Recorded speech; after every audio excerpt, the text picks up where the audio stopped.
Reaper Man by Terry Pratchett. Read by Nigel Planer.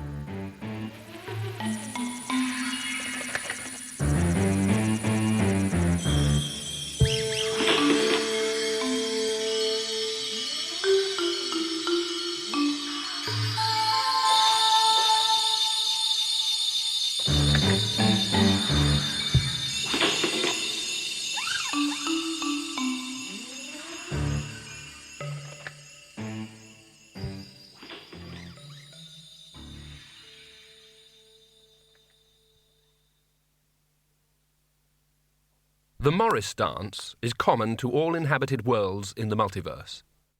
It is danced under blue skies to celebrate the quickening of the soil, and under bare stars because it's springtime and with any luck the carbon dioxide will unfreeze again.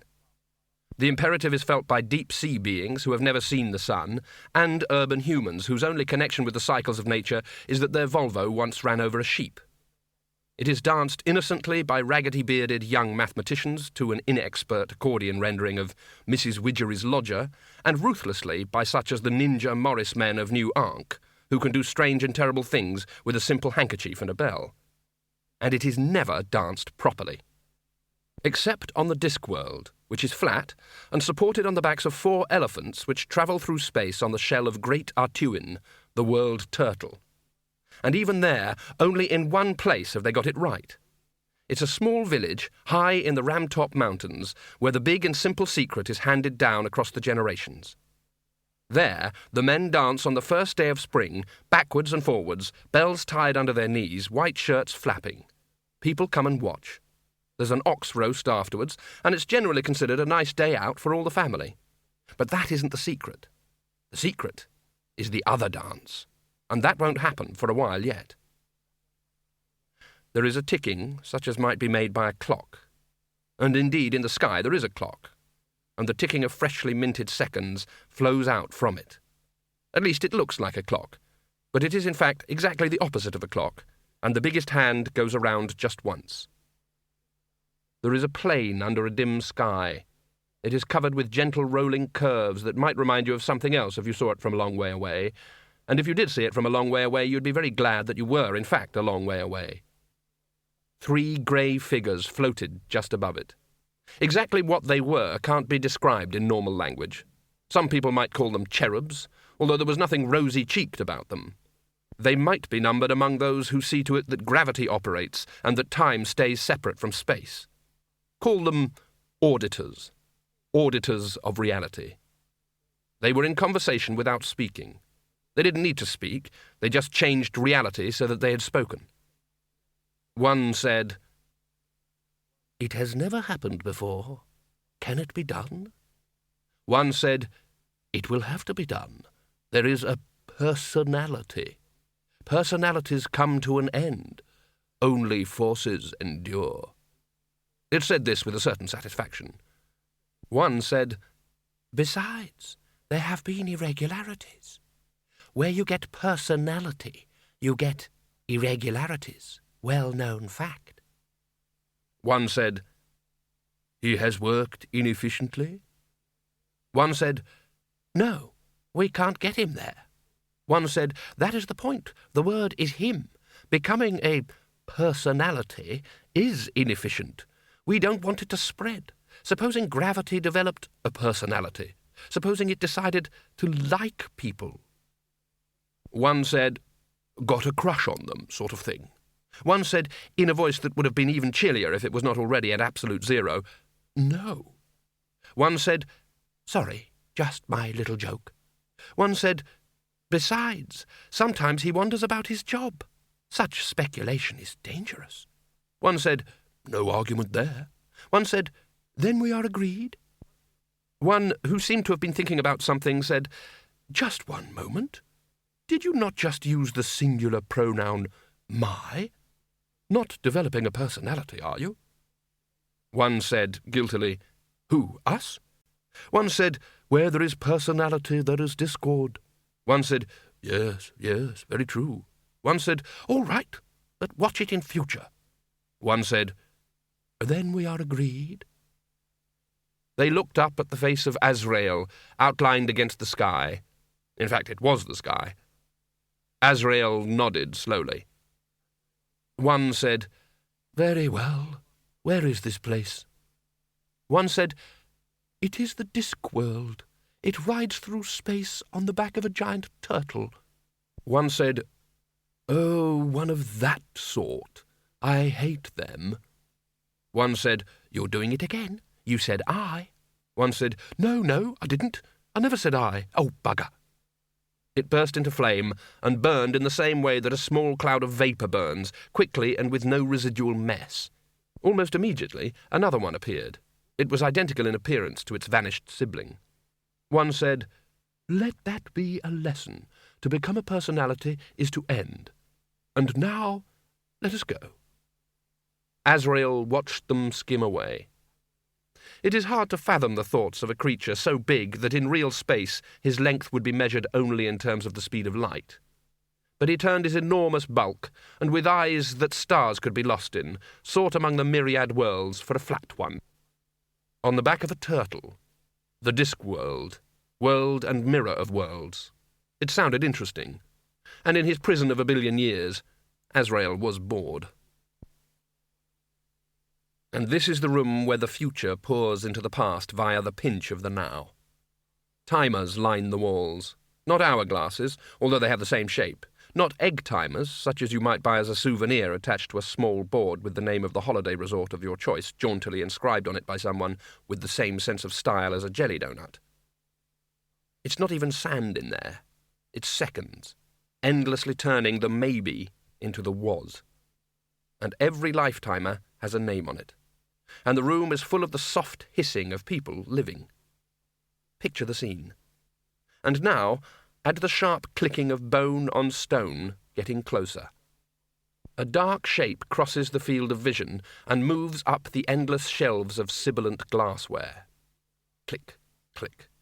Here's a glass with the top bulb nearly empty. Bone fingers rise and reach out. Select. And another. Select. And more, many, many more. Select, select. It's all in a day's work, or it would be if days existed here. Click, click, as the dark shape moves patiently along the rows, and stops, and hesitates. Because here's a small gold timer, not much bigger than a watch.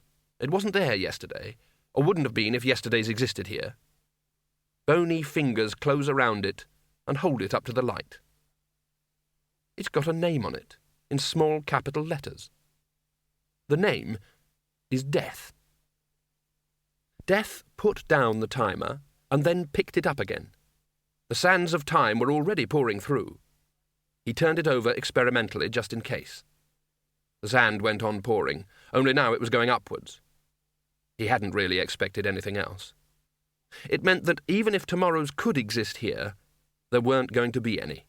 Not anymore. There was a movement in the air behind him. Death turned slowly and addressed the figure that wavered indistinctly in the gloom. "Why?" it told him. "But that is not right." It told him that, no, it was right. Not a muscle moved on Death's face, because he hadn't got any. "I shall appeal." It told him he should know that there was no appeal, never any appeal, never any appeal.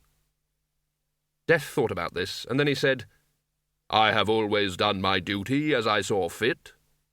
The figure floated closer. It looked vaguely like a grey-robed and hooded monk. It told him, "We know. That's why we're letting you keep the horse." The sun was near the horizon. The shortest-lived creatures on the disk were mayflies, which barely make it through 24 hours. 2 of the oldest zigzagged aimlessly over the waters of a trout stream, discussing history with some younger members of the evening hatching.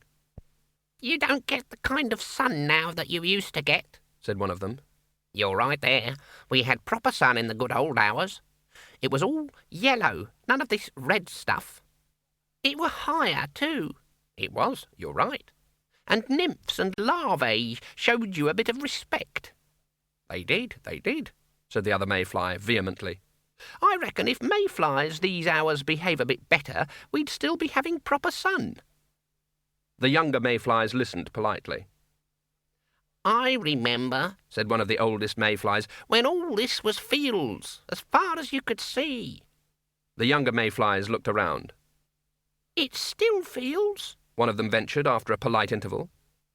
I remember when it was better fields, said the old mayfly sharply. Yeah, said his colleague, and there was a cow.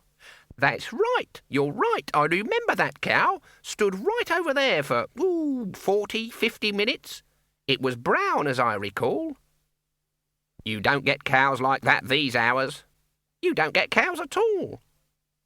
What's a cow? Said one of the hatchlings. See? Said the oldest mayfly triumphantly. That's modern ephemeroptera for you. It paused. What were we doing before we were talking about the sun? Zigzagging aimlessly over the water, said one of the young flies. This was a fair bet in any case. No, before that. You were telling us about the great trout. Ah, yes, right, the trout. Well, you see, if you've been a good mayfly, zigzagging up and down properly, taking heed of your elders and betters, yes, and taking heed of your elders and betters, then eventually the great trout, clop, clop. Yes, said one of the younger mayflies. There was no reply. The great trout what? Said another mayfly nervously. They looked down at a series of expanding concentric rings on the water. The holy sign, said a mayfly. I remember being told about that. A great circle in the water. Thus shall be the sign of the great trout. The oldest of the young mayflies watched the water thoughtfully. It was beginning to realize that, as the most senior fly present, it now had the privilege of hovering closest to the surface. They say, said the mayfly at the top of the zigzagging crowd, that when the great trout comes for you, you go to a land flowing with... Mayflies don't eat. It was at a loss. Flowing with water, it finished lamely. I wonder, said the oldest mayfly. It must be really good there, said the youngest. Oh? Why? 'Cause no one ever wants to come back. Whereas the oldest things on the Discworld were the famous counting pines, which grow right up on the permanent snow line of the high Ramtop Mountains. The counting pine is one of the few known examples of borrowed evolution. Most species do their own evolving, making it up as they go along, which is the way nature intended. And this is all very natural and organic and in tune with mysterious cycles of the cosmos, which believes that there's nothing like millions of years of really frustrating trial and error to give a species moral fibre, and in some cases, backbone. This is probably fine from the species point of view, but from the perspective of the actual individuals involved, it can be a real pig, or at least a small pink root-eating reptile that might one day evolve into a real pig. So, the counting pines avoided all this by letting other vegetables do their evolving for them. A pine seed, coming to rest anywhere on the disc, immediately picks up the most effective local genetic code via morphic resonance and grows into whatever best suits the soil and climate, usually doing much better at it than the native trees themselves, which it usually usurps. What makes the counting pines particularly noteworthy, however, is the way they count. Being dimly aware that human beings had learned to tell the age of a tree by counting the rings, the original counting pines decided that this was why humans cut trees down. Overnight, every counting pine readjusted its genetic code to produce, at about eye level on its trunk, in pale letters, its precise age.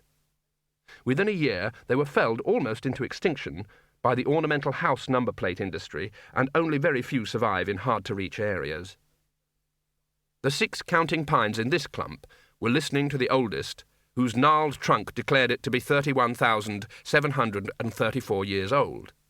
The conversation took 17 years, but has been speeded up. I remember when all this wasn't fields. The pines stared out over 1,000 miles of landscape. The sky flickered like a bad special effect from a time travel movie. Snow appeared, stayed for an instant, and melted. What was it then? Said the nearest pine. Ice, if you can call it ice, We had proper glaciers in those days, not like the ice you get now, here one season and gone the next. It hung around for ages. What happened to it then? It went. Went where? Where things go. Everything's always rushing off. Wow, that was a sharp one. What was? That winter just then. Call that a winter? When I was a sapling, we had winters. Then the tree vanished. After a shocked pause for a couple of years, one of the clumps said, "He just went. Just like that. One day he was here, next he was gone." If the other trees had been humans, they would have shuffled their feet. "It happens, lad," said one of them carefully. "He's been taken to a better place. You can be sure of that. He was a good tree." In this case, 3 better places, the front gates of numbers 31, 7 and 34 Elm Street, Ankh-Morpork. The young tree, which was a mere 5,111 years old, said, "What sort of better place?" "We're not sure," said one of the clump. It trembled uneasily in a week-long gale. "But we think it involves sawdust." Since the trees were unable even to sense any event that took place in less than a day, they never heard the sound of axes. Windle Poons, oldest wizard in the entire faculty of Unseen University, home of magic, wizardry, and big dinners, was also going to die. He knew it in a frail and shaky sort of way. Of course, he mused as he wheeled his wheelchair over the flagstones towards his ground-floor study, in a general sort of way, everyone knew they were going to die, even the common people. No one knew where you were before you were born, but when you were born, it wasn't long before you found you'd arrived with your return ticket already punched. But wizards really knew. Not if death involved violence or murder, of course, but if the cause of death was simply a case of running out of life, then, well, you knew. You generally got the premonition in time to return your library books and make sure your best suit was clean and borrow quite large sums of money from your friends. He was 130. It occurred to him that for most of his life he'd been an old man. Didn't seem fair, really. And no one had said anything. He'd mentioned it in the uncommon room last week, and no one had taken the hint. And at lunch today they'd hardly spoken to him. Even his old so-called friends seemed to be avoiding him. And he wasn't even trying to borrow money. It was like not having your birthday remembered, only worse. He was going to die, all alone, and no one cared. He bumped the door open with the wheel of the chair and fumbled on the table by the door for the tinderbox. That was another thing. Hardly anyone used tinderboxes these days. They bought the big, smelly yellow matches the alchemists made. Windle disapproved. Fire was important. You shouldn't be able to switch it on just like that. It didn't show any respect. That was people these days, always rushing around, and fires. Yes, it had been a lot warmer in the old days, too. The kind of fires they had these days didn't warm you up unless you were nearly on top of them. It was something in the wood. It was the wrong sort of wood. Everything was wrong these days, more thin, more fuzzy, no real life in anything. And the days were shorter. Something had gone wrong with the days. They were shorter days. Every day took an age to go by, which was odd, because days plural went past like a stampede. There weren't many things people wanted a 130-year-old wizard to do, and Windle had got into the habit of arriving at the dining table up to 2 hours before each meal, simply to pass the time. Endless days, going by fast. Didn't make sense. Mind you, you didn't get the sense now that you used to get in the old days. And they let the university be run by mere boys now. In the old days it had been run by proper wizards, great big men built like barges, the kind of wizards you could look up to. Then suddenly they'd all gone off somewhere and Windle was being patronised by these boys who still had some of their own teeth. Like that Ridcully lad. Windle remembered him clearly. Thin lad, sticking out ears, never wiped his nose properly, cried for his mother in the dorm on the first night, always up to mischief. Someone had tried to tell Windle that Ridcully was Arch-Chancellor now. They must think he was daft. Where was that damned tinderbox? Fingers. You used to get proper fingers in the old days. Someone pulled the covers off a lantern. Someone else pushed a drink into his groping hand. Surprise!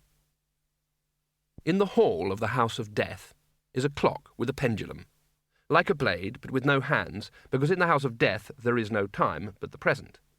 There was, of course, a present before the present now, but that was also the present. It was just an older one.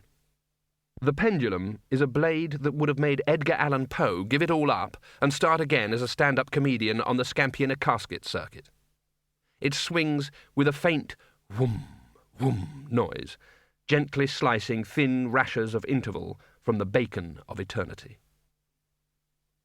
Death stalked past the clock and into the sombre gloom of his study. Albert, his servant, was waiting for him with the towel and dusters. "Good morning, master." Death sat down silently in his big chair. Albert draped the towel over the angular shoulders. "Another nice day?" he said conversationally. Death said nothing. Albert flapped the polishing cloth and pulled back Death's cowl. "Albert?" "Sir?" Death pulled out the tiny golden timer. "Do you see this?" "Yes, sir. Very nice. Never seen one like that before. Whose is it?" "Mine." Albert's eyes swiveled sideways. On one corner of Death's desk was a large timer in a black frame. It contained no sand. "I thought that one was yours, sir," he said. "It was. Now this is a retirement present from Azrael himself." Albert peered at the thing in Death's hand. "But the sand, sir, it's pouring." "Quite so. But that means, it means that one day the sand will all be poured, Albert."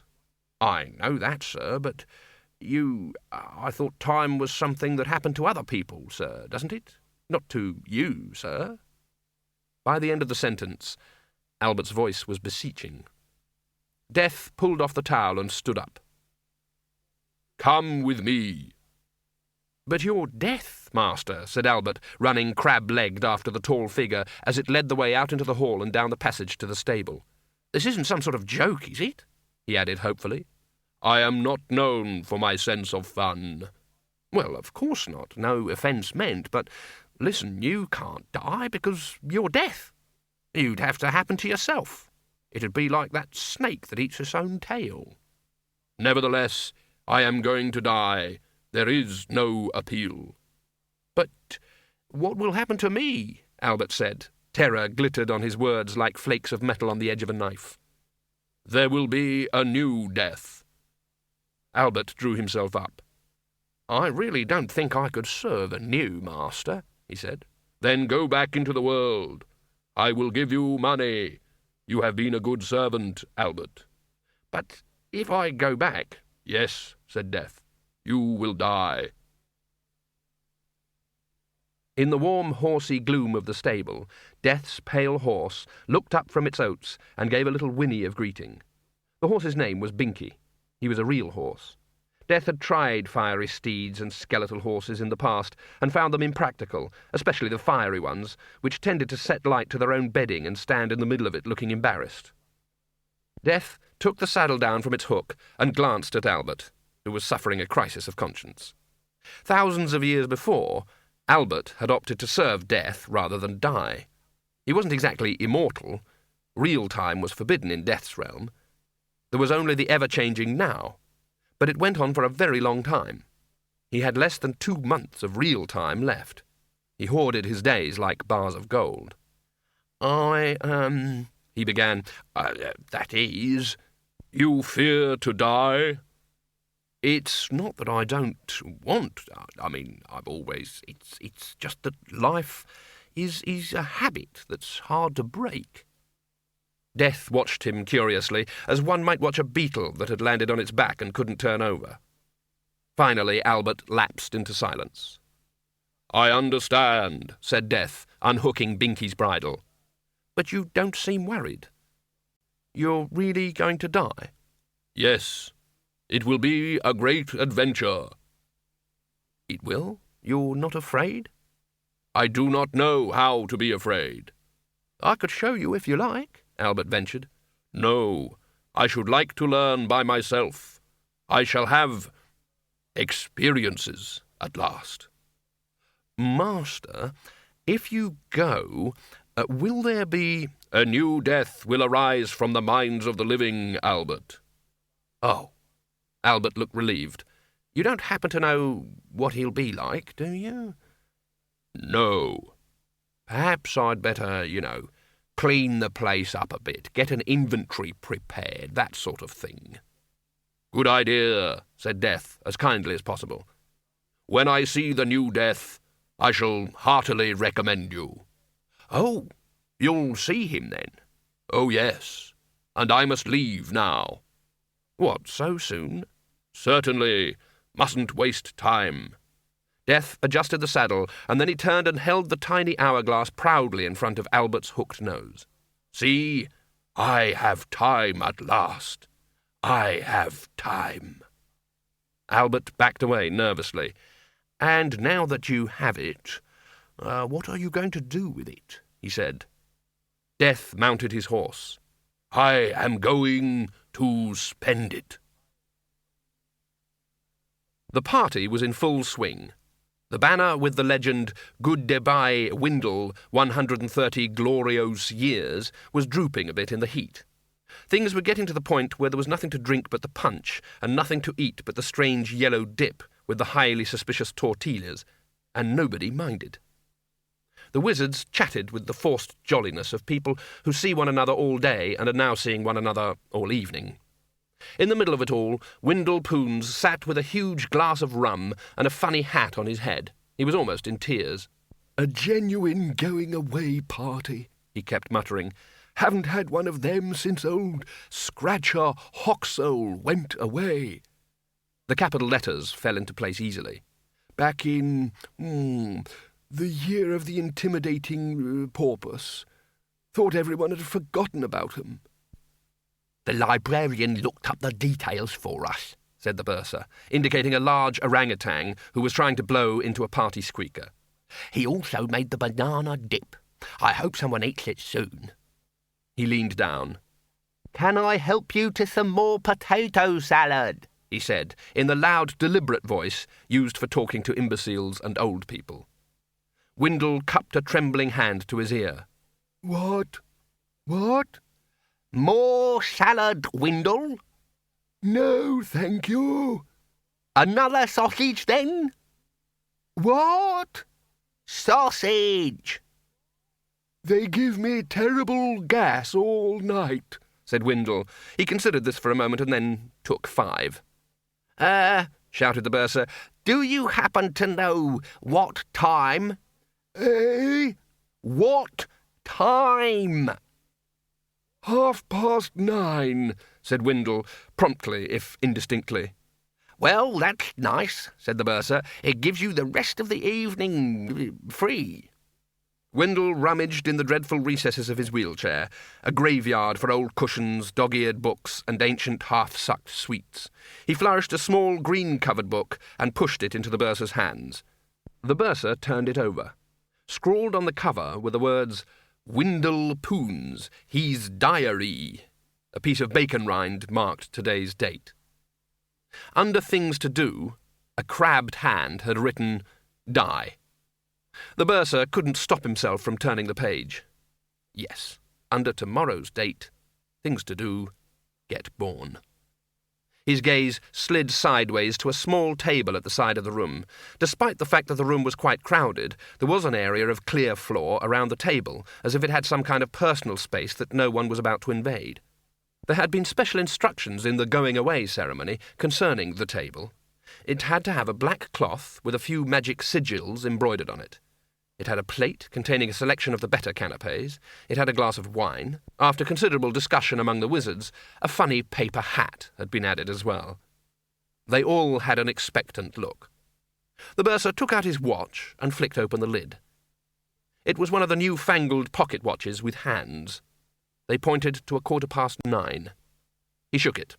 A small hatch opened under the 12, and a very small demon poked its head out and said, "Knock it off, Governor. I'm peddling as fast as I can." He closed the watch again and looked around desperately. No one else seemed anxious to come too near Windle Poons. The bursar felt it was up to him to make polite conversation. He surveyed possible topics. They all presented problems. Windle Poons helped him out. "I'm thinking of coming back as a woman," he said conversationally. The bursar opened and shut his mouth a few times. "I'm looking forward to it," Poons went on. "I think it might be jolly good fun." The bursar riffled desperately through his limited repertoire of small talk relating to women. He leaned down to Windle's gnarled ear. "Isn't there rather a lot of," he struck out aimlessly, "washing things and making beds and cookery and all that sort of thing?" "Not in the kind of life I have in mind," said Windle firmly. The bursar shut his mouth. The Arch-Chancellor banged on a table with a spoon. "Brothers," he began, when there was something approaching silence. This prompted a loud and ragged chorus of cheering. "As you know, we are here tonight to mark the retirement," nervous laughter, "of our old friend and colleague, Windle Poons. You know, seeing old Windle sitting there tonight puts me in mind, as luck would have it, of the story of the cow with 3 wooden legs. It appears that there was this cow, and—" The bursar let his mind wander. He knew the story. The Arch-Chancellor always mucked up the punchline, and in any case he had other things on his mind. He kept looking back at the little table. The bursar was a kindly, if nervous soul, and quite enjoyed his job. Apart from anything else, no other wizard wanted it. Lots of wizards wanted to be Arch-Chancellor, for example, or the head of one of the 8 orders of magic, but practically no wizards wanted to spend lots of time in an office shuffling bits of paper and doing sums. All the paperwork of the university tended to accumulate in the bursar's office, which meant that he went to bed tired at nights, but at least slept soundly and didn't have to check very hard for unexpected scorpions in his nightshirt. Killing off a wizard of a higher grade was a recognised way of getting advancement in the orders. However, the only person likely to want to kill the bursar was someone else who derived a quiet pleasure from columns of numbers all neatly arranged, and people like that don't often go in for murder. At least until the day they suddenly pick up a paper knife and carve their way out through cost accounting and into forensic history. He recalled his childhood long ago in the Ramtop Mountains. He and his sister used to leave a glass of wine and a cake out every Hogswatch night for the Hogfather. Things had been different then. He'd been a lot younger then, and hadn't known much, and had probably been a lot happier. For example, he hadn't known that he might one day be a wizard and join other wizards in leaving a glass of wine and a cake and a rather suspect chicken vol au vent and a paper party hat for someone else. There'd been Hogswatch parties, too, when he was a little boy. They'd always follow a certain pattern. Just when all the children were nearly sick with excitement, one of the grown-ups would say, archly, "I think we're going to have a special visitor." And amazingly, on cue, there'd be a suspicious ringing of hog bells outside the window, and in would come... The bursar shook his head. Someone's grandad in false whiskers, of course. Some jolly old boy with a sack of toys, stamping the snow off his boots. Someone who gave you something. Whereas tonight... Of course, old Windle probably felt different about it. After 130 years, death probably had a certain attraction. You probably became quite interested in finding out what happened next. The Arch-Chancellor's convoluted anecdote wound jerkily to its close. The assembled wizards laughed dutifully, and then tried to work out the joke. The bursar looked surreptitiously at his watch. It was now 20 minutes past 9. Windle Poons made a speech. It was long and rambling and disjointed, and went on about the good old days, and he seemed to think that most of the people around him were people who had been, in fact, dead for about 50 years, but that didn't matter, because you got into the habit of not listening to old Windle. The bursar couldn't tear his eyes away from his watch. From inside came the squeak of the treadle as the demon patiently pedalled his way towards infinity. 25 minutes past the hour. The bursar wondered how it was supposed to happen. Did you hear, "I think we're going to have a very special visitor," hoofbeats outside? Did the door actually open, or did he come through it? Silly question. He was renowned for his ability to get into sealed places, especially into sealed places, if you thought about it logically. Seal yourself in anywhere, and it was only a matter of time. The bursar hoped he'd use the door properly. His nerves were twanging as it was. The conversational level was dropping. Quite a few other wizards, the bursar noticed, were glancing at the door. Windle was at the centre of a very tactfully widening circle. No one was actually avoiding him.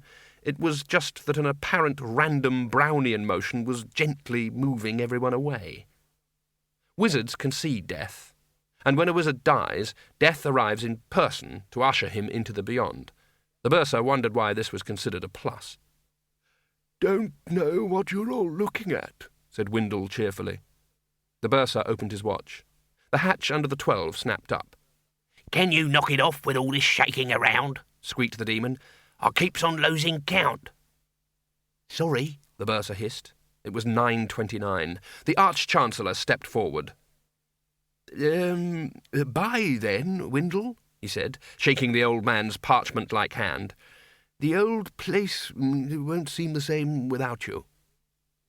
"Don't know how we'll manage," said the bursar, thankfully. "Good luck in the next life," said the Dean.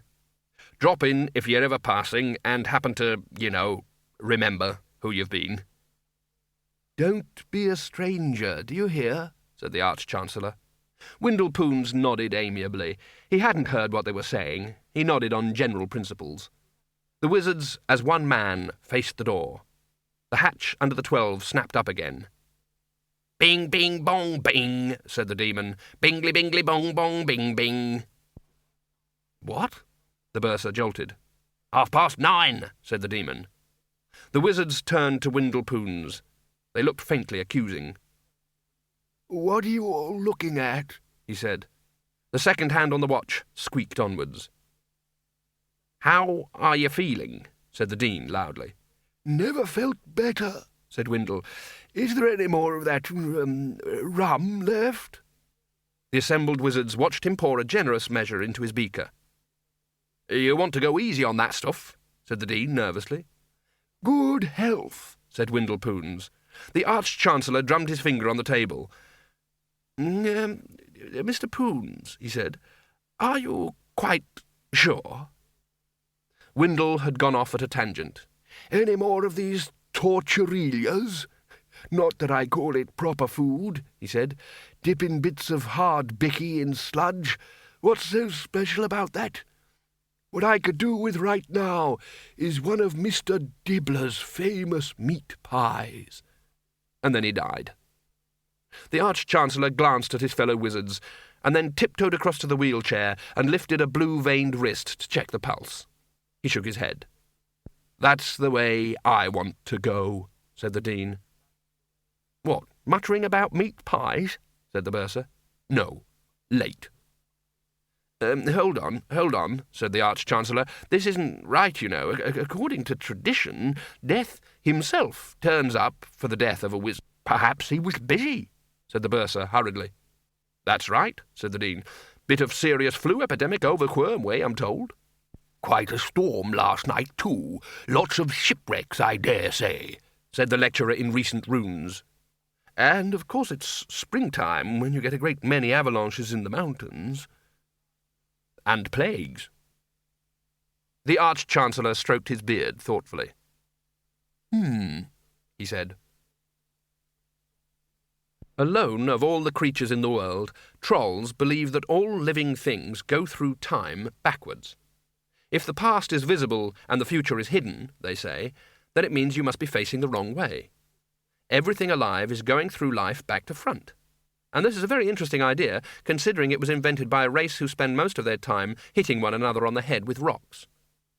Whichever way around it is, time is something that living creatures possess. Death galloped down through towering black clouds. And now he had time too. The time of his life. Windle Poons peered into the darkness. "Hello?" he said. "Hello? Anyone there? What ho?" There was a distant, forlorn soughing, as of wind at the end of a tunnel. Come out, wherever you are," said Windle, his voice trembling with mad cheerfulness. "Don't worry. I'm quite looking forward to it, to tell the truth." He clapped his spiritual hands and rubbed them together with forced enthusiasm. "Get a move on. Some of us have got new lives to go to," he said. The darkness remained inert. There was no shape, no sound. It was void, without form.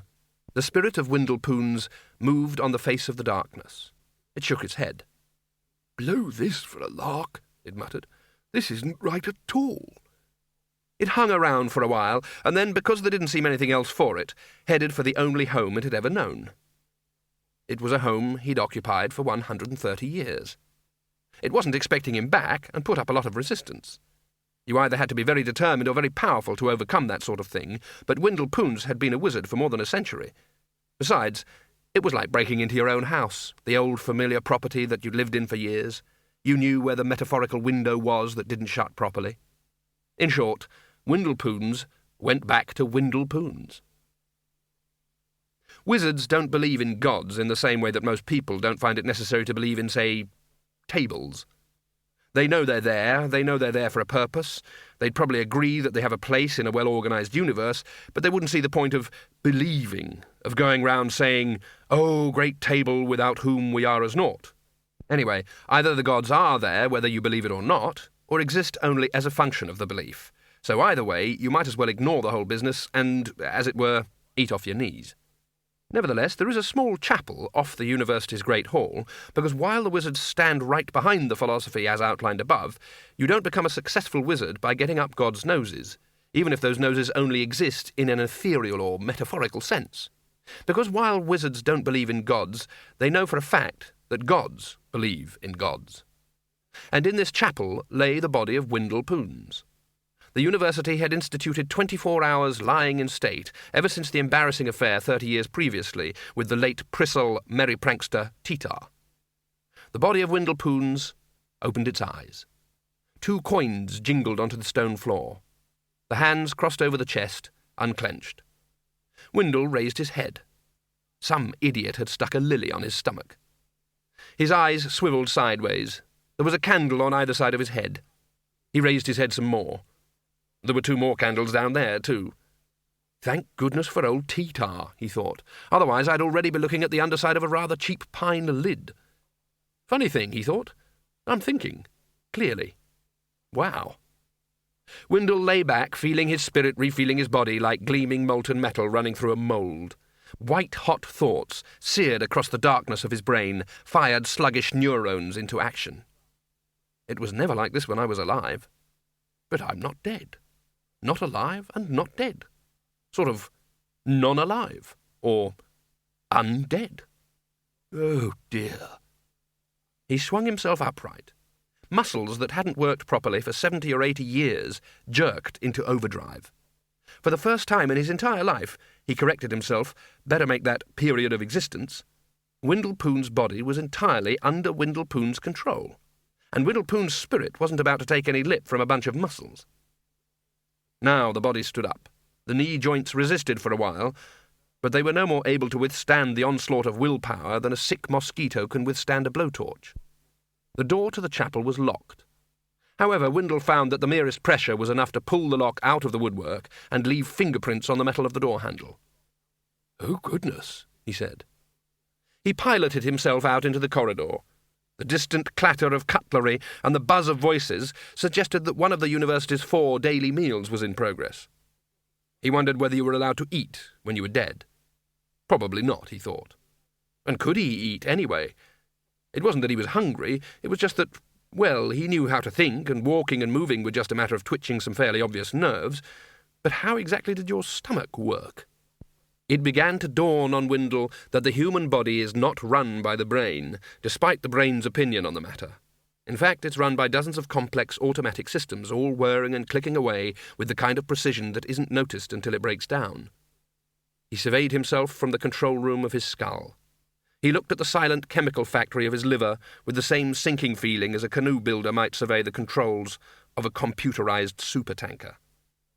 The mysteries of his kidneys awaited Windle's mastery of renal control.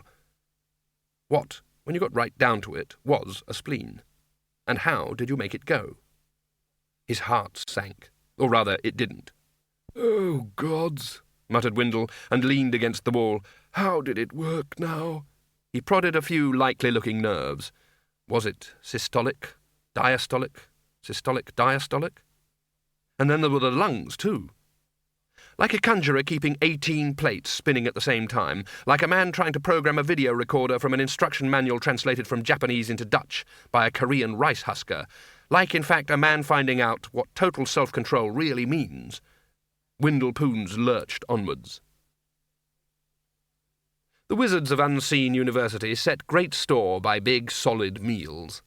A man couldn't be expected to get down to some serious wizarding, they held, without soup, fish, game, several huge plates of meat, a pie or two, something big and wobbly with cream on it, little savoury things on toast, fruit, nuts, and a brick-thick mint with the coffee. It gave him a lining to his stomach. It was also important that the meals were served at regular times. It was what gave the day shape, they said. Except for the bursar, of course. He didn't eat much, but lived on his nerves. He was certain he was anorectic, because every time he looked in the mirror he saw a fat man. It was the Arch-Chancellor standing behind him and shouting at him. And it was the bursar's unfortunate fate to be sitting opposite the doors when Windle Poons smashed them in because it was easier than fiddling with the handles. He bit through his wooden spoon. The wizards revolved on their benches to stare. Windle Poons swayed for a moment, assembling control of vocal cords, lips and tongue, and then said, "I think I may be able to metabolize alcohol." The Arch-Chancellor was the first one to recover. "Windle," he said, we thought you were dead." He had to admit that it wasn't a very good line. You didn't put people on a slab with candles and lilies all round them because you think they've got a bit of a headache and want a nice lie-down for half an hour. Windle took a few steps forward. The nearest wizards fell over themselves in an effort to get away. "I am dead, you bloody young fool," he muttered.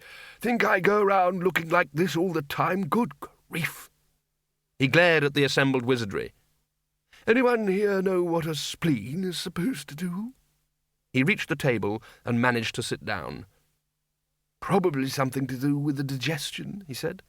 "Funny thing, you can go through your whole life with the bloody thing ticking away or whatever it does, gurgling or whatever, and you never know what the hell it's actually for. It's like when you're lying in bed of a night and you hear your stomach or something go pripple, ipple, going. It's just a gurgle to you, but who knows what marvellously complex chemical exchange processes are really going on." "You're an undead?"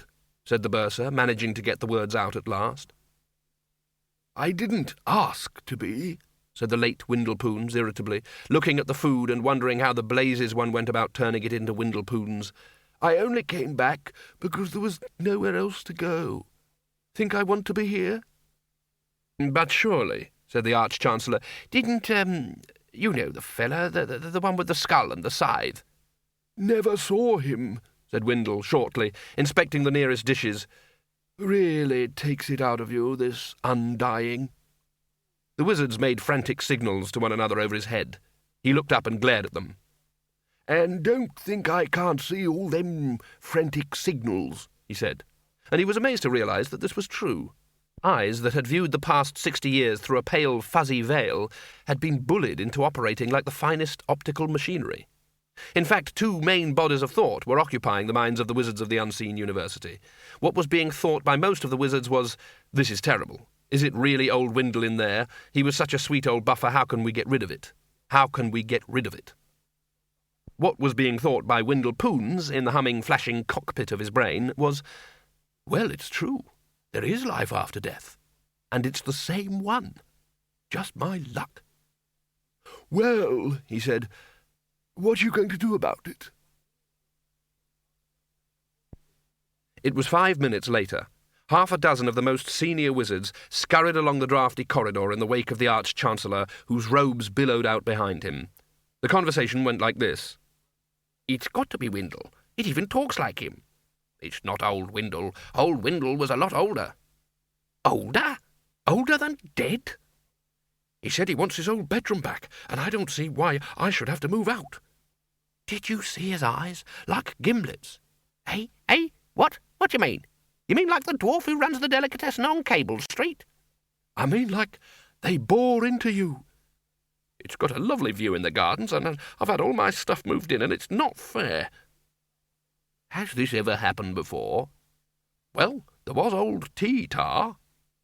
Yes, but he never actually died. He just used to put green paint on his face and push the lid off the coffin and shout, "Surprise, surprise." We've never had a zombie here.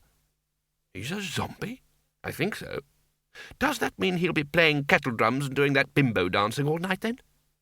Is that what they do?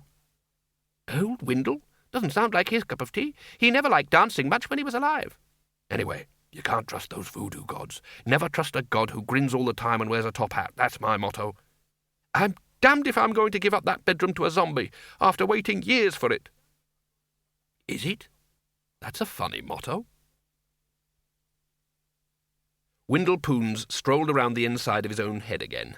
Strange thing this, now he was dead, or not living any more, or whatever he was, his mind felt clearer than it had ever done. And control seemed to be getting easier, too.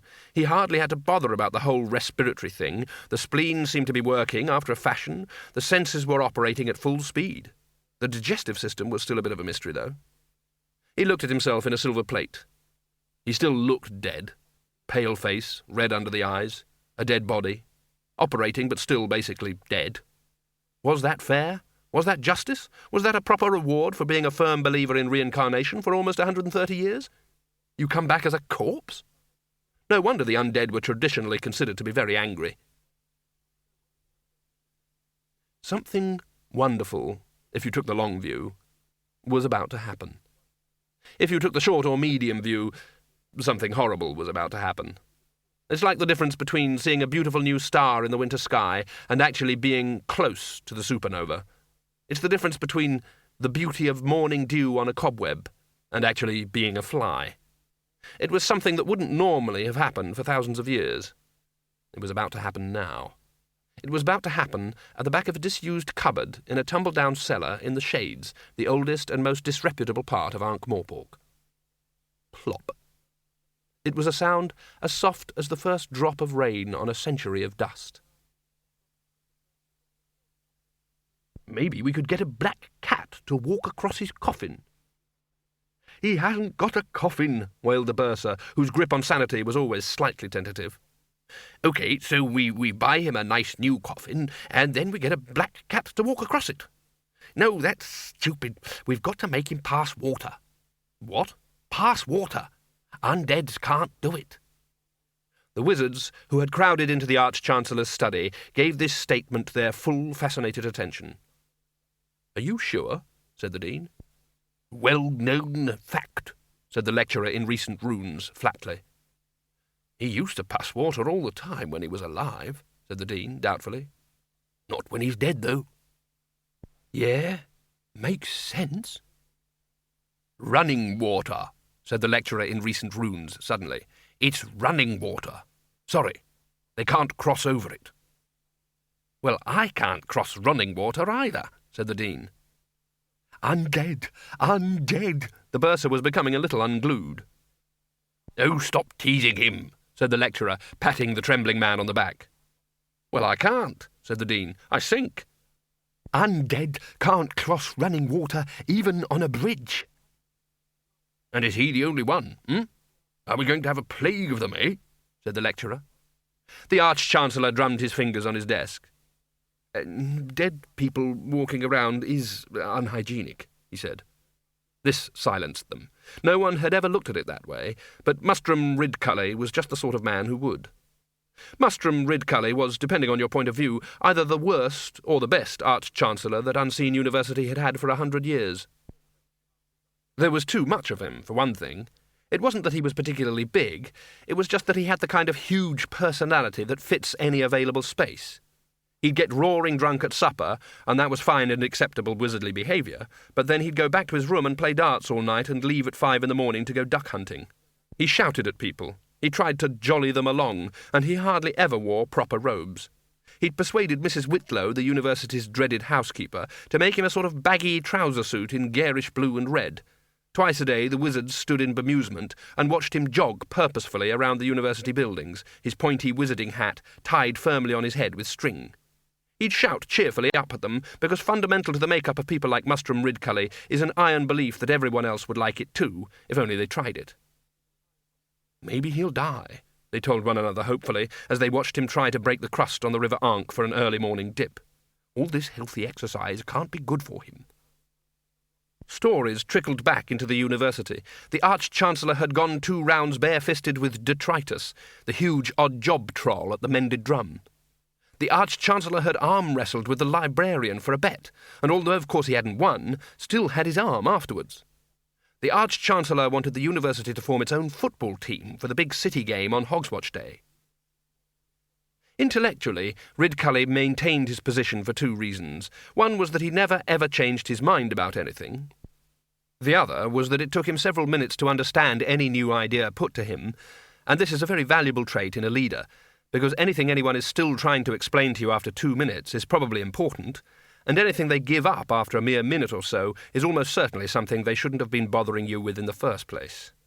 There seemed to be more Mustrum Ridcully than one body could reasonably contain. Plop, plop. In the dark cupboard in the cellar, a whole shelf was already full. There was exactly as much Windle Poons as one body could contain, and he steered it carefully along the corridors. "I never expected this," he thought. "I don't deserve this. There's been a mistake somewhere." He felt a cool breeze on his face and realised he'd tottered out into the open air. Ahead of him were the university's gates, locked shut. Suddenly, Windle Poons felt acutely claustrophobic. He'd waited years to die, and now he had. And here he was, stuck in this mausoleum with a lot of daft old men, where he'd have to spend the rest of his life being dead. Well, the first thing to do was to get out and make a proper end to himself. "Evening, Mr. Poons." He turned around very slowly and saw the small figure of Modo, the university's dwarf gardener, who was sitting in the twilight smoking his pipe. "Oh, hello, Modo." "I heard you was took dead, Mr. Poons." Yes, I was." "See you got over it, then?" Poons nodded and looked dismally around the walls. The university gates were always locked at sunset every evening, obliging students and staff to climb over the walls. He doubted very much that he'd be able to manage that. He clenched and unclenched his hands. Oh well. "Is there another gateway around here, Modo?" he said. "No, Mr. Poons." "Well, where shall we have one?" "Sorry, Mr. Poons?" There was the sound of tortured masonry, followed by a vaguely Poons-shaped hole in the wall. Windle's hand reached back in and picked up his hat. Modo relit his pipe. "You see a lot of interesting things in this job," he thought. In an alley, temporarily out of sight of passers-by, someone called Reg Shoe, who was dead, looked both ways, took a brush and a paint tin out of his pocket, and painted on the wall the words, "Dead, yes. Gone, no," and ran away, or at least lurched off at high speed. The Arch-Chancellor opened a window onto the night. "Listen," he said. The wizards listened. A dog barked. Somewhere a thief whistled and was answered from a neighbouring rooftop. In the distance a couple were having the kind of quarrel that causes most of the surrounding streets to open their windows and listen and make notes. But these were only major themes against the continuous hum and buzz of the city. Ankh-Morpork purred through the night, en route for the dawn, like a huge living creature, although, of course, this was only a metaphor. "Well," said the senior wrangler, "I can't hear anything special." "That's what I mean. Dozens of people die in Ankh-Morpork every day. If they'd all started coming back like poor old Windle, don't you think we'd know about it? The place would be in uproar. More uproar than usual, I mean." "There's always a few undead around," said the Dean doubtfully. "Vampires and zombies and banshees and so on." "Yes, but they're more naturally undead," said the Arch-Chancellor. "They know how to carry it off. They're born to it." "You can't be born to be undead," the senior wrangler pointed out. The post of senior wrangler was an unusual one, as was the name itself. In some centres of learning, the senior wrangler is a leading philosopher. In others, he's merely someone who looks after horses. The senior wrangler at Unseen University was a philosopher who looked like a horse, thus neatly encapsulating all definitions. "I mean, it's traditional," the Arch-Chancellor snapped. "There were some very respectable vampires where I grew up. They'd been in their family for centuries." Yes, but they drink blood, said the senior wrangler. That doesn't sound very respectable to me. "I read that they don't actually need the actual blood," said the Dean, anxious to assist. "They just need something that's in blood. Hemogoblins, I think it's called." The other wizards looked at him. The Dean shrugged. "Search me," he said. "Hemogoblins, that's what it said. It's all to do with people having iron in their blood."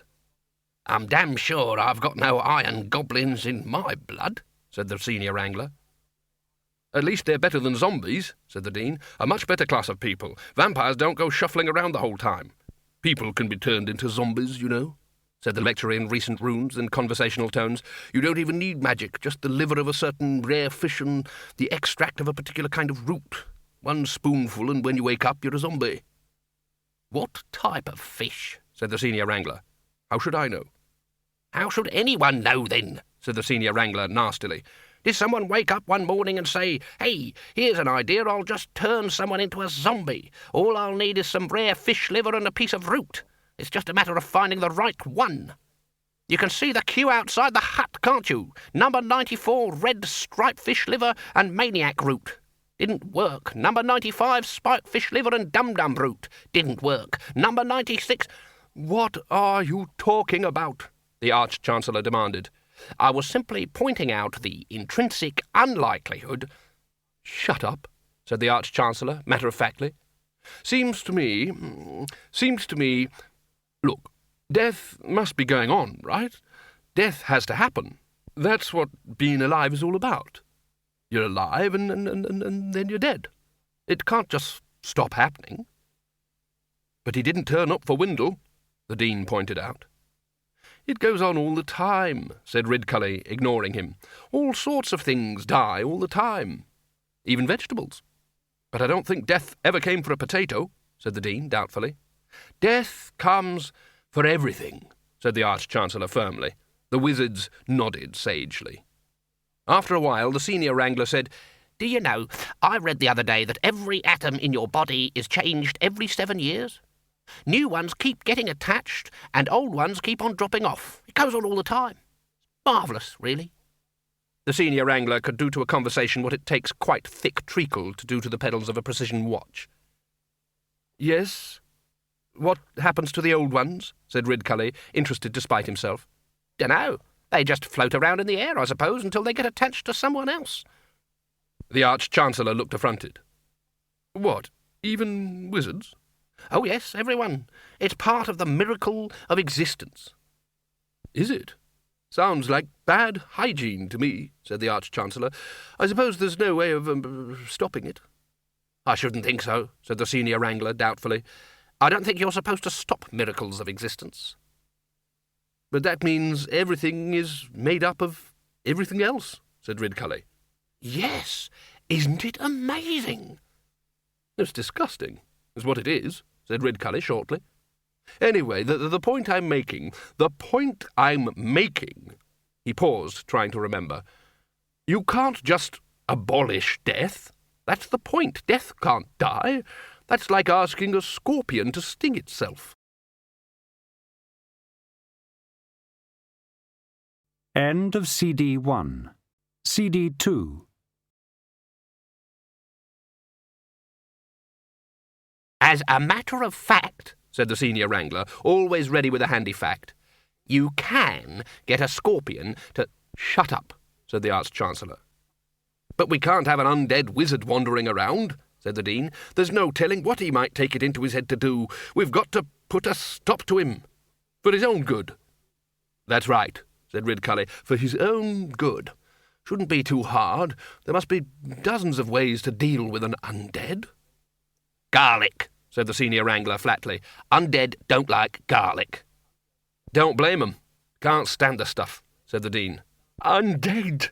Undead!" said the bursar, pointing an accusing finger. They ignored him. "Yes, And then there's sacred items, said the senior wrangler. Your basic undead crumbles into dust as soon as look at them. And they don't like daylight. And if the worst comes to the worst, you bury them at a crossroads. That's surefire, that is. And you stick a stake into them to make sure they don't get up again. With garlic on it, said the bursar. Well, yes, I suppose you could put garlic on it, the senior wrangler conceded reluctantly. I don't think you should put garlic on a good steak, said the Dean. Just a little oil and seasoning.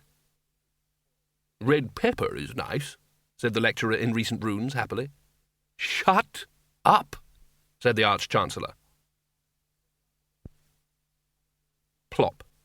The cupboard door's hinges finally gave way, spilling its contents into the room. Sergeant Colon of the Ankh-Morpork City Guard was on duty.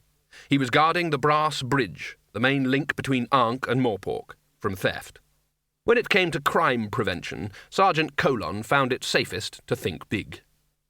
There was a school of thought that believed the best way to get recognised as a keen guardian of the law in Ankh-Morpork would be to patrol the streets and alleys, bribe informants, follow suspects, and so on. Sergeant Colon played truant from this particular school. Not, he would hasten to say, because trying to keep down crime in Ankh-Morpork was like trying to keep down salt in the sea, and the only recognition any keen guardian of the law was likely to get was the sort that goes, "Hey, that body in the gutter, isn't that old Sergeant Colon?" But because the modern go-ahead intelligent law officer ought to be always one jump ahead of the contemporary criminal, one day someone was bound to try and steal the brass bridge. And then they'd find Sergeant Colon right there, waiting for them. In the meantime, it offered a quiet place out of the wind where he could have a relaxing smoke and probably not see anything that would upset him. He leaned with his elbows on the parapet, wondering vaguely about life. A figure stumbled out of the mist. Sergeant Colon recognised the familiar pointy hat of a wizard. "Good evening, officer," its wearer croaked. "Morning, Your Honour."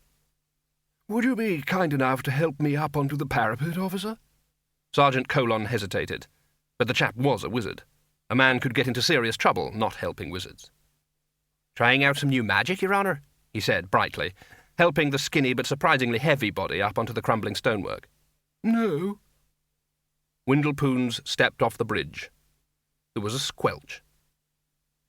It is true that the undead cannot cross running water. However, the naturally turbid River Ankh, already heavy with the mud of the plains, does not, after having passed through the city, population 1 million, necessarily qualify under the term running, or for that matter, water. Sergeant Colon looked down as the waters of the Ankh closed again slowly. Those wizards, always up to something. He watched for a while. After several minutes, there was a disturbance in the scum and debris near the base of one of the pillars of the bridge, where a flight of greasy stairs led down to the water. A pointy hat appeared. Sergeant Colon heard the wizard slowly climb the stairs, swearing under his breath. Windlepoons reached the top of the bridge again. He was soaked. "You want to go and get changed?" Sergeant Colon volunteered. "You could catch a death standing round like that." "Get your feet in front of a roaring fire, that's what I do." Sergeant Colon looked at Windlepoons in his own private puddle. "You been trying some special kind of underwater magic, Your Honour?" he ventured. "Not exactly, officer." "I've always wondered about what it's like under the water," said Sergeant Colon encouragingly. "The mysteries of the deep, strange and wonderful creatures. My mum told me a tale once about this little boy what turned into a mermaid. Well, not a mermaid, and he had all these adventures under the sea."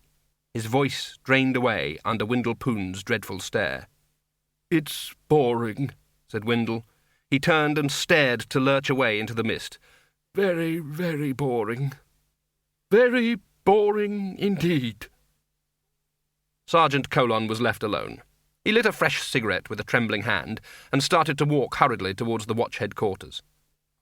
"That face," he told himself, "and those eyes. Just like, what's her name? Who's that bloody dwarf who runs the delicatessen on Cable Street?" "Sergeant!" Colon froze. Then he looked down. A face was staring up at him from ground level.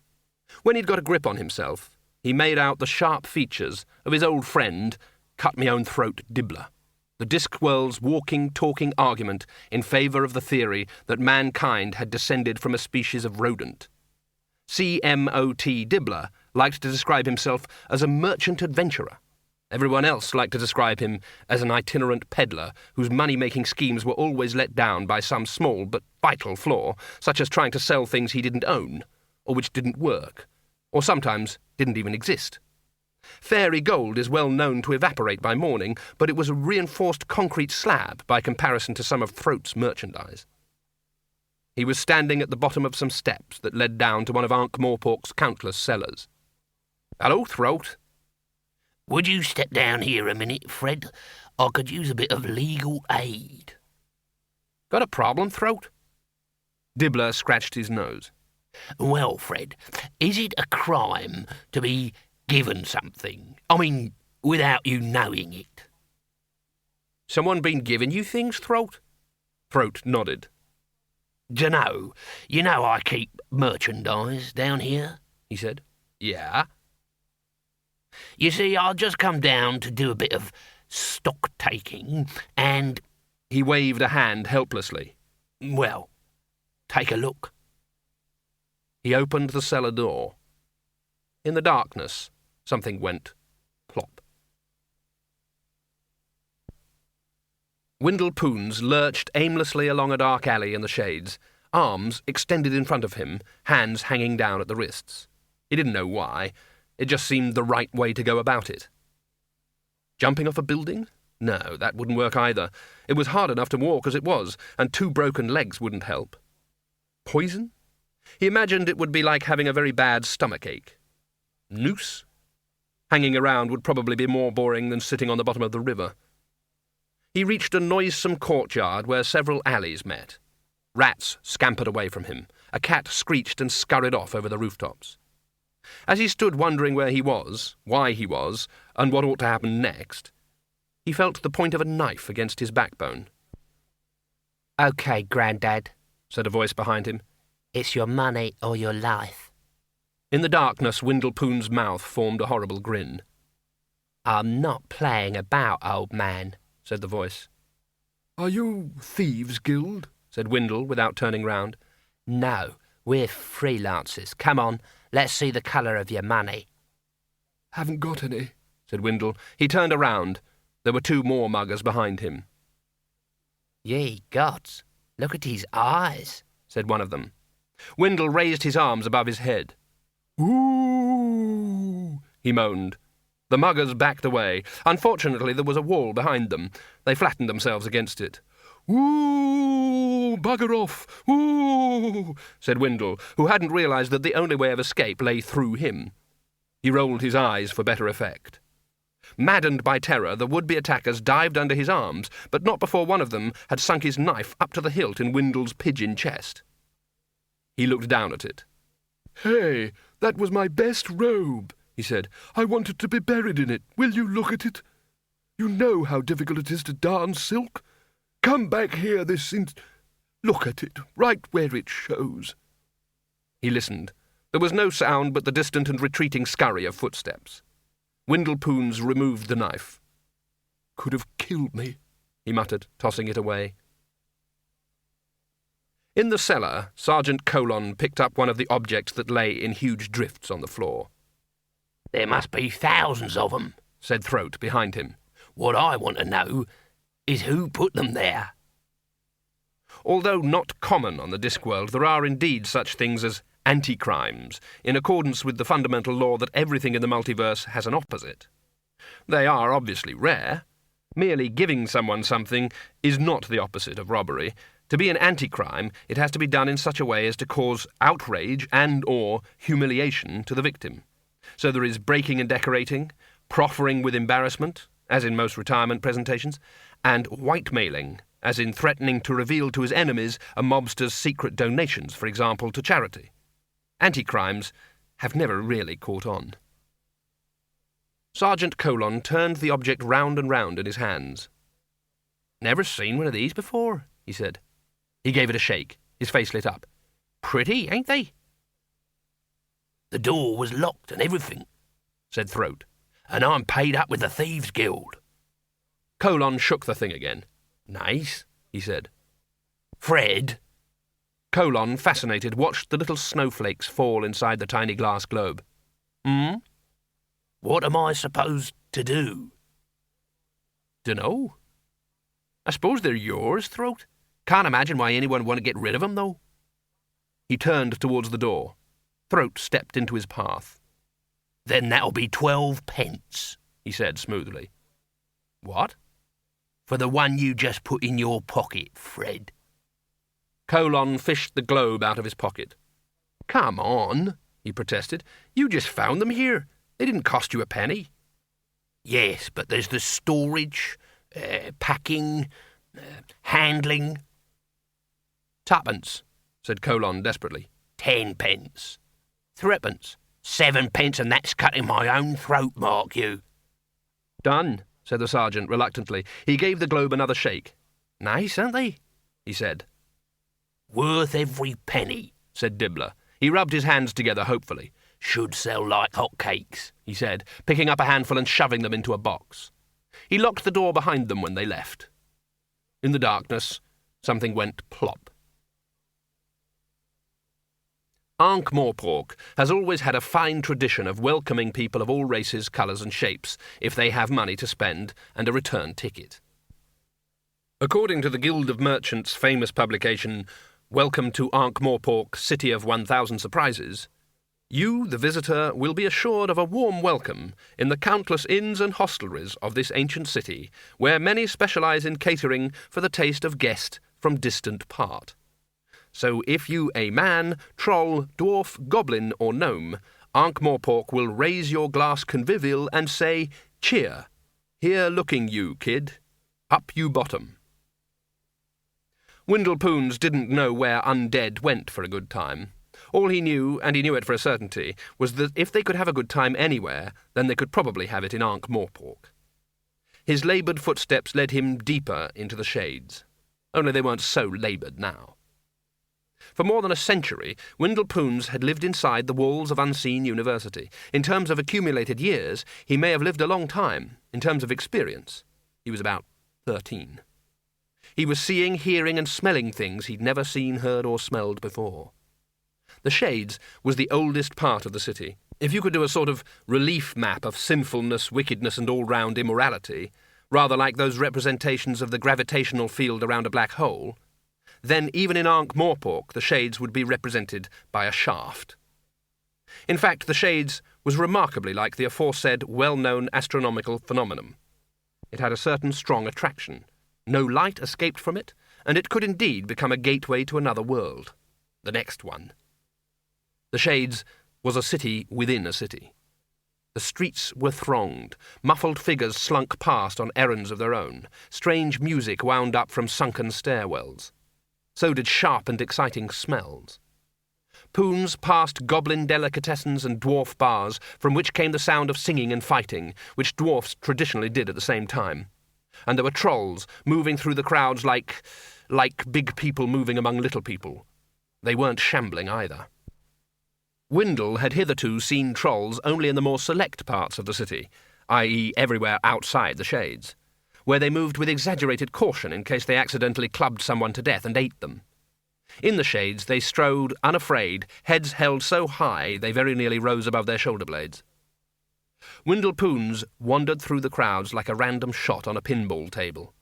Here a blast of smoky sound from a bar spun him back into the street. There a discreet doorway promising unusual and forbidden delights attracted him like a magnet. Windlepoons' life hadn't included even very many usual and approved delights. He wasn't even certain what they were. Some sketches outside one pink-lit, inviting doorway left him even more mystified, but incredibly anxious to learn. He turned around and around in pleased astonishment. This place!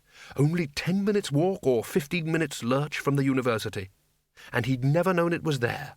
All these people, all this noise, all this life. Several people of various shapes and species jostled him. One or two started to say something, shut their mouths quickly and hurried off. They were thinking, his eyes, like gimlets. And then a voice from the shadows said, "Hello, big boy. You want a nice time?" "Oh, yes," said Windlepoons, lost in wonder. "Oh, yes, yes, yes." He turned around. Bloody hell! There was the sound of someone hurrying away down an alley. Windle's face fell. Life, obviously, was only for the living. Perhaps this back-to-your-body business had been a mistake after all. He'd been a fool to think otherwise. He turned, and hardly bothering to keep his own heart beating, went back to the university. Windle trudged across the quad to the Great Hall. The Arch-Chancellor would know what to do. There he is. It's him. Get him! Windle's train of thought ran over a cliff. He looked around at 5 red, worried, and above all familiar faces. "Oh, hello, Dean," he said unhappily. "And is that the Senior Wrangler? Oh, and the Arch-Chancellor. This is—" Grab his arm. Don't look at his eyes. Grab his other arm. This is for your own good, Windle. "It's not Windle. It's a creature of the night." "I assure you, Have you got his legs?" Grab his leg! Grab his other leg! "Have you grabbed everything?" roared the Arch-Chancellor. The wizards nodded. Mustrum Ridcully reached into the massive recesses of his robe. "Right, fiend in human shape," he growled. "What do you think of this, then, eh?" Aha! Windle squinted at the small object that was thrust triumphantly under his nose. "Well, he said diffidently, "I'd say yes. The smell is very distinctive, isn't it? Yes, yes, quite definitely. Allium sativum. The common domestic garlic, yes?" The wizards stared at him. They stared at the little white clove. They stared at Windle again. "I am right, aren't I?" he said, and made an attempt at a smile. Said the Arch-Chancellor. Yes, that's right." Ridcully cast around for something to add. Well done," he said. "Thank you for trying," said Windle. "I really appreciate it." He stepped forward. The wizards might as well have tried to hold back a glacier. "And now I'm going to have a lie down," he said. "It's been a long day." He lurched into the building and creaked along the corridors until he reached his room. Someone else seemed to have moved some of their stuff into it, but Windle dealt with that by simply picking it all up in one sweep of his arms and throwing it out into the corridor. Then he lay down on the bed. Sleep. Well, he was tired. That was a start. But sleeping meant letting go of control, and he wasn't too certain that all the systems were fully functional yet. Anyway, when you got right down to it, did he have to sleep at all? After all, he was dead. That was supposed to be just like sleeping, only even more so. They said that dying was just like going to sleep, although, of course, if you weren't careful, bits of you could rot and drop off. What were you supposed to do when you slept, anyway? Dreaming. Wasn't that all to do with sorting out your memories or something? How did you go about it? He stared at the ceiling. "I never thought being dead would be so much trouble," he said aloud. After a while, a faint but insistent squeaking noise made him turn his head. Over the fireplace was an ornamental candlestick fixed to a bracket on the wall. It was such a familiar piece of furniture that Windle hadn't really seen it for 50 years. It was coming unscrewed. It spun around slowly, squeaking once a turn. After half a dozen turns, it fell off and clattered to the floor. Inexplicable phenomena were not in themselves unusual on the Discworld. It was just that they normally had more point, or at least were a bit more interesting. Rains of fish, for example, were so common in the little landlocked village of pine dressers that it had a flourishing smoking, canning and kipper filleting industry. And in the mountain regions of Sirit, many sheep left out in the fields all night would be found in the morning to be facing the other way, without the apparent intervention of any human agency. Nothing else seemed to be about to move. Windle relaxed and went back to organising his memories. There was stuff in there he'd completely forgotten about. There was a brief whispering outside, and then the door burst open. "Get his legs! Get his legs! Hold his arms!" Windle tried to sit up. "Oh, hello, everyone," he said. "What's the matter?" The Arch-Chancellor, standing at the foot of the bed, fumbled in a sack and produced a large, heavy object. He held it aloft. "Aha!" he said.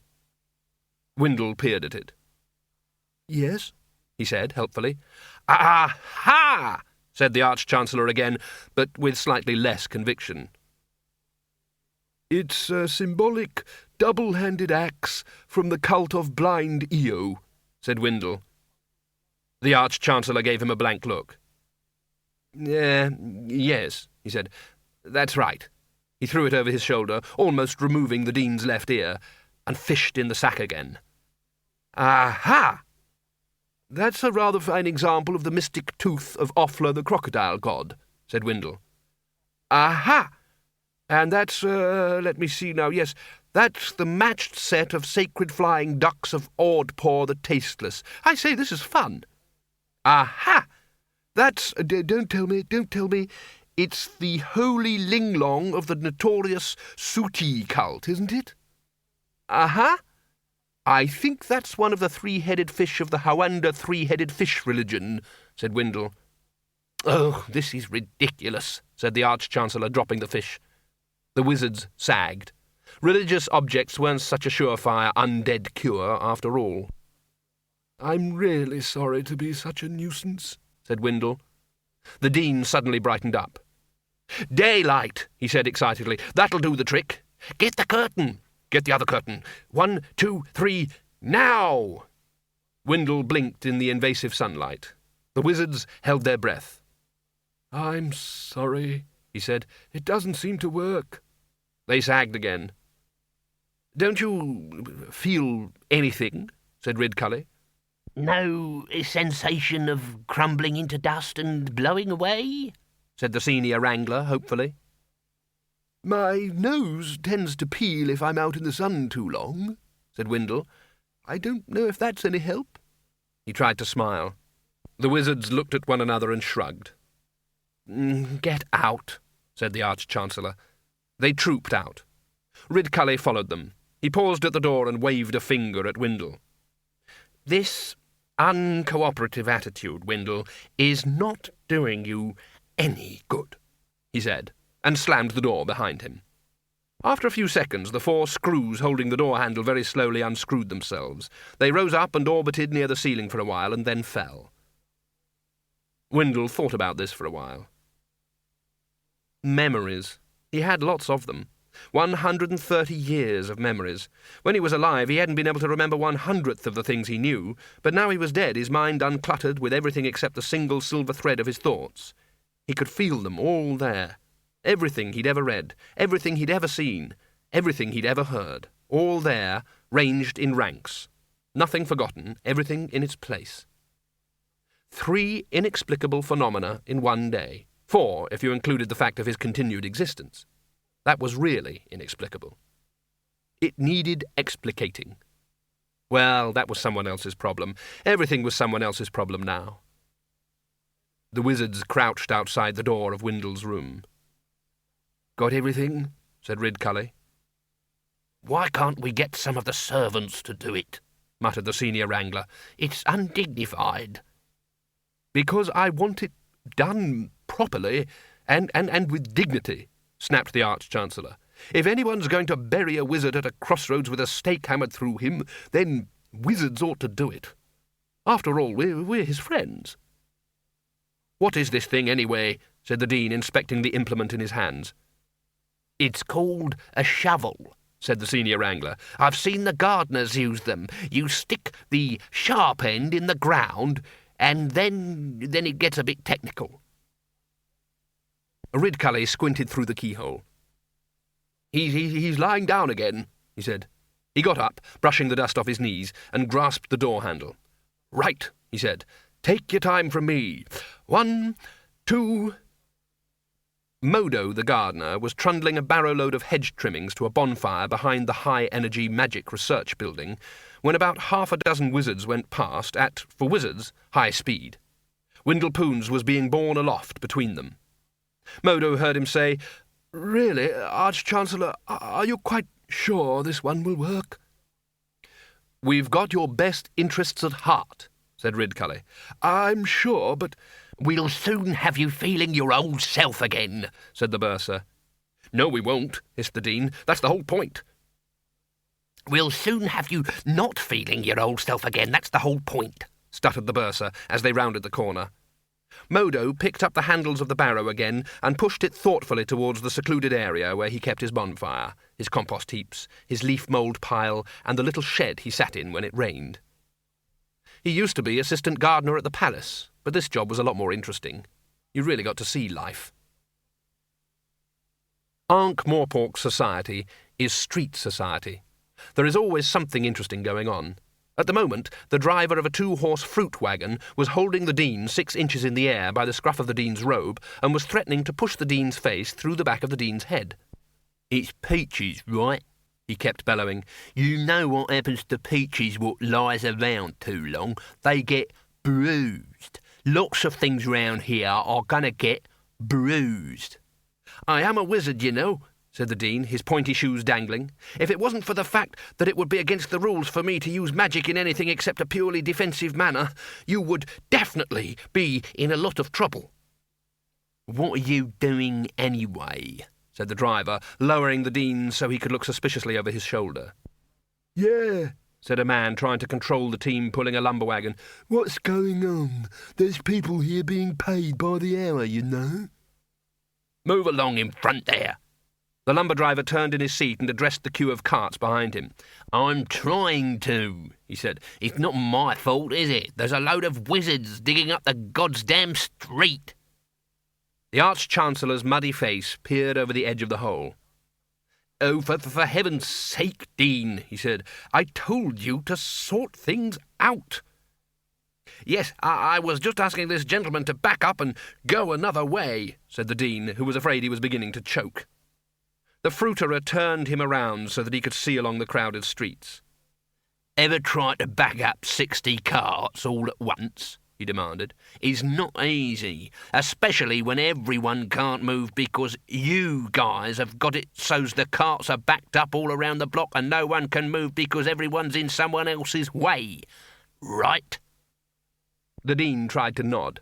He had wondered himself about the wisdom of digging the hole at the junction of the Street of Small Gods and Broadway, 2 of the busiest streets in Ankh-Morpork. It had seemed logical at the time. Even the most persistent undead ought to stay decently buried under that amount of traffic. The only problem was that no one had thought seriously about the difficulty of digging up a couple of main streets during the busy time of day. All right, what's going on here?" The crowd of spectators opened to admit the bulky figure of Sergeant Colon of the Watch. He moved through the people unstoppably, his stomach leading the way. When he saw the wizards waist-deep in a hole in the middle of the road, his huge red face brightened up. "What's this, then?" he said. "A gang of international crossroads thieves?" He was overjoyed. His long-term policing strategy was paying off. The Arch-Chancellor tipped a shovelful of Ankh-Morpork loam over his boots. "Don't be stupid, man," he snapped. "This is vitally important." "Oh, yes, that's what they all say," said Sergeant Colon, not a man to be easily steered from a particular course of thought once he'd got up to mental speed. "I bet there's hundreds of villages in heathen places like Clatch they'd pay good money for a nice prestigious crossroads like this, eh?"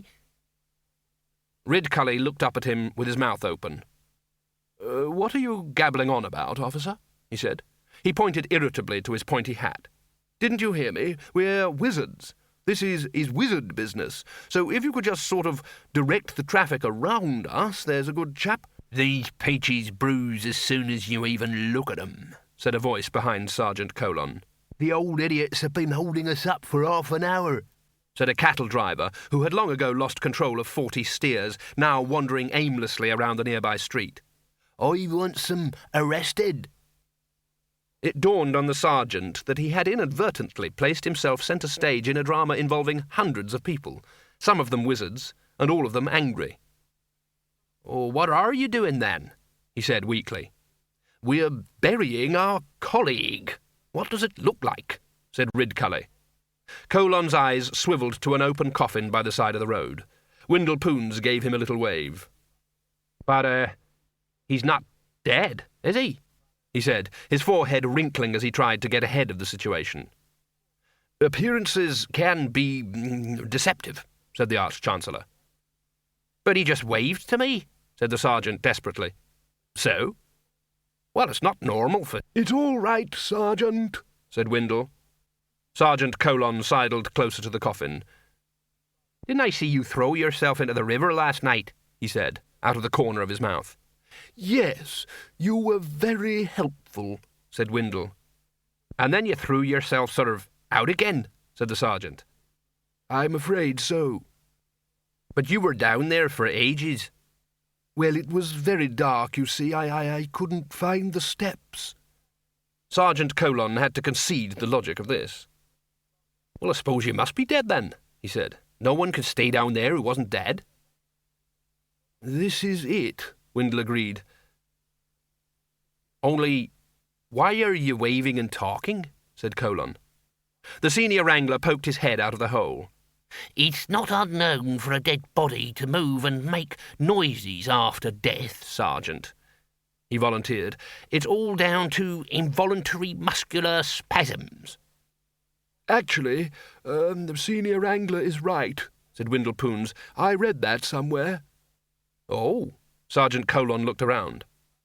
Right, he said uncertainly. Well, fair enough, I suppose. OK, we're done, said the Arch-Chancellor, scrambling out of the hole. It's deep enough. Come on, Windle.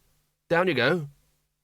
I really am very touched, you know, said Windle, lying back in the coffin. It was quite a good one from the mortuary in Elm Street. The Arch-Chancellor had let him choose it himself. Ridcully picked up a mallet. Windle sat up again. Everyone's going to so much trouble. Yes, right, said Ridcully, looking around. Now, who's got the stake? Everyone looked at the bursar. The bursar looked unhappy. He fumbled in a bag. I couldn't get any, he said.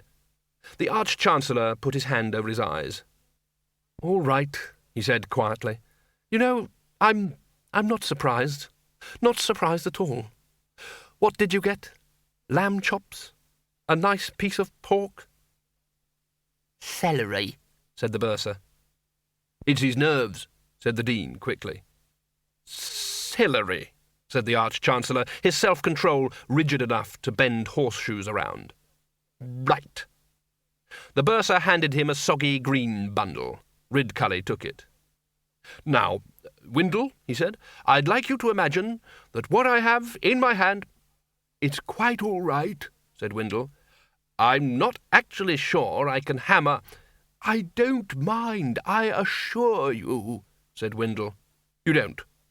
The principle is sound, said Windle. If you just hand me the celery, but think hammering a stake, that's probably sufficient. That's very decent of you, said Ridcully. That shows a very proper spirit. Esprit de corps, said the senior wrangler. Ridcully glared at him and thrust the celery dramatically towards Windle. Take that, he said. Thank you, said Windle. And now let's put the lid on and go and have some lunch, said Ridcully. Don't worry, Windle, it's bound to work. Today is the last day of the rest of your life. Windle lay in the darkness, listening to the hammering. There was a thump and a muffled imprecation against the Dean for not holding the end properly, and then the patter of soil on the lid, getting fainter and more distant. After a while, a distant rumbling suggested that the commerce of the city was being resumed. He could even hear muffled voices. He banged on the coffin lid. Can you keep it down? He demanded. There's people down here trying to be dead. He heard the voices stop. There was the sound of feet hurrying away. Windle lay there for some time. He didn't know how long. He tried stopping all functions, but that just made things uncomfortable. Why was dying so difficult? Other people seemed to manage it, even without practice. Also, his leg itched. He tried to reach down to scratch it, and his hand touched something small and irregularly shaped. He managed to get his fingers around it. It felt like a bundle of matches. In a coffin? Did anyone think he'd smoke a quiet cigar to pass the time? After a certain amount of effort, he managed to push one boot off with the other boot and ease it up until he could just grasp it. This gave him a rough surface to strike the match on. Sulphurous light filled his tiny oblong world. There was a tiny scrap of cardboard pinned to the inside of the lid. He read it. He read it again. The match went out. He lit another one just to check that what he had read really did exist. The message was still as strange, even third time round. Dead? Depressed? Feel like starting it all again? Then why not come along to the Fresh Start Club, Thursday, 12 p.m, 668 Elm Street. Everybody welcome. The second match went out, taking the last of the oxygen with it. Windle lay in the dark for a while, considering his next move and finishing off the celery. Who'd have thought it? And it suddenly dawned on the late Windle Poons that there was no such thing as somebody else's problem, and that just when you thought the world had pushed you aside, it turned out to be full of strangeness. He knew from experience that the living never found out half of what was really happening, because they were too busy being the living. The onlooker sees most of the game, he told himself. It was the living who ignored the strange and wonderful, because life was too full of the boring and mundane. But it was strange. It had things in it like screws that unscrewed themselves, and little written messages to the dead. He resolved to find out what was going on. And then, if death wasn't going to come to him, he'd go to death. He had his rights, after all. Yeah. He'd lead the biggest missing person hunt of all time. Windle grinned in the darkness. Missing believed death. Today was the first day of the rest of his life, and Ankh-Morpork lay at his feet. Well, metaphorically. The only way was up. He reached up, felt for the card in the dark, and pulled it free. He stuck it between his teeth. Windle Poons braced his feet against the end of the box, pushed his hands past his head, and heaved. The soggy loam of Ankh-Morpork moved slightly. Windle paused, out of habit, to take a breath, and realised that there was no point. He pushed again. The end of the coffin splintered. Windle pulled it towards him and tore the solid pine like paper. He was left with a piece of plank which would have been a totally useless spade for anyone with unzombie-like strength. Turning onto his stomach, tucking the earth around him with his impromptu spade, and ramming it back with his feet, Windle Poons dug his way towards a fresh start. Picture a landscape, a plain with rolling curves. It's late summer in the octarine grass country below the towering peaks of the high ram-tops, and the predominant colours are umber and gold. Heat sears the landscape. Grasshoppers sizzle as in a frying pan. Even the air is too hot to move. It's the hottest summer in living memory, and in these parts that's a long, long time. Picture a figure on a horseback moving slowly along a road that's an inch deep in dust between fields of corn that already promise an unusually rich harvest. Picture a fence of baked dead wood. There's a notice pinned to it. The sun has faded the letters, but they're still readable. Picture a shadow falling across the notice. You can almost hear it reading both the words. There's a track leading off the road towards a small group of bleached buildings. Picture dragging footsteps. Picture a door open. Picture a cool, dark room glimpsed through the open doorway. This isn't a room that people live in a lot. It's a room for people who live outdoors but have to come inside sometimes when it gets dark. It's a room for harnesses and dogs. A room where oilskins are hung up to dry. There's a beer barrel by the door. There are flagstones on the floor, and along the ceiling beams, hooks for bacon. There's a scrubbed table that 30 hungry men could sit down at. There are no men. There are no dogs. There is no beer. There is no bacon. There was a silence after the knocking, and then the flap-flap of slippers on flagstones. Eventually, a skinny old woman with a face the colour and texture of a walnut peered around the door. Yes? She said. The notice said, man wanted. Did it? Did it? That's been up there since before last winter. I am sorry. You need no help. The wrinkled face looked at him thoughtfully. I can't pay more than 6pence a week, mind, it said. The tall figure looming against the sunlight appeared to consider this. Yes, it said eventually. I wouldn't even know where to start your working either. We haven't had any proper help here for 3 years. I just hire the lazy good-for-nothings from the village when I want 'em. Yes? You don't mind, then? I have a horse. The old woman peered around the stranger. In the yard was the most impressive horse she'd ever seen. Her eyes narrowed. And that's your horse, is it? Yes. With all that silver on the harness and everything? Yes. And you want to work for 6pence a week? Yes. The old woman pursed her lips. She looked from the stranger to the horse and to the dilapidation around the farm. She appeared to reach a decision, possibly on the lines that someone who owned no horses probably didn't have much to fear from a horse thief. "You're to sleep in the barn, understand?" she said. Sleep? Yes, of course. Yes. I will have to sleep. Couldn't have you in the house anyway. It wouldn't be right. The barn will be adequate, I assure you. But you can come into the house for your meals. Thank you. My name's Miss Flitworth. Yes. She waited. I expect you have a name too, she prompted. Yes, that's right. She waited again. Well? I'm sorry? What is your name? The stranger stared at her for a moment and then looked around wildly. Come on, said Miss Flitworth. I ain't employing no one without no name. Mr. The figure stared upwards. Mr. Sky? No one's called Mr. Sky. Mr. Door? She nodded. Could be, Mr. Door. There was a chap called Dawes I knew once. Yeah, Mr. Door. And your first name? Don't tell me you haven't got one of those too. You've got to be a Bill or a Tom or a Bruce or one of those names. Yes. What? One of those.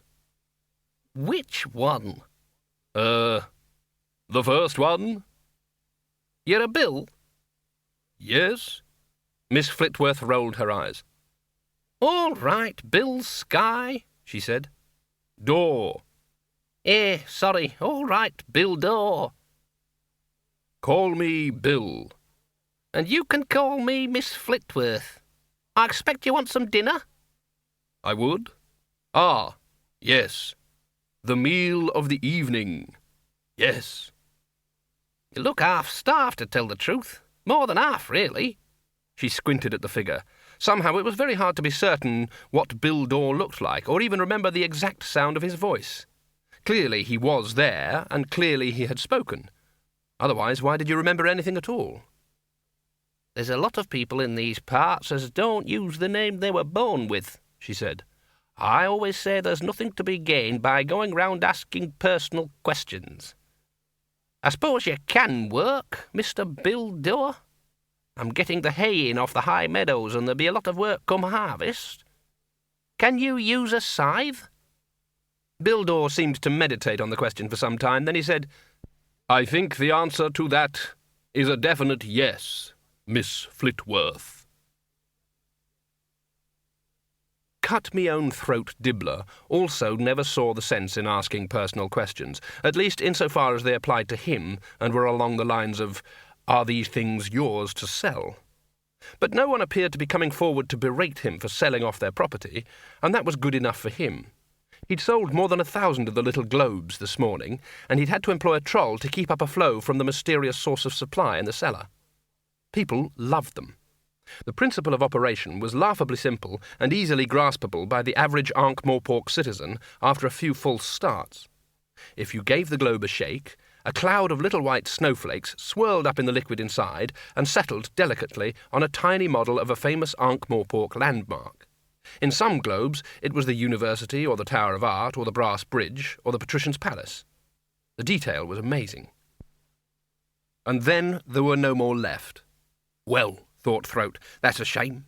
Since they hadn't technically belonged to him, although morally, of course, morally, they were his, he couldn't actually complain. Well, he could complain, of course, but only under his breath, and not to anybody specific. Maybe it was all for the best, come to think of it. Stack 'em high, sell 'em cheap, get 'em off your hands. It made it much easier to spread them in a gesture of injured innocence when you said, Who, me? They were really pretty, though, except, strangely enough, for the writing. It was on the bottom of each globe in shaky, amateurish letters, as if done by someone who had never seen writing before and was trying to copy some down. On the bottom of every globe, below the intricate little snowflake-covered building, were the words, A from Ankh-Morpork. Mustrum Ridcully, Arch-Chancellor of Unseen University, was a shameless auto-condimenter. Someone who will put certainly salt and probably pepper on any meal you put in front of them, whatever it is, and regardless of how much it's got on it already, and regardless of how it tastes. Behavioural psychiatrists working for fast food outlets around the universe have saved billions of whatever the local currency is by noting the auto-condimenting phenomenon and advising their employers to leave seasoning out in the first place. This is really true. He had his own special cruet put in front of him at every meal. It consisted of salt, 3 types of pepper, 4 types of mustard, 4 types of vinegar, 15 different types of chutney, and his special favourite, wow sauce, a mixture of mature scumble, pickled cucumbers, capers, mustard, mangoes, figs, grated wahuni, anchovy essence, asafoetida, and significantly sulphur and saltpetre for added potency.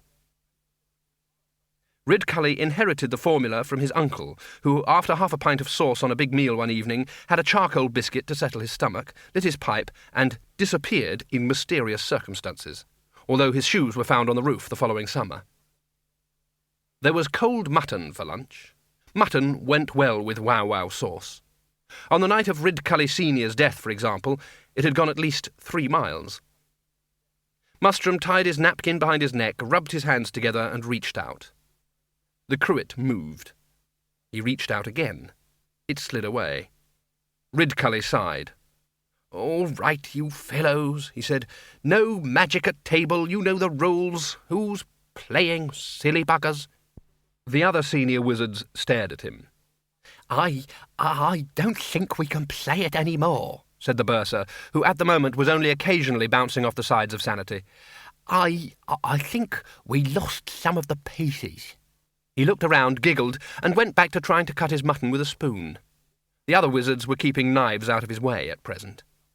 The entire cruet floated up into the air and started to spin slowly. Then it exploded. The wizards, dripping vinegar and expensive spices, watched it owlishly. "It was probably the sauce," the dean ventured. "It was definitely going a bit critical last night." Something dropped on his head and landed in his lunch. It was a black iron screw, several inches long. Another one mildly concussed the bursar. After a second or two, a third landed point down on the table by the Arch-Chancellor's hand and stuck there. The wizards turned their eyes upwards. The great hall was lit in the evenings by one massive chandelier, although the word so often associated with glittering prismatic glassware seemed inappropriate for the huge, heavy, black, tallow-encrusted thing that hung from the ceiling like a threatening overdraft. It could hold 1,000 candles. It was directly over the senior wizard's table. Another screw tinkled onto the floor by the fireplace. The Arch-Chancellor cleared his throat. "Run?" he suggested. The chandelier dropped. Bits of table and crockery smashed into the walls. Lumps of lethal tallow the size of a man's head whirred through the windows. A whole candle, propelled out of the wreckage at a freak velocity, was driven several inches into a door. The Arch-Chancellor disentangled himself from the remains of his chair. "Bursar!" he yelled. The bursar was exhumed from the fireplace. Yes, Arch-Chancellor?" he quavered. "What was the meaning of that?" Ridcully's hat rose from his head. It was a basic floppy-brimmed, pointy wizarding hat, but adapted to the Arch-Chancellor's outgoing lifestyle.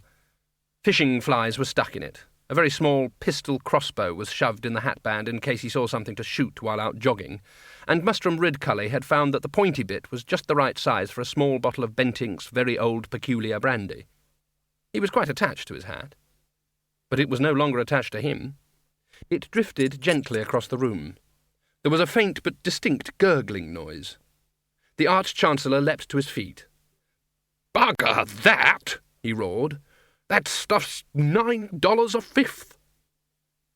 He made a leap for the hat, missed, and kept on going until he drifted to a halt several feet above the ground. The bursar raised a hand nervously. "Possibly woodworm?" he said. "If there is any more of this," growled Ridcully, "any more at all, d'ye hear, I shall get very angry." He was dropped to the floor at the same time as the big doors opened. One of the college porters bustled in, followed by a squad of the patrician's palace guard. The guard captain looked the Arch-Chancellor up and down with the expression of one to whom the word civilian is pronounced in the same general tones as cockroach. "You the head chap," he said. The Arch-Chancellor smoothed his robe and tried to straighten his beard. "I am the Arch-Chancellor of this university, yes," he said. The guard captain looked curiously around the hall. The students were all cowering down the far end. Splashed food covered most of the wall to ceiling height. Bits of furniture lay around the wreckage of the chandelier like trees around ground zero of a meteor strike. Then he spoke with all the distaste of someone whose own further education had stopped at age 9, but who'd heard stories. "Indulging in a bit of youthful high spirits, were we?" he said. "Throwing a few bread rolls around, that kind of thing." "May I ask the meaning of this intrusion?" said Ridcully coldly. The guard captain leaned on his spear. "Well," he said, "it's like this. The patrician is barricaded in his bedroom on account of the furniture in the palace is zooming around the place like you wouldn't believe. The cooks won't even go back in the kitchen on account of what's happening in there." The wizards tried not to look at the spear's head. It was starting to unscrew itself. "Anyway," the captain went on, oblivious to the faint metallic noises, "the patrician calls through the keyhole, see, and says to me, 'Douglas, I wonder if you wouldn't mind nipping down to the university and asking the head man if he would be so good as to step up here, if he's not too busy. But I can always go back and tell him you're engaging in a bit of student humour, if you like.'" The spearhead was almost off the shaft. "You listening to me?" said the captain suspiciously. What?" said the Arch-Chancellor, tearing his eyes away from the spinning metal. Oh, yes. Well, I can assure you, my man, that we are not the cause of... Pardon? "The spearhead fell on my foot." "Did it?" said Ridcully innocently. The guard captain hopped up and down. "Listen, are you bloody hocus-pocus merchants coming or not?" he said between bounces. "The boss is not very happy. Not very happy at all." A great formless cloud of life drifted across the Discworld, like water building up behind a dam when the sluice gates are shut. With no death to take the life force away when it was finished with, it had nowhere else to go. Here and there it earthed itself in random poltergeist activity, like flickers of summer lightning before a big storm. Everything that exists yearns to live. That's what the cycle of life is all about. That's the engine that drives the great biological pumps of evolution.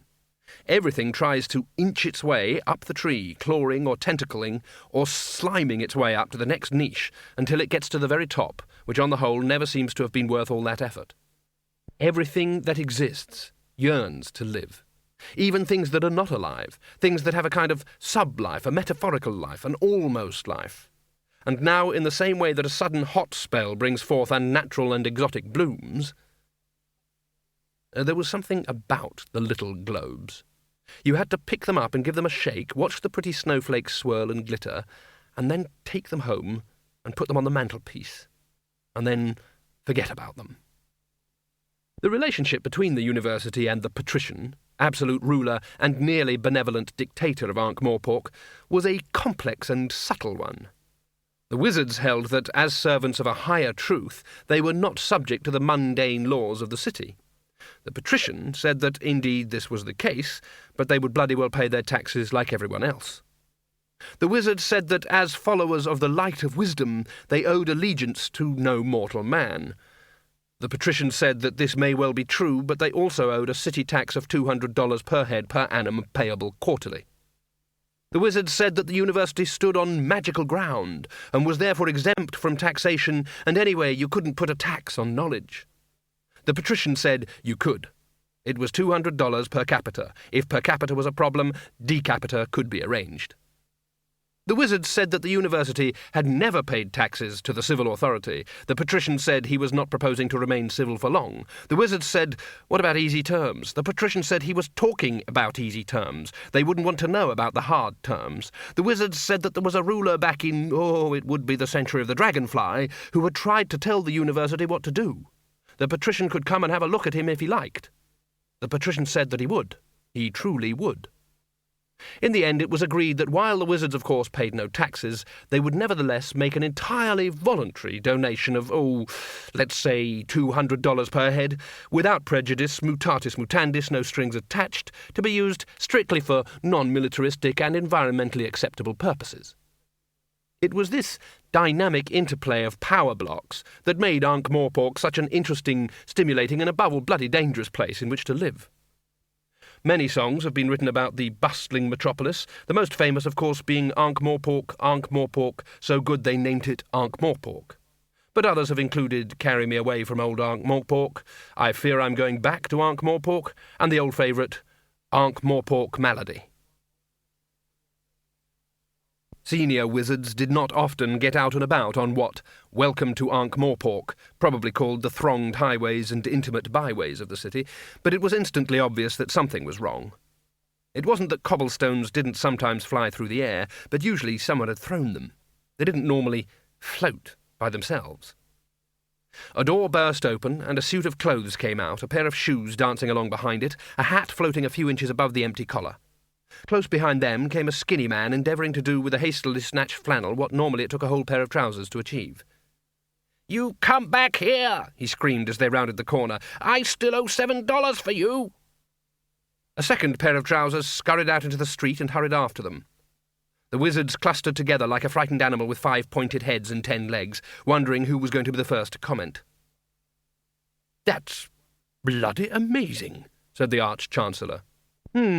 Said the Dean, trying to imply that he saw more amazing things than that all the time, and that in drawing attention to mere clothing running around by itself, the Arch-Chancellor was letting down the whole tone of wizardry. "Oh, come on. I don't know many tailors round here who'd throw in a second pair of pants for a $7 suit," said Ridcully. "Oh," said the Dean. "If it comes past again, try to trip it up so as I can have a look at the label." A bedsheet squeezed through an upper window and flapped away across the rooftops. "You know," said the lecturer in recent runes, trying to keep his voice calm and relaxed, "I don't think this is magic. It doesn't feel like magic." The senior wrangler fished in one of the deep pockets of his robe. There was a muffled clanking and rustling, and the occasional croak. Eventually he produced a dark blue glass cube. It had a dial on the front. "You carry one of them around in your pocket?" said the Dean. "A valuable instrument like that?" "What the, hell is it?" said Ridcully. "Amazingly sensitive magical measuring device," said the Dean. "Measures the density of a magical field. A thermometer." The senior wrangler proudly held the cube aloft and pressed a button on the side. A needle on the dial wobbled around a bit and stopped. "See?" said the senior wrangler. "Just natural background, representing no hazard to the public." "Speak up," said the Arch-Chancellor. I can't hear you above the noise." Crashes and screams rose from the houses on either side of the street. Mrs. Evadne Cake was a medium, verging on small. It wasn't a demanding job. Not many people who died in Ankh-Morpork showed much inclination to chat to their surviving relatives. Put as many mystic dimensions between you and them as possible, that was their motto. She filled in between engagements with dressmaking and church work. Any church. Mrs. Cake was very keen on religion, at least on Mrs. Cake's terms. Evadne Cake was not one of those bead curtain and incense mediums, partly because she didn't hold with incense, but mainly because she was actually very good at her profession. A good conjurer can astound you with a simple box of matches and a perfectly ordinary deck of cards. If you would care to examine them, sir, you will see they are a perfectly ordinary deck of cards. He doesn't need the finger-nipping folding tables and complicated collapsible top hats of lesser prestidigitators. And in the same way, Mrs. Cake didn't need much in the way of props. Even the industrial-grade crystal ball was only there as a sop to her customers. Mrs. Cake could actually read the future in a bowl of porridge. It would say, for example, that you would shortly undergo a painful bowel movement. she could have a revelation in a pan full of frying bacon.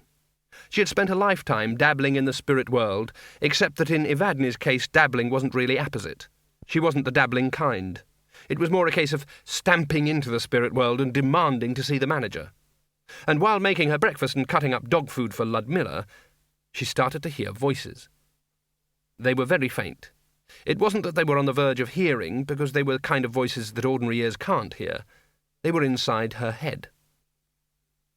"Watch what you're doing." Where am I? Quit shoving there. And then they faded again. They were replaced by a squeaking noise from the next room. She pushed aside her boiled egg and waddled through the bead curtain. The sound was coming from under the severe, no-nonsense Hessian cover of her crystal ball. Evadne went back into the kitchen and selected a heavy frying pan. She waved it through the air once or twice, getting the heft of it, and then crept towards the crystal under its hood. Raising the pan, ready to swat anything unpleasant, she twitched aside the cover. The ball was turning slowly round and round on its stand. Evadne watched it for a while, then she drew the curtains, eased her weight down on the chair, took a deep breath and said, "Is there anybody there?" Most of the ceiling fell in. After several minutes and a certain amount of struggle, Mrs. Cake managed to get her head free. "Ludmilla!" There were soft footsteps in the passageway, and then something came in from the backyard. It was clearly, even attractively female in general shape, and wore a perfectly ordinary dress. It was also apparently suffering from a case of superfluous hair that not all the delicate pink razors in the world could erase. Also, teeth and fingernails were being worn long this season. You expected the whole thing to growl, but it spoke in a pleasant and definitely human voice. "Mother, I'm under here." The fearsome Ludmilla lifted up a huge joist and tossed it lightly aside. "What happened?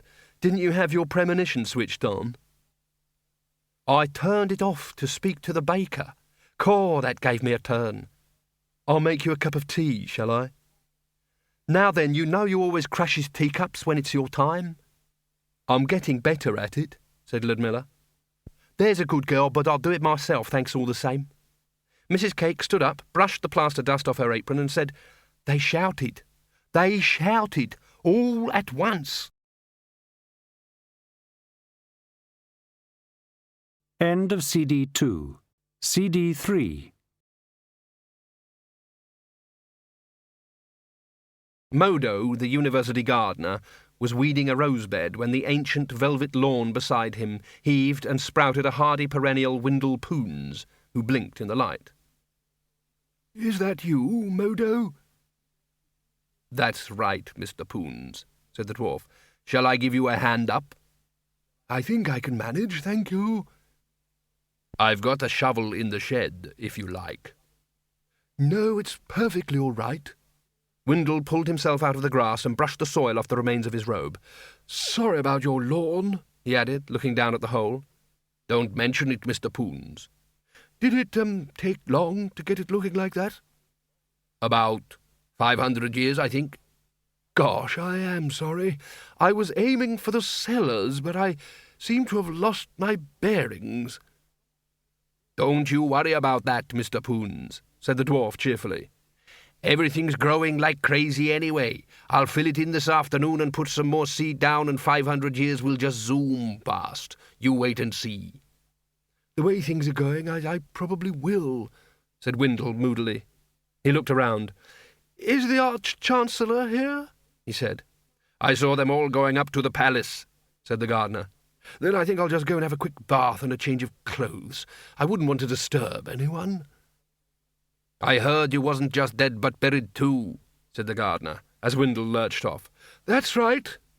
"Can't keep a good man down, eh?" Windle turned back. By the way, where's Elm Street? Modo scratched an ear. "Isn't it that one off Treacle Mine Road?" Oh, yes, I remember. Modo went back to his weeding. The circular nature of Windle Poon's death didn't bother him much. After all, trees looked dead in the winter, burst forth again every spring. Dried-up old seeds went in the ground, fresh young plants sprang up. Practically nothing ever died for long. Take compost, for example. Modo believed in compost with the same passion that other people believed in gods. His compost heaps heaved and fermented and glowed faintly in the dark. Perhaps because of the mysterious and possibly illegal ingredients Modo fed them, although nothing had ever been proved, and anyway no one was about to dig into one to see what was in it. All dead stuff, but somehow alive, and it certainly grew roses. The senior wrangler had explained to Modo that his roses grew so big because it was a miracle of existence, but Modo privately thought that they just wanted to get as far away from the compost as possible. The heaps were in for a treat tonight. The weeds were really doing well. He'd never known plants to grow so fast and luxuriantly. It must be all the compost, Modo thought. By the time the wizards reached the palace, it was in uproar. Pieces of furniture were gliding across the ceiling. A shoal of cutlery like silvery minnows in mid-air flashed past the Arch-Chancellor and dived away down a corridor. The place seemed to be in the grip of a selective and tidy-minded hurricane. Other people had already arrived. They included a group dressed very like the wizards in many ways, although there were important differences to the trained eye.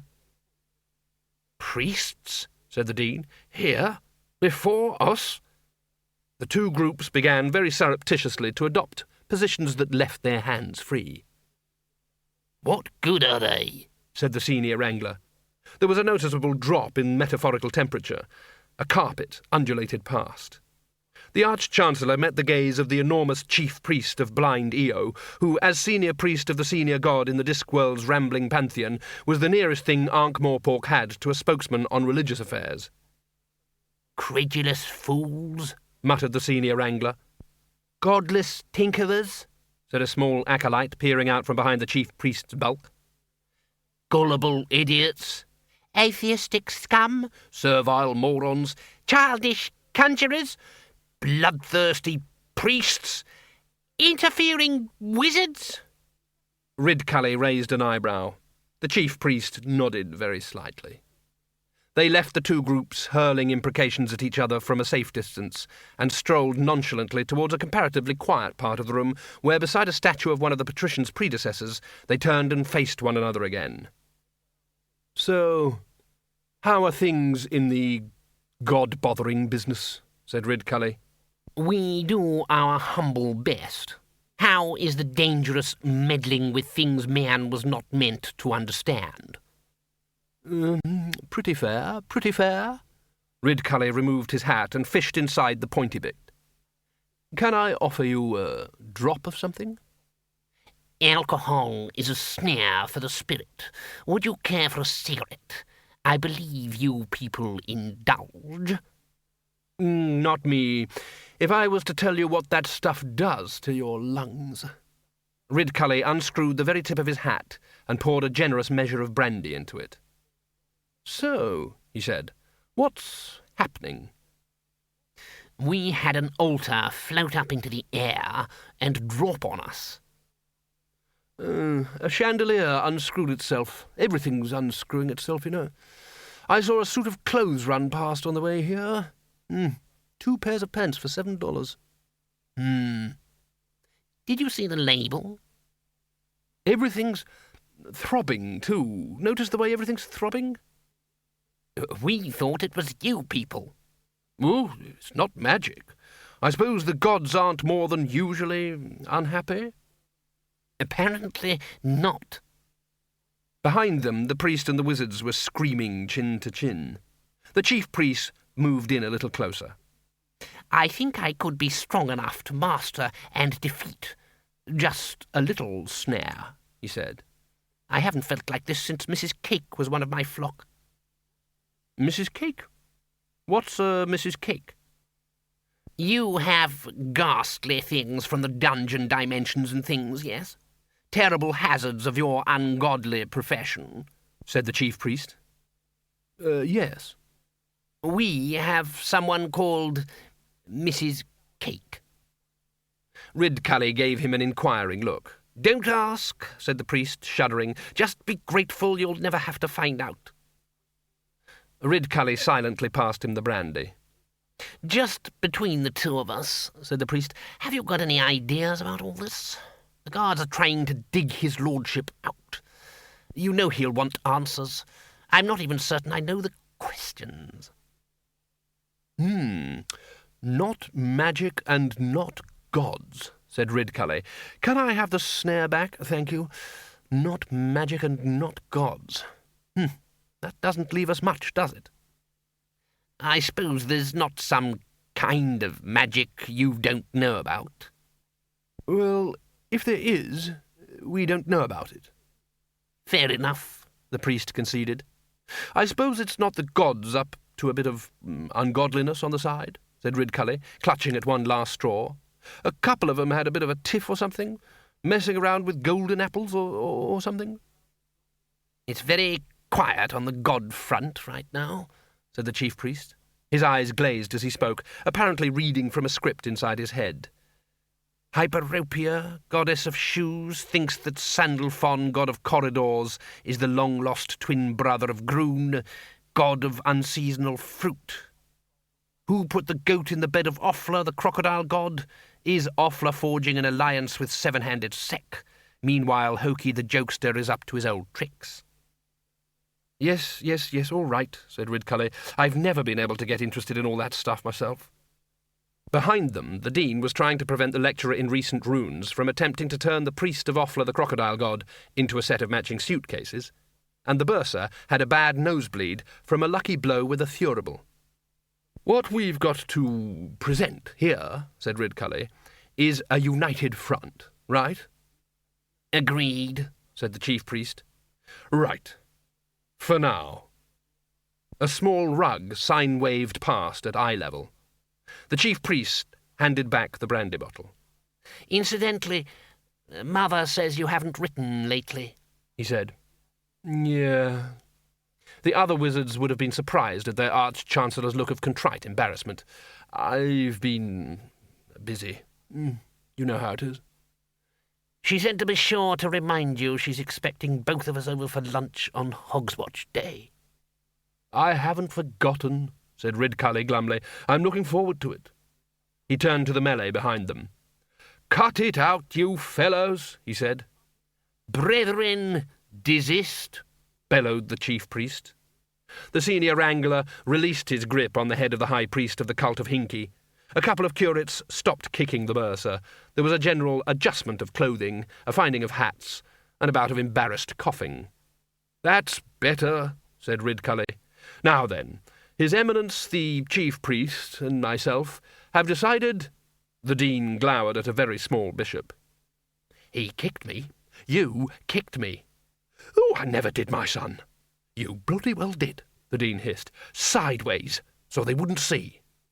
Have decided, repeated Ridcully, glaring at the dean, to pursue a solution to the current disturbances in a spirit of brotherhood and goodwill, and that includes you, senior wrangler. I couldn't help it. He pushed me.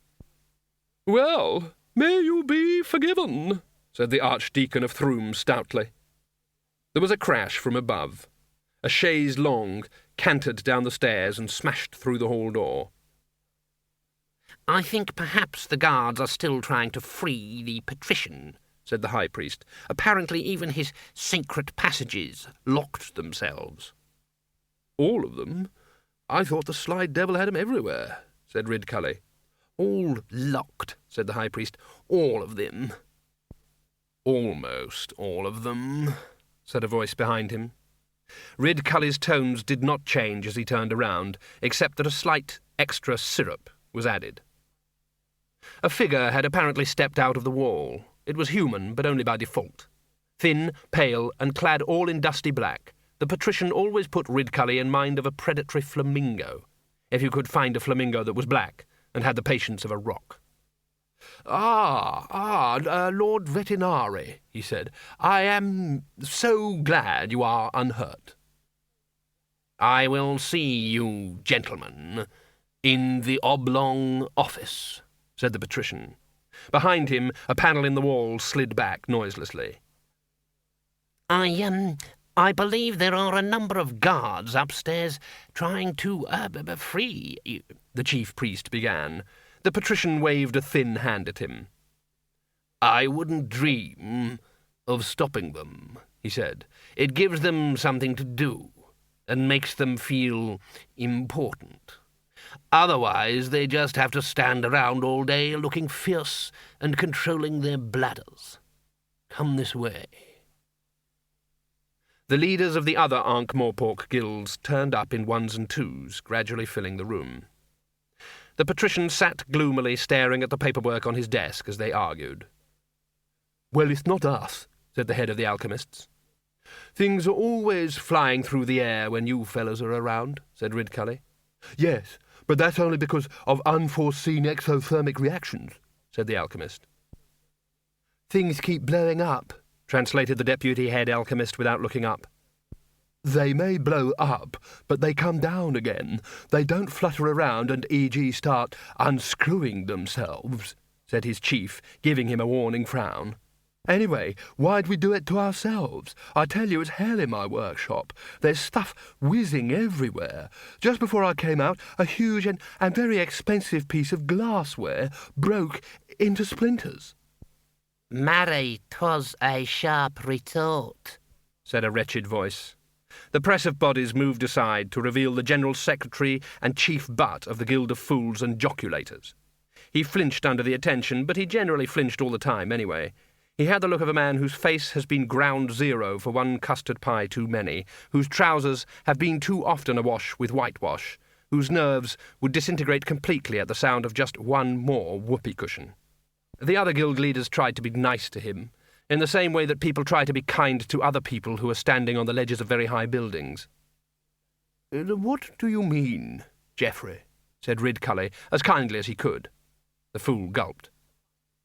"Well, you see," he mumbled, "we have sharp as in splinters, and retort as in large glass alchemical vessel, and thus we get a pun on sharp retort, which also means, well, a scathing answer. Sharp retort, you see, it's a play on words. It's not very good, is it?" The Arch-Chancellor looked into the eyes like two runny eggs. "Oh, a pun," he said. "Of course. Ho, ho, ho, ho, ho." He waved a hand encouragingly at the others. "Ho, ho, ho, ho," said the chief priest. "Ho, ho, ho, ho, ho," said the leader of the Assassin's Guild. "Ho, ho, ho, ho, ho," said the head alchemist. "And you know what makes it even funnier? Is that it was actually an alembic."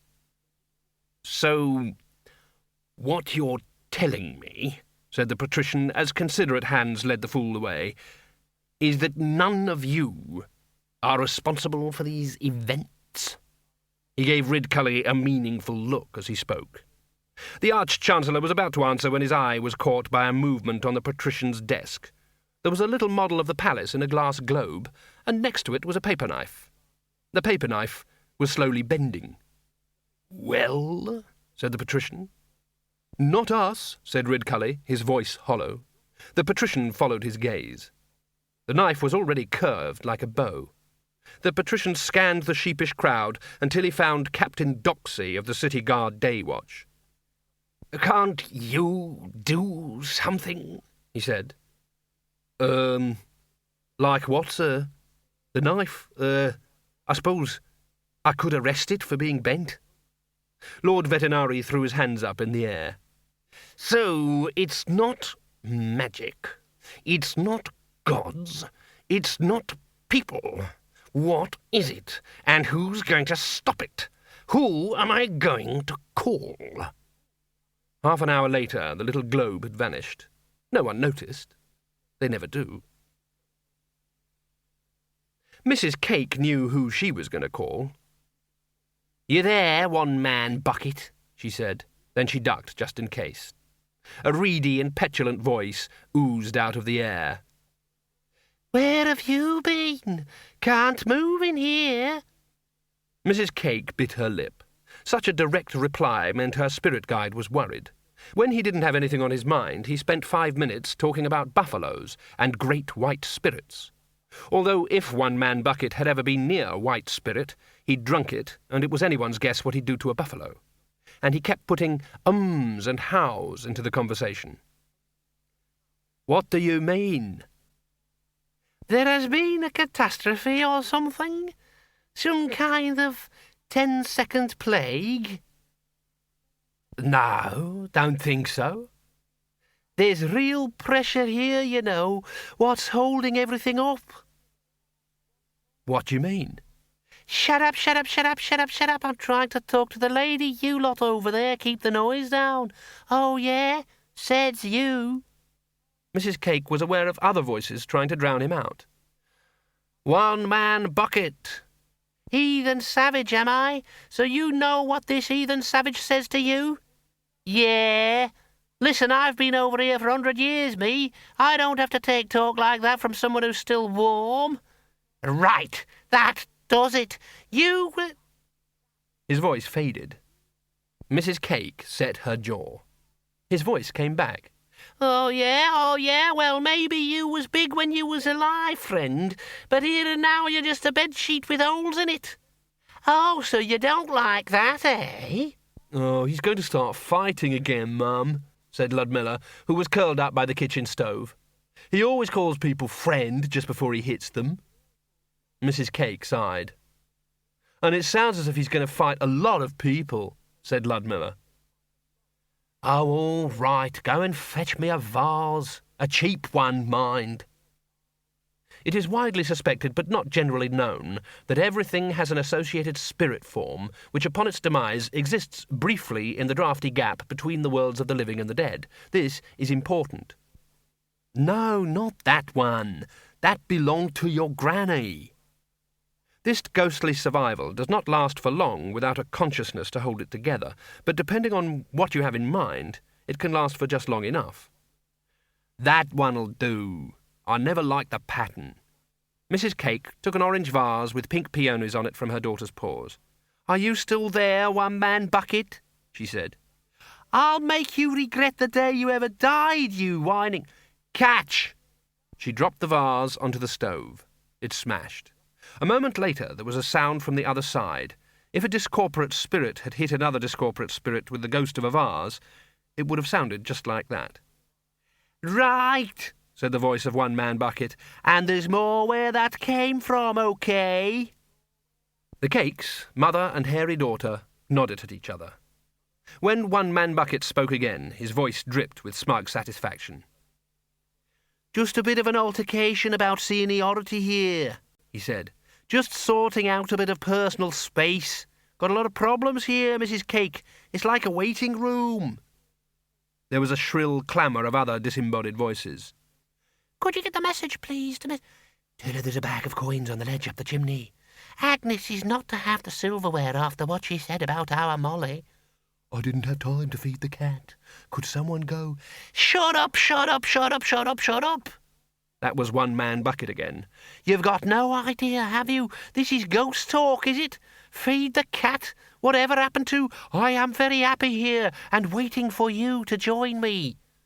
Listen, if anyone else joins us, we'll be standing on one another's heads. That's not the point, that's not the point, that's all I'm saying. When you're a spirit, there's things you gotta say. Mrs. Cake? Yes? You gotta tell someone about this. Mrs. Cake nodded. Now you all go away, she said. I'm getting one of my headaches. The crystal ball faded. Well, said Ludmilla. I ain't going to tell no priests, said Mrs. Cake firmly. It wasn't that Mrs. Cake wasn't a religious woman. She was, as has already been hinted, a very religious woman indeed. There wasn't a temple, church, mosque, or small group of standing stones anywhere in the city that she hadn't attended at one time or another, as a result of which she was far more feared than an age of enlightenment. The mere sight of Mrs. Cake's small, fat body on the threshold was enough to stop most priests dead in the middle of their invocation. Dead. That was the point. All the religions had very strong views about talking to the dead, and so did Mrs. Cake. They held that it was sinful. Mrs. Cake held that it was only common courtesy. This usually led to a fierce ecclesiastical debate, which resulted in Mrs. Cake giving the chief priest what she called a piece of her mind. There were so many pieces of Mrs. Cake's mind left around the city now that it was quite surprising that there was enough left to power Mrs. Cake. But strangely enough, the more pieces of her mind she gave away, the more there seemed to be left. There was also the question of Ludmilla. Ludmilla was a problem. The late Mr. Cake, God rest his soul, had never so much as even whistled at the full moon his whole life, and Mrs. Cake had dark suspicions that Ludmilla was a throwback to the family's distant past in the mountains, or maybe had contracted genetics as a child. She was pretty certain her mother had once alluded circumspectly to the fact that great-uncle Erasmus sometimes had to eat his meals under the table. Either way, Ludmilla was a decent, upright young woman for 3 weeks in every 4, and a perfectly well-behaved hairy wolf thing for the rest of the time. Priests often failed to see it that way, since by the time Mrs. Cake fell out with whatever priests were currently moderating between her and the gods, she had usually already taken over the flower arrangements, altar dusting, temple cleaning, sacrificial stone scrubbing, honorary vestigial virgining, hassock repairing, and every other vital religious support role. By sheer force of personality, her departure resulted in total chaos. Mrs. Cake was aware that some religions had priestesses. What Mrs. Cake thought about the ordination of women was unprintable. The religions with priestesses in Ankh-Morpork tended to attract a large crowd of plain-clothes priests from other denominations who were looking for a few hours' respite, somewhere they wouldn't encounter Mrs. Cake. Mrs. Cake buttoned up her coat. "It won't work," said Ludmilla. "I'll try the wizards. They ought to be told," said Mrs. Cake. She was quivering with self-importance, like a small, enraged football. "Yes, but you said they never listen," said Ludmilla. "Got to try. Anyway, what are you doing out of your room?" "Oh, Mother, you know I hate that room. There's no need." "You can't be too careful. Supposing you was to take into your head to go and chase people's chickens, what would the neighbours say?" "I've never felt the least urge to chase a chicken, Mother," said Ludmilla wearily. "Or run after carts barking." "That's dogs, Mother." "You just get back in your room and lock yourself in and get on with some sewing like a good girl." "You know I can't hold the needles properly, Mother." "Try, for your mother." "Yes, Mother," said Ludmilla. "And don't go near the window. We don't want people upset." "Yes, Mother. And you make sure you put your premonition on, Mum. You know your eyesight isn't what it was." Mrs. Cake watched her daughter go upstairs. Then she locked the front door behind her and strode towards Unseen University, where she'd heard there was too much nonsense of all sorts. Anyone watching Mrs. Cake's progress along the street would have noticed 1 or 2 odd details. Despite her erratic gait, no one bumped into her. They weren't avoiding her. She just wasn't where they were. At one point she hesitated and stepped into an alleyway. A moment later a barrel rolled off a cart that was unloading outside a tavern and smashed on the cobbles where she would have been. She stepped out of the alley and over the wreckage, grumbling to herself. Mrs. Cake spent a lot of time grumbling. Her mouth was constantly moving, as if she was trying to dislodge a troublesome pip from somewhere in the back of her teeth. She reached the high black gates of the university and hesitated again, as if listening to some inner voice. Then she stepped aside and waited. Bill Dawes lay in the darkness of the hayloft and waited. Below he could hear the occasional horsey sounds of Binky, a soft movement, the champ of a jaw. Bill Dawes. So now he had a name. Of course he'd always had a name, but he'd been named for what he embodied, not for who he was. Bill Dawes. It had a good, solid ring to it. Mr. Bill Dawes. William Dawes, Esquire. Billy D. No, not Billy. Bill Dawes eased himself further into the hay. He reached into his robe and pulled out the golden timer. There was, quite perceptibly, less sand in the top bulb. He put it back. And then there was this sleep. He knew what it was. People did it for quite a lot of the time. They lay down, and sleep happened. Presumably it served some purpose. He was watching out for it with interest. He would have to subject it to analysis. Night drifted across the world, coolly pursued by a new day. There was a stirring in the henhouse across the yard. "Cock-a-doodle." Bill Dawes stared at the roof of the barn. "Cock-a-doodle." Grey light was filtering in between the cracks. Yet only moments ago there had been the red light of sunset. 6 hours had vanished. Bill hauled out the timer. Yes, the level was definitely down. While he had been waiting to experience sleep, something had stolen part of his life. He'd completely missed it, too. Cock-a-doodle. He climbed down from the loft and stepped out into the thin mist of dawn. The elderly chickens watched him cautiously as he peered into their house. An ancient and rather embarrassed-looking cockerel glared at him and shrugged. There was a clanging noise from the direction of the house. An old iron barrel hoop was hanging by the door, and Miss Flitworth was hitting it vigorously with a ladle. He stalked over to investigate. "What for are you making the noise, Miss Flitworth?" She spun around, ladle half raised. Good grief, you must walk like a cat, she said. "I must." I meant I didn't hear you. She stood back and looked him up and down. There's still something about you I can't put my finger on, Bill Dore, she said. Wish I knew what it was. The 7-foot skeleton regarded her stoically. He felt there was nothing he could say. "What do you want for breakfast?" said the old woman. "Not that it'll make any difference, 'cause it's porridge." Later she thought, He must have eaten it, because the bowl is empty. Why can't I remember? And then there was the matter of the scythe. He looked at it as if he'd never seen one before. She pointed out the grass nail and the handles. He looked at them politely. "How do you sharpen it, Miss Flitworth?" It's sharp enough, for goodness sake. "How do you sharpen it more?"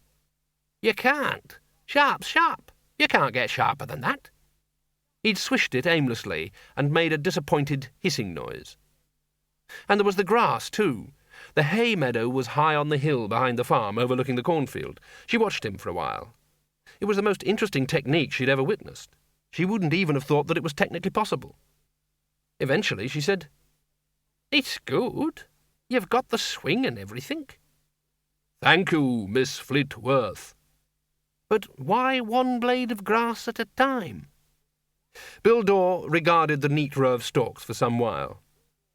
"There is another way?"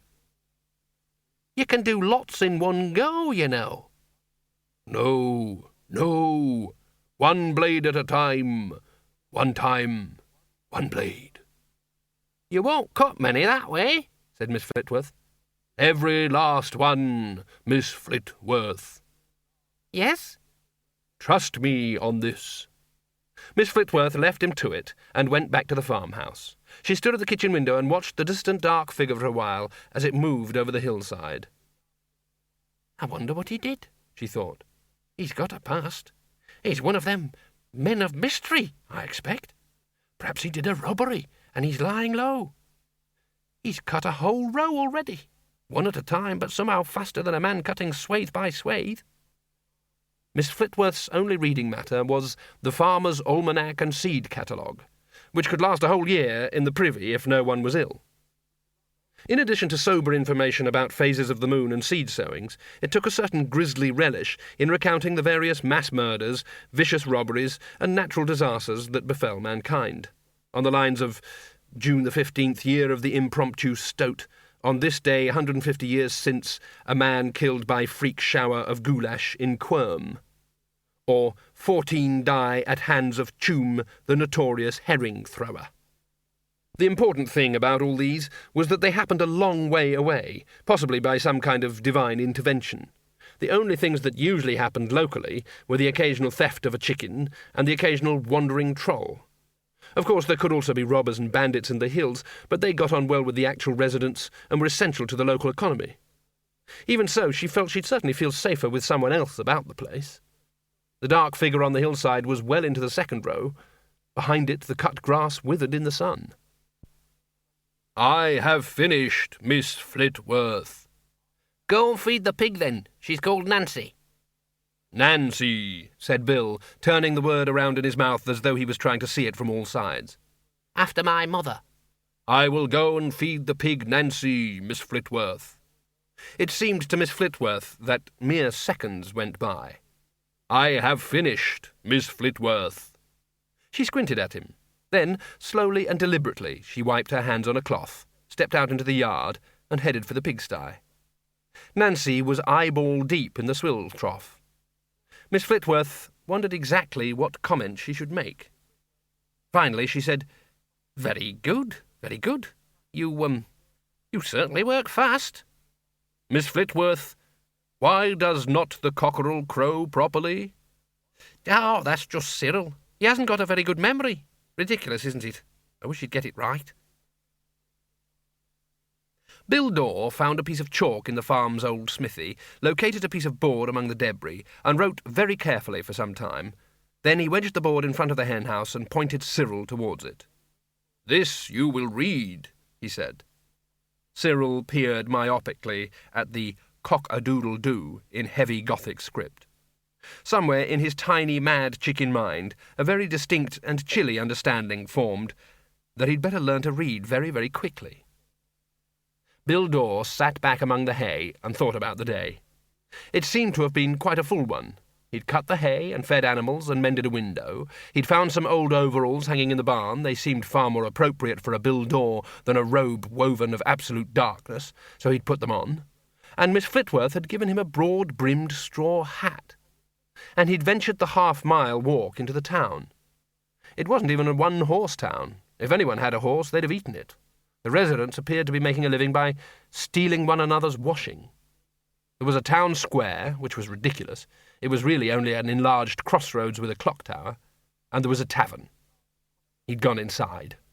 After the initial pause, while everyone's mind had refocused to allow him room, they'd been cautiously hospitable. News travels even faster on a vine with few grapes. "You'd be the new man up at Miss Flitworth's," said the barman. "A Mr. Dawes, I did hear." "Call me Bill."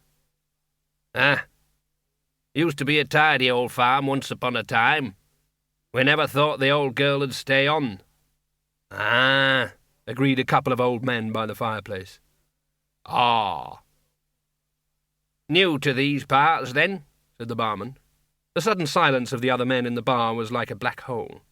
"Not precisely." "Been here before, have you?"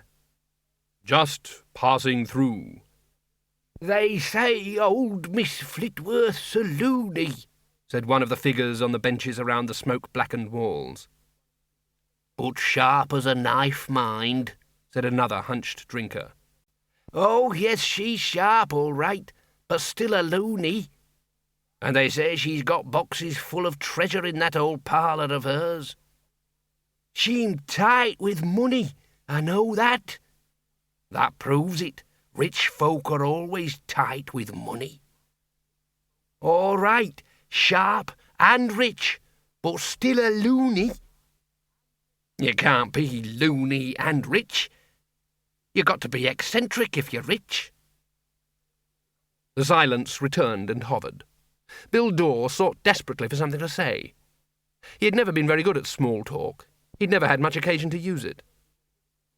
What did people say at times like this? Ah, yes. "I will buy everyone a drink," he announced. Later on, they taught him a game that consisted of a table with holes and nets around the edge, and balls carved expertly out of wood, and apparently balls had to bounce off one another and into holes. It was called Pond. He played it well. In fact, he played it perfectly.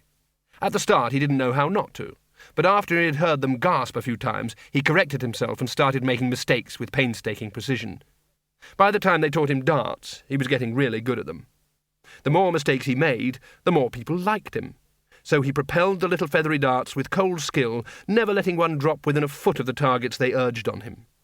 He even sent one ricocheting off a nail head and a lamp so that it landed in someone's beer, which made one of the older men laugh so much he had to be taken outside into the fresh air. They'd called him Good Old Bill. No one had ever called him that before. What a strange evening. There had been one bad moment, though. He'd heard a small voice say, "That man is a skeleton," and had turned to see a small child in a nightdress watching him over the top of the bar, without terror, but with a sort of fascinated horror. The landlord, who by now Bill Dawes knew to be called Lifton, had laughed nervously and apologised. "Ha, that's just her fancy," he said. "The things children say, eh? Get on with you back to bed, Sal, and say you're sorry to Mr. Dorr." He's a skeleton with clothes on, said the child. Why doesn't all the drink fall through? He'd almost panicked. His intrinsic powers were fading then. People could not normally see him. He occupied a blind spot in their senses, which they filled in somewhere inside their heads with something they preferred to encounter. But the adult's inability to see him clearly wasn't proof against this sort of insistent declaration, and he could feel the puzzlement around him. Then, just in time, its mother had come in from the back room and had taken the child away. There'd been muffled complaints on the lines of, "A skeleton with all bones on," disappearing around the bend in the stairs. And all the time the ancient clock over the fireplace had been ticking, chopping seconds off his life. There seemed to be so many of them not so long ago. There was a faint knocking at the barn door below the hayloft. He heard it pushed open. "Are you decent, Bill Dorr?" said Miss Flitworth's voice in the darkness. Bill Dorr analysed the sentence for meaning within context. "Yes," he ventured. "I brought you a hot milk drink." "Yes." "Come on, quick now, otherwise it'll go cold." Bill Dorr cautiously climbed down the wooden ladder. Miss Flitworth was holding a lantern and had a shawl around her shoulders. "It's got cinnamon on it. My Ralph always liked cinnamon," she sighed. Bill Dorr was aware of undertones and overtones in the same way that an astronaut is aware of weather patterns below him. They're all visible, all there, all laid out for study, and all totally divorced from actual experience. "Thank you," he said. Miss Flitworth looked around. "You've really made yourself at home here," she said brightly. "Yes." She pulled the shawl around her shoulders. "I'll be getting back to the house then," she said. "You can bring the mug back in the morning." She sped away into the night. Bill Dorr took the drink up to the loft. He put it on a low beam and sat and watched it long after it grew cold and the candle had gone out. After a while he was aware of an insistent hissing. He took out the golden timer and put it right at the other end of the loft, under a pile of hay. It made no difference at all. Windle Poons peered at the house numbers. 100 counting pines had died for this street alone, and then realised he didn't have to. He was being short-sighted out of habit. He improved his eyesight. Number 668 took some while to find because it was in fact on the first floor above a tailor's shop. Entrance was via an alleyway. There was a wooden door at the end of the alley. On its peeling paintwork someone had pinned a notice which read in optimistic lettering, come in, the Fresh Start Club. Being dead is only the beginning." The door opened onto a flight of stairs that smelled of old paint and dead flies. They creaked even more than Windle's knees. Someone had been drawing on the walls. The phraseology was exotic, but the general tone was familiar enough. "Spooks of the world arise, you have nothing to lose but your chains, and the silent majority want dead rights and end vitalism now." At the top was a landing with one door opening off it. Once upon a time someone had hung an oil lamp from the ceiling, but it looked as though it had never been lit for thousands of years. An ancient spider, possibly living on the remains of the oil, watched him warily from its eyrie.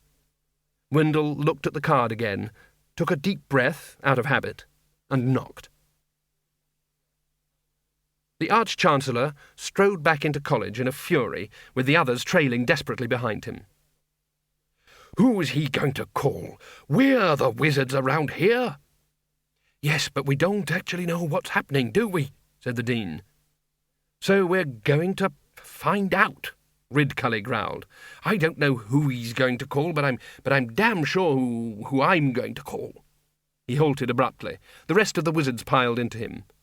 "Oh, no," said the senior wrangler. "Please, not that." "Nothing to it," said Ridcully. "Nothing to worry about. Read up on it last night, as a matter of fact. You can do it with 3 bits of wood and—" 4 cc of mouse blood," said the senior wrangler mournfully. "You don't even need that. You can use 2 bits of wood and an egg. Has to be a fresh egg, though." "Why?" "I suppose the mouse feels happier about it." "No, I mean the egg." "Oh, who knows how an egg feels? "Anyway," said the Dean, "it's dangerous. I've always felt that he only stays in the octagram for the look of the thing. I hate it when he peers at you and seems to be counting." Yes, said the Senior Wrangler, we don't need to do that. We get over most things, dragons, monsters, rats. Remember the rats last year? Seemed to be everywhere. Lord Vetinari wouldn't listen to us. Oh, no. He paid that glib bugger in the red and yellow tights 1,000 gold pieces to get rid of 'em. "It worked, though," said the lecturer in recent runes. "Of course it bloody worked," said the Dean. "It worked in Quirm and Stow-Lat as well. He'd have got away with it in Pseudopolis as well if someone hadn't recognised him. Mr. So-called Amazing Maurice and his educated rodents." "It's no good trying to change the subject," said Ridcully. "We're going to do the Rite of Ashkente. Right?" "And summon death?" said the Dean. "Oh, dear." "Nothing wrong with death," said Ridcully. "Professional fellow, job to do, fair and square. Play a straight bat, no problem. He'll know what's happening." "Oh, dear," said the Dean again. They reached the gateway. Mrs. Cake stepped forward, blocking the Arch-Chancellor's path. Ridcully raised his eyebrows. The Arch-Chancellor was not the kind of man who takes a special pleasure in being brusque and rude to women, or, to put it another way, he was brusque and rude to absolutely everyone, regardless of sex, which was equality of a sort. And if the following conversation had not been taking place between someone who listened to what people said several seconds before they said it, and someone who didn't listen to what people said at all, everything might have been a lot different. Or perhaps it wouldn't. Mrs. Cake led with an answer. "I'm not your good woman," she snapped. "And who are you, my good woman?" said the Arch-Chancellor. "Well, that's no way to talk to a respectable person," said Mrs. Cake. "There's no need to be offended," said Ridcully. "Oh, blow! Is that what I'm doing?" said Miss Cake. "Madam, why are you answering me before I've even said something?" "What? What do you mean?" "What do you mean?" "What?" They stared at one another, fixed in an unbreakable conversational deadlock. Then Mrs. Cake realised. "Oh, I'm prematurely premoniting again," she said. She stuck a finger in her ear and wiggled it around with a squelching noise. "It's all right now. Now, the reason—" But Ridcully had had enough. "Bursar," he said, "give this woman a penny and send her about her business, will you?"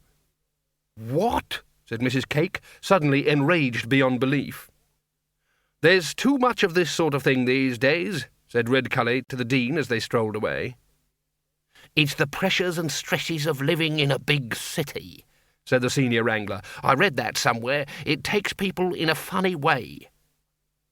They stepped through the wicket gate in one of the big doors, and the Dean shut it in Mrs. Cake's face. "He might not come," said the Senior Wrangler as they crossed the quadrangle. "He didn't come for poor old Windle's farewell party." "He'll come for the right," said Ridcully. "It doesn't just send him an invitation, it puts bloody RSVP on it." "Oh, good. I like sherry," said the Bursar. "Shut up, Bursar." There was an alley somewhere in the shades, which was the most alley-ridden part of an alley-ridden city. Something small and shiny rolled into it and vanished in the darkness. After a while, there were faint metallic noises. The atmosphere in the Arch-Chancellor's study was very cold. Eventually the Bursar quavered, "Maybe he's busy?" "Shut up," said the wizards in unison. Something was happening. The floor inside the chalked magic octagram was going white with frost. "It's never done that before," said the Senior Wrangler. "This is all wrong, you know," said the Dean. "We should have some candles and some cauldrons and some stuff bubbling in crucibles and some glitter dust and some coloured smoke."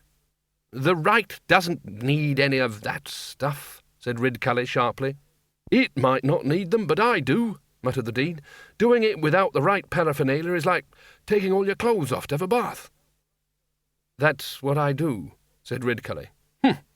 "Well, each to his own, of course, but some of us like to think that we're maintaining standards." "Perhaps he's on holiday," said the Bursar. "Oh, yes," sneered the Dean. "On a beach somewhere, a few ice drinks and a kiss-me-quick hat." hold on, someone's coming, hissed the senior wrangler. The faint outlines of a hooded figure appeared above the octagram. It wavered constantly as if it was being seen through superheated air. "That's him," said the Dean. "No, it isn't," said the lecturer in recent runes. "It's just a grey robe. There's nothing in it." He stopped. It turned slowly. It was filled out, suggesting a wearer, but at the same time had a feeling of hollowness, as if it was merely a shape for something with no shape of its own. The hood was empty. The emptiness watched the wizards for a few seconds and then focused on the Arch-Chancellor. It said, "Who are you?" Ridcully swallowed. Mustrum Ridcully, Arch-Chancellor." The hood nodded. The Dean stuck a finger in his ear and waggled it around. The robe wasn't talking. Nothing was being heard. It was just that afterwards you had a sudden memory of what had just failed to be said, and no knowledge of how it had got there. The hood said, "You are a superior being on this world?" Ridcully looked at the other wizards. The Dean glared. "Well, yes. First among equals and all that sort of thing." "Yes," Ridcully managed. He was told, "We bring good news." "Good news? Good news?" Ridcully squirmed under the gazerless gaze. "Oh, good. That is good news." He was told, "Death has retired." Pardon? He was told, "Death has retired." "Oh, that is news," said Ridcully uncertainly. How? Exactly. How? He was told, "We apologise for the recent lapse in standards." "Lapse?" said the Arch-Chancellor, now totally mystified. "Well, I'm not sure there's been I mean, of course, the fellow was always knocking around, but most of the time we hardly—" He was told, "It has all been most irregular." "It has it?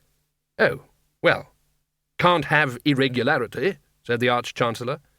He was told, "It must have been terrible." "Well, that is, I suppose I'm not sure. Must it?" He was told, "But now the burden is removed. Rejoice. That is all. There will be a short transitional period before a suitable candidate presents itself, and then normal service will be resumed. In the meantime, we apologise for any unavoidable inconvenience caused by superfluous life effects." The figure wavered and began to fade. The Arch-Chancellor waved his hands desperately. "Wait," he said. "You can't just go like that. I command you to stay. What service? What does it all mean? Who are you?" The hood turned back towards him and said, "We are nothing." "Well, that's no help. What is your name?" "We are Oblivion." The figure vanished.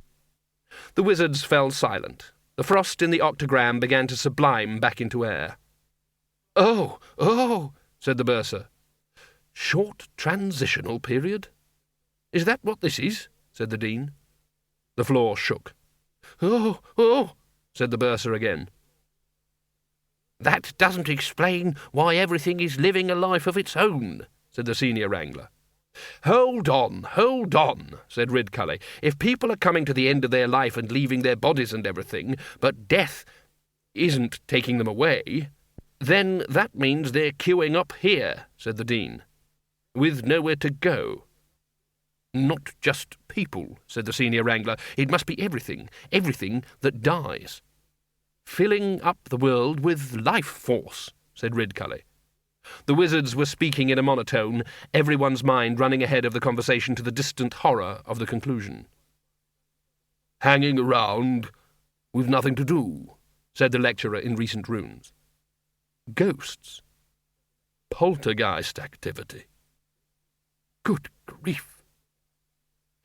"Hang on, though," said the bursar, who'd managed to catch up with events. "Why should that worry us? We don't have anything to fear from the dead, do we? After all, they're just people who are dead. They're just ordinary people. People like us." The wizards thought about this. They looked at one another. They started to shout all at once. No one remembered the bit about suitable candidates. Belief is one of the most powerful organic forces in the multiverse. It may not be able to move mountains exactly, but it can create someone who can. People get exactly the wrong idea about belief. They think it works back to front. They think the sequence is first object, then belief.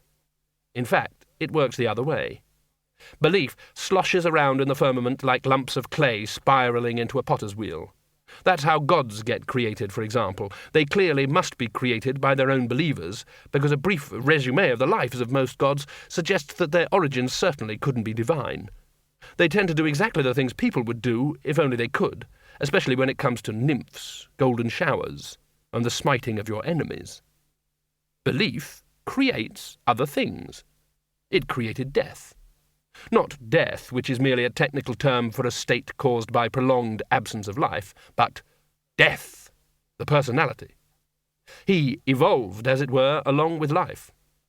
As soon as a living thing was even dimly aware of the concept of suddenly becoming a non-living thing, there was death. He was death long before humans ever considered him. They only added the shape and all the scythe and the robe business to a personality that was already millions of years old. And now he had gone. But belief doesn't stop. Belief goes right on believing. And since the focal point of belief had been lost, new points sprang up. Small as yet, not very powerful, the private deaths of every species, no longer united but specific.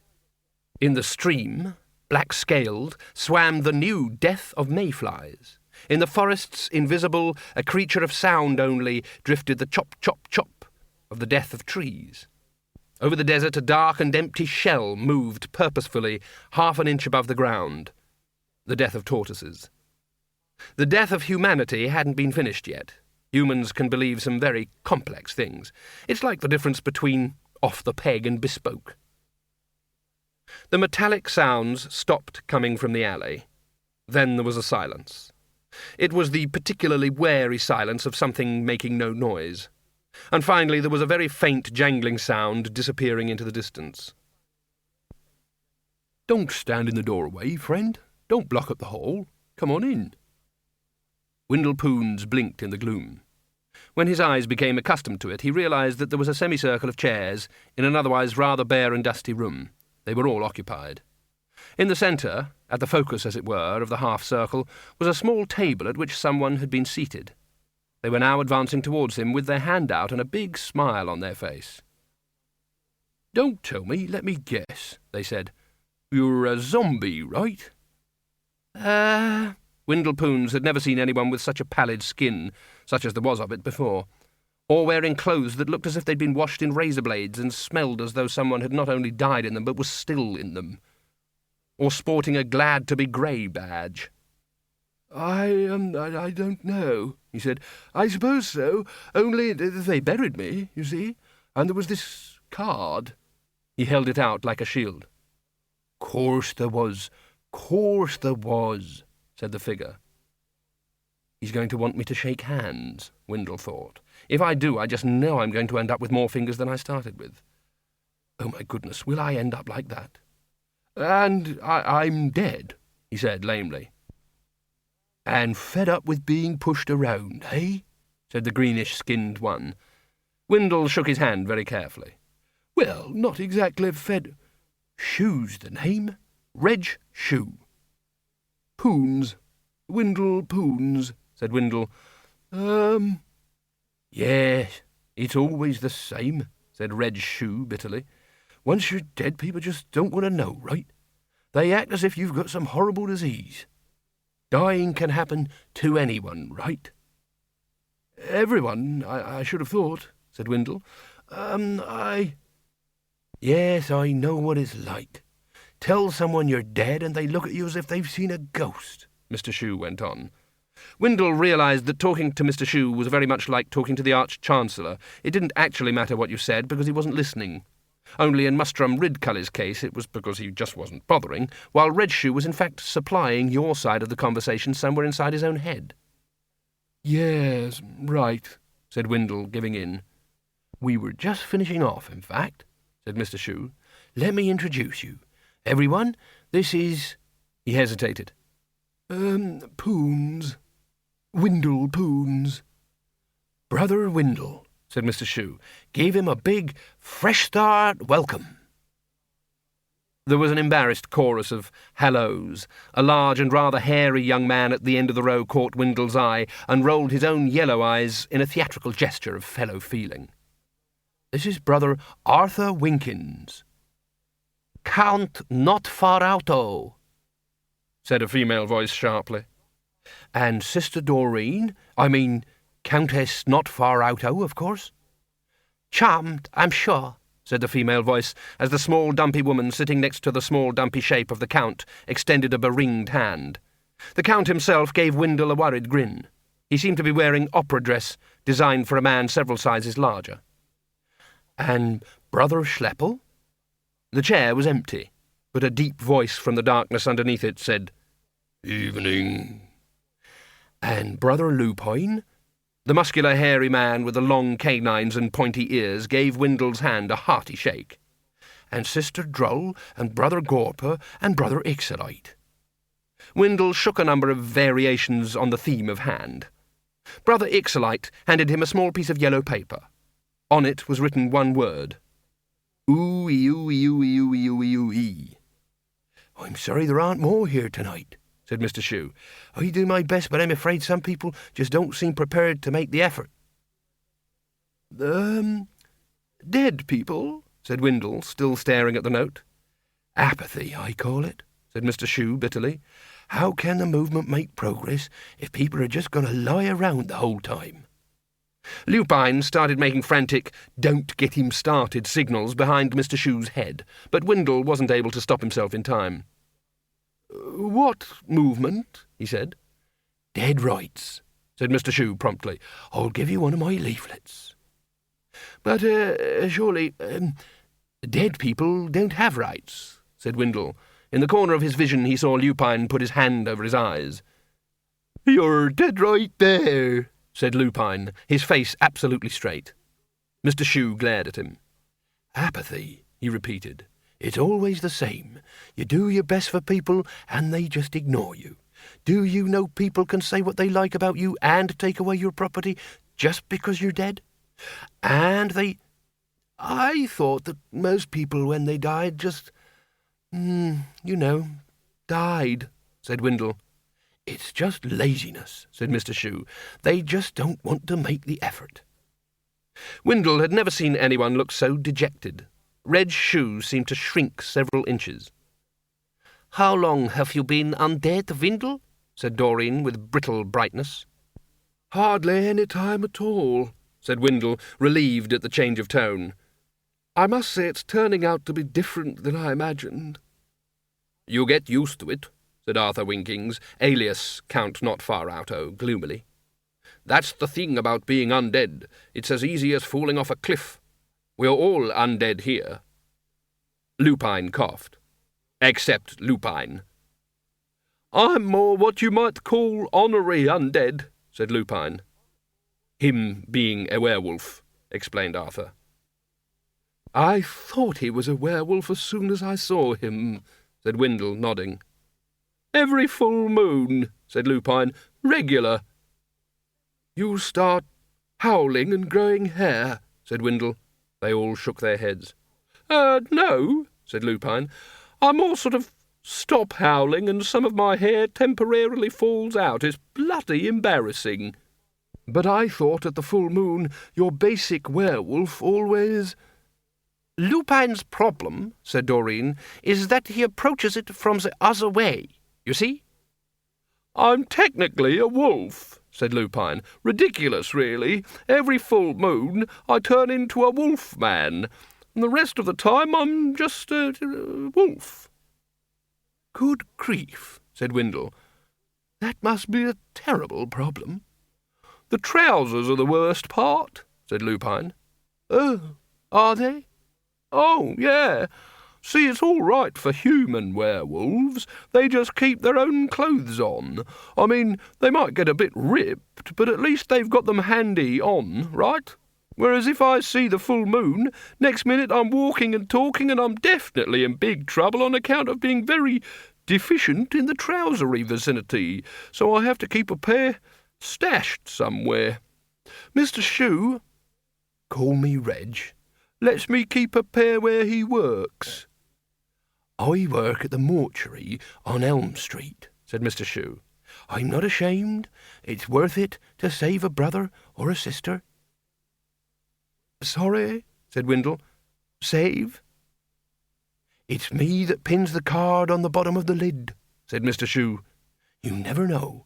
It has to be worth a try. Does it often work? Said Windle. He looked around the room. His tone must have suggested that it was a reasonably large room and had only 8 people in it.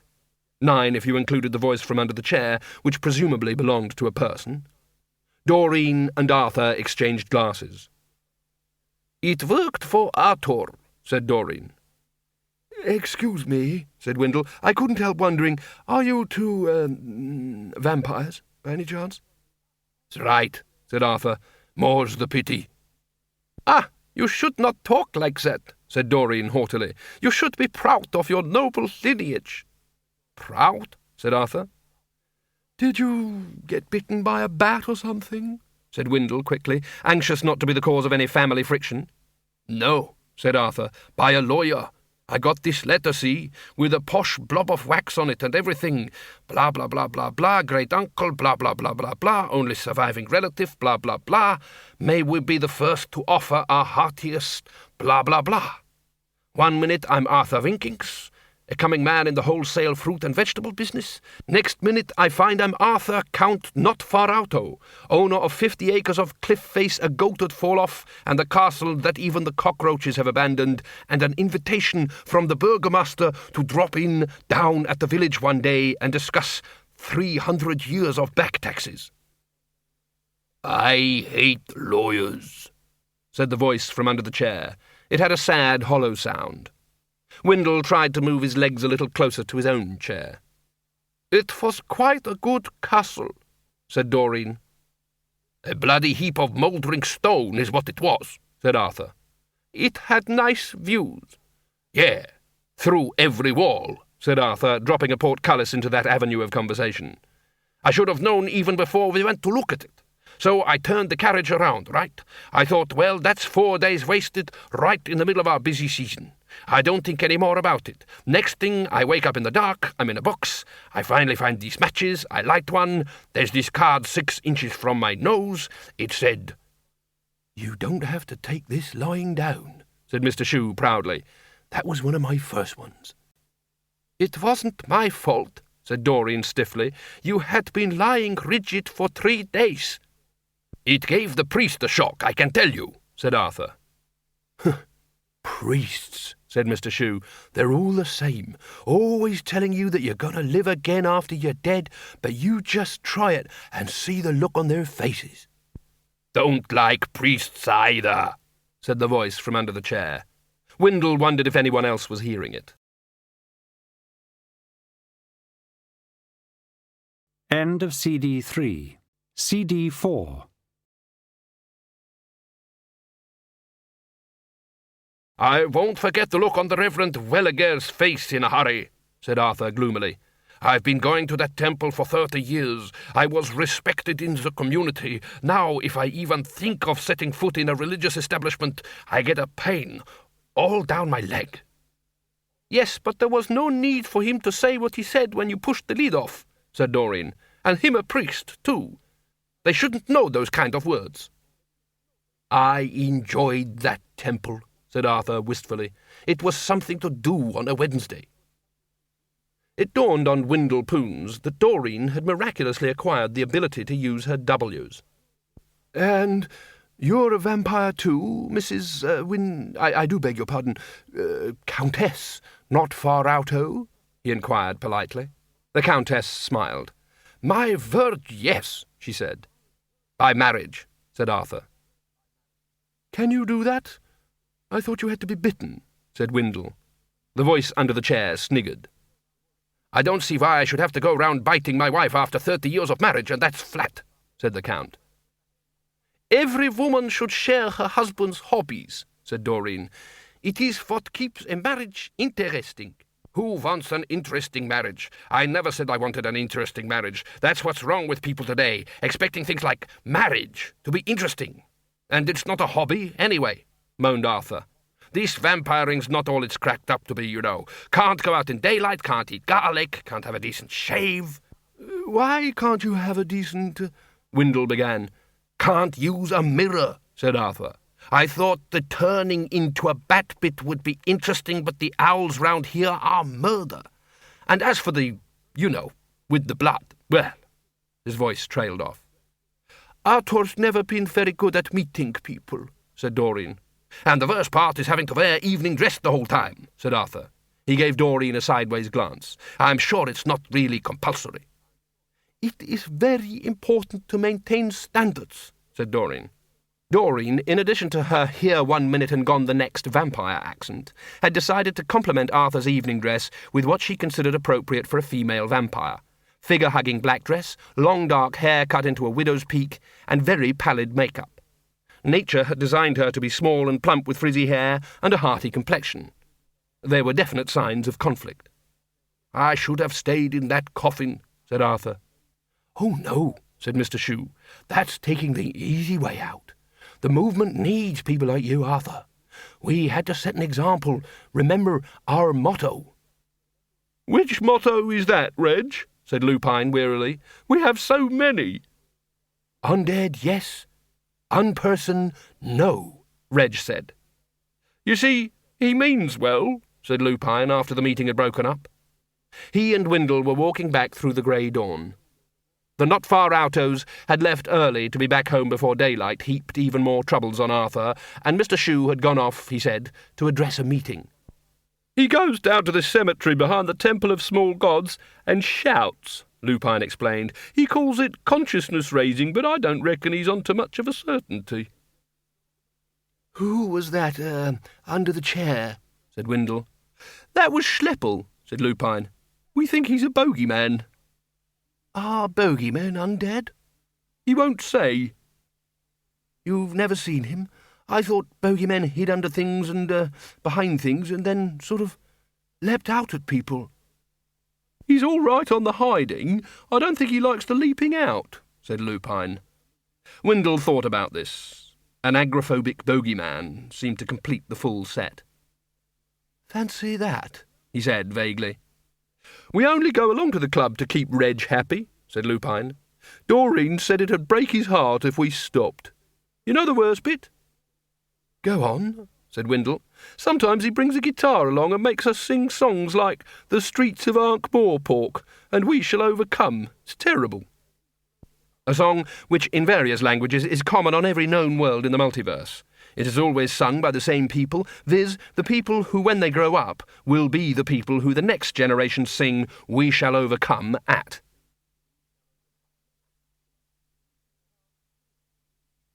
Can't sing, eh? Said Windle. Sing? Never mind sing. Have you ever seen a zombie trying to play a guitar? It's helping him find his fingers afterwards that's so embarrassing. Lupine sighed. By the way, Sister Droll is a ghoul. If she offers you any of her meat patties, don't accept.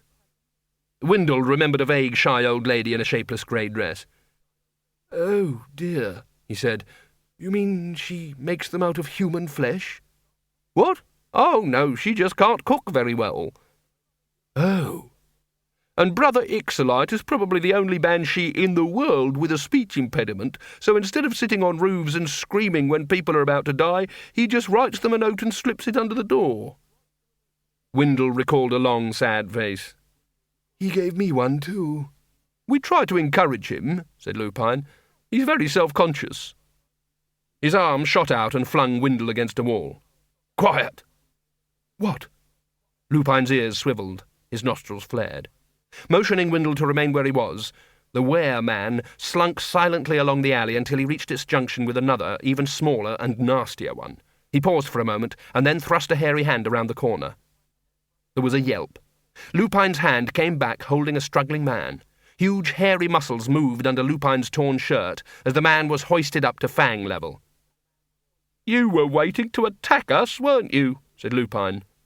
Who? Me? I could smell you, said Lupine evenly. "I never." Lupine sighed. "Wolves don't do this sort of thing, you know," he said. The man dangled. "Hey, is that a fact?" he said. "It's all head-on combat, fang against fang, claw against claw," said Lupine. "You don't find wolves lurking behind rocks ready to mug a passing badger. Get away. Would you like me to tear your throat out?" The man stared eye to yellow eye. He estimated his chances against a 7-foot man with teeth like that. Do I get a choice?" he said. "My friend here," said Lupine, indicating Windle, "is a zombie."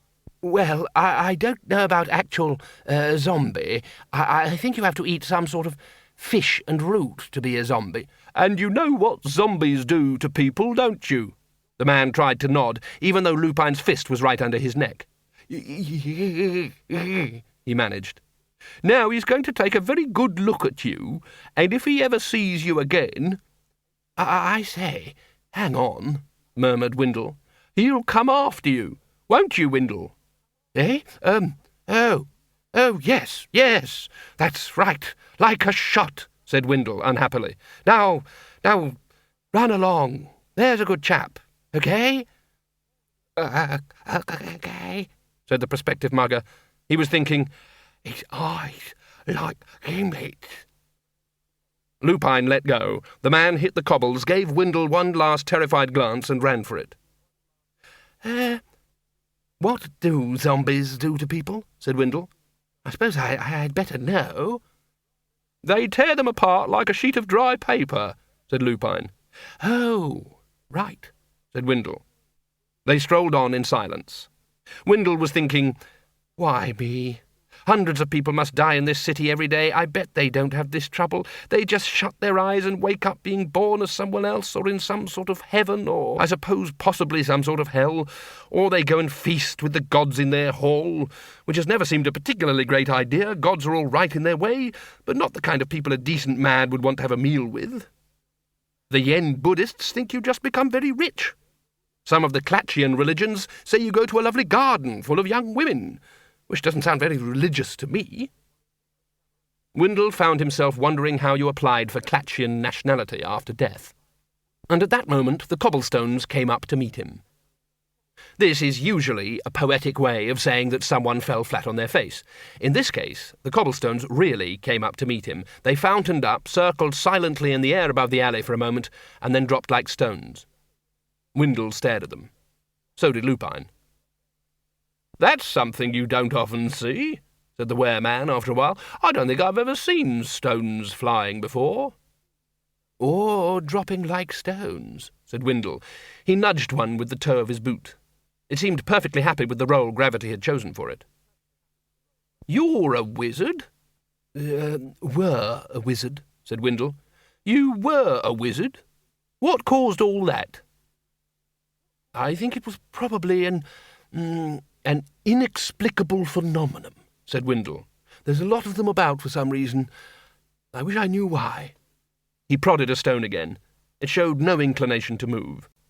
"I'd better be getting along," said Lupine. "What's it like being a wereman?" said Windle. Lupine shrugged. "Lonely," he said.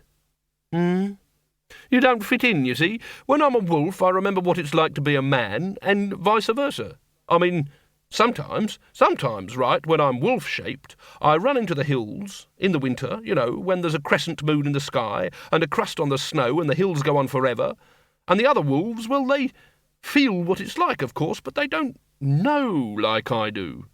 To feel and know at the same time. No one else knows what that's like. No one else in the whole world could know what that's like. That's the bad part, knowing there's no one else." Windle became aware of teetering on the edge of a pit of sorrows. He never knew what to say in moments like this. Lupine brightened up. "Come to that. What's it like being a zombie?" It's okay. It's not too bad." Lupine nodded. "See you around," he said, and strode off. The streets were beginning to fill up as the population of Ankh-Morpork began its informal shift change between the night people and the day people. All of them avoided Windle. People didn't bump into a zombie if they could help it. He reached the university gates, which were now open, and made his way to his bedroom. He'd need money if he was moving out. He'd saved quite a lot over the years. Had he made a will? He'd been fairly confused the past 10 years or so. He might have made one. Had he been confused enough to leave all his money to himself? He hoped so. There'd been practically no known cases of anyone successfully challenging their own will. He levered up the floorboard by the end of his bed and lifted out a bag of coins. He remembered he'd been saving up for his old age. There was his diary. It was a 5-year diary, he recalled, so in a technical sense Windle had wasted about, he did a quick calculation, yes, about 3/5 of his money. Or more, when you came to think about it. After all, there wasn't much on the pages. Windle hadn't done anything worth writing down for years, or at least anything he'd been able to remember by the evening. There were just phases of the moon, lists of religious festivals, and the occasional sweet stuck to a page. There was something else down there under the floor, too. He fumbled around in the dusty space and found a couple of smooth spheres. He pulled them out and stared at them, mystified. He shook them and watched the tiny snowfalls. He read the writing, noting how it wasn't so much writing as a drawing of writing. He reached down and picked up the third object. It was a little bent metal wheel. Just one little metal wheel. And beside it a broken sphere. Windle stared at them. Of course, he'd been a bit non-compos mentis in his last 30 years or so, and maybe he'd worn his underwear outside his clothes and dribbled a bit. But he'd collected souvenirs and little wheels. There was a cough behind him. Windle dropped the mysterious object back into the hole and looked around. The room was empty, but there seemed to be a shadow behind the open door. "Hello?" he said. A deep, rumbling, but very diffident voice said, "It's only me, Mr. Poons." Windle wrinkled his forehead with the effort of recollection. "Schleppel?" he said. "That's right." "The bogeyman?" "That's right." "Behind my door?" "That's right." "Why?" "It's a friendly door." Windle walked over to the door and gingerly shut it. There was nothing behind it but old plaster, although he did fancy that he felt an air movement. "I'm under the bed now, Mr. Poons," said Schleppel's voice from under the bed. "You don't mind, do you?" "Well, no, I suppose not. But shouldn't you be in a closet somewhere? That's where bogeymen used to hide when I was a lad." "A good closet is hard to find, Mr. Poons." Windle sighed. "All right, the underside of the bed's yours. Make yourself at home, or whatever." "I'd prefer going back to lurking behind the door, Mr. Poons, if it's all the same to you." "Oh, all right." "Do you mind shutting your eyes a moment?" Windle obediently shut his eyes.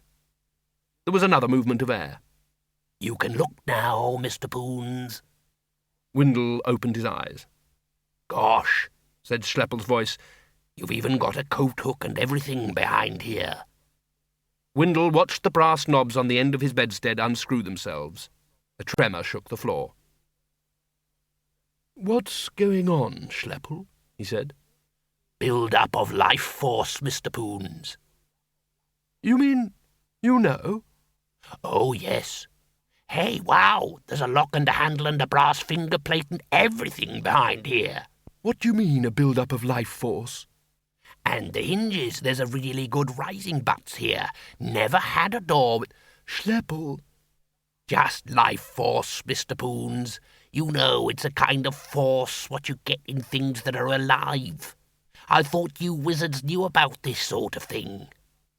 Windle Poons opened his mouth to say something like, "Of course we do," before proceeding diplomatically to find out what the hell the bogeyman was talking about, and then remembered that he didn't have to act like that now. That's what he would have done if he was alive, but despite what Red Shoe proclaimed, it was quite hard to be proud when you were dead. A bit stiff, perhaps, but not proud. "Never heard of it," he said. "What's it building up for?" "Don't know. Very unseasonal. It ought to be dying down around now," said Schleppel. The floor shook again. Then the loose floorboard that had concealed Windle's little fortune creaked and started to put out shoots. What do you mean, unseasonal? He said. You get a lot of it in the spring, said the voice from behind the door, shoving the daffodils up out of the ground and that kind of stuff. Never heard of it, said Windle, fascinated. I thought you wizards knew everything about everything. Windle looked at his wizarding hat. Burial and tunnelling had not been kind to it, but after more than a century of wear, it hadn't been the height of haute couture to start with. There's always something new to learn, he said.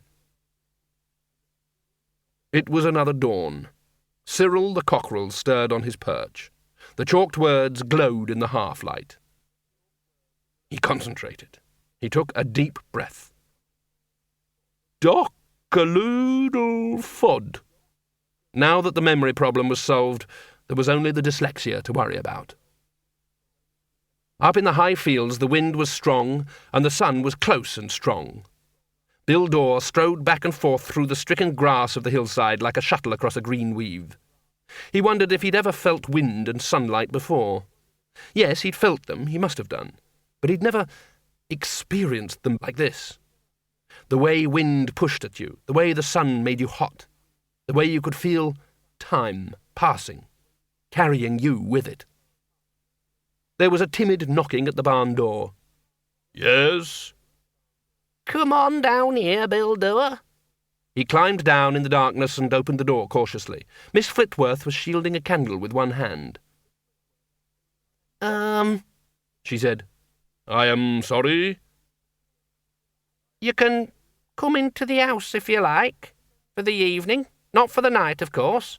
I mean, I don't like to think of you all alone out here of an evening, when I've got a fire and everything. Bill Dore was no good at reading faces. It was a skill he'd never needed. He stared at Miss Flitworth's frozen, worried, pleading smile, like a baboon looking for meaning in the Rosetta Stone. Thank you, he said.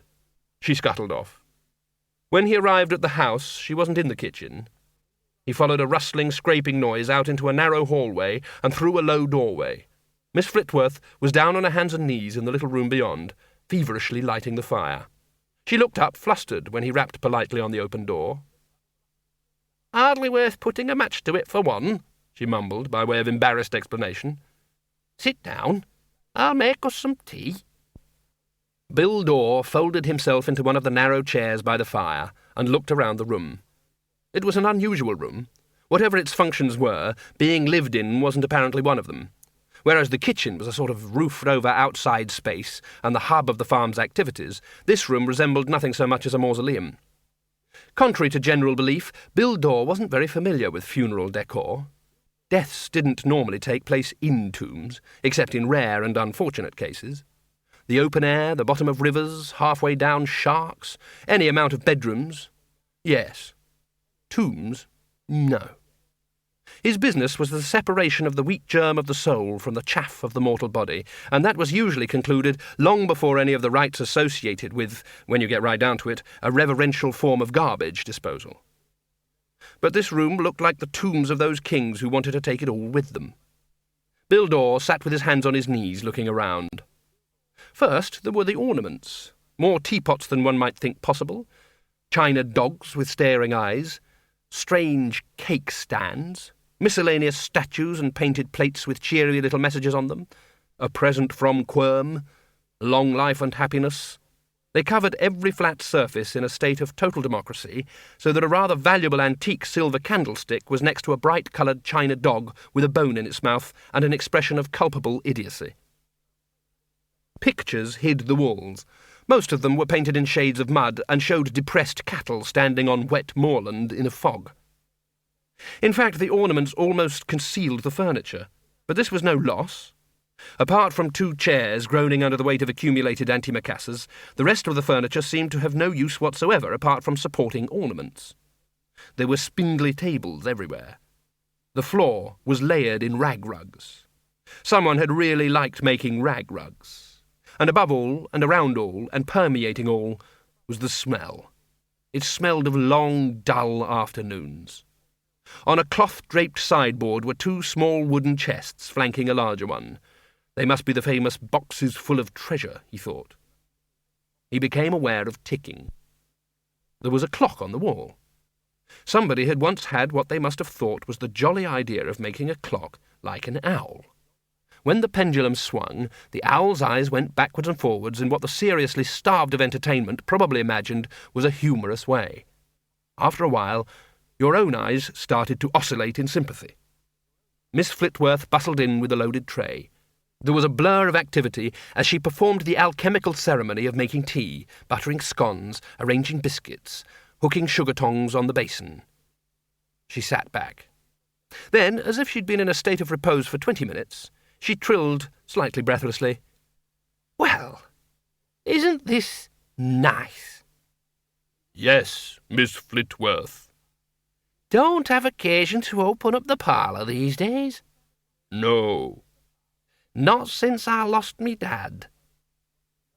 For a moment, Bill Dore wondered if she'd lost the late Mr. Flitworth in the parlour. Perhaps he'd taken a wrong turning among the ornaments. Then he recalled the funny little ways humans put things. "Ah." "He used to sit in that very chair reading the almanac." Bill Dore searched his memory. "A tall man," he ventured, "with a moustache, missing the tip of the little finger on his left hand." Miss Flitworth stared at him over the top of her cup. "You knew him?" she said. "I think I met him once." "He never mentioned you," said Miss Flitworth archly. "Not by name. Not as Bill Dore." "I don't think he would have mentioned me," said Bill Dore slowly. "It's all right," said Miss Flitworth. "I know all about it. Dad used to do a bit of smuggling too. Well, this isn't a big farm. It's not what you'd call a living. He always said a body has to do what it can. I expect you were in his line of business. I've been watching you. That was your business right enough." Bill Dore thought deeply. "General transportation," he said. "That sounds like it, yes. Have you got any family, Bill?" "A daughter." "That's nice." "I'm afraid we've lost touch." "Oh, that's a shame," said Miss Flitworth, and sounded as though she meant it. "We used to have some good times in here in the old days. That was when my young man was alive, of course." "You have a son?" said Bill, who was losing track. She gave him a sharp look. "I invite you to think hard about the word miss," she said. "We take things like that seriously in these parts." "My apologies." "No, Rufus was his name. He was a smuggler, like Dad. Not as good, though. I got to admit that. He was more artistic. He used to give me all sorts of things from foreign parts, you know, bits of jewellery and such like. And we used to go dancing. He had very good calves, I remember. I like to see good legs on a man." She stared at the fire for a while. "See, he never come back one day, just before we were going to be wed. Dad said he never should have tried to run the mountain that close to winter, but I know he wanted to do it so as he could bring me a proper present, and he wanted to make some money and impress Dad, because Dad was against." She picked up the poker and gave the fire a more ferocious jab than it deserved. "Anyway, some folks said he ran away to Fairfree or Ankh-Morpork or somewhere, but I know he wouldn't have done something like that." The penetrating look she gave Bill Dore nailed him to the chair. "What do you think, Bill Dore?"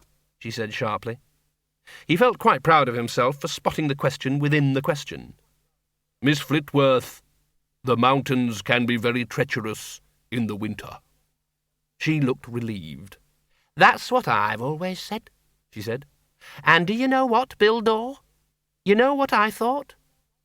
"No, Miss Flitworth?" "It was the day before we were going to be wed, like I said.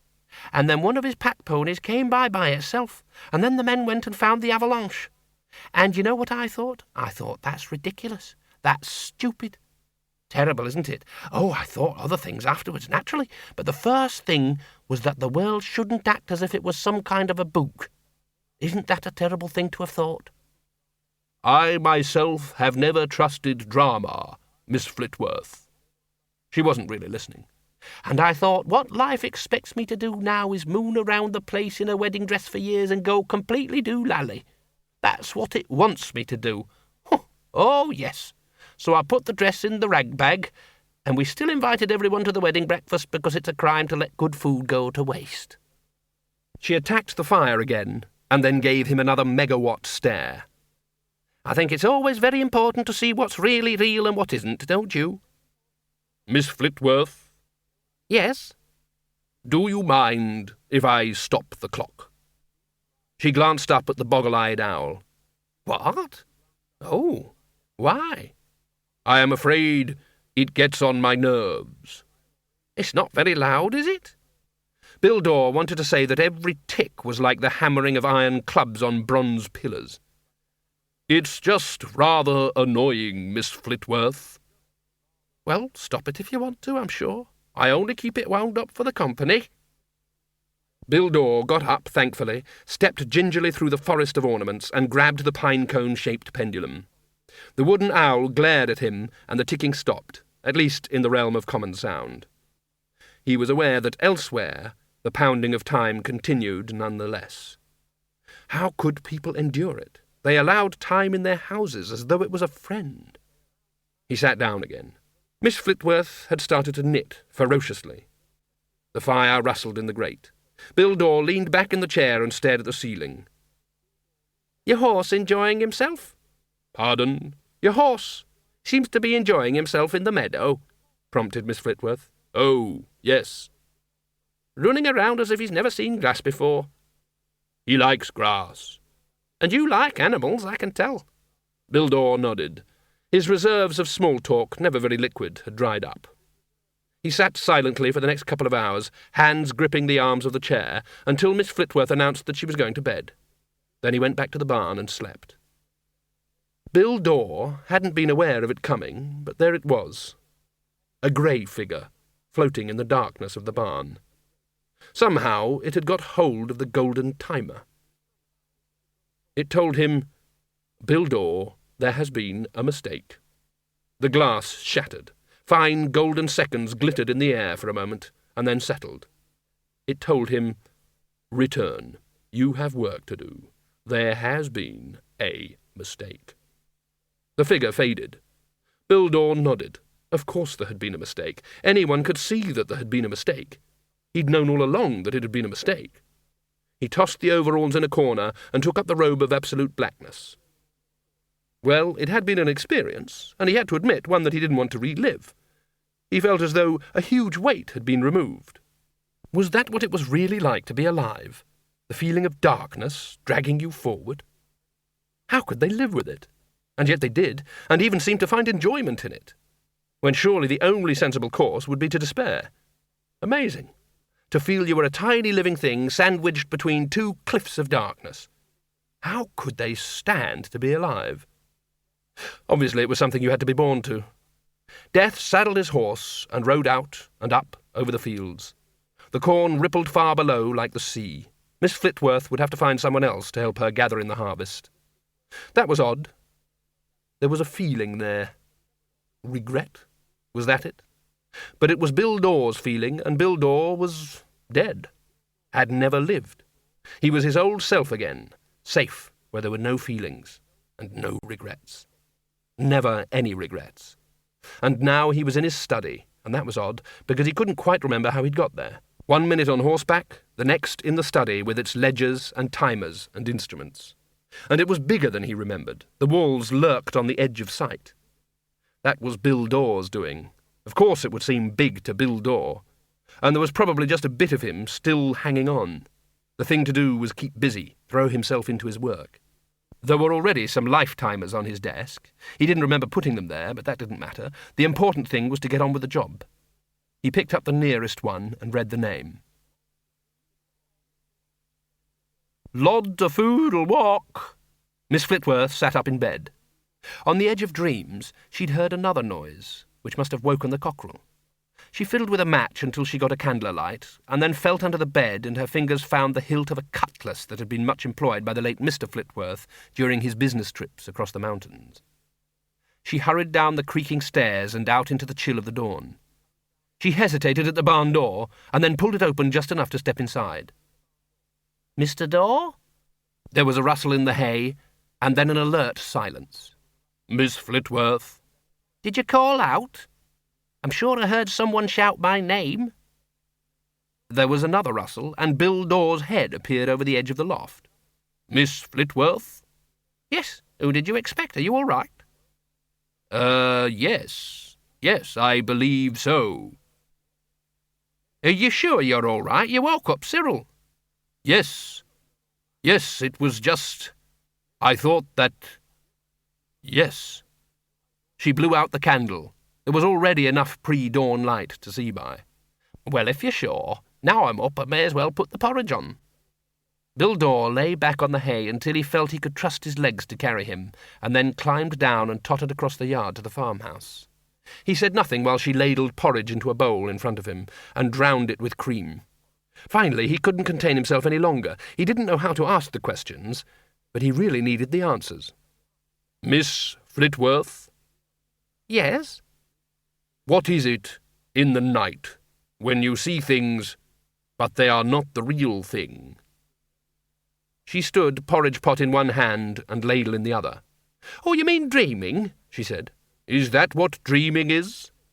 "Don't you dream? I thought everyone dreamed." "About things that are going to happen?" "No, that's premonition, that is. I've never believed in 'em myself. You're not telling me you don't know what dreams are?" No, of course not." "What's worrying you, Bill?" "I suddenly know that we are going to die." She watched him thoughtfully. "Well, so does everyone," she said. "And that's what you've been dreaming about, is it? Everyone feels like this sometimes. I wouldn't worry about it if I were you. The best thing to do is keep busy and act cheerful, I always say." "But we will come to an end." "Oh, I don't know about that," said Miss Flitworth. "It all depends on what kind of life you've led, I suppose." "I'm sorry?" "Are you a religious man?" "You mean that what happens to you when you die is what you believe will happen?" "It would be nice if that was the case, wouldn't it?" she said brightly. "But you see, I know what I believe. I believe nothing." "We are gloomy this morning, aren't we?" said Miss Flitworth. "Best thing you could do right now is finish off that porridge. It's good for you. They say it builds healthy bones." Bill Daw looked down at the bowl. "Can I have some more?" Bill Daw spent the morning chopping wood. It was pleasantly monotonous. Get tired. That was important. He must have slept before last night, but he must have been so tired that he didn't dream, and he was determined not to dream again. The axe rose and fell on the logs like clockwork. No, not like clockwork. Miss Flitworth had several pots on the stove when he came in. "It smells good," Bill volunteered. He reached for a wobbling pot lid. Miss Flitworth spun around. "Don't touch it. You don't want that stuff. It's for the rats." "Do rats not feed themselves?" "You bet they do. That's why we're going to give them a little extra something before the harvest. A few dollops of this around the holes, and no more rats." It took a little while for Bill Daw to put two and two together, but when this took place, it was like megaliths mating. "This is poison?" "Essence of spickle mixed with oatmeal. Never fails." "And they die?" "Instantly. Straight over and legs in the air. We're having bread and cheese," she added. "I ain't doing big cooking twice in one day, and we're having chicken tonight. Talking of chicken, in fact... Come on." She took a cleaver off the rack and went out into the yard. Cyril the cockerel eyed her suspiciously from the top of the midden. His harem of fat and rather elderly hens, who had been scratching up the dust, bounded unsteadily towards Miss Flitworth in the broken knicker-elastic run of hens everywhere. She reached down quickly and picked one up. It regarded Bill Daw with bright, stupid eyes. "Do you know how to pluck a chicken?" said Miss Flitworth. Bill looked from her to the hen. "But we feed them," he said helplessly. "That's right, and then they feed us. This one's been off lay for months. That's how it goes in the chicken world. Mr. Flitworth used to wring their necks, but I never got the knack of that. The cleaver's messy, and they run around a bit afterwards, but they did all right, and they know it." Bill Daw considered his options. The chicken had focused one beady eye on him. Chickens are a lot more stupid than humans, and don't have the sophisticated mental filters that prevent them seeing what is truly there. It knew where it was, and who it was looking at. He looked into its small and simple life and saw the last few seconds pouring away. He'd never killed. He'd taken life, but only when it was finished with. There was a difference between theft and stealing by finding. "Not the cleaver," he said wearily. "Give me the chicken." He turned his back for a moment, then handed the limp body to Miss Flitworth. "Well done," she said, and went back to the kitchen. Bill Dore felt Cyril's accusing gaze on him. He opened his hand. A tiny spot of light hovered over his palm. He blew on it gently and it faded away. After lunch they put down the rat poison. He felt like a murderer. A lot of rats died. Down in the runs under the barn, in the deepest one tunnelled long ago by long-forgotten ancestral rodents, something appeared in the darkness. It seemed to have difficulty deciding what shape it was going to be. It began as a lump of highly suspicious cheese. This didn't seem to work. Then it tried something that looked very much like a small, hungry terrier. This was also rejected. For a moment it was a steel-jawed trap. This was clearly unsuitable. It cast around for fresh ideas, and much to its surprise, one arrived smoothly, as if travelling from no distance at all, not so much a shape as a memory of a shape. It tried and found that, while totally wrong for the job, in some deeply satisfying way, it was the only shape it could possibly be. It went to work. That evening the men were practising archery on the green. Bill Dore had carefully ensured a local reputation as the worst bowman in the entire history of toxophily. It had never occurred to anyone that putting arrows through the hats of bystanders behind him must logically take a lot more skill than merely sending them through a quite large target a mere 50 yards away. It was amazing how many friends you could make by being bad at things, provided you were bad enough to be funny. So he was allowed to sit on a bench outside the inn with the old men. Next door, sparks poured from the chimney of the village smithy and spiralled up into the dusk. There was a ferocious hammering from behind its closed doors. Bill Dore wondered why the smithy was always shut. Most smiths worked with the doors open, so that their forge became an unofficial village meeting room. This one was keen on his work. "Hello, Skellington." He swivelled round. The small child of the house was watching him with the most penetrating gaze he'd ever seen. "You are a Skellington, aren't you?" she said. "I can tell because of the bones." "You are mistaken, small child." "You are. People turn into Skellingtons when they're dead. They're not supposed to walk around afterwards." "Ha, ha, ha! Will you hark at the child?" "Why are you walking around, then?" Bill Dore looked at the old men. They appeared engrossed in the sport. "I'll tell you what," he said desperately. "If you will go away, I will give you a halfpenny." "I've got a Skellington mask for when we go trick-or-treating on Soul Cake night," she said. "It's made of paper. You get given sweets." Bill Dore made the mistake millions of people had tried before with small children in slightly similar circumstances. He resorted to reason. "Look," he said, "if I was really a skeleton, little girl, I'm sure these old gentlemen here would have something to say about it." She regarded the old man at the other end of the bench. "They're nearly Skellingtons anyway," she said. "I shouldn't think they'd want to see another one." He gave in. "I have to admit that you are right on that point." "Why don't you fall to bits?" "I don't know. I never have." "I've seen Skellingtons of birds and things, and they fall to bits." "Perhaps it is because they are what something was, whereas this is what I am." "The apothecary who does medicine over in Chamblies got a Skellington on a hook, with all wire to hold the bones together," said the child, with the air of one imparting information gained after diligent research. "I don't have wires." "There's a difference between alive Skellingtons and dead ones?" "Yes." "It's a dead Skellington he's got then, is it?" "Yes." "What was inside someone?" "Yes." Ugh, yuck." The child stared distantly at the landscape for a while and then said, "I've got new socks." "Yes?" "You can look if you like." A grubby foot was extended for inspection. "Well, well. Fancy that, new socks." "My mum knitted them out of sheep." "My word." The horizon was given another inspection. "Do you know," she said, "do you know, it's Friday." "Yes." I found a spoon. Bill Dore found he was waiting expectantly. He was not familiar with people who had an attention span of less than 3 seconds.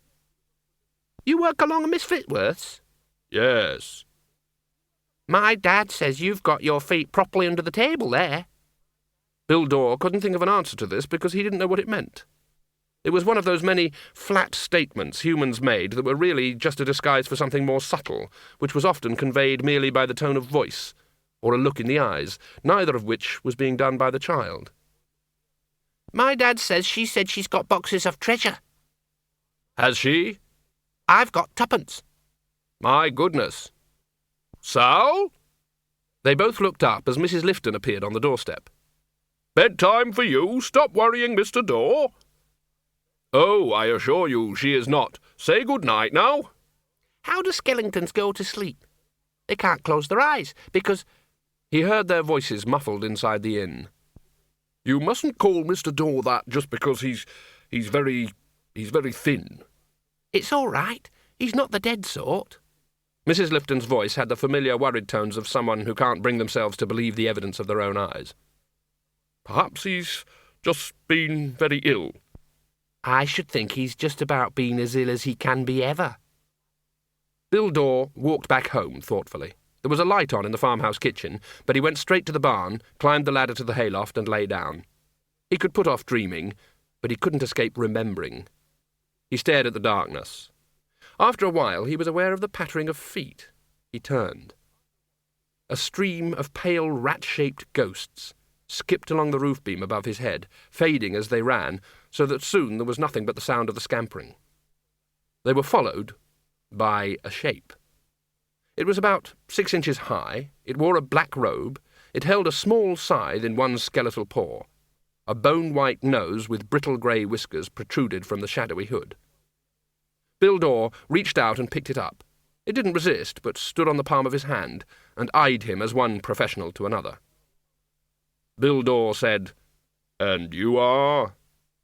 The Death of Rats nodded. Squeak. "I remember," said Bill Dore, "when you were a part of me." The Death of Rats squeaked again. Bill Dore fumbled in the pockets of his overall. He'd put some of his lunch in there. Ah, yes. "I expect," he said, "that you could murder a piece of cheese." The Death of Rats took it graciously. Bill Dore remembered visiting an old man once, only once, who had spent his entire life locked in a cell in a tower for some alleged crime or other, and had tamed little birds for company during his life sentence. They crapped on his bedding and ate his food, but he tolerated them, and smiled at their flight in and out of the high-barred windows. Death had wondered at the time why anyone would do something like that. "I won't delay you," he said. "I expect you've got things to do, rats to see. I know how it is." And now he understood. He put the figure back on the beam and lay down in the hay. "Drop in any time you're passing." Bill Dore stared at the darkness again. Sleep. He could feel her prowling around. Sleep with a pocketful of dreams. He lay in the darkness and fought back. Miss Flitworth's shouting jolted him upright, and to his momentary relief still went on. The barn door slammed open. "Bill, come down, quick!" He swung his legs onto the ladder. "What is happening, Miss Flitworth?" "Something's on fire!" They ran across the yard and out onto the road. The sky over the village was red. "Come on!" "But it is not our fire." "It's going to be everyone's. It spreads like crazy on thatch." They reached the apology for a town square. The inn was already well alight, the thatch roaring starwards in a million twisting sparks.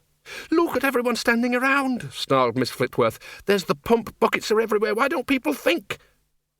There was a scuffle a little way away as a couple of his customers tried to stop Lifton from running into the building. He was screaming at them. "The girl's still in there," said Miss Flitworth. "Is that what he said?" "Yes." Flames curtained every upper window. "There's got to be some way," said Miss Flitworth. "Maybe we could find a ladder." "We should not." "What? We've got to try. We can't leave people in there." "You don't understand," said Bill Dore. "To tinker with the fate of one individual could destroy the whole world." Miss Flitworth looked at him as if he'd gone mad. "What kind of garbage is that?" "I mean that there is a time for everyone to die."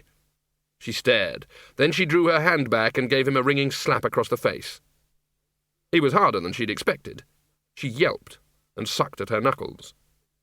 "You leave my farm tonight, Mr. Bildor," she growled. "Understand?" Then she turned on her heel and ran towards the pump. Some of the men had brought long hooks to drag the burning thatch off the roof.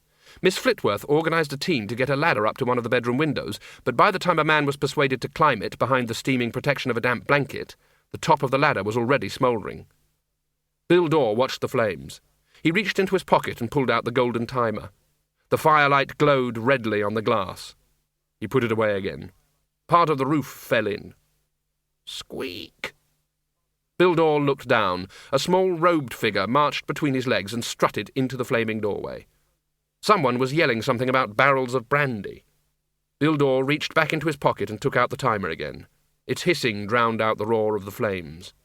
The future flowed into the past, and there was a lot more past than there was future, but he was struck by the fact that what it flowed through all the time was now. He replaced it carefully. Death knew that to tinker with the fate of one individual could destroy the whole world. He knew this. The knowledge was built into him. To Bildor, he realized, it was so much horse elbows. "Oh, damn," he said, and walked into the fire. It's me, librarian," said Windle, trying to shout through the keyhole. "Windle Poons." He tried hammering some more. Why won't he answer? "Don't know," said a voice behind him. Schleppel? "Yes, Mr. Poons." Why are you behind me? "I've got to be behind something, Mr. Poons. That's what being a bogeyman is all about." Librarian? said Windle, hammering some more. Ook? Why won't you let me in?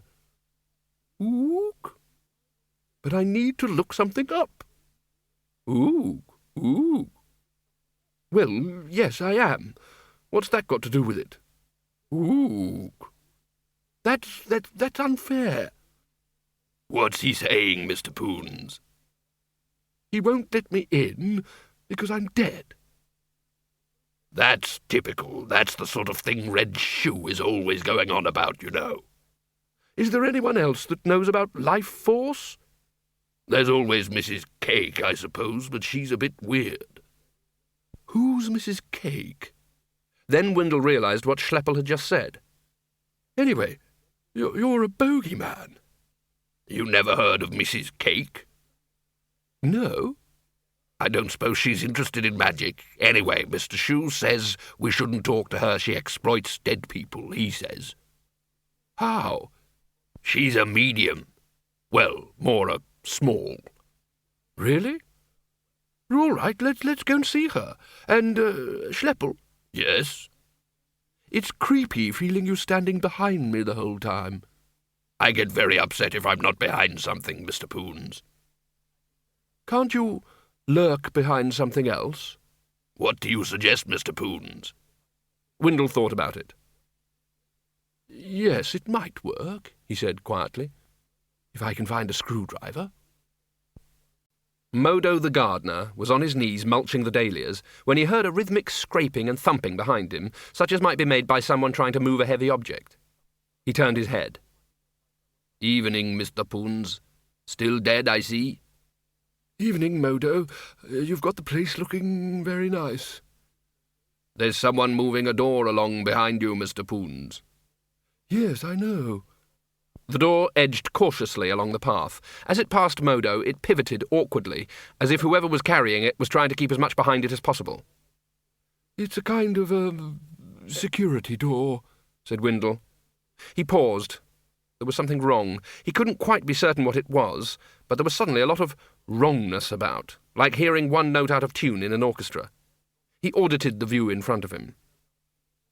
What's that you're putting the weeds into? He said. Modo glanced at the thing beside him.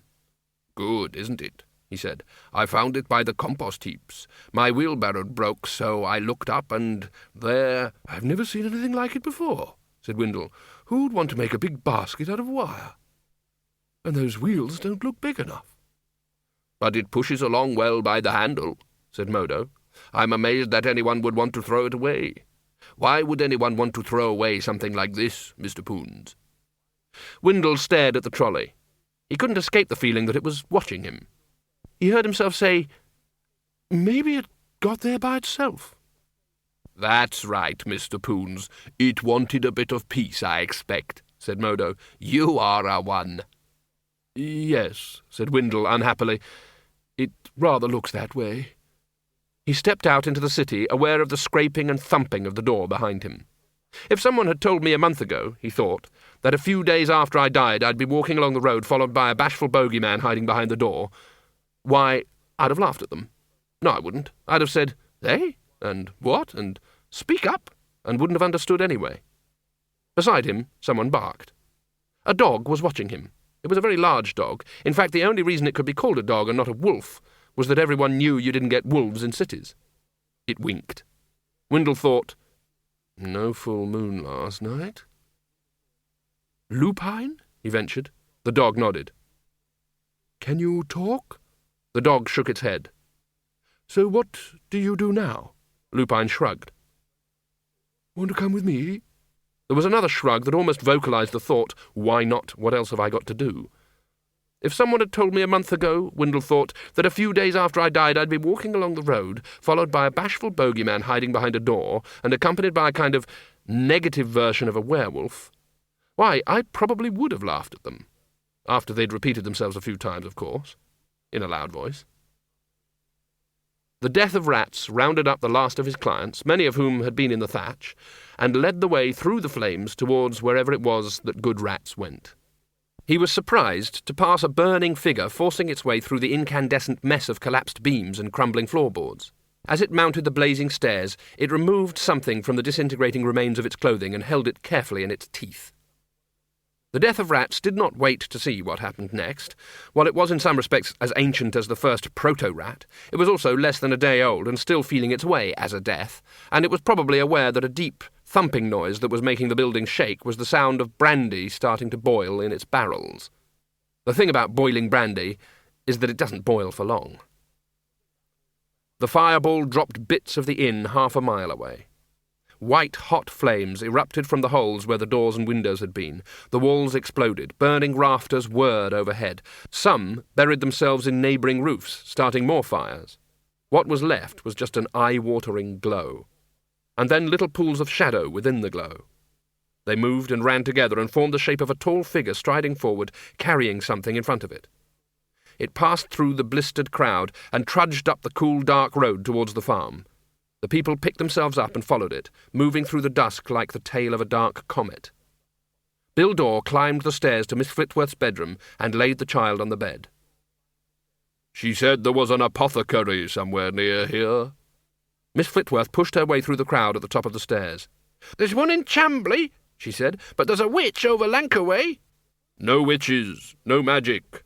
Send for him, and everyone else, go away." It wasn't a suggestion. It wasn't even a command. It was simply an irrefutable statement. Miss Flitworth waved her skinny arms at the people. Come on, it's all over. Shoo! You're all in my bedroom. Go on, get out."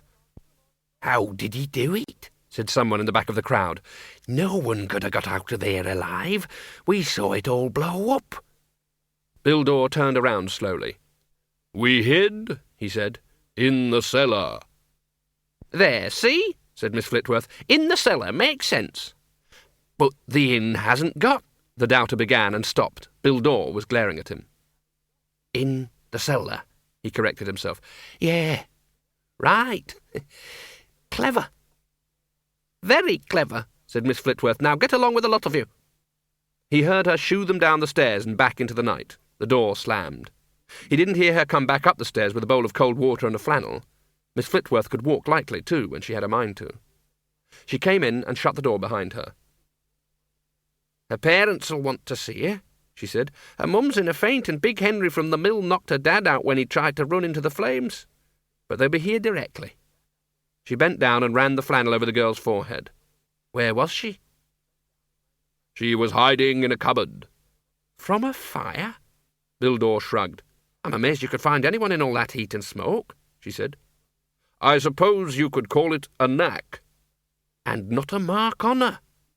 Bildor ignored the question in her voice. Did you send someone for the apothecary? Yes. He must not take anything away. What do you mean? Stay here when he comes. You must not take anything out of this room. That's silly. Why should he take anything? What would he want to take? It is very important. And now I must leave you. Where are you going? To the barn. There are things I must do. There may not be much time now. Miss Flitworth stared at the small figure on the bed. She felt far out of her depth, and all she could do was tread water. She just looks as if she's sleeping, she said helplessly. What's wrong with her? Bildor paused at the top of the stairs. She is living on borrowed time, he said. There was an old forge behind the barn. It hadn't been used for years, but now red and yellow light spilled out into the yard, pulsing like a heart. And like a heart, there was a regular thumping. With every crash, the light flared blue. Miss Flitworth sidled through the open doorway. If she was the kind of person who would swear, she would have sworn that she made no noise that could possibly be heard above the crackle of the fire and the hammering. But Bildor spun round in a half-crouch, holding a curved blade in front of him.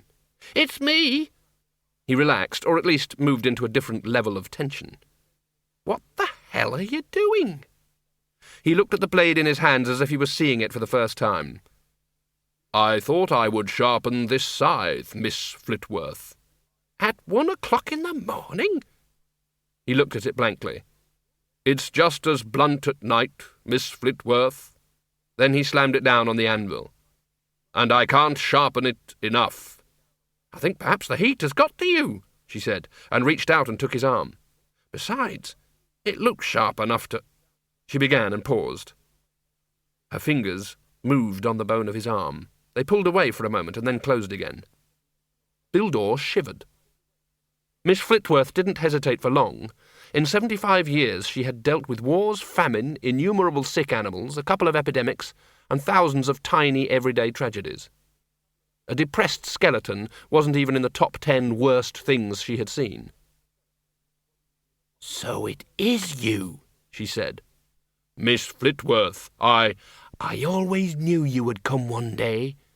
I think perhaps that... You know, I spent most of my life waiting for a night on a white charger, Miss Flitworth grinned. The joke's on me, eh? Bildor sat down on the anvil. The apothecary came, she said. He said he couldn't do anything. He said she was fine. We just couldn't wake her up. And you know, it took us ages to get her hand open. She had it closed so tightly. I said nothing was to be taken. It's all right. We left her holding it. Good. What was it? My time. Sorry? My time. The time of my life. It looks like an egg timer for very expensive eggs.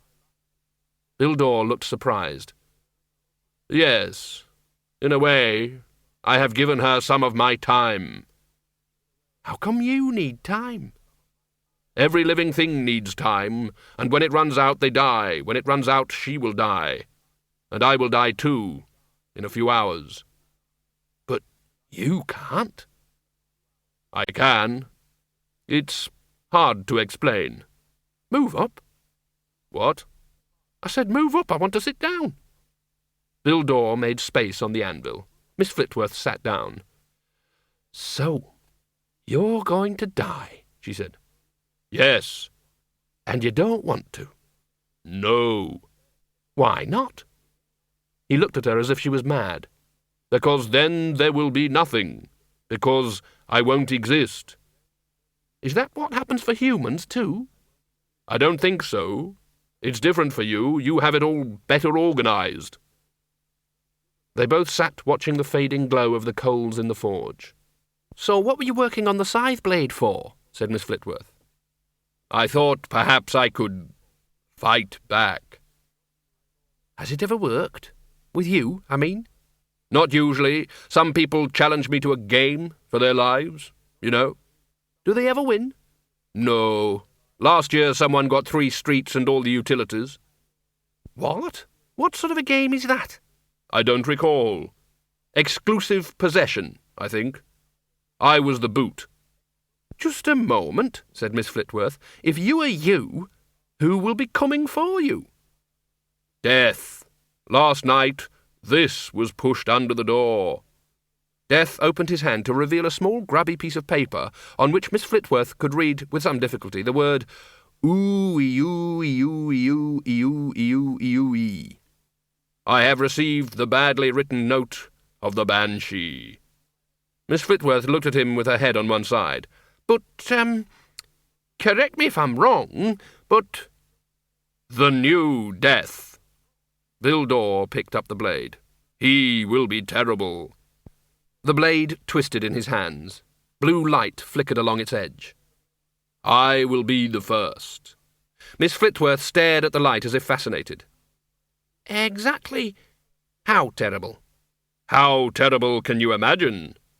Oh. Exactly as terrible as that. The blade tilted this way and that. And for the child, too, said Miss Flitworth. Yes. I don't reckon I owe you any favours, Mr. Daw. I don't reckon anyone in the whole world owes you any favours. You may be right. Mind you, life's got one or two things to answer for, too. Fair's fair. I cannot say. Miss Flitworth gave him another long, appraising look. There's a pretty good grindstone in the corner, she said. I've used it. And there's an oil stone in the cupboard. I've used that too. She thought she could hear a sound as the blade moved, a sort of faint whine of tensed air. And it's still not sharp enough? Bildor sighed. It may never be sharp enough. Come on, man, no sense in giving in, said Miss Flitworth. Where there's life, eh? Where there's life, eh? What? There's hope. Is there? Right enough. Bildor ran a bony finger along the edge. Hope? Got anything else left to try? Bill shook his head. He tried a number of emotions, but this was a new one. Could you fetch me a steel?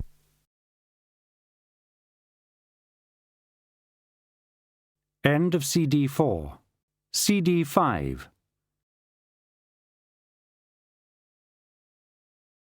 It was an hour later. Miss Flitworth sorted through her rag-bag. What next? She said. What have we had so far? Let's see. Hessian calico linen. How about satin? Here's a piece. Bildor took the rag and wiped it gently along the blade. Miss Flitworth reached the bottom of the bag and pulled out a swatch of white cloth.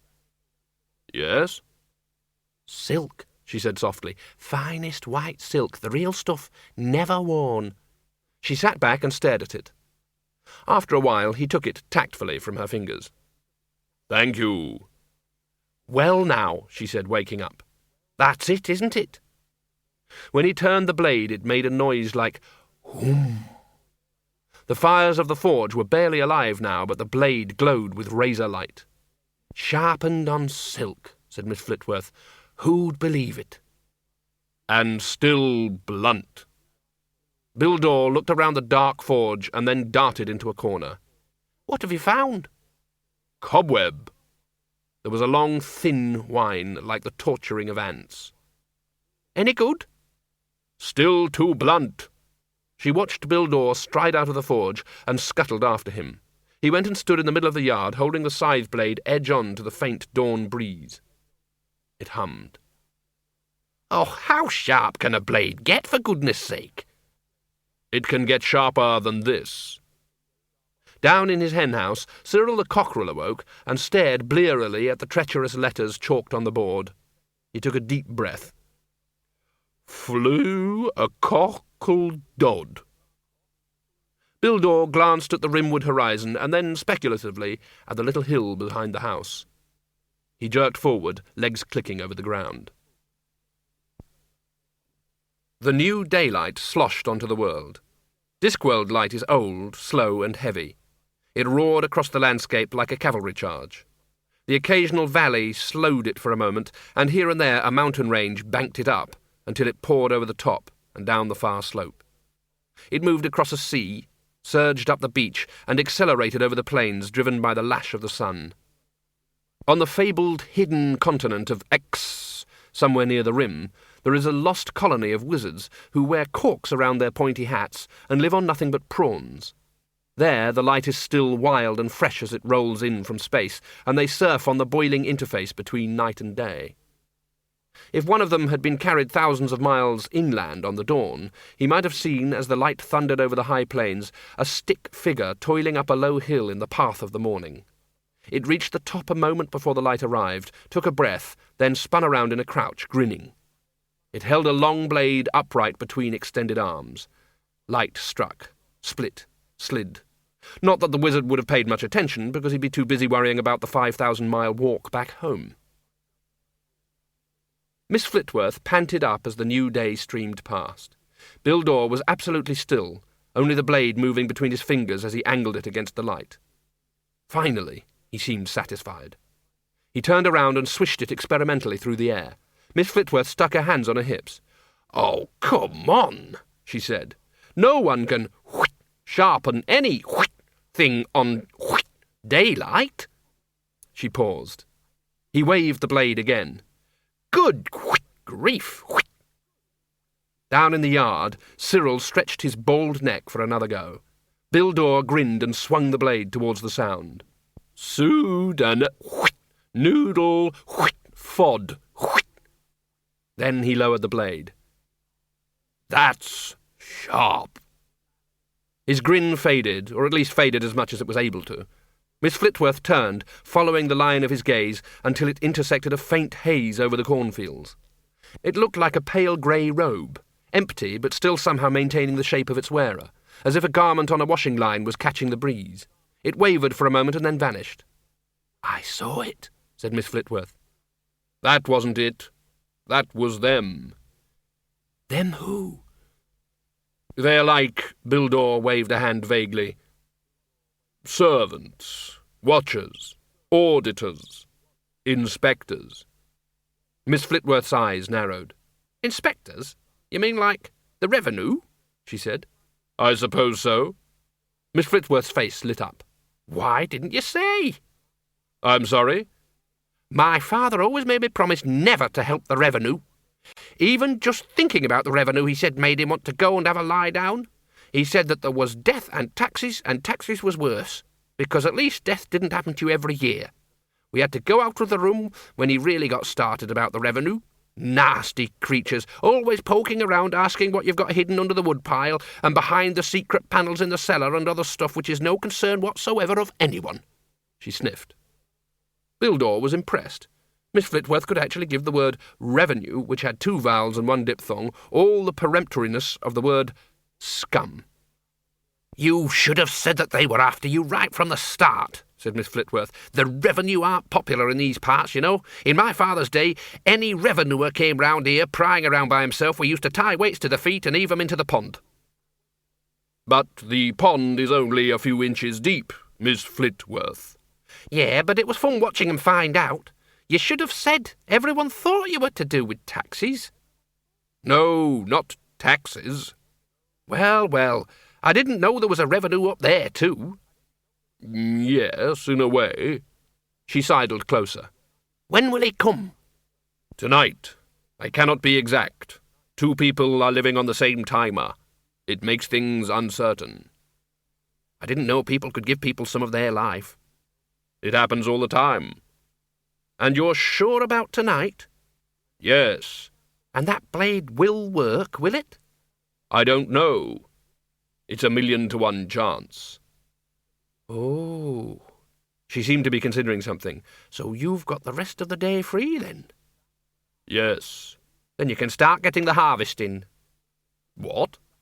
"It'll keep you busy, keep your mind off things. Besides, I'm paying you 6pence a week, and 6pence is 6pence.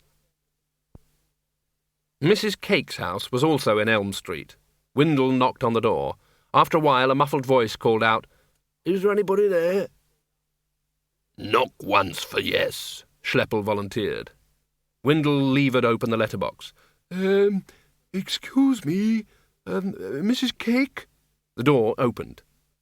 Mrs. Cake wasn't what Windle had expected. She was big, but not in the sense of being fat. She was just built to a scale slightly larger than normal. the sort of person who goes through life crouching slightly and looking apologetic in case they inadvertently loom. And she had magnificent hair. It crowned her head and flowed out behind her like a cloak. She also had slightly pointed ears and teeth, which, while white and quite beautiful, caught the light in a disturbing way. Windle was amazed at the speed at which his heightened zombie senses reached a conclusion. He looked down. Lupine was sitting bolt upright, too excited even to wag his tail. "I don't think you could be Mrs. Cake," said Windle. You want Mother," said the tall girl. "Mother, there's a gentleman." A distant muttering became a closer muttering, and then Mrs. Cake appeared around the side of her daughter like a small moon emerging from planetary shadow. "What do you want?" said Mrs. Cake. Windle took a step backwards. Unlike her daughter, Mrs. Cake was quite short and almost perfectly circular. And still unlike her daughter, whose whole stance was dedicated to making herself look small, she loomed tremendously. This was largely because of her hat, which he later learned she wore at all times with the dedication of a wizard. It was huge and black and had things on it, like bird wings and wax cherries and hat pins. Carmen Miranda could have worn that hat to the funeral of a continent. Mrs. Cake travelled underneath it as the basket travels under the balloon. People often found themselves talking to her hat.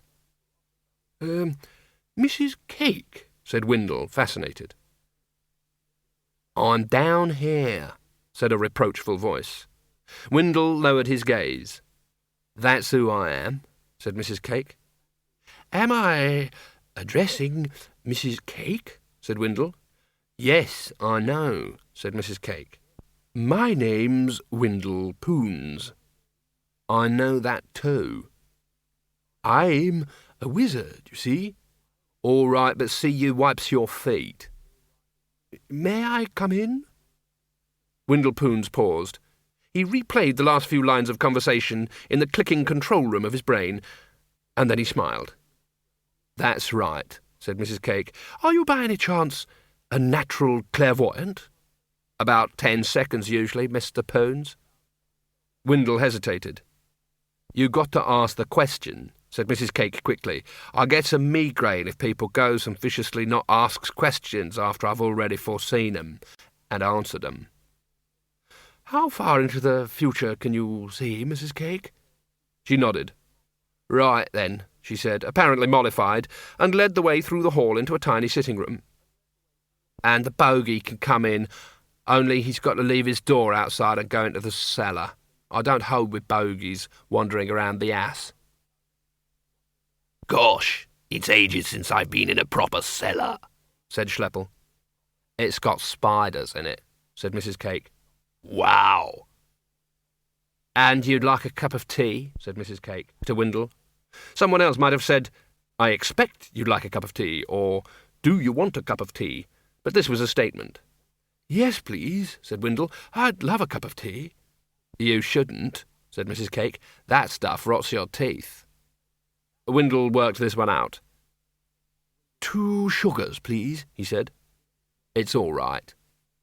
"This is a nice place you have here, Mrs. Cake," said Windle, his mind racing. Mrs. Cake's habit of answering questions while they were still forming in your mind taxed the most active brain. "He's been dead for 10 years, she said. Said Windle, but the question was already there in his larynx. "I trust Mr. Cake is in good health?" "It's okay. I speaks to him occasional," said Mrs. Cake. "I'm sorry to hear that," said Windle. "All right, if it makes you feel any better." Mrs. Cake, I'm finding it a little confusing. Could you switch off your precognition?" She nodded. "Sorry, I gets into the habit of leaving it on," she said. "What with there only being me and Ludmilla and one man bucket. He's a ghost," she added. "I knew you was going to ask that." "Yes, I had heard that mediums have native spirit guides," said Windle. He's not a guide, he's a sort of odd job ghost," said Mrs. Cake.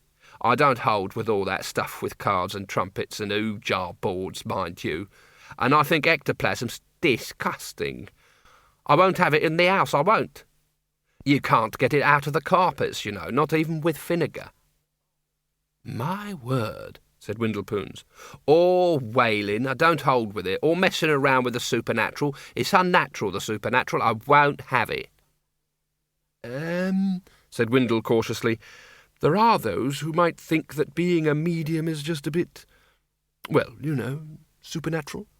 What? What? Nothing supernatural about dead people. Load of nonsense. Everyone dies sooner or later. I do hope so, Mrs. Cake. So what is it you'd be wanting, Mr. Poons? I'm not precognitin', so you'll have to tell me. I want to know what's happening, Mrs. Cake. There was a muted thump from under their feet and the faint, happy sound of Schleppel. Oh, wow. Rats, too. I went up and tried to tell you, wizards, said Mrs. Cake primly, and no one listened. I knew they weren't going to, but I had to try, otherwise I wouldn't have known. Who did you speak to? The big one with the red dress and a moustache like he's trying to swallow a cat. Ah, the Arch-Chancellor, said Windle positively. And there was a huge fat one, walks like a duck. He does, doesn't he? That was the Dean, said Windle. They call me their good woman, said Mrs. Cake. They told me to be about my business. I don't see why I should go around helping wizards who call me a good woman when I was only trying to help. I'm afraid wizards don't often listen, said Windle. I never listened for 130 years. Why not?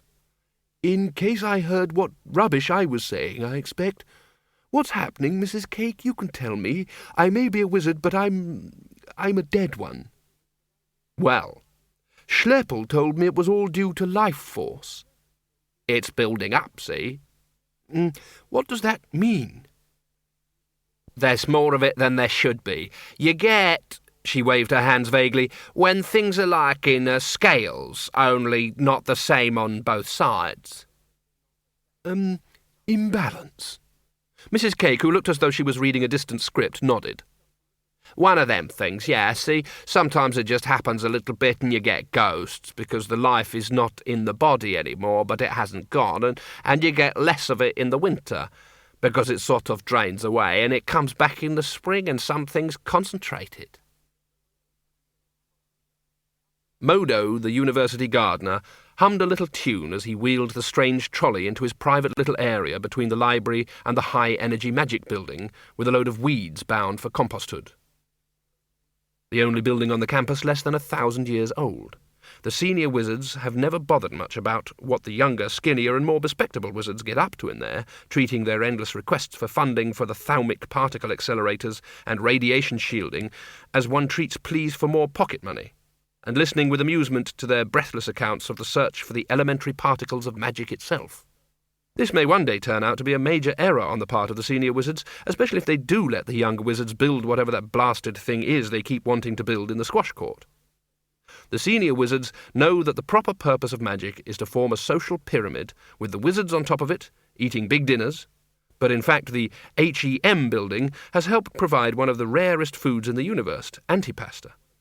Ordinary pasta is prepared some hours before being eaten, antipasta is created some hours after the meal, whereupon it then exists backwards in time, and if properly prepared should arrive on the taste buds at exactly the same moment, thus creating a true taste explosion. It costs $5,000 a forkful, or a little more if you include the cost of cleaning the tomato sauce off the walls afterwards. There seemed to be a lot of excitement around at the moment.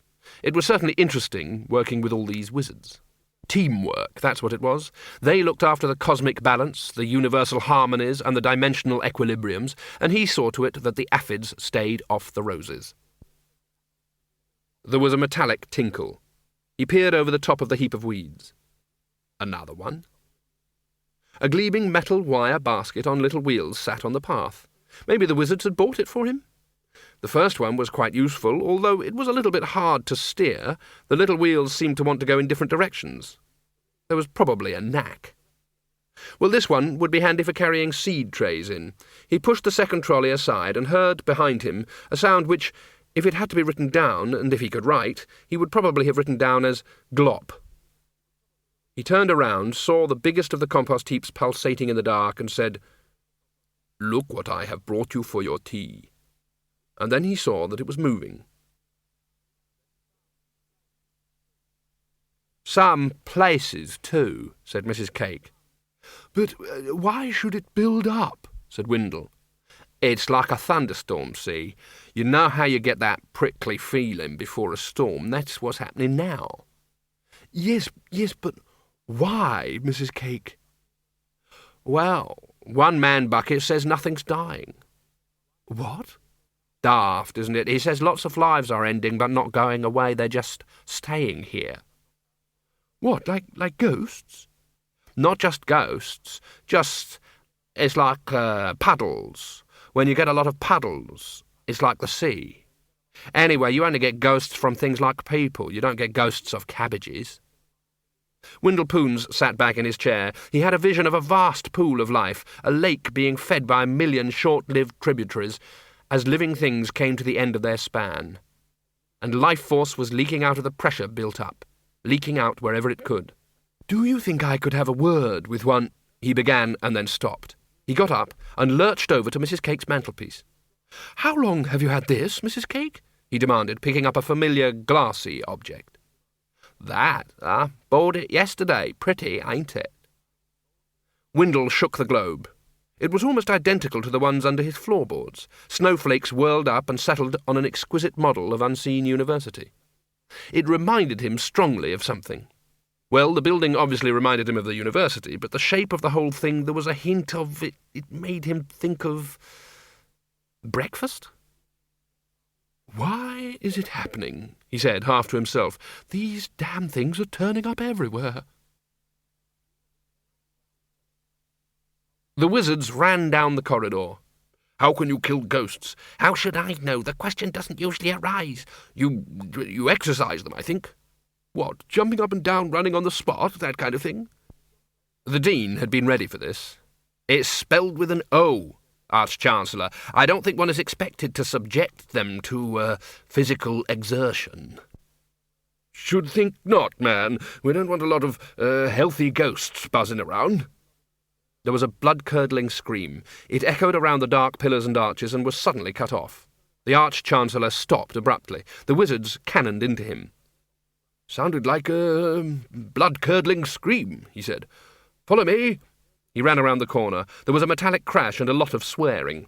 Something small and striped red and yellow, with tiny dripping fangs and 3 pairs of wings, flew around the corner and shot over the Dean's head, making a noise like a miniature buzzsaw. Anyone know what that was? Said the bursar faintly. The thing orbited the wizards and then disappeared into the darkness of the roof. And I wish he wouldn't swear so. Come on, said the Dean. We'd better see what's happened to him. Must we? Said the senior wrangler. They peered round the corner. The Arch-Chancellor was sitting up, rubbing his ankle. What idiot left this here? He said. Left what? Said the Dean. This blasted wire-baskety wheelie thing, said the Arch-Chancellor. Beside him a tiny purple spider-like creature materialised out of the air and scuttled towards a crevice. The wizards didn't notice it. What wire-baskety wheelie thing? Said the wizards in unison.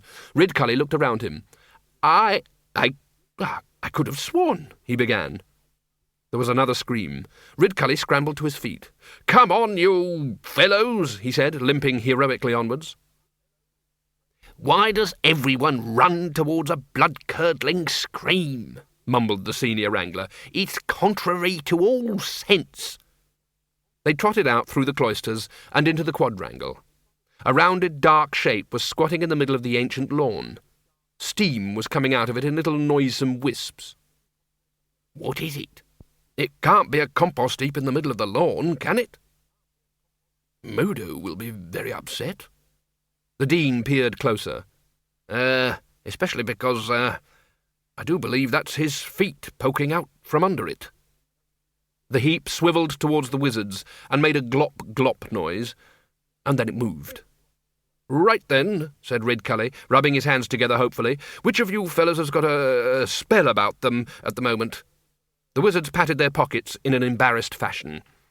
Then I shall attract its attention while the bursar and the Dean try to pull Modo out, said Ridcully. Oh, good, said the Dean faintly. How can you attract a compost heap's attention? Said the senior wrangler. I shouldn't think it's even got one.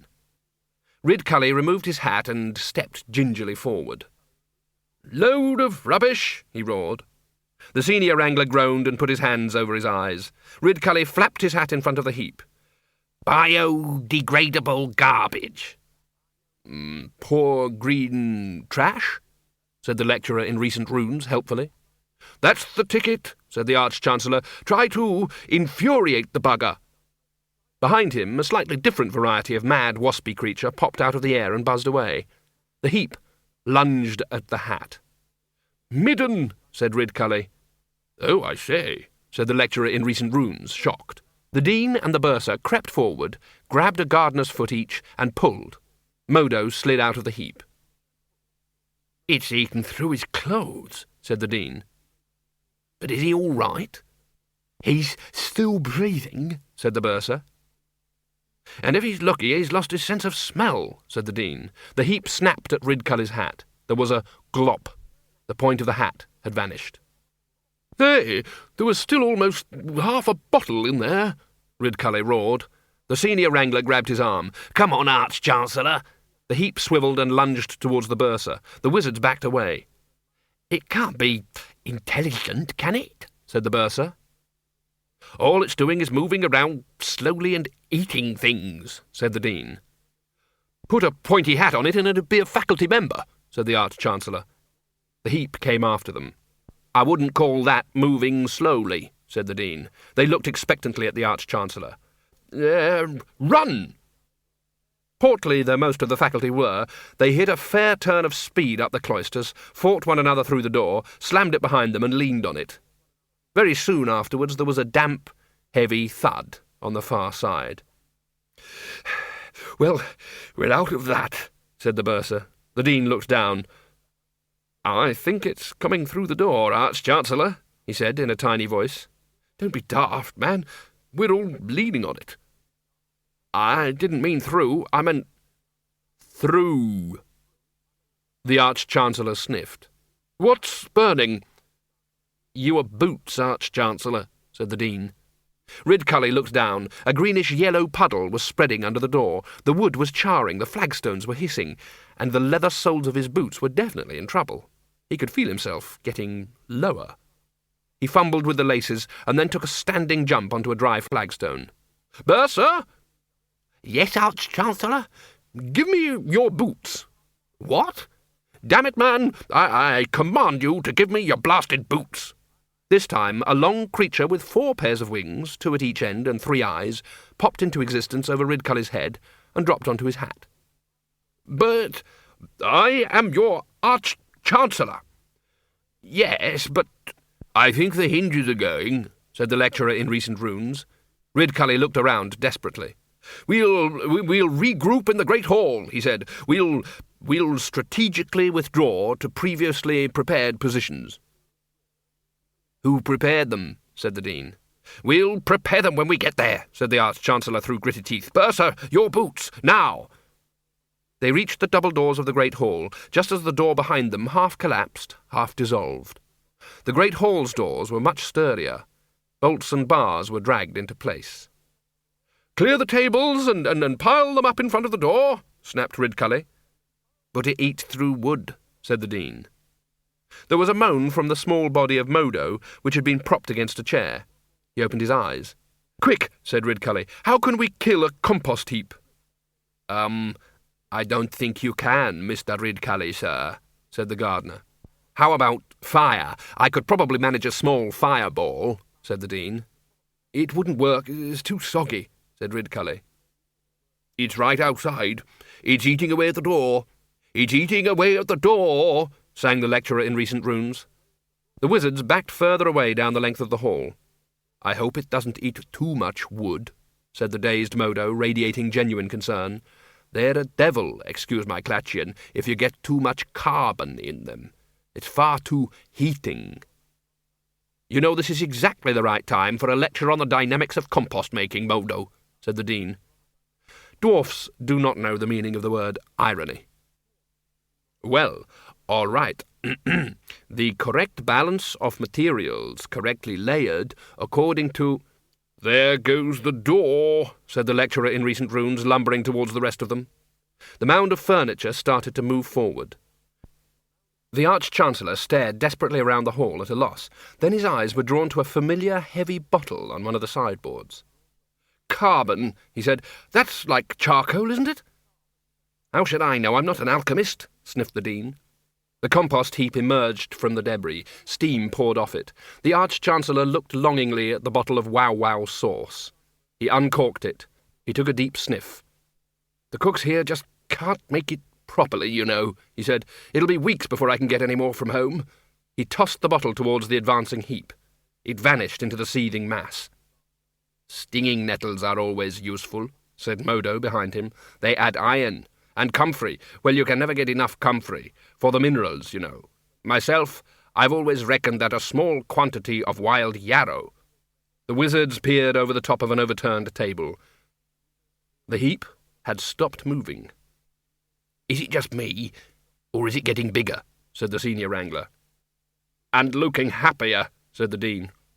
"It smells awful," said the bursar. "Oh, well, and that was nearly a full bottle of sauce, too," said the Arch-Chancellor sadly. "I'd hardly opened it." "Nature's a wonderful thing when you come to think about it," said the senior wrangler. "You don't all have to glare at me like that, you know. I was only passing a remark." "There are times when—" Ridcully began, and then the compost heap exploded.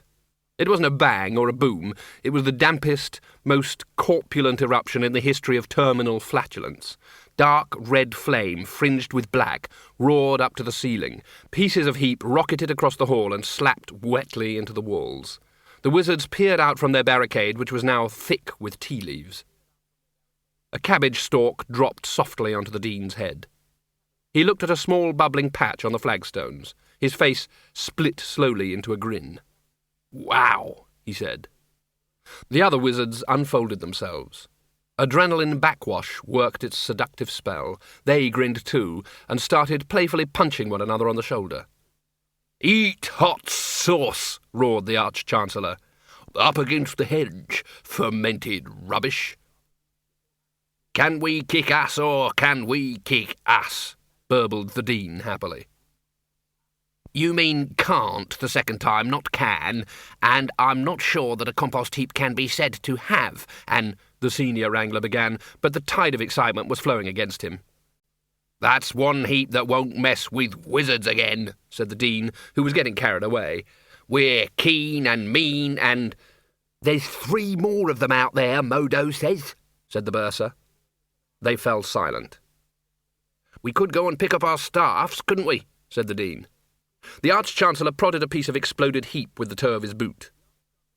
"Dead things coming alive," he murmured. "I don't like that. What's next? Walking statues?" The wizards looked up at the statues of dead Arch-Chancellors that lined the Great Hall, and indeed most of the corridors of the university. The university had been in existence for thousands of years, and the average Arch-Chancellor remained in office for about 11 months, so there were plenty of statues. "You know, I really wish you hadn't said that," said the lecturer in recent runes. "It was just a thought," said Ridcully. "Come on, let's have a look at the rest of those heaps." "Yeah," said the Dean, now in the grip of a wild, unwizardly machismo. "We're mean. Yeah. Are we mean?" The Arch-Chancellor raised his eyebrows and then turned to the rest of the wizards. "Are we mean?" he said. I'm feeling reasonably mean," said the lecturer in recent runes. "I'm definitely very mean, I think," said the bursar. "It's having no boots that does it," he added. "I'll be mean if everyone else is," said the senior wrangler. The Arch-Chancellor turned back to the Dean. "Yes," he said, "it appears that we're all mean." "Yo," said the Dean. "Yo what?" said Ridcully. "It's not a yo what. It's just a yo," said the senior wrangler behind him. "It's a general street greeting and affirmative with convivial military in-group and masculine bonding ritual overtones." "What? What? Like jolly good?" said Ridcully. "I suppose so," said the senior wrangler reluctantly. Ridcully was pleased. Ankh-Morpork had never offered very good prospects for hunting. He'd never thought it was possible to have so much fun in his own university. "Right," he said. "Let's get those heaps. Yo! Yo! Yo! Yo, yo!" Ridcully sighed. Bursar? Yes, Arch-Chancellor? Just try to understand, all right? Clouds piled up over the mountains. Bill Dorr strode up and down the first field using one of the ordinary farm scythes. The sharpest one had been temporarily stored at the back of the barn in case it was blunted by air convection. Some of Miss Flitworth's tenants followed behind him, binding the sheaves and stacking them.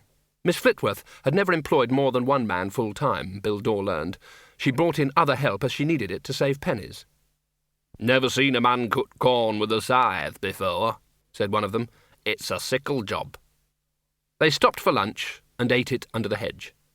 Bill Dorr had never paid a great deal of attention to the names and faces of people beyond that necessary for business.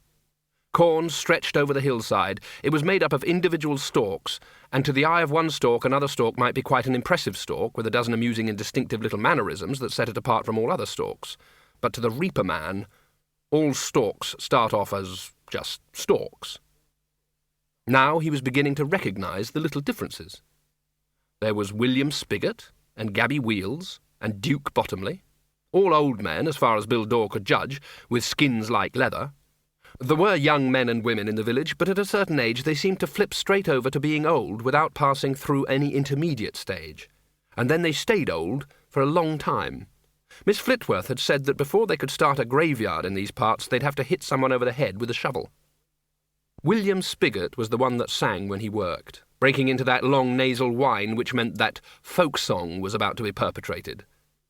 Gabby Wheels never said anything. This, Spigot had said, was why he had been called Gabby. Bill Dorr had failed to understand the logic of this, although it seemed transparent to the others. And Duke Bottomley had been named by parents with upwardly mobile, if rather simplistic ideas about class structure. His brothers were Squire, Earl, and King. Now they sat in a row under the hedge, putting off the moment when they'd need to start work again. A glugging noise came from the end of the row. "It's not been a bad old summer, then," said Spigot. "And good harvest, weather for change." "Ah, many a slip twixt dress and drawers," said Duke. "Last night I saw a spider spinning its web backwards. That's a sure sign there's going to be a dreadful storm." "Don't see how spiders know things like that." Gabby Wheels passed a big earthenware jug to Bill Dorr. Something sloshed. "What is this?" "Apple juice," said Spigot. The others laughed. "Ah," said Bill Dorr. "Strong distilled spirits given humorously to the unsuspecting newcomer, thus to afford simple amusement when he becomes inadvertently inebriated." "Quar," said Spigot. Bill Dorr took a long swig.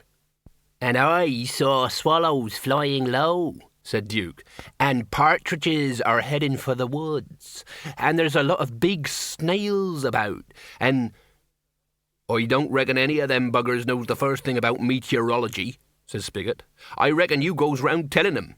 Hey, lads, big storm coming, Mr. Spider, so get on and do something folklorish." Bill Dorr took another drink. "What is the name of the blacksmith in the village?" Spigot nodded. "That's Ned Simnel, down by the green. Course he's real busy about now, what with the harvest and all." "I have some work for him." Bill Dorr got up and strode away towards the gate. "Bill?" He stopped. "Yes?" "You can leave the brandy behind, then?"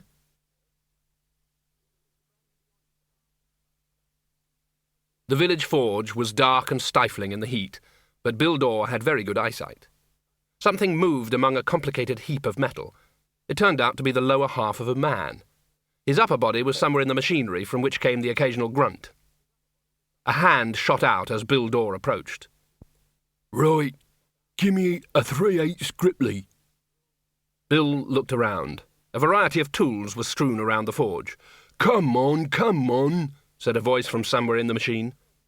Bill Dorr selected a piece of shaped metal at random and placed it in the hand. It was drawn inside. There was a metallic noise and a grunt. "I said a Gripley. This isn't a There was the scringing noise of a piece of metal giving way. My thumb, you made me." There was a clang. "Oh, that was my head. Now look what you made me do." And the ratchet spring snapped off in the trunnion armature again. Do you realise? No, I am sorry. There was a pause. Is that you, young Egbert? No, it is me, old Bill Dorr. There was a series of thumps and twanging noises as the top half of the human extricated itself from the machinery and turned out to belong to a young man with black curly hair, a black face, black shirt, and black apron. He wiped a cloth across his face, leaving a pink smear, and blinked the sweat out of his eyes. Who are you? Good old Bill Dorr, working for Miss Flitworth. Oh, yes, the man in the fire. Hero of the hour, I heard. Put it there. He extended a black hand. Bill Dorr looked at it blankly. I am sorry. I still do not know what a 3/8 Gripply is. I mean your hand, Mr. Dorr. Bill Dorr hesitated and then put his hand in the young man's palm. The oil-rimmed eyes glazed for a moment as the brain overruled the sense of touch, and then the smith smiled. The name's Simnel. What do you think, eh? It's a good name. No, I mean the machine. Pretty ingenious, eh? Bill Dorr regarded it with polite incomprehension. It looked at first sight like a portable windmill that had been attacked by an enormous insect, and at second sight like a touring torture chamber for an inquisition that wanted to get out and about a bit and enjoy the fresh air. Mysterious jointed arms stuck out at various angles. There were belts and long springs. The whole thing was mounted on spiked metal wheels. Of course, you're not seeing it at its best when it's standing still, said Simnel. It needs a horse to pull it. At the moment, anyway. I've got one or two rather radical ideas in that direction, he added dreamily. It is a device of some sort? Simnel looked mildly affronted. I prefer the term machine, he said. It will revolutionise farming methods and drag them kicking and screaming into the century of the fruit bat. My folk have had this forge for 300 years, but Ned Simnel doesn't intend to spend the rest of his life nailing bits of bent metal onto horses, I can tell you. Bill looked at him blankly. Then he bent down and glanced under the machine. A dozen sickles were bolted to a big horizontal wheel. Ingenious linkages took power from the wheels via a selection of pulleys to a whirligig arrangement of metal arms. He began to experience a horrible feeling about the thing in front of him, but he asked anyway. Well, the art of it all is this camshaft, said Simnel, gratified at the interest.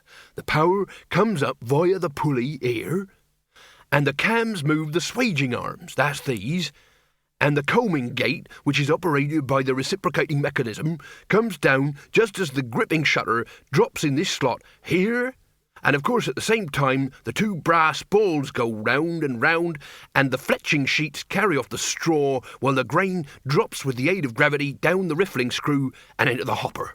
Simple. And the 3/8 Gripply? Ah, good job you reminded me. Simnel fished around among the debris on the floor, picked up a small knurled object, and screwed it onto a protruding piece of the mechanism. Very important job. It stops the elliptical cam gradually sliding up the beam shaft and catching on the flange rebate, with disastrous results, as you can no doubt imagine. Simnel stood back and wiped his hands on a cloth, making them slightly more oily. I'm calling it the Combination Harvester, he said. Bill Dorr felt very old. In fact, he was very old, but he'd never felt it as much as this. Somewhere in the shadow of his soul, he felt he knew, without a blacksmith explaining, what it was that the combination harvester was supposed to do. Oh. We're going to give it a trial run this afternoon up in old Peedbury's big field. It looks very promising, I must say. What you're looking at now, Mr. Dorr, is the future. Yes.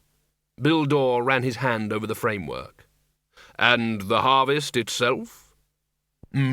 What about it? What will it think of it? Will it know? Simnel wrinkled his nose. No? No? It won't know anything. Corn's corn. And sixpence is sixpence. Exactly. Simnel hesitated. What was it you were wanting? The tall figure ran a disconsolate finger over the oily mechanism. Mr. Dorr? Pardon? "Oh, yes. I had something for you to do." He strode out of the forge and returned almost immediately with something wrapped in silk. He unwrapped it carefully. He'd made a new handle for the blade, not a straight one such as they used in the mountains, but the heavy, double-curved handle of the plains. "You want it beaten out? A new grass nail? Metalwork replacing?" Bildor shook his head. "I want it killed." "Killed?" "Yes, totally. Every bit destroyed, so that it is absolutely dead." "Nice scythe," said Simnel. "Seems a shame. You've kept a good edge on it." "Don't touch it." Simnel sucked his finger. "Funny," he said. "I could have sworn I didn't touch it. My hand was inches away." "Well, it's sharp anyway." He swished it through the air. "Yes, pretty sharp, I'd say." He paused, stuck his little finger in his ear and swivelled it around a bit. "You sure you know what you want?" he said. Bildor solemnly repeated his request. Simnel shrugged. "Well, I suppose I could melt it down and burn the handle," he said. "Yes." "Well, okay. It's your scythe, and you're basically right, of course. This is old technology now. Redundant." "I fear you may be right."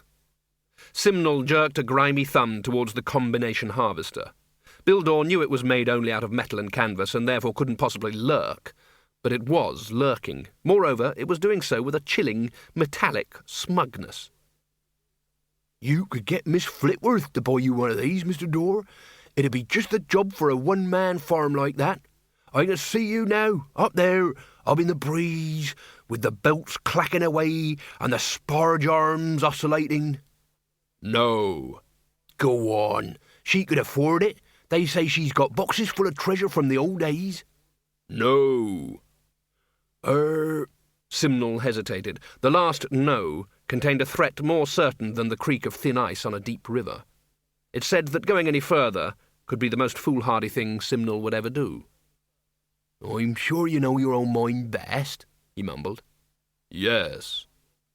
"Then it'll just be, call it a farthing for the scythe." Simnel gabbled. "Sorry about that, but it'll use a lot of coals, you see, and those dwarfs keep winding up the price." "Here, it must be done by tonight." Simnel didn't argue. Arguing would mean that Bildor remained in the forge, and he was getting quite anxious that this should not be so. "Fine, fine." "You understand?" "Right, right." "Farewell," said Bildor solemnly, and left.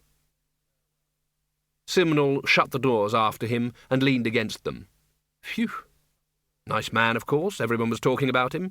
It was just that after a couple of minutes in his presence you got a pins and needles sensation that someone was walking over your grave, and it hadn't even been dug yet. He wandered across the oily floor, filled the tea kettle and wedged it on a corner of the forge. He picked up a spanner to do some final adjustments to the combination harvester, and spotted the scythe leaning against the wall. He tiptoed towards it and realised that tiptoeing was an amazingly stupid thing to do. It wasn't alive, it couldn't hear. It just looked sharp. He raised the spanner and felt guilty about it. But Mr. Dorr had said... Well, Mr. Dorr had said something very odd, using the wrong sort of words to use in talking about a mere implement. But he could hardly object to this. Simnel brought the spanner down hard. There was no resistance. He would have sworn again that the spanner sheared in two, as though it was made of bread several inches from the edge of the blade. He wondered if something could be so sharp that it began to possess not just a sharp edge, but the very essence of sharpness itself, a field of absolute sharpness that actually extended beyond the last atoms of metal. Bloody hell, fire! And then he remembered that this was sloppy and superstitious thinking for a man who knew how to bevel a 3/8 Gripply.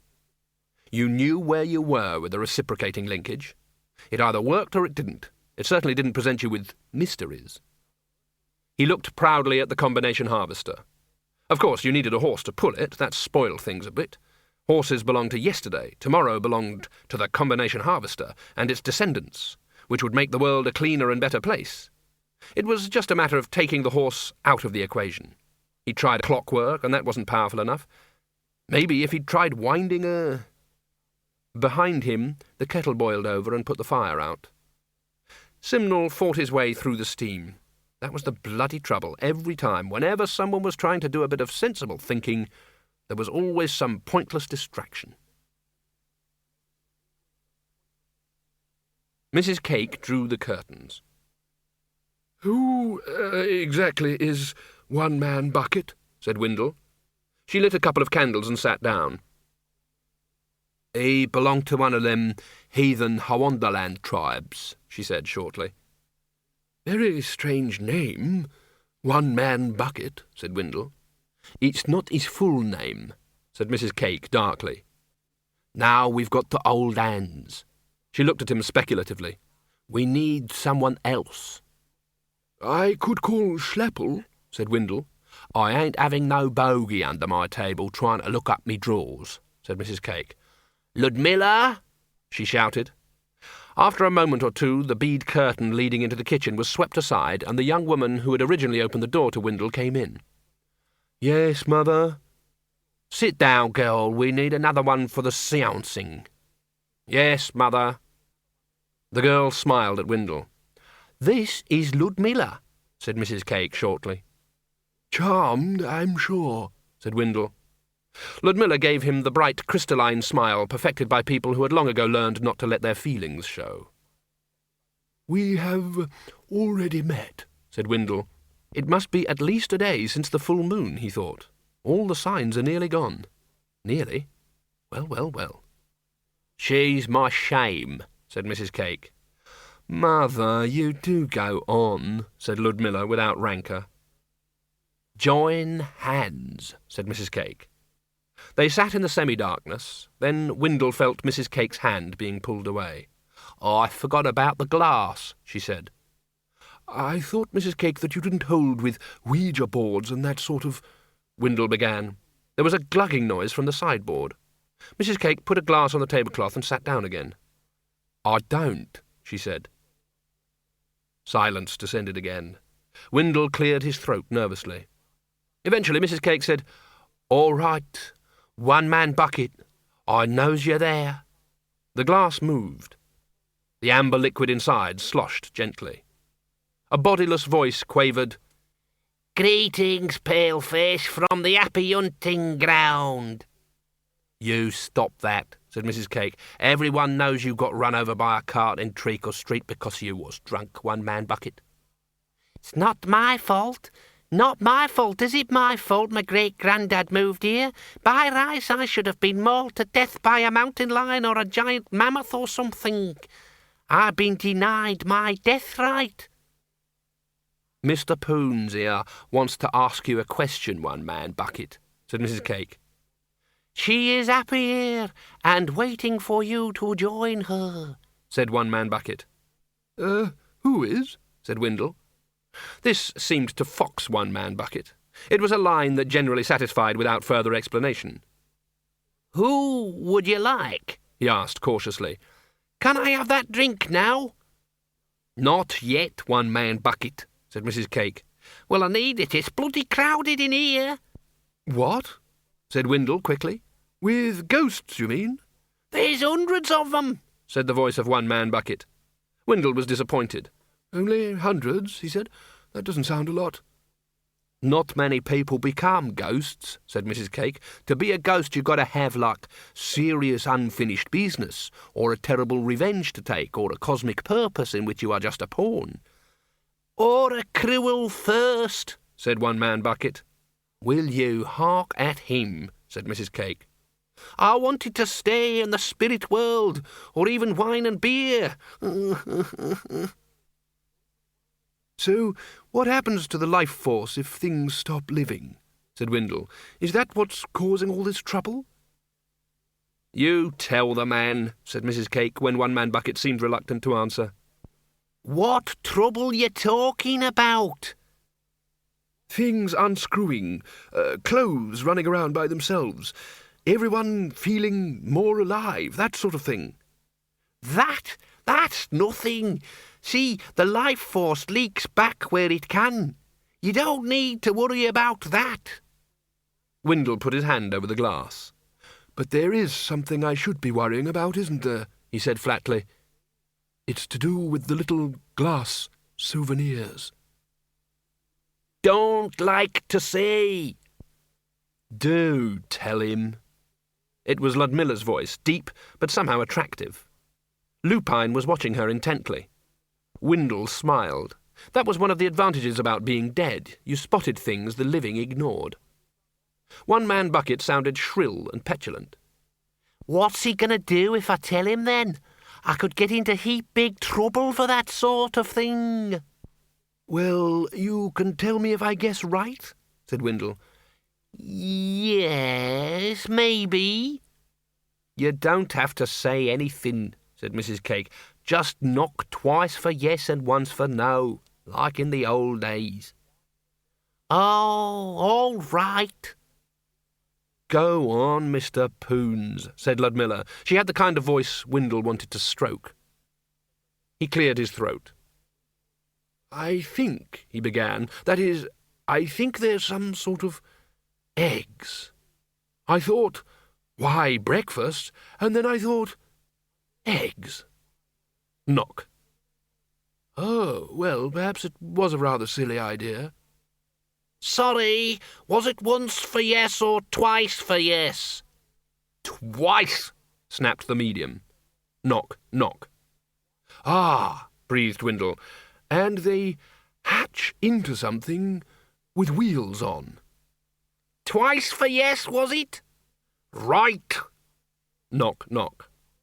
I thought so. I found one under my floor that tried to hatch where there wasn't enough room, crowed Windle.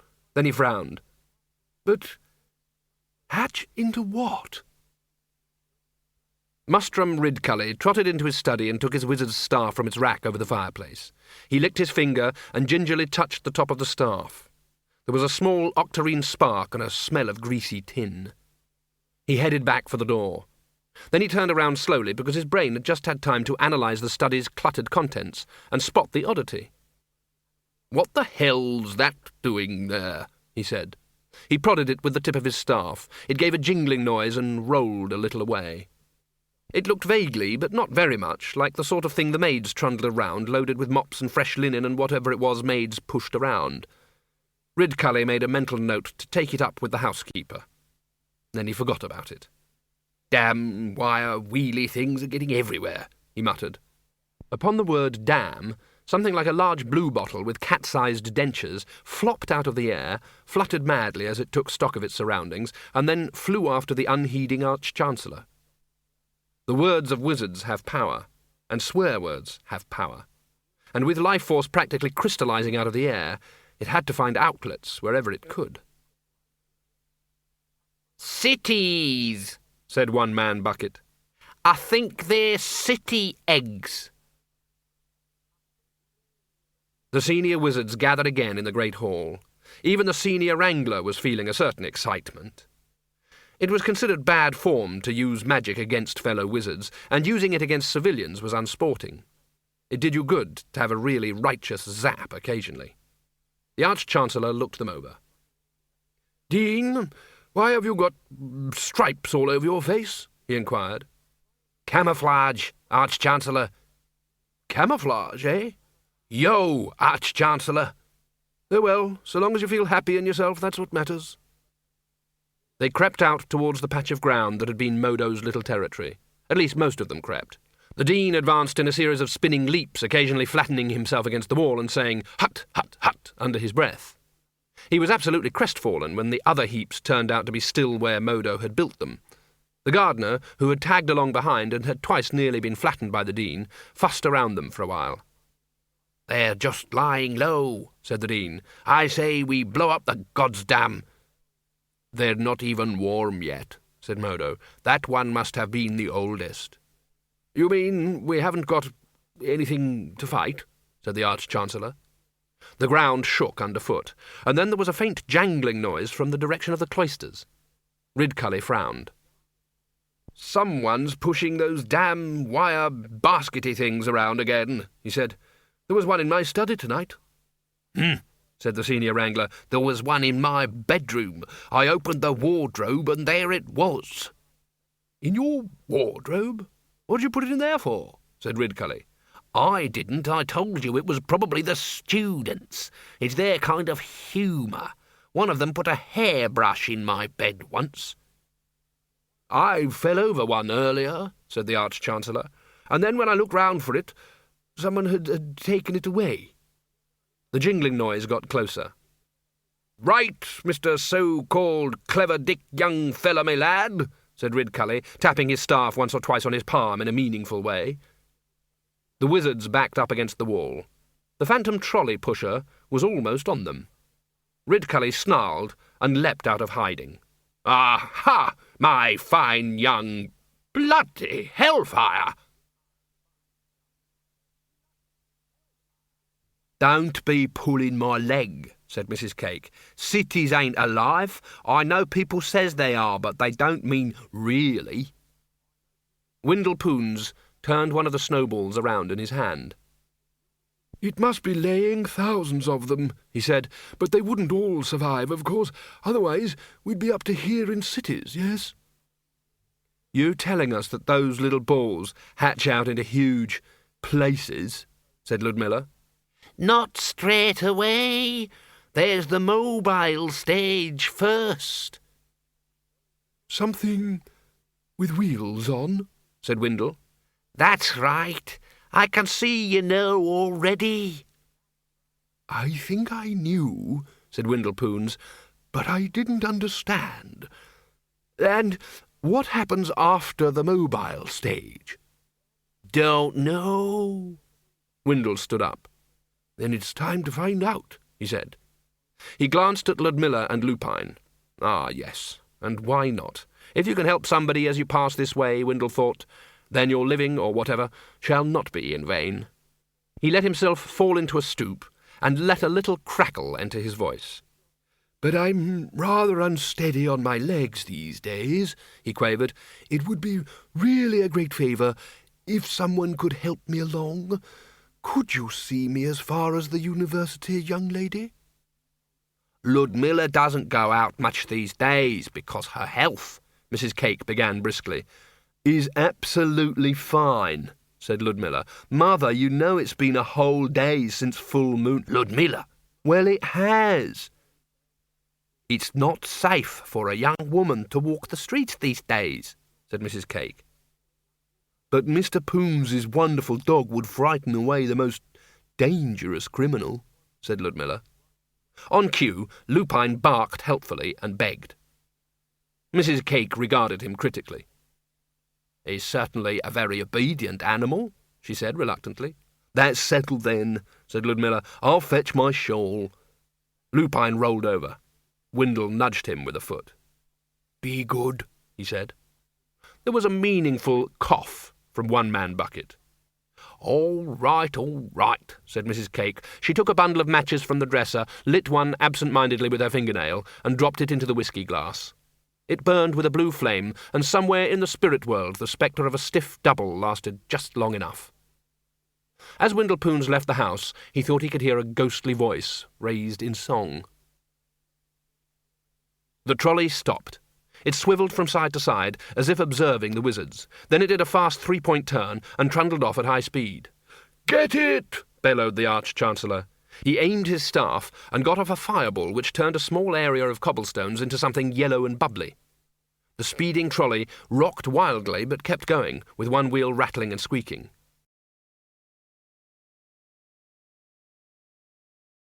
End of CD 5. CD 6.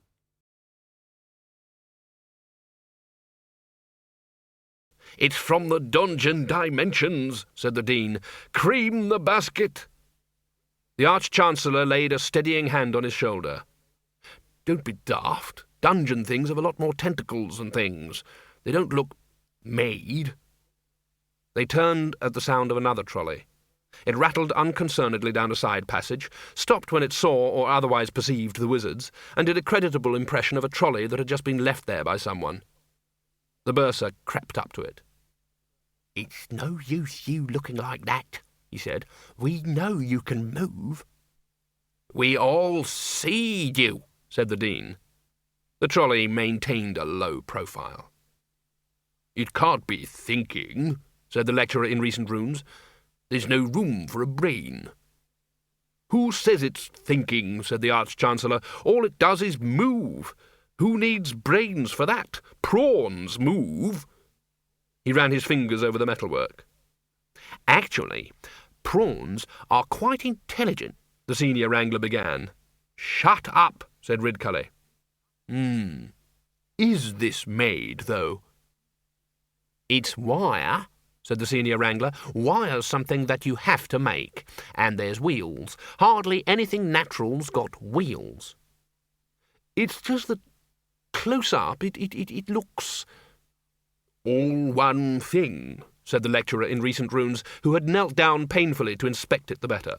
Like one unit, made all in one lump, like a machine that's been grown. But that's ridiculous. Maybe. Isn't there a sort of cuckoo in the ramtops that builds clocks to nest in? Said the bursar.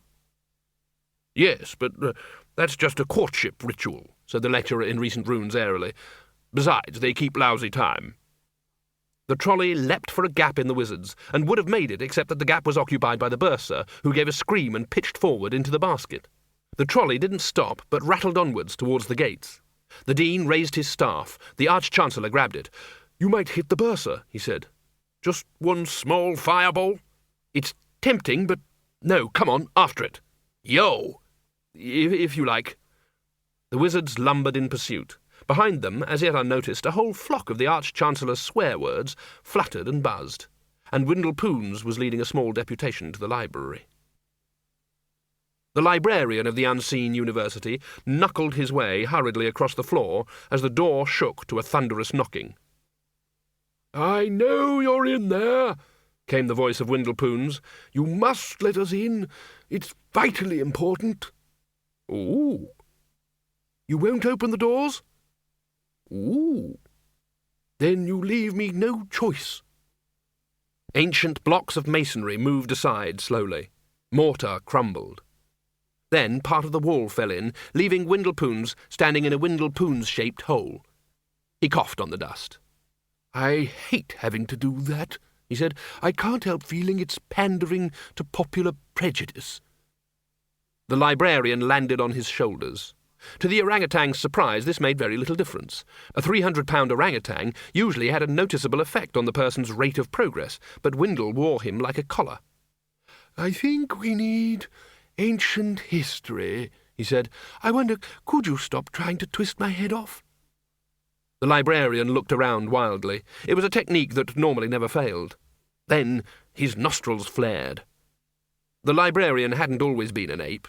A magical library is a dangerous place to work, and he'd been turned into an orangutan as a result of a magical explosion. He'd been a quite inoffensive human, although by now so many people had come to terms with his new shape that few people remembered it. But with the change had come the key to a whole bundle of senses and racial memories, and one of the deepest, most fundamental, most born in the bone of all of them was to do with shapes. It went back to the dawn of sapience. Shapes with muzzles, teeth, and forelegs were, in the evolving simian mind, definitely filed under bad news. A very large wolf had padded through the hole in the wall, followed by an attractive young woman. The librarian's signal input was temporarily fused. Also, said Windle, it is just possible that I could knot your arms behind you. Ooh. He's not an ordinary wolf, you'd better believe it.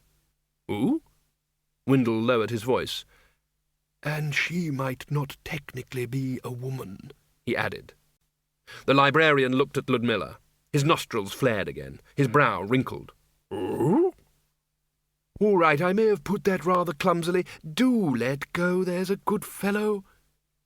The librarian released his grip very cautiously and sank to the floor, keeping Windle between himself and Lupine. Windle brushed mortar fragments off the remains of his robe. We need to find out, he said, about the lives of cities. Specifically, I need to know... There was a faint jangling noise. A wire basket rolled nonchalantly around the massive stack of the nearest bookcase. It was full of books. It stopped as soon as it realized that it had been seen, and contrived to look as though it had never moved at all. The mobile stage, breathed Windle Poons. The wire basket tried to inch backwards without appearing to move. Lupine growled. "Is that what one-man bucket was talking about?" said Ludmilla. The trolley vanished. The librarian grunted and went after it. "Oh, yes, something that would make itself useful," said Windle, suddenly almost manically cheerful. "That's how it'd work. First, something that you'd want to keep and put away somewhere. Thousands wouldn't get the right conditions, but that wouldn't matter because there would be thousands. And then the next stage would be something that would be handy and get everywhere, and no one would ever think it had got there by itself. But it's all happening at the wrong time." "But how can a city be alive? It's only made up of dead parts," said Ludmilla. "So are people. Take it from me." "I know. But you are right, I think. This shouldn't be happening. It's all this extra life force. It's tipping the balance. It's turning something that isn't really real into a reality. And it's happening too early. And it's happening too fast." There was a squeal from the librarian. The trolley erupted from another row of shelves, wheels ablur, heading for the hole in the wall, with the orangutan hanging on grimly with one hand and flapping behind it like a very fat flag. The wolf leapt. "Lupine!" shouted Windle. But from the days when the first caveman rolled a slice of log down a hill, canines have also had a deep racial urge to chase anything on wheels. Lupine was already snapping at the trolley. His jaws met on a wheel. There was a howl, a scream from the librarian, and ape, wolf, and wire basket ended up in a heap against the wall. "Oh, the poor thing! Look at him!" Ludmilla rushed across the floor and knelt down by the stricken wolf. "It went right over his paws, look." "And he's probably lost a couple of teeth," said Windle. He helped the librarian up. There was a red glow in the ape's eyes. It had tried to steal his books. This was probably the best proof any wizard could require that the trolleys were brainless. He reached down and wrenched the wheels off the trolley. "Olé," said Windle. "Oh?" "No, not with milk," said Windle. Lupine was having his head cradled in Ludmilla's lap. He had lost a tooth, and his fur was a mess. He opened one eye and fixed Windle with a conspiratorial yellow stare, while his ears were stroked. "There's a lucky dog," thought Windle. "Who's going to push his luck and hold up a paw and whine?" "Right," said Windle. "Now, librarian, you were about to help us, I think." "Poor, brave dog," said Ludmilla. Lupine raised a paw pathetically and whined. Burdened by the screaming form of the bursar, the other wire basket couldn't get up to the speed of its departed comrade. One wheel also trailed uselessly. It canted recklessly from side to side and nearly fell over as it shot through the gates, moving sideways. "I can see it clear! I can see it clear!" screamed the Dean. "Don't! You might hit the bursar!" bellowed Ridcully. "You might damage university property!" But the Dean couldn't hear for the roar of unaccustomed testosterone. A searing green fireball struck the skewing trolley. The air was filled with flying wheels. Ridcully took a deep breath. "You stupid!" he screamed. The word he uttered was unfamiliar to those wizards who had not had his robust country upbringing and knew nothing of the finer points of animal husbandry, but it plopped into existence a few inches from his face. It was fat, round, black and glossy, with horrible eyebrows. It blew him an insectile raspberry and flew up to join the little swarm of curses. "What the hell was that?" A smaller thing flashed into existence by his ear. Ridcully snatched at his hat. "Damn!" The swarm increased by one. "Something just bit me." A squadron of newly hatched blastards made a valiant bid for freedom. He swatted at them ineffectually. "Get away, you he began. "Don't say it," said the senior wrangler. "Shut up." People never told the Arch-Chancellor to shut up. Shutting up was something that happened to other people. He shut up, out of shock. "I mean, every time you swear it comes alive," said the senior wrangler hurriedly. "Ghastly little winged things pop out of the air." "Bloody hellfire," said the Arch-Chancellor. Pop, pop. The bursar crawled, dazed, out of the tangled wreckage of the wire trolley. He found his pointy hat, dusted it off, tried it on, frowned, and took a wheel out of it. His colleagues didn't seem to be paying him much attention. He heard the Arch-Chancellor say, "But I've always done it. Nothing wrong with a good swear. It keeps the blood flowing. Watch out, Dean. One of the buggers—" "Can't you say something else?" shouted the senior wrangler above the buzz and whine of the swarm. "Like what?" Like darn." "Darn?" "Yes, or maybe poot." "Poot? You want me to say poot?" The bursar crept up to the group. Arguing over petty details at times of dimensional emergency was a familiar, wizardly trait. "Mrs. Whitlow, the housekeeper, always says sugar when she drops something," he volunteered. The Arch-Chancellor turned on him. "She may say sugar," he growled, "but what she means is shit." The wizards ducked. Ridcully managed to stop himself. Oh, darn," he said miserably. The swear words settled amiably on his hat. "They like you," said the Dean. "You're their daddy," said the lecturer in recent runes. Ridcully scowled. "You boys can stop being silly at your Arch-Chancellor's expense and jolly well find out what's going on," he said. The wizards looked expectantly at the air. Nothing appeared. "You're doing fine," said the lecturer in recent runes. "Keep it up." "Darn, said the Arch-Chancellor. "Sugar, sugar, sugar. Pooty, pootity, poot." He shook his head. "It's no good. It doesn't relieve my feelings one bit." "It's cleared the air, at any rate," said the bursar. They noticed his presence for the first time. They looked at the remains of the trolley. "Things zooming around," said Ridcully. "Things coming alive." They looked up at a suddenly familiar squeaking noise. 2 more wheeled baskets rattled across the square outside the gates. One was full of fruit, the other was half full of fruit and half full of small screaming child. The wizards watched open-mouthed. A stream of people were galloping after the trolleys. Slightly in the lead, elbows scything through the air, a desperate and determined woman pounded past the university gates. The Arch-Chancellor grabbed a heavy-set man who was lumbering along gamely at the back of the crowd. "What happened?" "I was just loading some peaches into that basket thing when it upped and ran away on me." "What about the child?" "Search me. This woman had one of the baskets and she bought some peaches off me and then—" They all turned. A basket rattled out of the mouth of an alleyway, saw them, turned smartly and shot off across the square. "But why?" said Ridcully. "They're so handy to put things in, right?" said the man. "I got to get them peaches, you know how they bruise." "And they're all going in the same direction," said the lecturer in recent runes. "Anyone else notice that?" "After them!" screamed the Dean. The other wizards, too bewildered to argue, lumbered after him. "No," Ridcully began, and realised that it was hopeless, and he was losing the initiative. He carefully formulated the most genteel battle cry in the history of Baudelarism. "Darn them to heck!" he yelled, and ran after the Dean. Bill Dawes worked through the long, heavy afternoon at the head of a trail of binders and stackers, until there was a shout and the men ran towards the hedge. Iago Peedbury's big field was right on the other side. His farm hands were wheeling the combination harvester through the gate.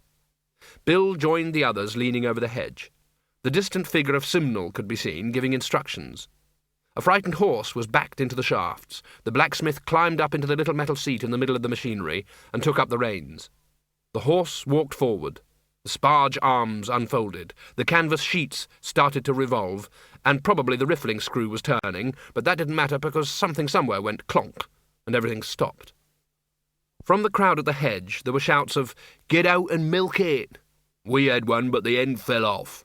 "Tuppence more and up goes the donkey!" and other time-honoured witticisms. Simnel got down, held a whispered conversation with Peedbury and his men, and then disappeared into the machinery for a moment. "It'll never fly. Veal will be cheap tomorrow." This time the combination harvester got several feet before one of the rotating sheets split and folded up. By now some of the older men at the hedge were doubled up with laughter. "Any old iron, 6pence a load." "Fetch the other one. This one's broke." Simnel got down again. Distant catcalls drifted towards him as he untied the sheet and replaced it with a new one. He ignored them. Without moving his gaze from the scene in the opposite field, Bill Dore pulled a sharpening stone out of his pocket and began to hone his scythe slowly and deliberately. Apart from the distant clink of the blacksmith's tools, the ship of stone on metal was the only sound in the heavy air. Simnel climbed back into the harvester and nodded to the man leading the horse. "Here we go again. Any more for the Skylark?" "Put a sock in it." The cries trailed off. Half a dozen pairs of eyes followed the combination harvester up the field, stared while it was turned around on the headland, watched it come back again. It clicked past, reciprocating and oscillating. At the bottom of the field, it turned around neatly. It whirred by again. After a while, one of the watchers said gloomily, "It'll never catch on. You mark my words." "Right enough. Who's going to want a gadget like that?" said another. "Sure, and it's only like a big clock. Can't do anything more than go up and down a field." "Very fast." "Cutting the corn like that and stripping the grain off." "It's done 3 rows already." "Bugger me." "You can't hardly see the bits move. What do you think of that, Bill?" "Bill?" They looked around. He was halfway up his second row, but accelerating. Miss Flitworth opened the door a fraction. "Yes?" she said suspiciously. "It's Bill Dore, Miss Flitworth. We brought him home." She opened the door wider. "What happened to him?" The two men shuffled in awkwardly, trying to support a figure a foot taller than they were. It raised its head and squinted muzzily at Miss Flitworth. "Don't know what came over him," said Duke Bottomley. "He's a devil for working," said William Spigot. "You're getting your money's worth out of him all right, Miss Flitworth." "It'll be the first time, then, in these parts," she said sourly. "Up and down the field like a madman, trying to be better than that contraption of Ned Simnel's. Took 4 of us to do the binding, he nearly beat it, too." "Put him down on the sofa." "We told him he was doing too much in all that, son." Duke craned his neck to see around the kitchen, just in case jewels and treasure were hanging out of the dresser drawers. Miss Flitworth eclipsed his view. "I'm sure you did, thank you. Now I expect you'll be wanting to be off home." "If there's anything we can do—" "I know where you live, and you ain't paid no rent there for 5 years, too. Goodbye, Mr. Spigot."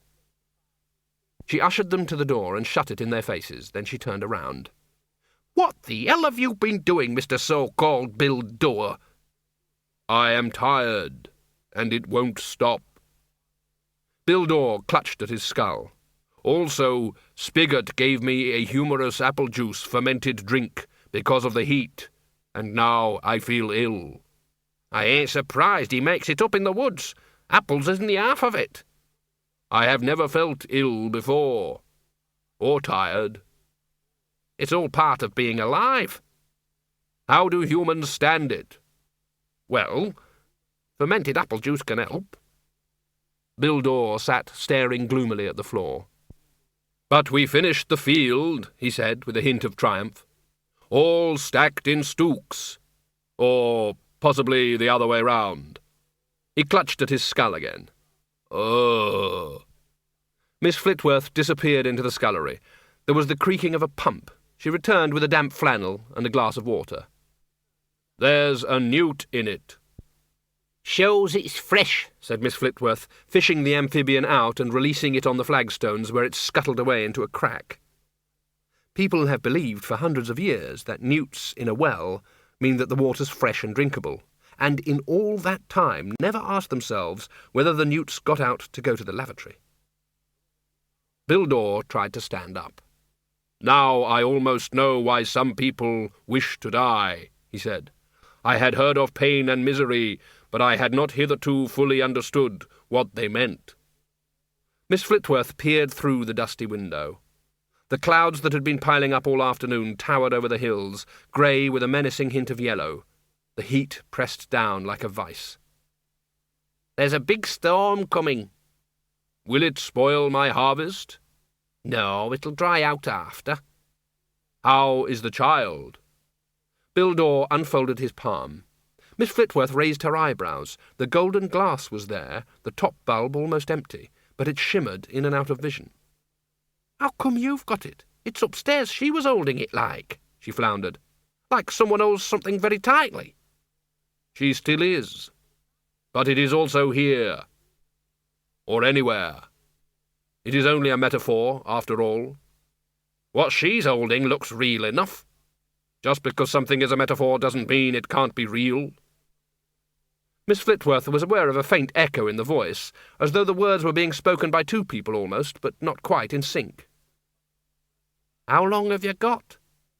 "A matter of hours." "And the scythe?" "I gave the blacksmith strict instructions." She frowned. "I'm not saying young Simnel's a bad lad, but are you sure he'll do it? It's asking a lot of a man like him to destroy something like that." "I had no choice. The little furnace here isn't good enough."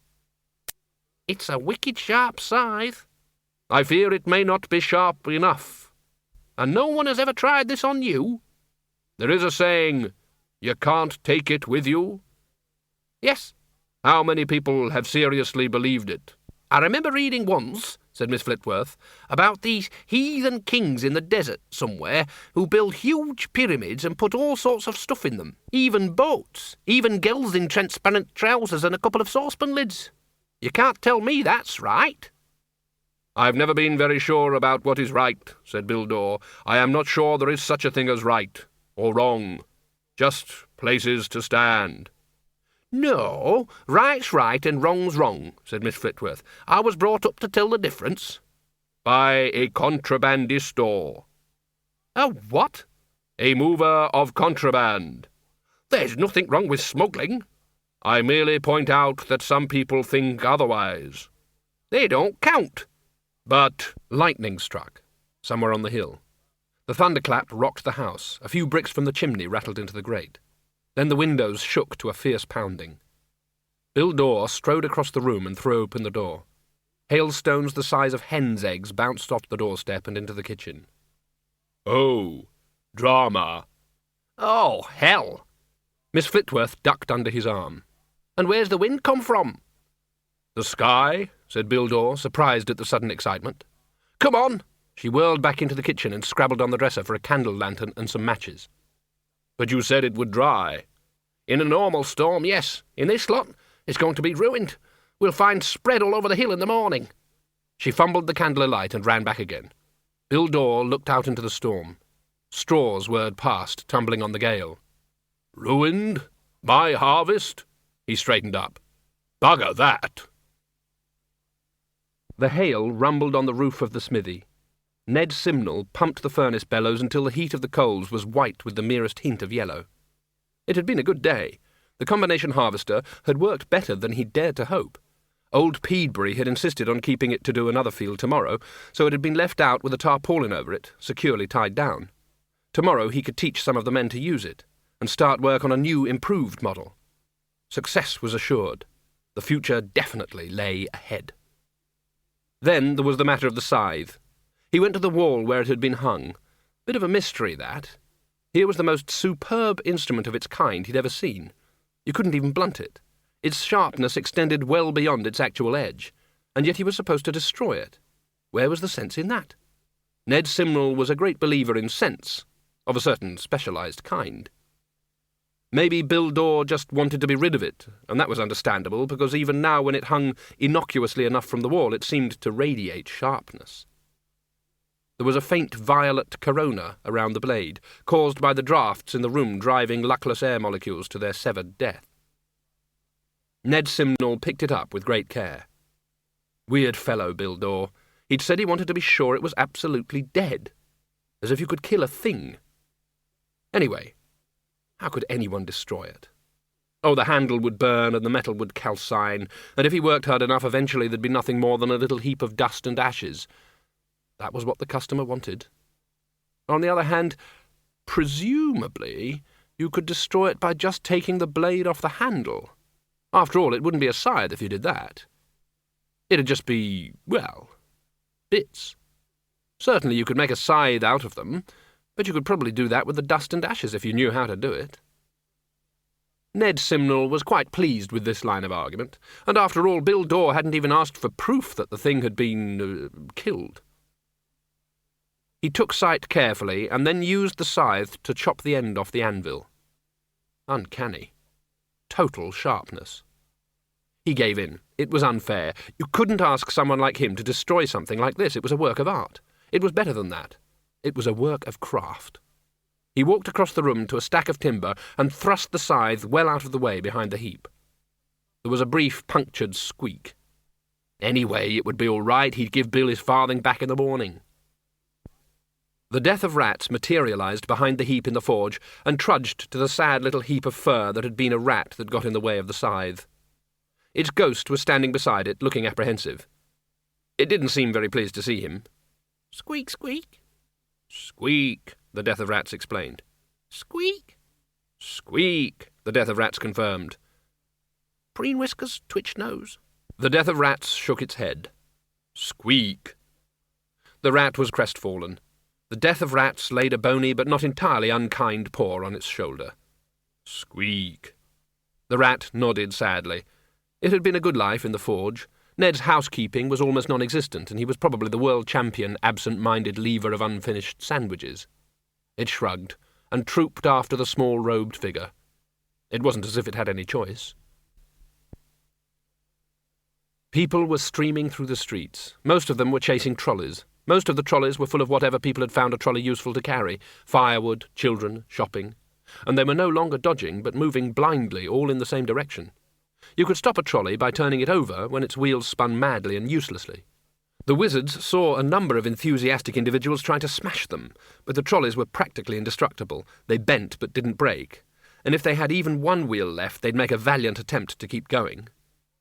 "Look at that one," said the Arch-Chancellor. "It's got my laundry in it, my actual laundry. Darn that for a lark." He pushed his way through the crowds and rammed his staff into the trolley's wheels, toppling it over. "We can't get a clear shot at anything with all these civilians around," complained the Dean. "There's hundreds of trolleys," said the lecturer in recent rooms. "It's just like vermin. Get away from me, you basket." Vermin are small black and white rodents found in the Ramtop Mountains. They are ancestors of the lemming, which, as is well known, throws itself over cliffs and drowns in lakes on a regular basis. Vermin used to do that too. The point is, though, that dead animals don't breed, and over the millennia more and more vermin were descendants of those vermin who, when faced with a cliff edge, squeaked the rodent equivalent of "blow that for a game of soldiers." Vermin now abseil down cliffs and build small boats to cross lakes. When their rush leads them to the seashore, they sit around avoiding one another's gaze for a while, and then leave early to get home before the rush. He flailed at an importunate trolley with his staff. The tide of wheeled baskets was flowing out of the city. The struggling humans gradually dropped out or fell under the wobbling wheels. Only the wizards stayed in the flowing tide, shouting at one another and attacking the silvery swarm with their staves. It wasn't that magic didn't work. It worked quite well. A good zap could turn a trolley into 1,000 little intricate wire puzzles. But what good did that do? A moment later, 2 others would trundle over their stricken sibling. Around the Dean, trolleys were being splashed into metal droplets. "He's really getting the hang of it, isn't he?" said the senior wrangler, as he and the bursar levered yet another basket onto its back. "He's certainly saying 'yo' a lot," said the bursar. The Dean himself didn't know when he'd been happier. For 60 years he'd been obeying all the self-regulating rules of wizardry, and suddenly he was having the time of his life. He'd never realised that deep down inside, what he really wanted to do was make things go splat. Fire leapt from the tip of his staff. Handles and bits of wire and pathetically spinning wheels tinkled down around him. And what made it even better was that there was no end to the targets. A second wave of trolleys, crammed into a tighter space, was trying to advance over the tops of those still in actual contact with the ground. It wasn't working, but they were trying anyway, and trying desperately, because a third wave was already crunching and smashing its way over the top of them. Except that you couldn't use the word trying. It suggested some sort of conscious effort, some sort of possibility that there might also be a state of not trying. Something about the relentless movement, the way they crushed one another in their surge, suggested that the wire baskets had as much choice in the matter as water has about flowing downhill. "Yo!" shouted the Dean. Raw magic smacked into the grinding tangle of metal. It rained wheels. "Eat hot thaumaturgy, you—" the Dean began. "Don't swear! Don't swear!" shouted Ridcully above the noise. He tried to swat a silly bugger that was orbiting his hat. "There's no telling what it might turn into." "Bother!" screamed the Dean.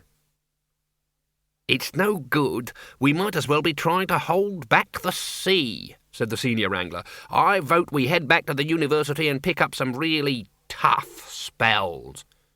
"Good idea," said Ridcully. He looked up at the advancing wall of twisted wire. "Any idea how?" he said. "Yo, scallywags," said the Dean. He aimed his staff again. It made a sad little noise that if it was written down could only be spelled puffed. A feeble spark fell off the end and onto the cobbles. Windle Poons slammed another book shut. The librarian winced. "Nothing. Volcanoes, tidal waves, wrath of gods, meddling wizards. I don't want to know how other cities have been killed. I want to know how they ended." The librarian stacked another pile of books on the reading desk. Another plus about being dead, Windle was finding, was an ability with languages. He could see the sense in the words without knowing the actual meaning. Being dead wasn't like falling asleep after all. It was like waking up. He glanced across the library to where Lupine was having his paw bandaged. "Librarian," he said softly. "Ooh? You've changed species in your time. What would you do if for the sake of argument, you found a couple of people who... well, suppose there was a wolf that changed into a wolf man at the full moon, and a woman that changed into a wolf woman at the full moon. You know, approaching the same shape, but from opposite directions. And they'd met. What'd you tell them? You let them sort it out for themselves?" "Ooh," said the librarian instantly. "It's tempting. Ooh. Mrs. Cake wouldn't like it, though." Ooh. "You're right. You could have put it a little less coarsely, but you're right. Everyone has to sort things out for themselves." He sighed and turned the page. His eyes widened. "The City of Khan Lee," he said. "Ever heard of it? What's this book? Stripfettel's Believe It or Not Grimoire. Says here, 'Little carts, none knew from where they came. Of such great use, men were employed to herd them and bring them into the city. Of a sudden, like unto a rush of creatures, men followed them, and behold, there was a new city outside the walls, a city as of merchants' booths wherein the carts ran.'" He turned the page. "It seems to say—" "I still haven't understood it properly," he told himself.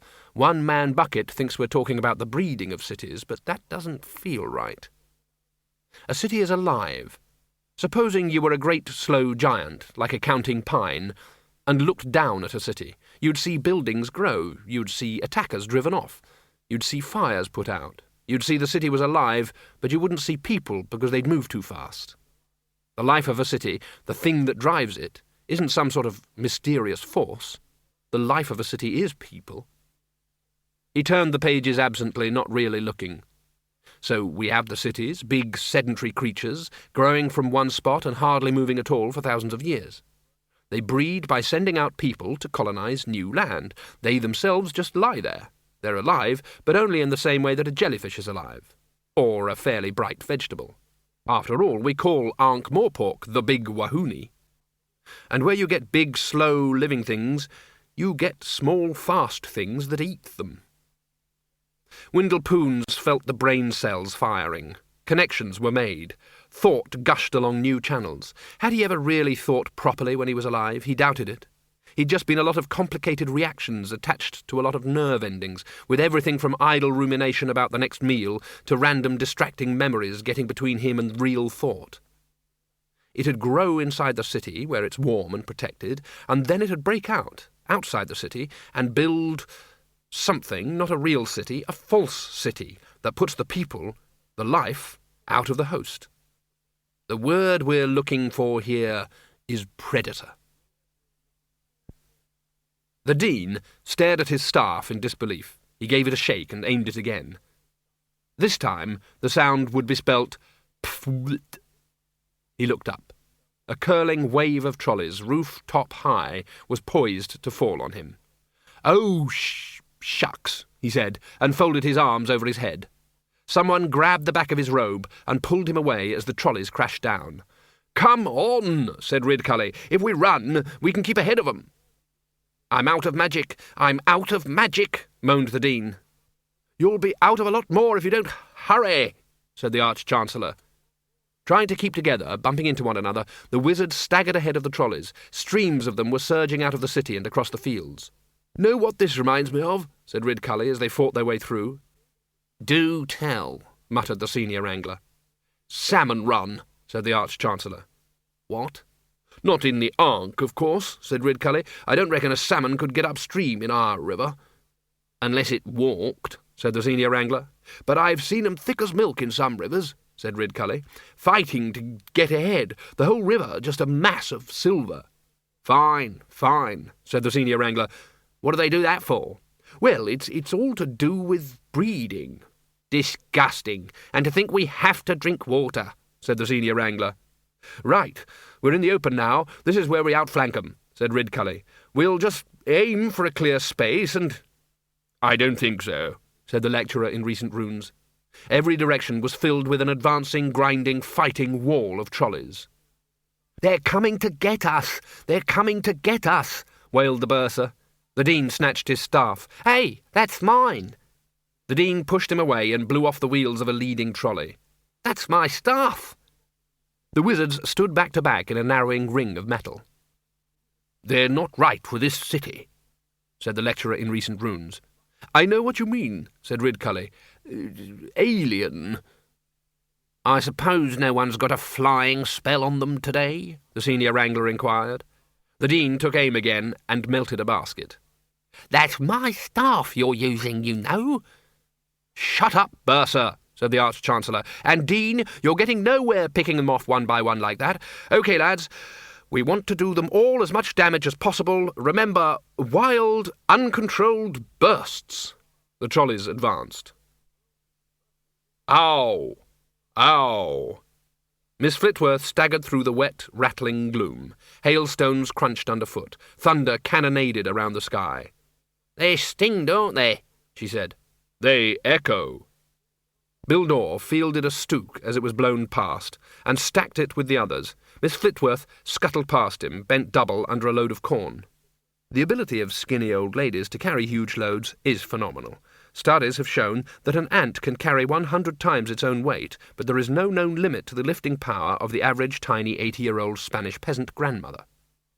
The two of them worked steadily, criss-crossing the field in the teeth of the storm, to snatch up the harvest before the wind and hail stole it away. Lightning flickered around the sky. It wasn't a normal storm. It was war. "It's going to pour with rain in a minute," screamed Miss Flitworth above the noise. "We'll never get it down to the barn. Go and fetch a tarpaulin or something. That'll do for tonight." Bildor nodded and ran through the squelching darkness towards the farm buildings. Lightning was striking so many times around the fields that the air itself was sizzling, and a corona danced along the top of the hedge. And there was death. He saw it looming ahead of him, a crouched, skeletal shape, poised to spring, its robe flapping and rattling behind it in the wind. Tightness gripped him, trying to force him to run while at the same time rooting him to the spot. It invaded his mind and froze there, blocking all thought save for the innermost tiny voice which said quite calmly, "So this is terror." Then death vanished as the lightning glow faded, reappeared as a fresh arc was struck on the next hill. Then the quiet internal voice added, "But why doesn't it move?" Bildor let himself inch forward slightly. There was no response from the hunched thing. Then it dawned on him that the thing on the other side of the hedge was only a robed assemblage of rigs and femurs and vertebra, if viewed from one point of view, but if looked at slightly differently, was equally just a complexity of sparging arms and reciprocating levers that had been covered by a tarpaulin, which was now blowing off. The combination harvester was in front of him. Bildor grinned horribly. Un-Bildor thoughts rose up in his mind. He stepped forward. The wall of trolleys surrounded the wizards. The last flare from a staff melted a hole which was instantly filled up by more trolleys. Ridcully turned to his fellow wizards. They were red in the face, their robes were torn, and several over-enthusiastic shots had resulted in singed beards and burnt hats. "Hasn't anyone got any more spells on them?" he said. They thought feverishly. "I think I can remember one," said the bursar hesitantly. "Go on, man. Anything's worth trying at a time like this." The bursar stretched out a hand. He shut his eyes. He muttered a few syllables under his breath. There was a brief flicker of octarine light, and... "Oh," said the Arch-Chancellor. "And that's all of it?" "Erinya's surprising bouquet," said the bursar, bright-eyed and twitching. "I don't know why, but it's one I've always been able to do. Just a knack, I suppose." Ridcully eyed the huge bunch of flowers now gripped in the bursar's fist. "But, not, I venture to point out, entirely useful at this time," he added. The bursar looked at the approaching walls, and his smile faded. "I suppose not," he said. "Anyone else got any ideas?" said Ridcully. There was no reply. "Nice roses, though," said the Dean. "That was quick," said Miss Flitworth, when Bill Dore arrived at the pile of stooks dragging a tarpaulin behind him. "Yes, wasn't it?" he mumbled non-committally, as she helped him drag it over the stack and weigh it down with stones. The wind caught at it and tried to drag it out of his hands. It might as well have tried to blow a mountain over. Rain swept over the fields among shreds of mist that shimmered with blue electric energies. "Never known a night like it," Miss Flitworth said. There was another crack of thunder. Sheet lightning fluttered around the horizon. Miss Flitworth clutched Bill Dore's arm. "Isn't that a figure on the hill?" she said.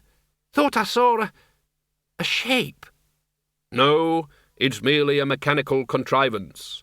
There was another flash. "On a horse?" said Miss Flitworth. A third sheet seared across the sky, and this time there was no doubt about it. There was a mounted figure on the nearest hilltop, hooded, holding a scythe as proudly as a lance. "Posing." Bill Dore turned towards Miss Flitworth. "Posing. I never did anything like that. Why do anything like that? What purpose does it serve?" He opened his palm. The gold timer appeared. "How much longer have you got?" "Perhaps an hour. Perhaps minutes." "Come on, then." Bill Dore remained where he was, looking at the timer. "I said come on." "It won't work. I was wrong to think it would. But it won't. There are some things that you cannot escape. You cannot live forever." "Why not?" Bill Dore looked shocked. "What do you mean?" "Why can't you live forever?" "I don't know. Cosmic wisdom?" "What does cosmic wisdom know about it? Now, will you come on?" The figure on the hill hadn't moved. The rain had turned the dust into a fine mud. They slithered down the slope and hurried across the yard and into the house. "I should have prepared more. I had plans." "But there was the harvest." "Yes." "Is there any way we can barricade the doors or something?" "Do you know what you're saying?" "Well, think of something. Didn't anything ever work against you?" "No," said Bill Dore with a tiny touch of pride. Miss Flitworth peered out of the window and then flung herself dramatically against the wall on the side of it. "He's gone." "It," said Bill Dore. "It won't be a he yet." "It's gone. It could be anywhere." "It can come through the wall." She darted forward and then glared at him. "Very well. Fetch the child. I think we should leave here." A thought struck him. He brightened up a little bit. "We do have some time. What is the hour?" "I don't know. You go round stopping the clocks the whole time." "But it is not yet midnight." "I should think it's more than 11:15. "Then we have 3/4 of an hour." "How can you be sure?" "Because of drama, Miss Flitworth. The kind of death who poses against the skyline and gets lit up by lightning flashes," said Bill Dore disapprovingly, "doesn't turn up at 11:20 if he can possibly turn up at midnight." She nodded, white-faced, and disappeared upstairs. After a minute or two she returned, with Sal wrapped up in a blanket. "Still fast asleep?" she said. "That's not sleep." The rain had stopped, but the storm still marched around the hills. The air sizzled, still seemed oven-hot. Bill Dore led the way past the hen house, where Cyril and his elderly harem were crouched back in the darkness, all trying to occupy the same few inches of perch. There was a pale green glow hovering around the farmhouse chimney. "We call that Mother Carey's fire," said Miss Flitworth. "It's an omen." "An omen of what?" "What? Oh, don't ask me. Just an omen, I suppose. Just basic omenry." "Where are we going?" "Into the town." "To be near the scythe?" "Yes." He disappeared into the barn. After a while he came out leading Binky, saddled and harnessed. He mounted up, then leaned down and pulled both her and the sleeping child onto the horse in front of him. "If I'm wrong," he added, "this horse will take you wherever you want to go." "I shan't want to go anywhere except back home." "Wherever." Binky broke into a trot as they turned onto the road to the town. Wind blew the leaves off the trees, which tumbled past them and on up the road. The occasional flash of lightning still hissed across the sky. Miss Flitworth looked at the hill beyond the farm. "Bill." "I know." "It's there again." "I know." "Why isn't it chasing us?" "We're safe until the sand runs out." "And you die when the sand runs out?" "No, when the sand runs out is when I should die. I will be in the space between life and afterlife." "Bill, it looked as though the thing it was riding, I thought it was a proper horse, just very skinny, but—" "It's a skeletal steed. Impressive but impractical. I had one once, but the head fell off." "A bit like flogging a dead horse, I should think." "Ha, ha. Most amusing, Miss Flitworth." "I think that at a time like this you can stop calling me Miss Flitworth," said Miss Flitworth. "Renata?" She looked startled. "How did you know my name? Oh, you've probably seen it written down, right?" "Engraved." "On one of them hourglasses? "Yes." With all them sands of time pouring through?" "Yes." "Everyone's got one?" "Yes." "So you know how long I've—" "Yes." "It must be very odd knowing the kind of things you know." "Do not ask me."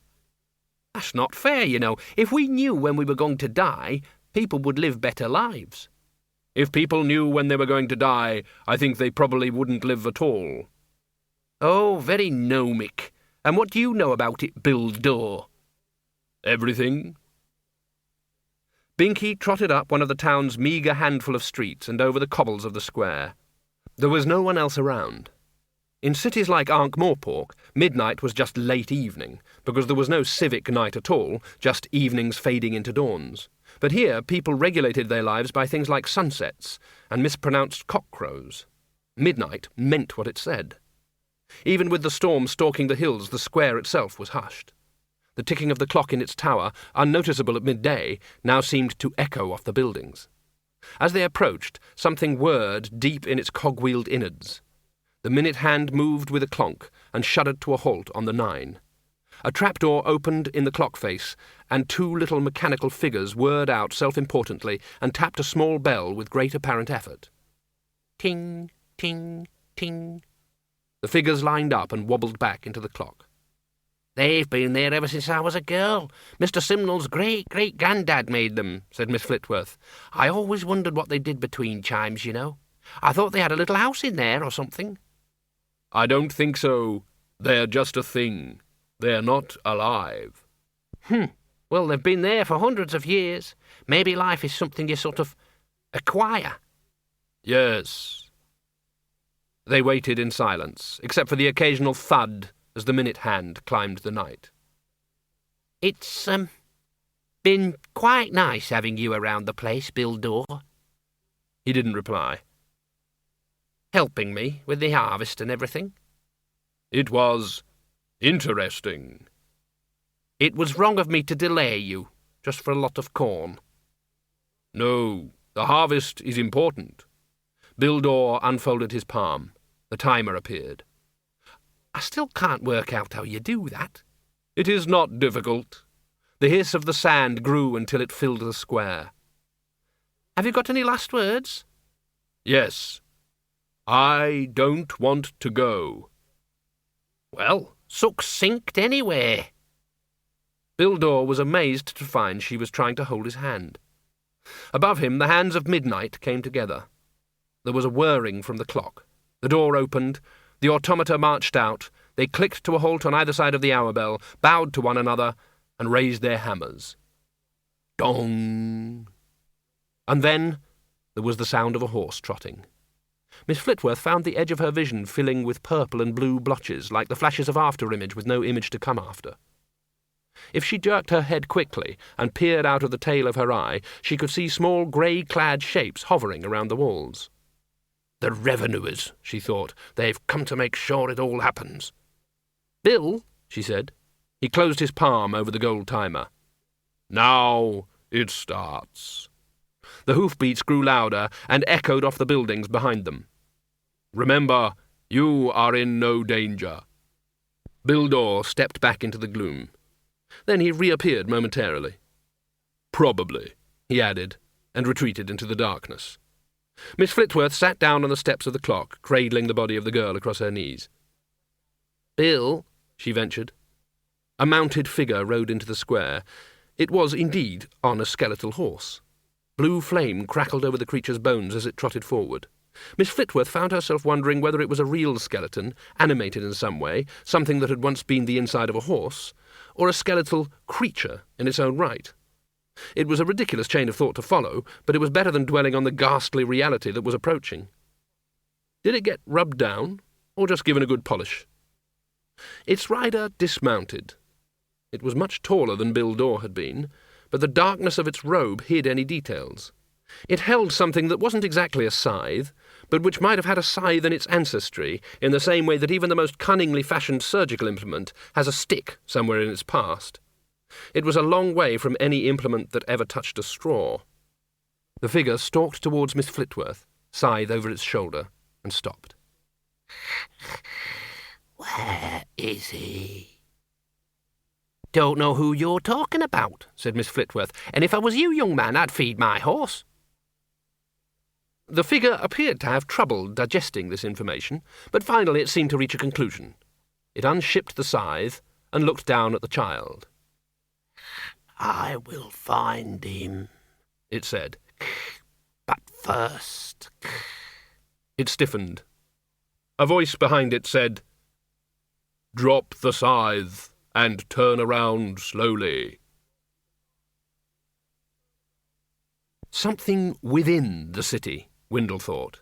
Cities grow up full of people, but they're also full of commerce and shops and religions and... This is stupid, he told himself. They're just things. They're not alive. Maybe life is something you acquire. Parasites and predators, but not like that sort affecting animals and vegetables. They were some kind of big, slower, metaphorical life form living off cities. But they incubate in the cities, like those icky Newman wasp things. He could remember now, just as he could remember everything reading as a student about creatures that laid their eggs inside other creatures. For months after, he'd refused omelettes and caviar, just in case. And the eggs would look like the city in a way, so that citizens could carry them home. Like cuckoo eggs. I wonder how many cities died in the past, ringed by parasites like a coral reef surrounded by starfish. They'd just become empty. They'd lose whatever spirit they had. He stood up. Where's everyone gone, librarian? Ooh. Just like them. I'd have done that, rush off without thinking. May the gods bless them and help them, if they can find the time from their eternal family squabbles. And then he thought, well, what now? I've thought, and what am I going to do? Rush off, of course, but slowly. The centre of the heap of trolleys was no longer visible. Something was going on. A pale blue glow hung over the huge pyramid of twisted metal, and there were occasional flashes of lightning deep within the pile. Trolleys slammed into it like asteroids accreting around the core of a new planet, but a few arrivals did something else. They headed for tunnels that had opened within the structure and disappeared into the glittering core. Then there was a movement at the tip of the mountain, and something thrust its way up through the broken metal. It was a glistening spike, supporting a globe about 2 meters across. It did nothing very much for a minute or two, and then, as the breeze dried it out, it split and crumbled. White objects cascaded out, were caught by the wind, and fountained over Ankh-Morpork and the watching crowds.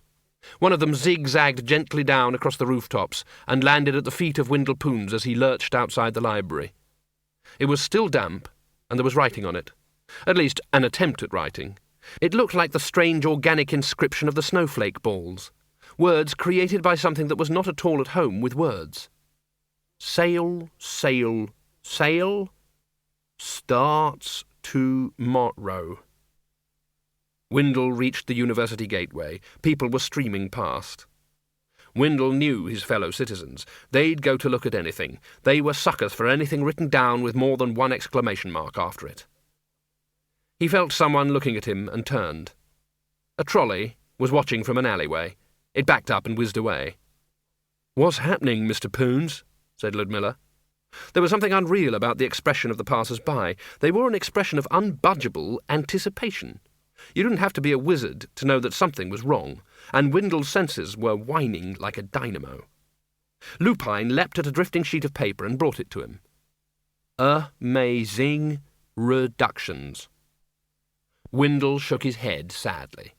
5 exclamation marks, the sure sign of an insane mind. And then he heard the music. Lupine sat back on his haunches and howled. In the cellar under Mrs. Cake's house, Schleppel, the bogeyman, paused halfway through his third rat and listened. Then he finished his meal and reached for his door. Count Arthur Winking's not-far-outo was working on the crypt. Personally, he could have lived or relived or unlived or whatever it was he was supposed to be doing without a crypt. But you had to have a crypt. Doreen had been very definite about the crypt. It gave the place tone, she said. You had to have a crypt and a vault, otherwise the rest of vampire society would look down their teeth at you. They never told you about that sort of thing when you started vampiring. They never told you to build your own crypt out of some cheap 2x4 from Chalky the Troll's wholesale building supplies. It wasn't something that happened to most vampires, Arthur reflected. Not your proper vampires, your actual Count Jugular, for example. No, a toff like him would have someone for it. When the villagers came to burn the place down, you wouldn't catch the County's own self whipping down to the gate to drop the drawbridge. Oh, no, he'd just say, Igor, as it might be, Igor, just sort it out, chop, chop. Well, they'd had an advert in Mr. Keeble's job shop for months now. Bed, 3 meals a day, and hump provided if necessary. Not so much as an inquiry, and people said there was all this unemployment around, it made you livid. He picked up another piece of wood and measured it, grimacing as he unfolded the ruler. Arthur's back ached from digging the moat. And that was another thing your posh vampire didn't have to worry about. The moat came with the job style of thing. And it went all the way round, because other vampires didn't have the street out in front of them, and old Mrs. Pivy complaining on one side and a family of trolls Doreen wasn't speaking to on the other, and therefore they didn't end up with a moat that just went across the backyard. Arthur kept falling in it. And then there was the biting the necks of young women. Or rather, there wasn't. Arthur was always prepared to see the other person's point of view, but he felt certain that young women came into the vampiring somewhere, whatever Doreen said. In diaphanous peignoirs. Arthur wasn't quite certain what a diaphanous peignoir was, but he'd read about them, and he definitely felt that he'd like to see one before he died. Or whatever. And other vampires didn't suddenly find their wives talking with V's instead of W's, the reason being your natural vampire talked like that anyway. Arthur sighed. It was no life or half-life or afterlife or whatever it was, being a lower-middle-class wholesale fruit and vegetable merchant with an upper-class condition. And then the music filtered in through the hole in the wall that he'd knocked out to put in the barred window. "Ow!" he said, and clutched at his jaw. "Doreen?" Reg Shoe thumped his portable podium. "And let me say, we shall not lie back and let the grass grow over our heads," he bellowed. "So what is your 7-point plan for equal opportunities with the living? I hear you cry." The wind blew the dried grasses in the cemetery. The only creature apparently paying any attention to Reg was a solitary raven. Reg Shoe shrugged and lowered his voice. "You might at least make some effort," he said to the next world at large. "Here's me wearing my fingers to the bone. He flexed his hands to demonstrate. "And do I hear a word of thanks?" He paused, just in case. The raven, which was one of the extra-large fat ones that infested the rooftops of the university, put its head on one side and gave Reg's shoe a thoughtful look. "You know," said Reg, "sometimes I just feel like giving up." The raven cleared its throat. Reg's shoe spun around. "You say one word," he said. "Just one bloody word." And then he heard the music. End of CD 6. CD 7. Ludmilla risked removing her hands from her ears. "Oh, it's horrible. What is it, Mr. Poons?" Windle tried to pull the remains of his hat over his ears. "Don't know," he said. "It could be music, if you'd never heard music before." There weren't notes. There were strung-together noises that might have been intended to be notes, put together as one might draw a map of a country that one had never seen. "It's coming from outside the city," said Ludmilla, "where all the people are going. They can't like it, can they?" "I can't imagine why they should," said Windle. "It's just that you remember the trouble with the rats last year, that man who said he had a pipe that played music only rats could hear?" "Yes, but that wasn't really true. It was all a fraud. It was just the amazing Morris and his educated rodents." "But supposing it could have been true?" Windle shook his head. "Music to attract humans? Is that what you're getting at? But that can't be true. It's not attracting us. Quite the reverse, I assure you." "Yes, but you're not human exactly," said Ludmilla. "And—" She stopped and went red in the face. Windle patted her on the shoulder. Good point, was all he could think of to say. "You know, don't you?" she said, without looking up. "Yes, I don't think it's anything to be ashamed of, if that's any help." "Mother said it would be dreadful if anyone ever found out." "That probably depends on who it is," said Windle, glancing at Lupine. "Why's your dog staring at me like that?" said Ludmilla. "He's very intelligent," said Windle. Windle felt in his pocket, tipped out a couple of handfuls of soil, and unearthed his diary. 20 days to the next full moon. Still, it'd be something to look forward to. The metal debris of the heap started to collapse. Trolleys whirred around it, and a large crowd of Ankh-Morpork's citizens were standing in a big circle trying to peer inside. The unmusical music filled the air. "There's Mr. Dibbler," said Ludmilla, as they pushed their way through the unresisting people. "What's he selling this time?" "I don't think he's trying to sell anything, Mr. Poons." "It's that bad? Then we're probably in lots of trouble." Blue light shone out from one of the holes in the heap. Bits of broken trolley tinkled onto the ground like metal leaves. Windle bent down stiffly and picked up a pointy hat. It was battered and had been run over by a lot of trolleys, but it was still recognisable as something that by rights should be on someone's head. "There's wizards in there," he said. Silver light glittered off the metal. It moved like oil. Windle reached out, and a fat spark jumped across and grounded itself on his fingers. He said. "Lot of potential, too." Then he heard the cry of the vampires. "Cooey, Mr. Poons!" He turned. The not-far-outos were bearing down on him. We would have been here sooner, only—" "I couldn't find the blasted collar stud," muttered Arthur, looking hot and flustered. He was wearing a collapsible opera hat, which was fine on the collapsible part, but regrettably lacking in hatness, so that Arthur appeared to be looking at the world from under a concertina. "Oh, hello," said Windle. There was something dreadfully fascinating about the Winking's dedication to accurate vampirism. "Und who is the young lady?" said Doreen, beaming at Ludmilla. "Pardon?" said Windle. "What?" "Doreen, the Countess, asked who she is," Arthur supplied wearily. "I understood what I said," snapped Doreen in the more normal tones of one born and brought up in Ankh-Morpork rather than some Transylvanian fastness. Honestly, if I left it to you, we'd have no standards at all. My name's Ludmilla, said Ludmilla. Charmed, said the Countess not far out graciously, extending a hand that would have been thin and pale if it had not been pink and stubby. Always nice to meet fresh blood. If ever you fancy a dog biscuit, when you're out and about, our door is always open. Ludmilla turned to Windle Poons. It's not written on my forehead, is it? She said. These are special kind of people, said Windle gently. I should think so, said Ludmilla levelly. I hardly know anyone who wears an opera cloak the whole time. You've got to have the cloak, said Count Arthur, for the wings, you see, like... He spread the cloak dramatically. There was a brief, implosive noise, and a small, fat bat hung in the air. It looked down, gave an angry squeak, and nosedived onto the soil. Doreen picked it up by its feet and dusted it off. It's having to sleep with the window open all night that I object to, she said vaguely. I wish they'd stop that music. I'm getting a headache. There was another whoomp. Arthur reappeared upside down and landed on his head.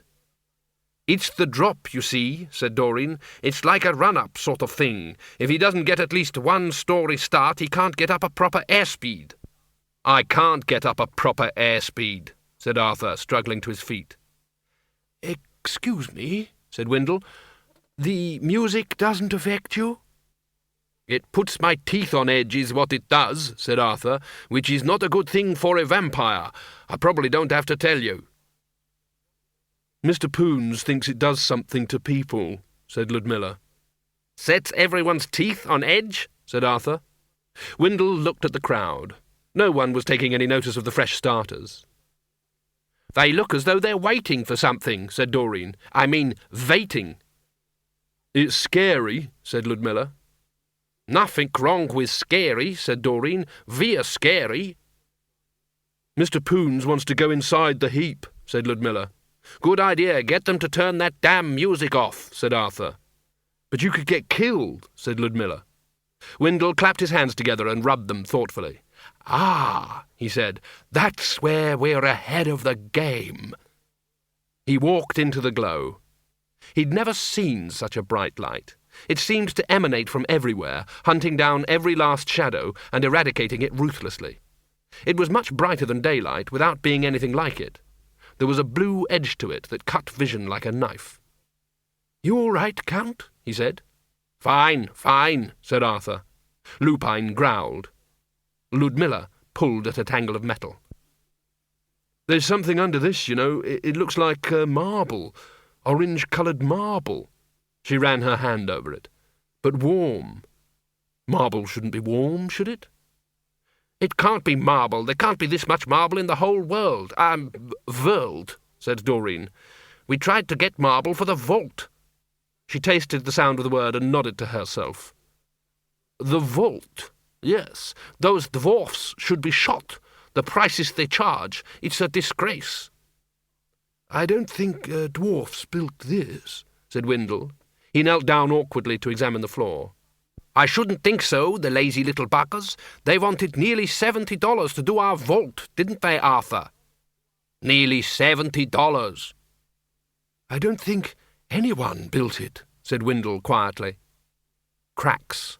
There should be cracks, he thought, edges and things, where one slab joins another.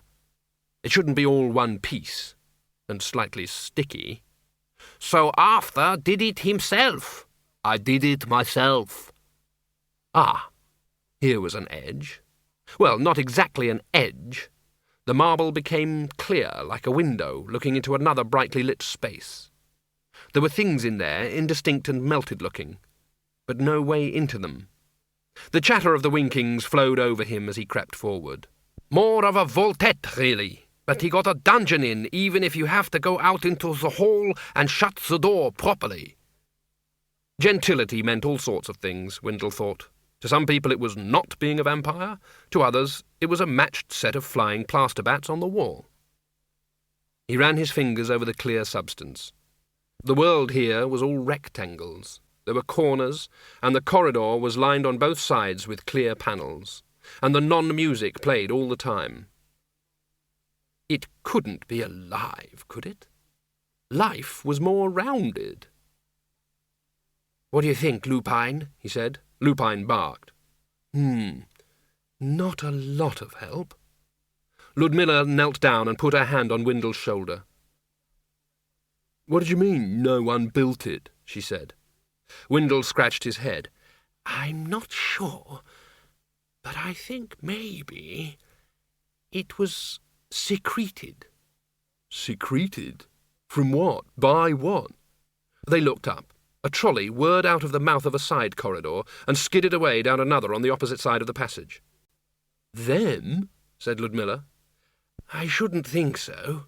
I think they're more like servants, like ants, bees in a hive, maybe." "What's the honey?"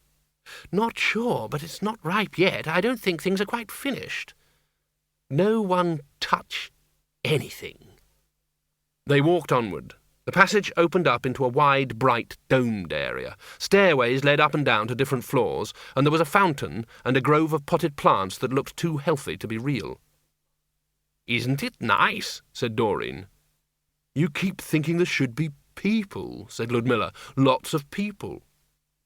"There should at least be wizards," muttered Windlepoons. "Half a dozen wizards just don't disappear." The five of them moved closer. Passages the size of the one they'd just walked down could have accommodated a couple of elephants walking abreast. "Do you think it might be a good idea to go back outside?" said Doreen. "What good would that do?" said Windle. "Well, it'd get us out of here." Windle turned, counting. 5 of the passages radiated equidistantly out of the domed area. "And presumably it's the same above and below," he said aloud. "It's very clean here," Doreen said nervously. "Isn't it clean, Arthur?" "It's very clean." "What's that noise?" said Ludmilla. "What noise?" "That noise like someone sucking something." Arthur looked around with a certain amount of interest. "It's not me." "It's the stairs," said Windle. "Don't be silly, Mr. Poons. Stairs don't suck." Windle looked down. These do." They were black, like a sloping river. As the dark substance flowed out from under the floor, it humped itself into something resembling steps, which travelled up the slope until they disappeared under the floor again somewhere above. When the steps emerged, they made a slow, rhythmic slop-slop noise, like someone investigating a particularly annoying dental cavity. "Do you know," said Ludmilla, "that's quite possibly the most unpleasant thing I've ever seen." "I've seen worse," said Windle, "but it's pretty bad. Shall we go up or down?" "You want to stand on them?" "No, but the wizards aren't on this floor, and it's that or slide down the handrail. Have you looked closely at the handrail?" They looked at the handrail. "I think," said Doreen nervously, "that down is more us." They went down in silence. Arthur fell over at the point where the travelling stairs were sucked into the floor again. "I had this horrible feeling that it was going to drag me under," he said apologetically, and then looked around him. "It's big," he concluded. "Roomy. I could do wonders down here with some stone effect wallpaper." Ludmilla wandered over to the nearest wall. "You know," she said, "there's more glass than I've seen before, but these clear bits look a bit like shops. Does that make sense? A great big shop full of shops." "And not ripe yet," said Windle. "Sorry? Just thinking aloud. Can you see what the merchandise is?" Ludmilla shaded her eyes. "It just looks like a lot of colour and glitter." "Let me know if you see a wizard." Someone screamed. "Or hear one, for example," Windle added. Lupine bounded off down a passageway. Windle lurched swiftly after him. Someone was on their back, trying desperately to fight off a couple of trolleys. They were bigger than the ones Windle had seen before, with a golden sheen to them. "Hey!" he yelled. They stopped trying to gore the prone figure, and 3 Point turned towards him. "Oh," he said as they got up speed. The first one dodged Lupine's jaws and butted Windle full in the knees, knocking him over. As the second passed over him, he reached up wildly, grabbed randomly at the metal and pulled hard. A wheel spun off and the trolley cartwheeled into the wall. He scrambled up in time to see Arthur hanging grimly onto the handle of the other trolley as the two of them whirred around in a mad centrifugal waltz. "Let go! Let go!" Doreen screamed. I can't. Well, do something!" There was a pop of inrushing air. The trolley was suddenly not straining against the weight of a middle-aged wholesale fruit and vegetable entrepreneur, but only against a small, terrified bat. It rocketed into a marble pillar, bounced off, hit a wall, and landed on its back, wheels spinning. "The wheels!" shouted Ludmilla. "Pull the wheels off!" "I'll do that," said Windle. "You help Reg." "Is that Reg down there?" said Doreen. Windle jerked his thumb towards the distant wall. The words "better late than never" ended in a desperate streak of paint. "Show him a wall and a paint pot and he doesn't know what world he's in," said Doreen. "He's only got a choice of two," said Windle, throwing the trolley wheels across the floor. "Lupine, keep a lookout in case there's any more." The wheels had been sharp, like ice skates. He was definitely feeling tattered around the legs. Now, how did healing go? Reg Shoe was helped into a sitting position. "What's happening?" he said. "No one else was coming in, and I came down here to see where the music was coming from, and the next thing, there's these wheels." Count Arthur returned to his approximately human form, looked around proudly, realised that no one was paying him any attention, and sagged. "They looked a lot tougher than the others," said Ludmilla, "bigger and nastier and covered in sharp edges." "Soldiers," said Windle. "We've seen the workers, and now the soldiers. Just like ants." "I had an ant farm when I was a lad," said Arthur, who had hit the floor rather heavily and was having temporary trouble with the nature of reality. "Hang on," said Ludmilla. "I know about ants. We have ants in the backyard. If you have workers and soldiers, then you also must have a—" I know, said Windle. "Mind you, they called it a farm. I never saw them doing any farming." Ludmilla leaned against the wall. "It'll be somewhere close," she said. "I think so," said Windle. "What does it look like, do you think?" "What you do is you get 2 bits of glass and some ants." "I don't know. How should I know? But the wizards will be somewhere near it." "I don't see why you're bothering about them," said Doreen. "They buried you alive just because you were dead." Windle looked up at the sound of wheels. A dozen warrior baskets turned around the corner and pulled up in formation. "They thought they were doing it for the best," said Windle. "People often do. It's amazing, the things that seem a good idea at the time." The new death straightened up. Oh. Ah. Bill Dawes stepped back, turned round, and ran for it. It was, as he was wonderfully well placed to know, merely putting off the inevitable, but wasn't that what living was all about? No one had ever run away from him after they were dead. Many had tried it before they were dead, often with great ingenuity, but the normal reaction of a spirit suddenly pitched from one world into the next was to hang around, hopefully. Why run, after all? It wasn't as if you knew where you were running to. The ghost of Bill Dawes knew where he was running to. Ned Simnel's smithy was locked up for the night, although this did not present a problem. Not alive and not dead, the spirit of Bill Dawes dived through the wall. The fire was a barely visible glow settling in the forge. The smithy was full of warm darkness. What it didn't contain was the ghost of a scythe. Bill Dawes looked around desperately. Squeak! There was a small, dark-robed figure sitting on a beam above him. It gestured frantically towards the corner. He saw a dark handle sticking out from the load of timber. He tried to pull at it with fingers now as substantial as a shadow. "He said he would destroy it for me." The Death of Rats shrugged sympathetically. The new death stepped through the wall, scythe held in both hands. It advanced on Bill Dawes. There was a rustling. The grey robes were pouring into the smithy. Bill Dawes grinned in terror. The new death stopped, posing dramatically in the glow from the forge. It swung. It almost lost its balance. "You're not supposed to duck." Bill Dore dived through the wall again and pounded across the square, skull down, spectral feet making no noise on the cobbles. He reached the little group by the clock. "On the horse! Go!"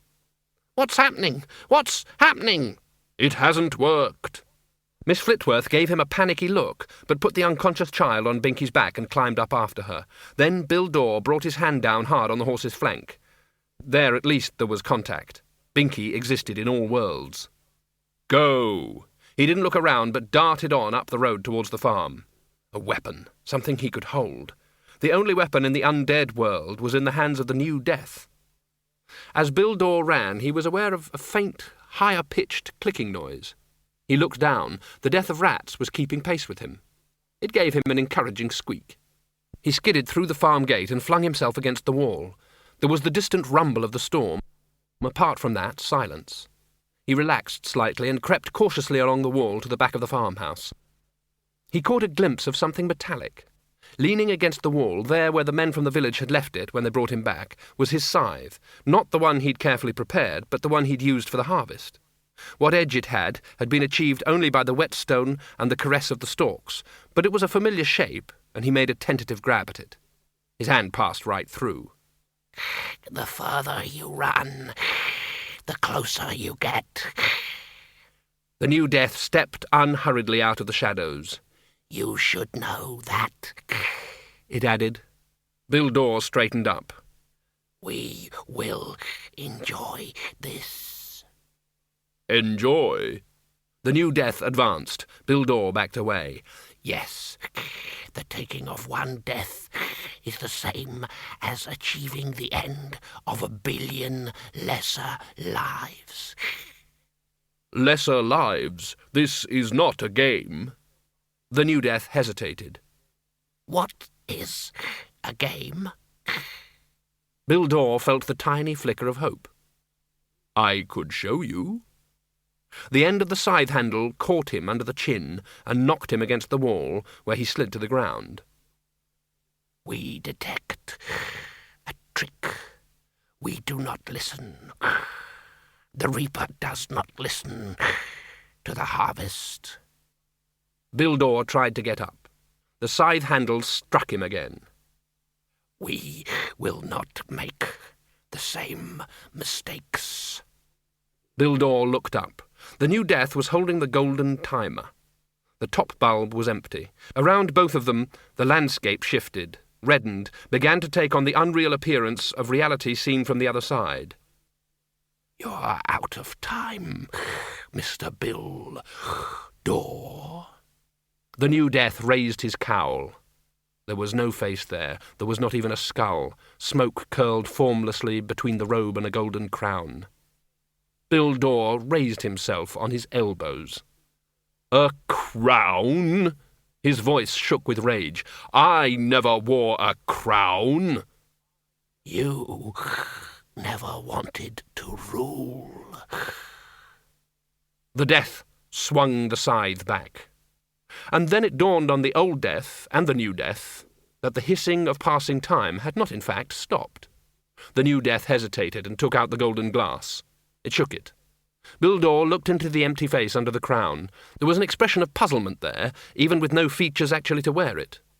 The expression hung in the air all by itself. He saw the crown turn. Miss Flitworth stood with her hands held a foot apart and her eyes closed. Between her hands, in the air in front of her, hovered the faint outline of a life-timer, its sand pouring away in a torrent. The deaths could just make out, on the glass, the spidery name Renata Flitworth. The new death's featureless expression became one of terminal puzzlement. It turned to Bill Dore. For you? But Bill Dore was already rising and unfolding like the wrath of kings. He reached behind him, growling, living on loaned time, and his hands closed around the harvest scythe. The crowned death saw it coming and raised his own weapon, but there was very possibly nothing in the world that would stop the worn blade as it snarled through the air, rage and vengeance, giving it an edge beyond any definition of sharpness. It passed through the metal without slowing. No crown, said Bill Dore, looking directly into the smoke.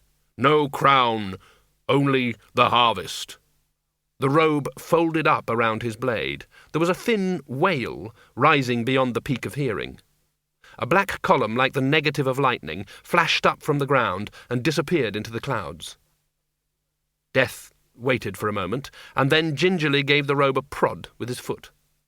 The crown, bent slightly out of shape, rolled out of it a little way before evaporating. "Oh," he said dismissively. "Drama." He walked over to Miss Flitworth and gently pressed her hands together. The image of the lifetimer disappeared. The blue and violet fog on the edge of sight faded as solid reality flowed back. Down in the town the clock finished striking midnight. The old woman was shivering. Death snapped his fingers in front of her eyes. "Miss Flitworth? Renata?" I didn't know what to do, and you said it wasn't difficult, and—" Death walked into the barn. When he came out, he was wearing his black robe. She was still standing there. "I didn't know what to do," she repeated, possibly not to him. "What happened? Is it all over?" Death looked around. The grey shapes were pouring into the yard. "Possibly not," he said. More trolleys appeared behind the row of soldiers. They looked like the small silvery workers with the occasional pale golden gleam of a warrior. "We should retreat back to the stairs," said Doreen. "I think that's where they want us to go," said Windle. "Then that's fine by me. Anyway, I wouldn't think those Veals could manage steps, could they?" "And you can't exactly fight to the death," said Ludmilla. Lupine was keeping close to her, yellow eyes fixed on the slowly advancing wheels. "Chance would be a fine thing," said Windle. They reached the moving stairs. He looked up. Trolleys clustered around the top of the upward stair, but the way to the floor below looked clear. "Perhaps we could find another way up," said Ludmilla hopefully. They shuffled onto the moving stair. Behind them the trolleys moved in to block their return. The wizards were on the floor below. They were standing so still among the potted plants and fountains that Windle passed them at first, assuming that they were some sort of statue or piece of esoteric furniture. The Arch-Chancellor had a false red nose and was holding some balloons. Beside him the bursar was juggling coloured balls, but like a machine, his eyes staring blankly at nothing. The senior wrangler was standing a little way off, wearing a pair of sandwich boards. The writing on them hadn't fully ripened yet, but Windle would have bet his afterlife that it would eventually say something like, "Sail." The other wizards were clustered together like dolls, whose clockwork hadn't been wound up. Each one had a large oblong badge on his robe. The familiar, organic-looking writing was growing into a word that looked like security. Although why it was doing so was a complete mystery. The wizards certainly didn't look very secure.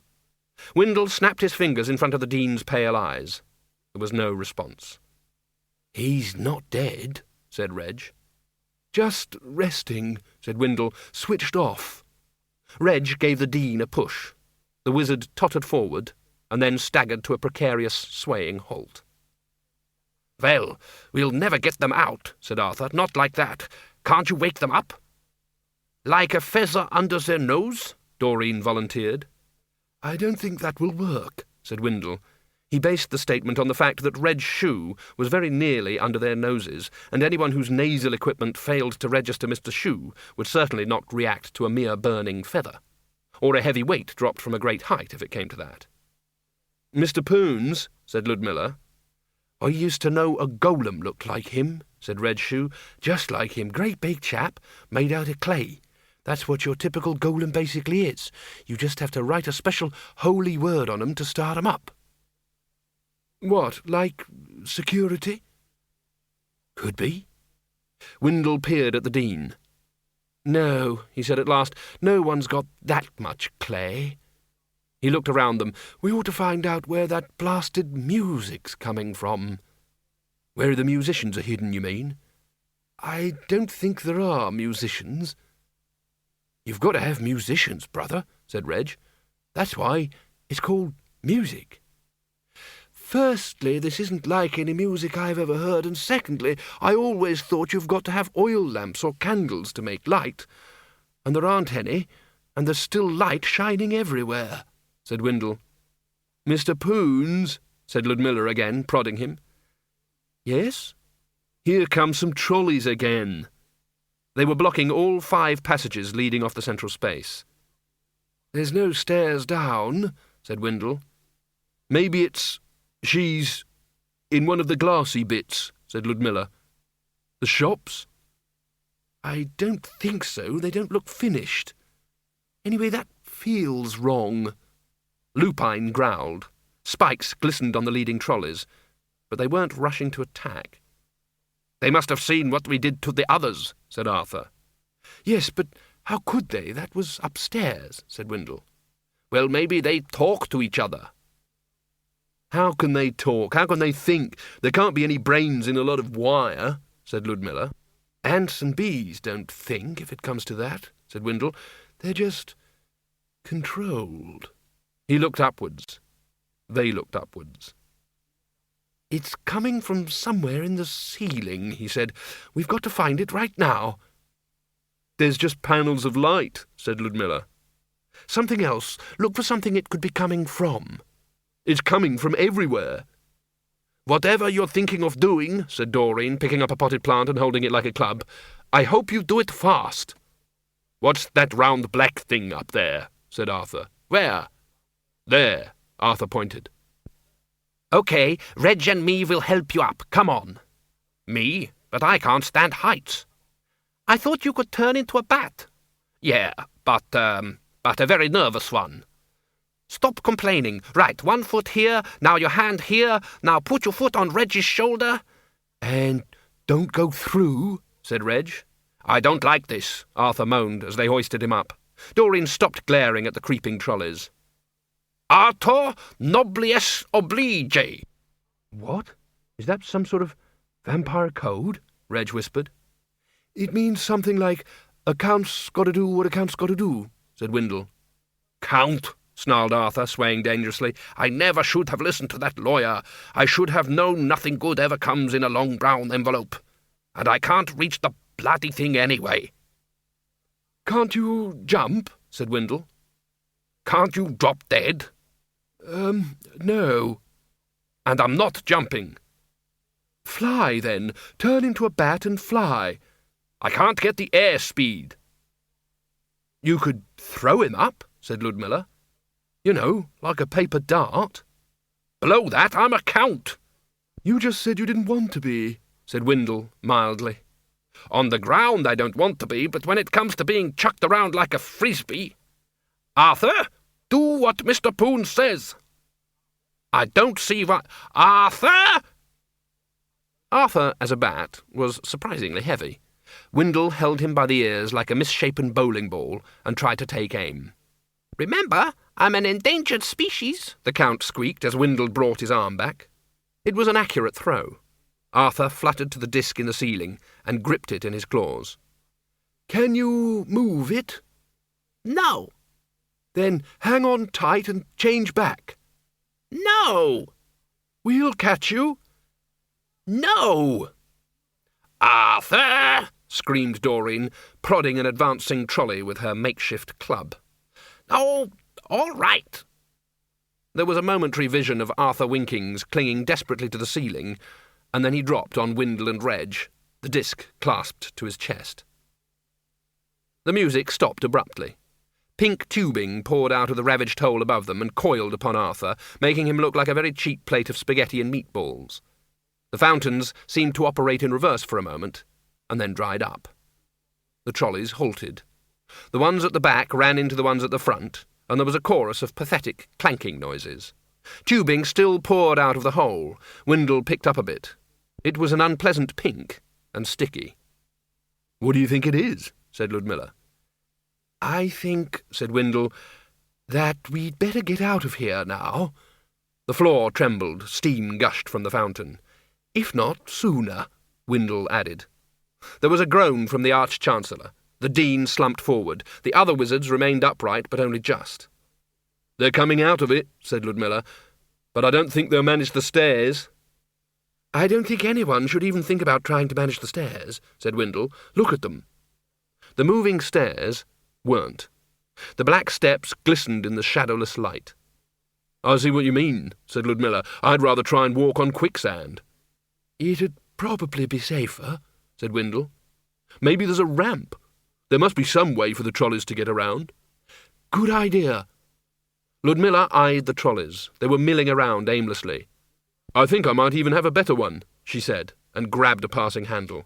The trolley fought for a moment, and then, lacking any contrary instructions, settled down docilely.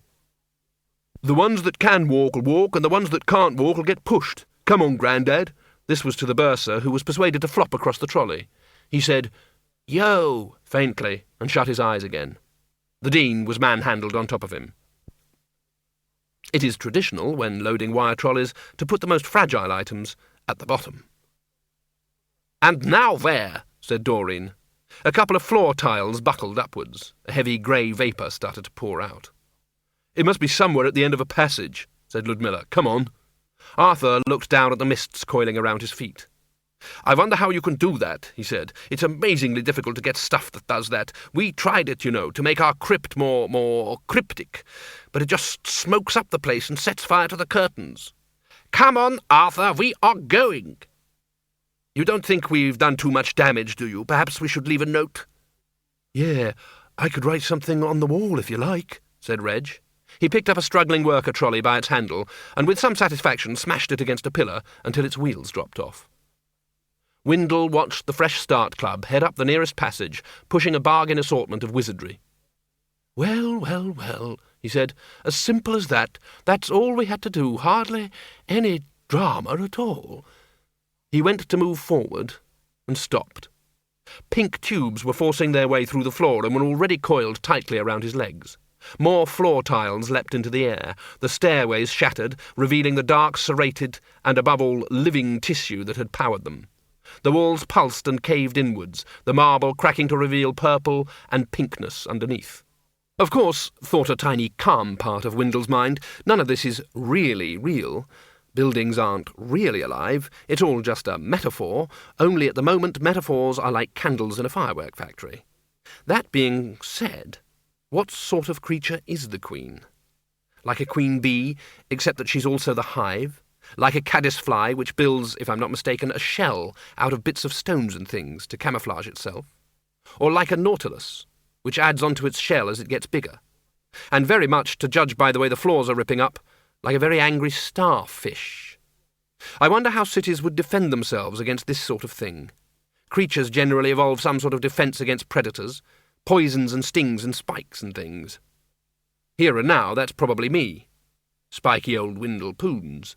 At least I can try to see to it that the others get out all right. Let's make my presence felt. He reached down, grabbed a double handful of pulsating tubes and heaved. The Queen's screech of rage was heard all the way to the university. The storm clouds sped towards the hill. They piled up in a towering mass very fast. Lightning flashed somewhere in the core. There's too much life around, said Death. Not that I'm one to complain. Where's the child? I put her to bed. She's sleeping now, just ordinary sleep. Lightning struck on the hill like a thunderbolt. It was followed by a clanking, grinding noise somewhere in the middle distance. Death sighed. Ah, more drama. He walked around the barn so that he could command a good view of the dark fields. Miss Flitworth followed very closely on his heels, using him as a shield against whatever terrors were out there. A blue glow crackled behind a distant hedge. It was moving. What is it? It was the combination harvester. Was? What is it now?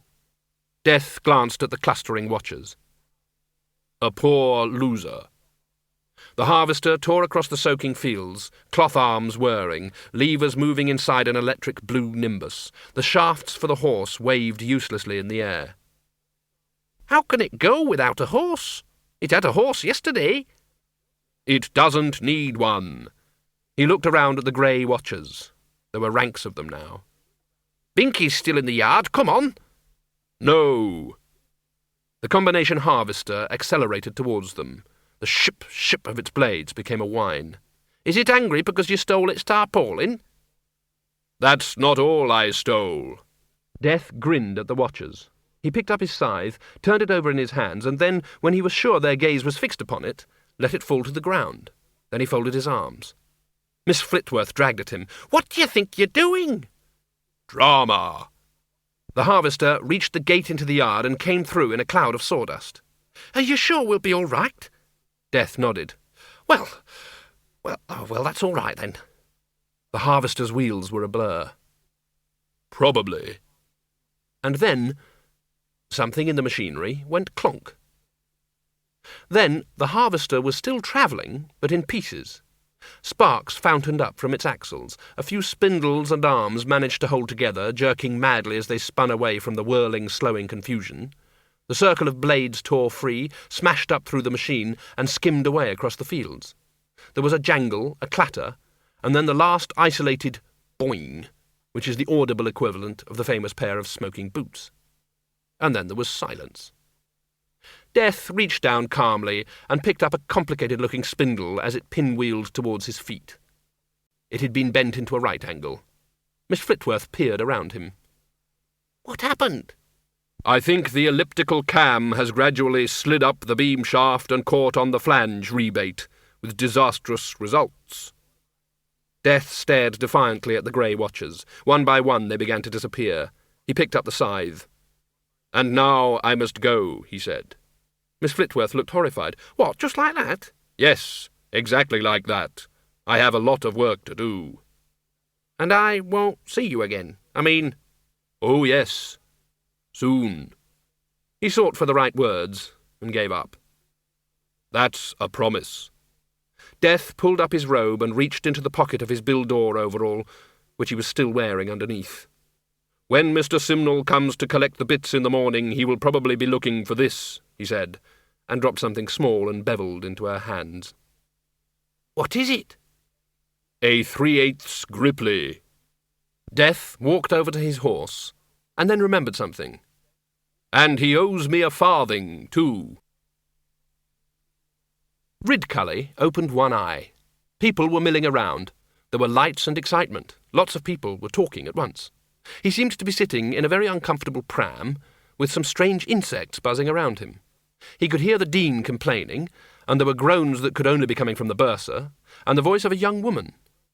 People were being ministered to, but no one was paying him any attention.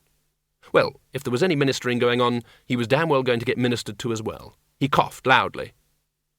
"You could try," he said to the cruel world in general, "forcing some brandy between my lips." An apparition appeared above him, holding a lamp over its head. It was a size 5 face in a size 13 skin.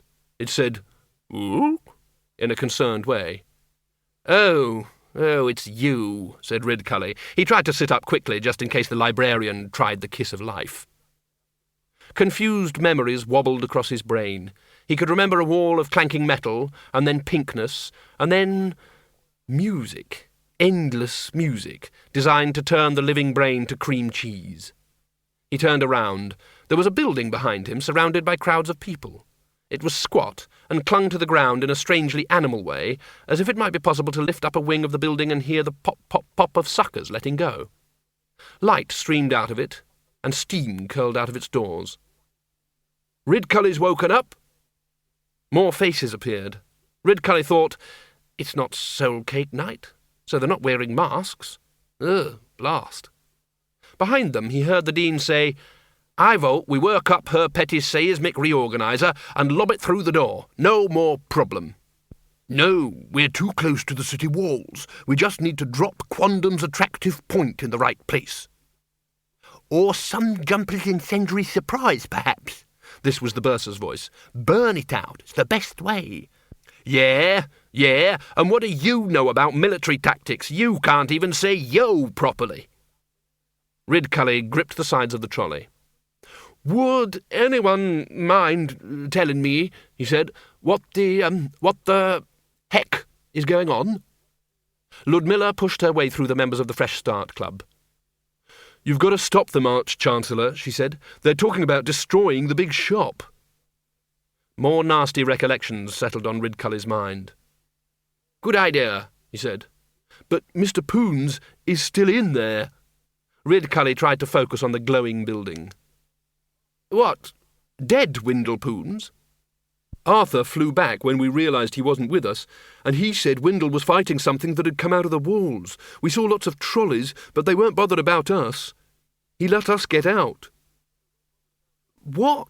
Dead Windle Poons? You can't magic the place to bits with one of your wizards in there. What? Dead Windle Poons? Yes. But he's dead, said Ridcully. Isn't he? He said he was. Ha! Said someone who had much less skin than Ridcully would have liked him to have. That's typical. That's naked vitalism, that is. I bet they'd rescue someone in there if they happened to be alive. But he wasn't too keen on, Ridcully hazarded. A lot of this was beyond him, but to people like Ridcully this didn't matter for very long. Ridcully was simple-minded. This doesn't mean stupid, it just meant that he could only think properly about things if he cut away all the complicated bits around the edges. He concentrated on the single main fact. Someone who was technically a wizard was in trouble. He could relate to that. It struck a chord. The whole dead or alive business could wait. There was another minor point that nagged at him, though. Arthur? Flew? Hello? Ridcully turned his head. He blinked slowly. Nice teeth you've got there, he said. Thank you, said Arthur Winkings. All your own, are they? Oh, yes. Amazing. Of course, I expect you brush regularly. Yes. Hygienic. That's the important thing. So what are you gonna do? Said Ludmilla. Well, we'll just go fetch him out, said Ridcully. What was it about the girl? He felt a strange urge to pat her on the head. We'll get some magic and get him out. Yes, Dean. Yo! We're just going to go in there to get Windle out. Yo! What? Said the senior wrangler. You must be out of your mind. Ridcully tried to look as dignified as possible, given his situation. Remember that I am your Arch-Chancellor, he snapped. Then you must be out of your mind, Arch-Chancellor, said the senior wrangler. He lowered his voice. Anyway, he's an undead. I don't see how you can save undeads. It's a sort of contradiction in terms. Dichotomy, said the bursar helpfully. Oh, I don't think surgery is involved. Anyway, didn't we bury him? Said the lecturer in recent runes. And now we dig him up again, said the Arch-Chancellor. It's probably a miracle of existence. Like pickles, said the bursar happily. Even the fresh starters went blank. They do that in parts of her wonderland, said the bursar. They make these big jars of special pickles, and then they bury them in the ground for months to ferment, and then they get this lovely, piquant... Tell me, Ludmilla whispered to Ridcully, is this how wizards usually behave? The senior wrangler is an amazingly fine example, said Ridcully.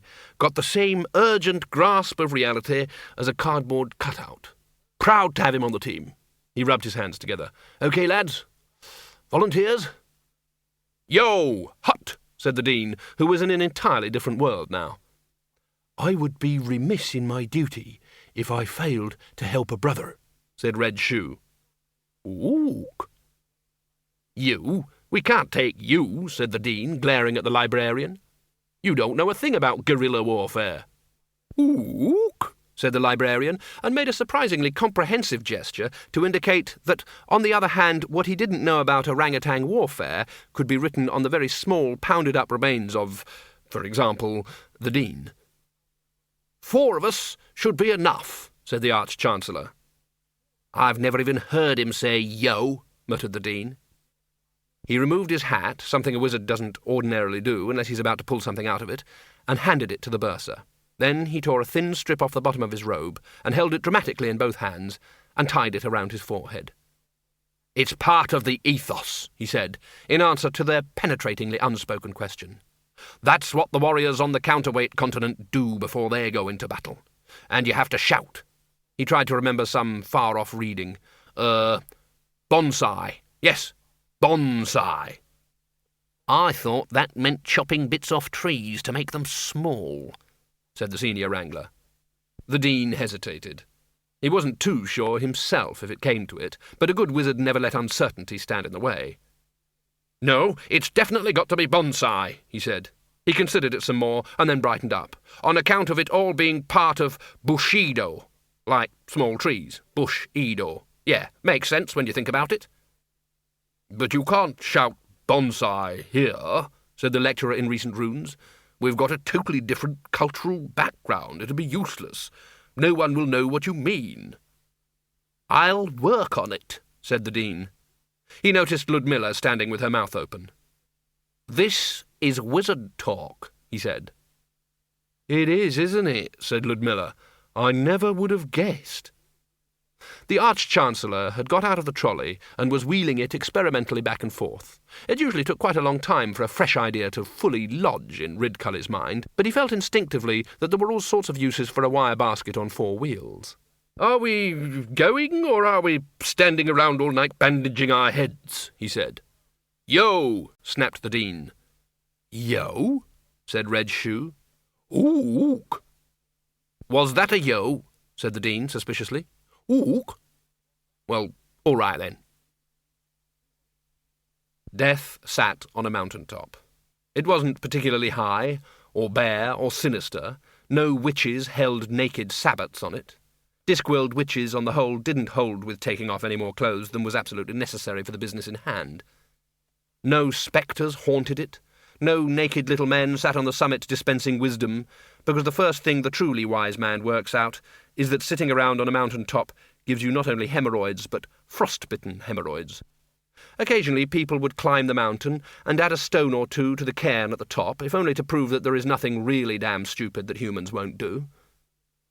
Death sat on the cairn and ran a stone down the blade of his scythe in long, deliberate strokes. There was a movement of air. 3 grey servants popped into existence. One said, "You think you have won." One said, "You think you have triumphed." Death turned the stone in his hand to get a fresh surface and brought it slowly down the length of the blade. One said, "We will inform Azrael." One said, "You are only, after all, a little Death."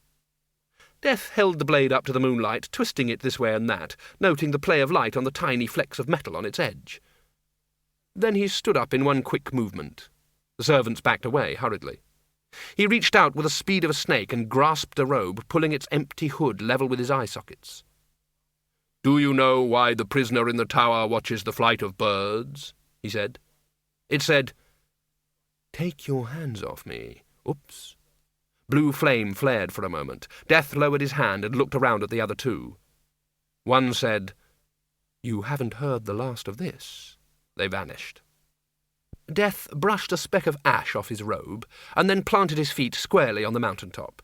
He raised the scythe over his head in both hands, and summoned all the lesser deaths that had arisen in his absence. After a while they streamed up the mountain in a faint black wave. They flowed together like dark mercury. It went on for a long time and then stopped. Death lowered the scythe and examined himself. Yes, all there. Once again he was the Death, containing all the deaths of the world. Except for... For a moment he hesitated. There was one tiny area of emptiness somewhere, some fragment of his soul, something unaccounted for. He couldn't be quite certain what it was. He shrugged. Doubtless he'd find out. In the meantime, there was a lot of work to be done. He rode away. Far off, in his den under the barn, the death of rats relaxed his determined grip on a beam. Windlepoons brought both feet down heavily on a tentacle snaking out from under the tiles, and lurched off through the steam. A slab of marble smashed down, showering him with fragments. Then he kicked the wall savagely. There was very probably no way out now, he realized, and even if there was, he couldn't find it. Anyway, he was already inside the thing. It was shaking its own walls down in an effort to get at him. At least he could give it a really bad case of indigestion. He headed towards an orifice that had once been the entrance to a wide passage, and dived awkwardly through it just before it snapped shut. Silver fire crackled over the walls. There was so much life here it couldn't be contained. There were a few trolleys still here, skittering madly across the shaking floor, as lost as Windle. He set off along another likely-looking corridor, although most corridors he'd been down in the last 130 years hadn't pulsated and dripped so much. Another tentacle thrust through the wall and tripped him up. Of course, it couldn't kill him, but it could make him bodiless. Like old one-man bucket. A fate worse than death, probably. He pulled himself up. The ceiling bounced down on him, flattening him against the floor. He counted under his breath and scampered forward. Steam washed over him. He slipped again and thrust out his hands. He could feel himself losing control. There were too many things to operate, never mind the spleen. Just keeping the heart and lungs going was taking too much effort. Topiary! What the heck do you mean? Topiary, get it? Yo! Wook! Windle looked up through foggy eyes. Ah, obviously he was losing control of his brain too. A trolley came sideways out of the steam with shadowy figures clinging onto its sides. One hairy arm, and one arm that was barely an arm anymore, reached down, picked him up bodily, and dumped him into the basket. 4 tiny wheels skidded on the floor. The trolley bounced off the wall, and then it righted itself and rattled away. Windle was only vaguely aware of voices. "Off you go, Dean. I know you've been looking forward to it." That was the Arch-Chancellor. "Yo!" "You'll kill it, totally. I don't think we want it ending up at the Fresh Start Club. I don't think it's a joiner." That was Red Shoe. "Ooh!" That was the librarian. "Don't you worry, Windle. The Dean is going to do something military, apparently," said Ridcully. "Yo! Hut! Oh, good grief!" Windle saw the Dean's hand float past with something glittering in it. "What are you going to use?" said Ridcully as the trolley rocketed through the steam. "The seismic reorganizer, the attractive point, or the incendiary surprise?" "Yo!" said the Dean with satisfaction. "What, all 3 at once?" "Yo!" "That's going a bit far, isn't it? And, incidentally, if you say yo one more time, Dean, I will personally have you thrown out of the university, pursued to the rim of the world by the finest demons that thaumaturgy can conjure up, torn into extremely small pieces, minced, turned into a mixture reminiscent of steak tartare, and turned out into a dog bowl." The Dean caught Ridcully's eye. "Yes." "Oh, go on, Arch-Chancellor. What's the good of having mastery over cosmic balance and knowing the secrets of fate if you can't blow something up?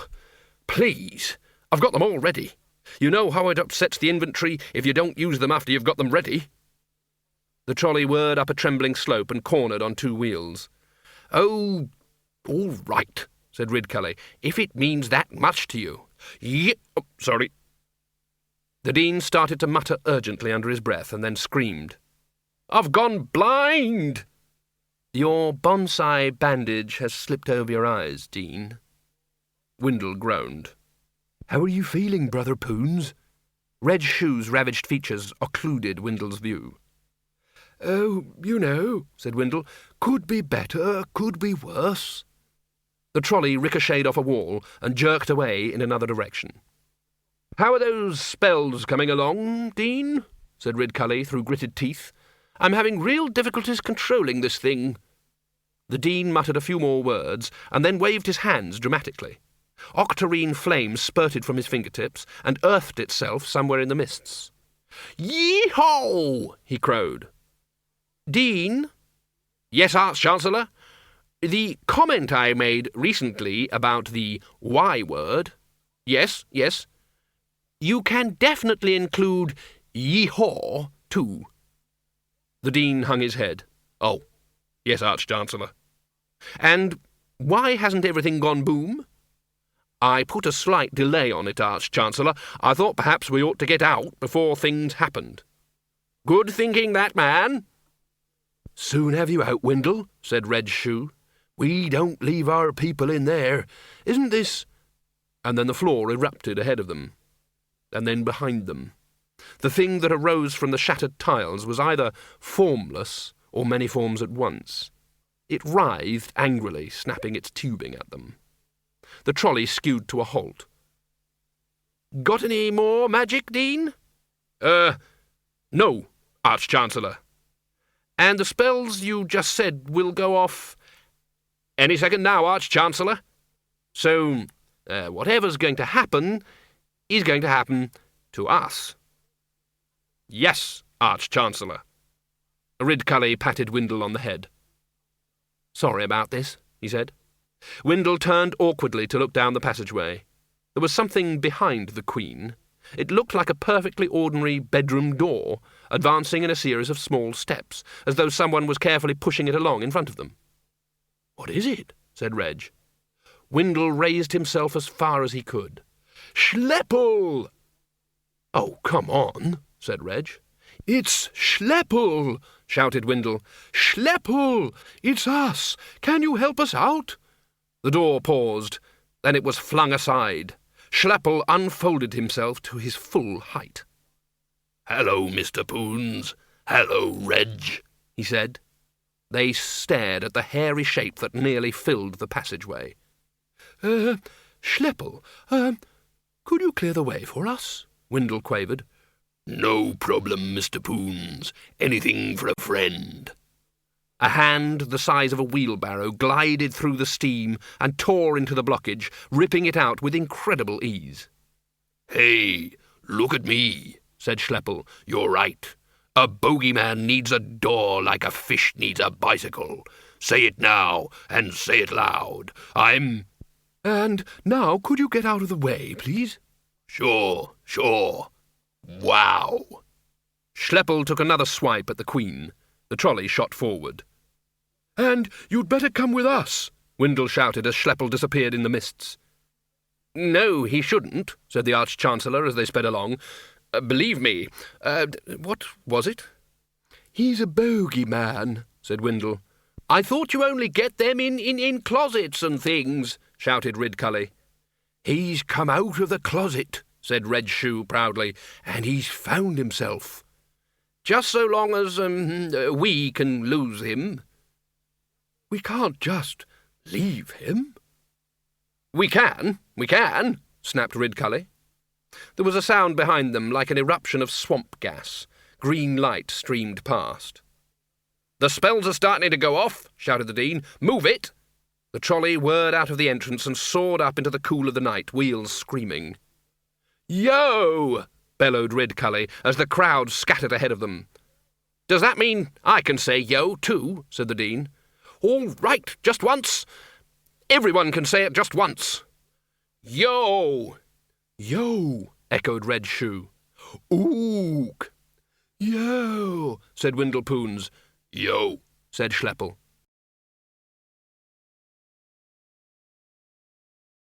End of CD 7. CD 8.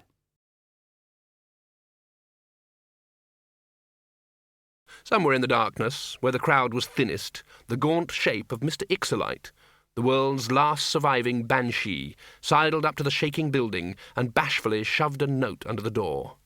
It said, "Ooh-ee-ooh, ee-ooh, ee-ooh." The trolley ploughed to a very definitive stop. No one turned around. Reg said slowly, "You're behind us, right?" "That's right, Mr. Shoe," said Schleppel happily. "Should we worry when he's in front of us?" said Ridcully. "Or is it worse because we know he's behind us?" "Ha ha! No more closets and cellars for this bogey," said Schleppel. "That's a shame, because we've got some really big cellars at the university," said Windle Poons quickly. Schleppel was silent for a while. Then he said, in an exploratory tone of voice, "How big?" "Huge." "Yeah? With rats?" "Rats aren't the half of it. There's escaped demons and all sorts down there. Infested they are." "What are you doing?" hissed Ridcully. "That's our cellars you're talking about." "You'd prefer him under your bed, would you?" murmured Windle. "Or walking around behind you?" Ridcully nodded briskly. "Wow, yes, those rats are getting really out of hand down there," he said loudly. "Some of them, about 2 feet long, wouldn't you say, Dean?" 3 feet, said the Dean, at least. "Fat as butter, too," said Windle. Schleppel gave this some thought.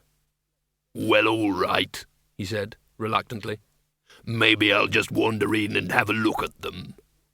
The big store exploded and imploded at the same time, something it is almost impossible to achieve without a huge special effects budget or 3 spells all working against one another.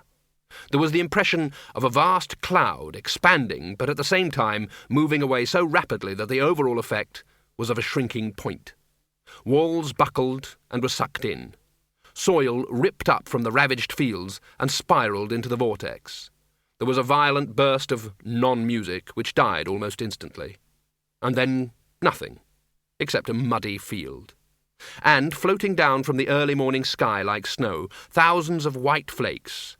They slid silently through the air and landed lightly on the crowd. "It's not seeding, is it?" said Red Shoe. Windle grabbed one of the flakes. It was a crude rectangle, uneven and blotchy. It was just about possible, with a certain amount of imagination, to make out the words, "Closnig down, slay, everythnig must og."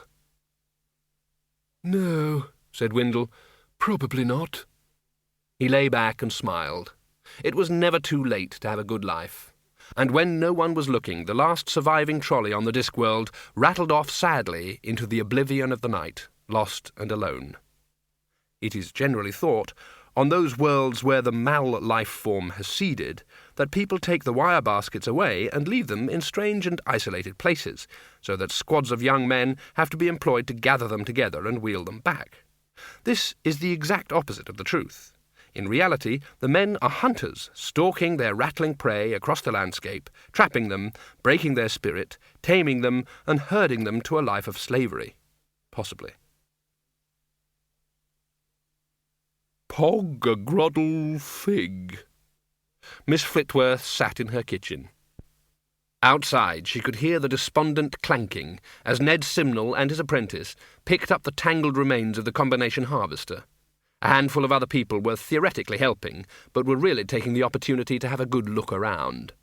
She'd made a tray of tea and left them to it. Now she sat with her chin in her hands, staring at nothing.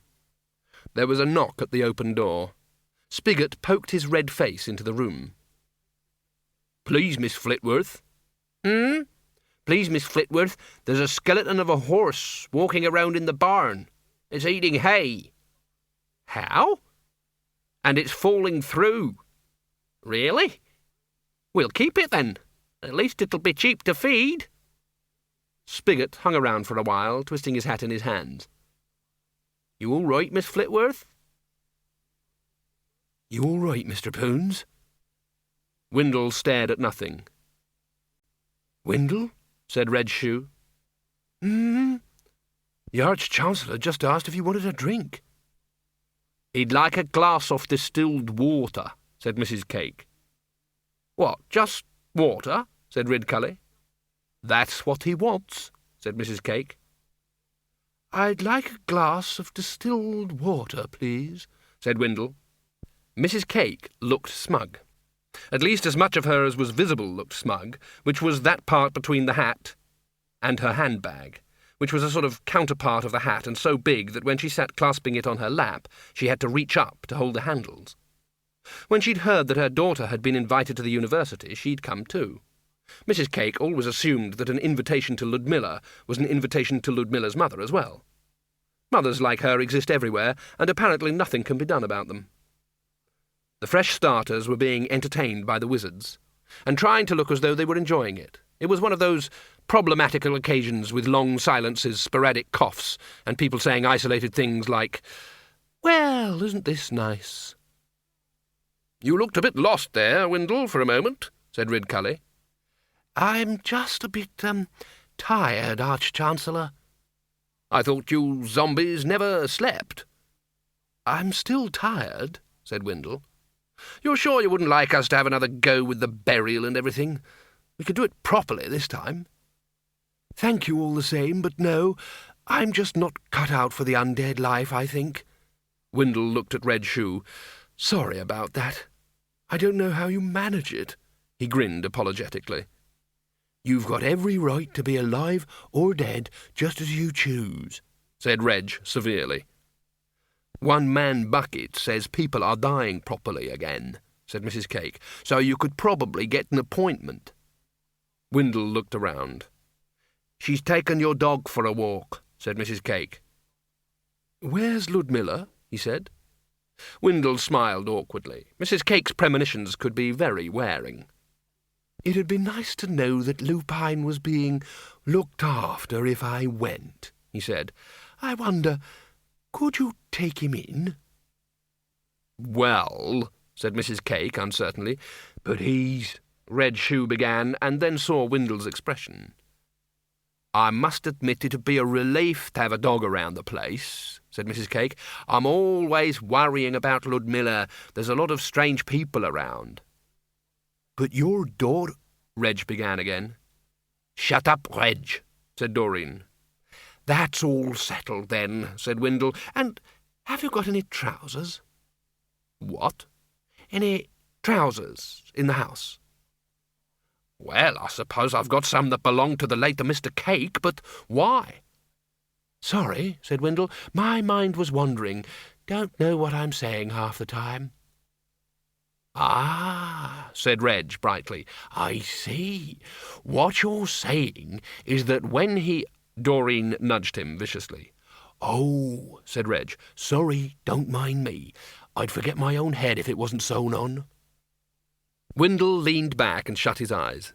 He could hear the occasional scrap of conversation. He could hear Arthur Winkings asking the Arch-Chancellor who did his decorating and where the university got its vegetables. He heard the bursar moaning about the cost of exterminating all the curse words, which had somehow survived the recent changes and had taken up residence in the darkness of the roof. He could even, if he strained his perfect hearing, hear the whoops of Schleppel in the distant cellars.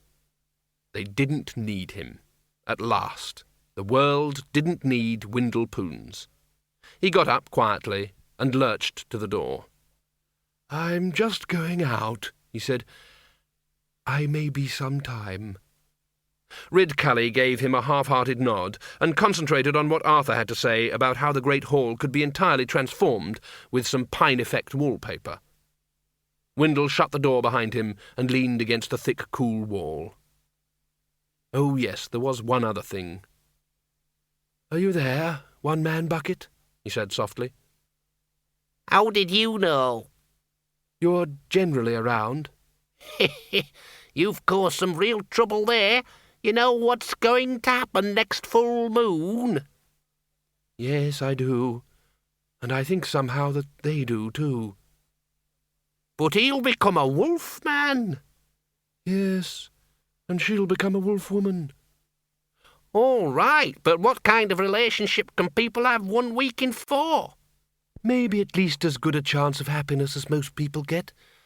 Life isn't perfect, One-Man Bucket." You're telling me?"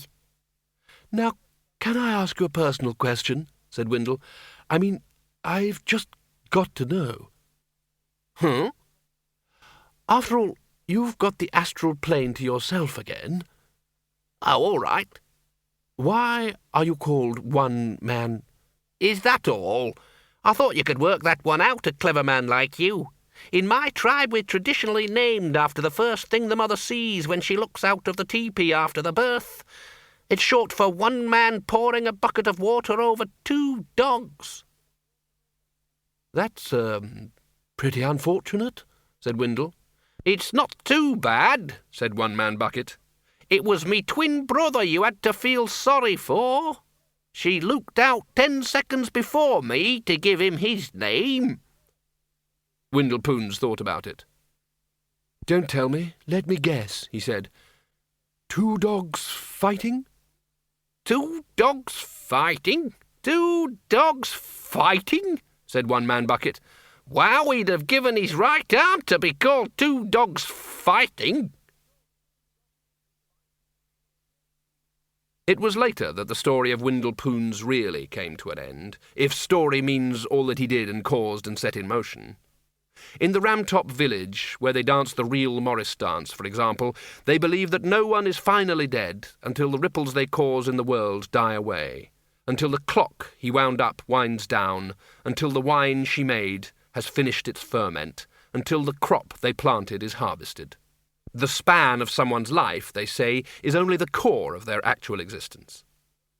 as he walked through the foggy city to an appointment he'd been awaiting ever since he was born, Windle felt that he could predict that final end. It would be in a few weeks' time when the moon was full again, a sort of codicil or addendum to the life of Windle Poons, born in the year of the significant triangle, in the century of the 3 lice. He'd always preferred the old calendar with its ancient names to all this new-fangled numbering they did today, and died in the year of the notional serpent, in the century of the fruit bat, more or less. There'd be 2 figures running across the high moorland under the moon, not entirely wolves, not entirely human.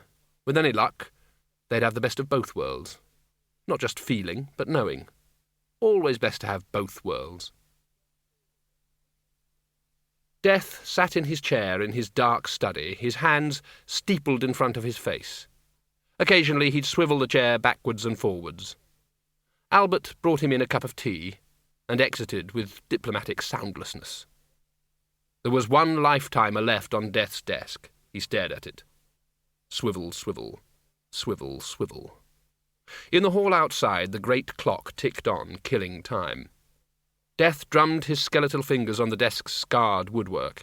In front of him, stacked up with impromptu bookmarks in their pages, were the lives of some of the Discworld's great lovers. Their fairly repetitive experiences hadn't been any help at all. The most enthusiastic of these was the small but persistent and incredibly successful Casanunda the Dwarf, a name mentioned with respect and awe wherever stepladder owners are gathered together. He got up and stalked to a window and stared out at his dark domain, his hands clenching and unclenching behind his back. Then he snatched up the lifetimer and strode out of the room. Binky was waiting in the warm fug of the stables. Death saddled him quickly and led him out into the courtyard and then rode up into the night, towards the distant glittering jewel of the Discworld. He touched down silently in the farmyard at sunset. He drifted through a wall. He reached the foot of the stairs. He raised the hourglass and watched the draining of time. And then he paused. There was something he had to know. Bill Dorr had been curious about things, and he could remember everything about being Bill Dorr. He could look at emotions laid out like trapped butterflies, pinned on cork under glass. Bill Dorr was dead, or at least had ceased his brief existence. But what was it? Someone's actual life was only the core of their real existence? Bill Dorr had gone, but he had left echoes. The memory of Bill Dorr was owed something. Death had always wondered why people put flowers on graves. It made no sense to him. The dead had gone beyond the scent of roses, after all. But now, it wasn't that he felt he understood, but at least he felt that there was something there capable of understanding. In the curtained blackness of Miss Flitworth's parlour, a darker shape moved through the darkness, heading towards the 3 chests on the dresser. Death opened one of the smaller ones. It was full of gold coins. They had an untouched look about them. He tried the other small chest. It was also full of gold. He'd expected something more from Miss Flitworth, although probably not even Bill Dorr would have known what. He tried the large chest. There was a layer of tissue paper. Under the paper, some white silky thing, some sort of a veil, now yellowed and brittle with age.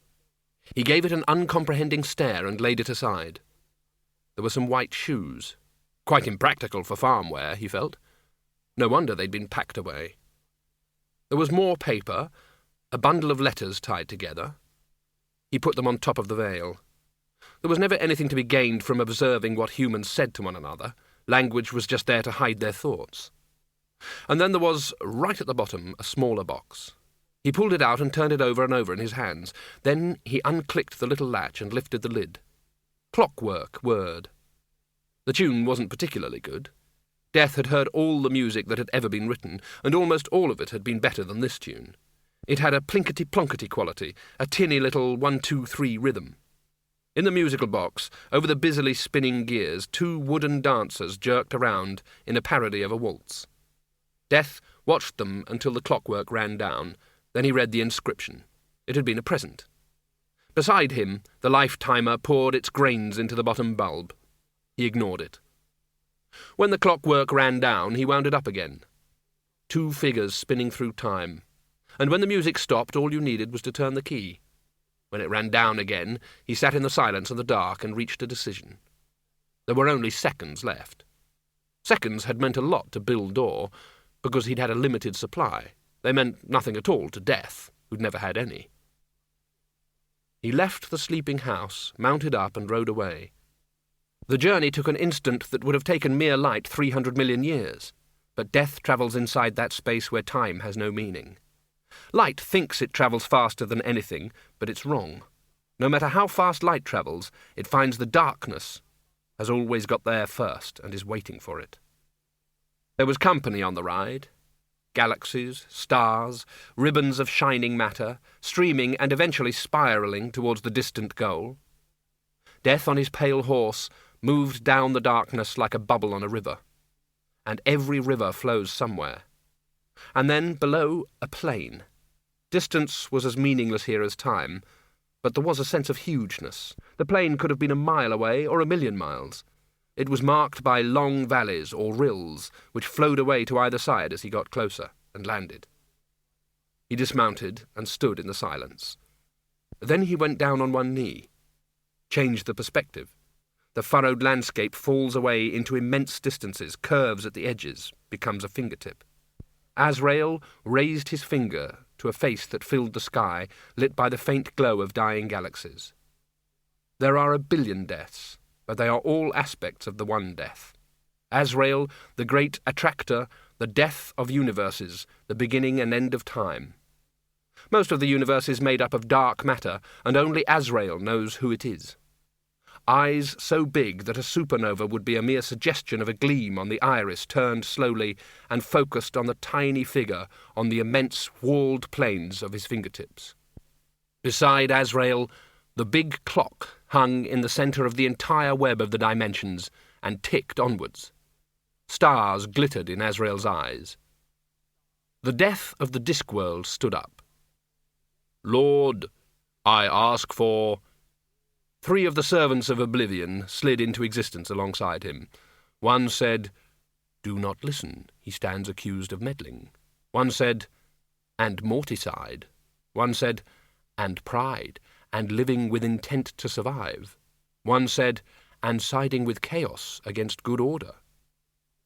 Azrael raised an eyebrow. The servants drifted away from Death, expectantly. "Lord, we know there is no good order except that which we create." Azrael's expression did not change. "There is no hope but us. There is no mercy but us. There is no justice. There is just us." The dark, sad face filled the sky. "All things that are ours. But we must care, for if we do not care, we do not exist. If we do not exist, then there is nothing but blind oblivion. And even oblivion must end some day. Lord, will you grant me just a little time, for the proper balance of things, to return what was given, for the sake of prisoners and the flight of birds?" Death took a step backwards. It was impossible to read the expression in Azrael's features. Death glanced sideways at the servants. "Lord, what can the harvest hope for, if not for the care of the Reaper Man?" He waited. "Lord?" said Death. In the time it took to answer, several galaxies unfolded, whirled around Azrael like paper streamers, impacted, and were gone. Then Azrael said, "Yes."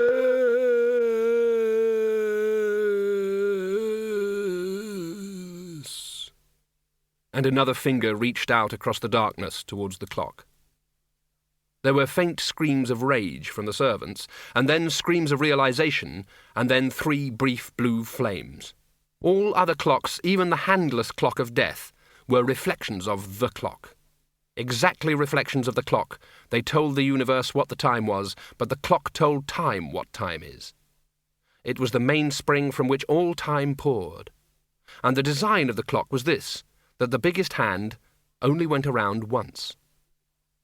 The second hand whirred along a circular path that even light would take days to travel, forever chased by the minutes, hours, days, months, years, centuries, and ages. But the universe hand went around once. At least, until someone wound up the clockwork. and Death returned home with a handful of time.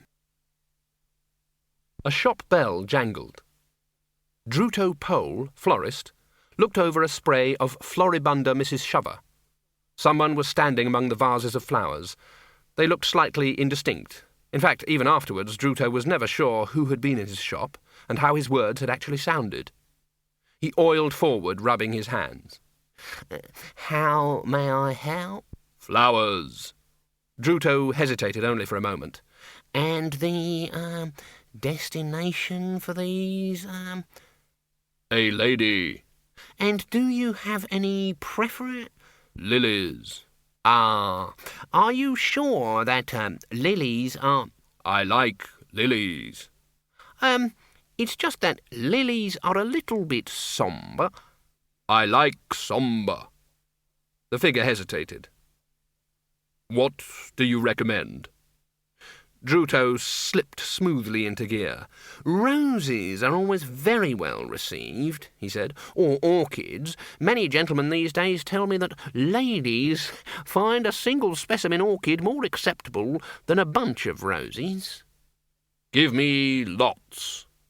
Would that be orchids or roses? Both. Druto's fingers twined sinuously like eels in grease. And I wonder if I could interest you in these marvellous sprays of Nervosa gloriosa. Lots of them. And if Sir's budget would stretch, may I suggest a single specimen of the extremely rare... Yes. And possibly... Yes. Everything. With a ribbon. When the shop bell had jangled the purchaser out, Druto looked at the coins in his hand. Many of them were corroded, all of them were strange, and one or two were golden. He said, that will do nicely. He became aware of a soft pattering sound. Around him, all over the shop, petals were falling like rain. And these? That's our deluxe assortment, said the lady in the chocolate shop. It was such a high-class establishment that it sold not sweets but confectionery, often in the form of individual gold-wrapped swirly things that made even larger holes in a bank balance than they did in a tooth. The tall, dark customer picked up a box that was about 2 feet square. On a lid like a satin cushion, it had a picture of a couple of hopelessly cross-eyed kittens looking out of a boot. What for is this box padded? Is it to be sat on? Can it be that it is... cat-flavoured? He added, his tone taking on a definite menace, or rather more menace than it had already. No, that's our supreme assortment. The customer tossed it aside. No. The shopkeeper looked both ways and then pulled open a drawer under the counter, at the same time lowering her voice to a conspiratorial whisper. Of course, she said, for that very special occasion...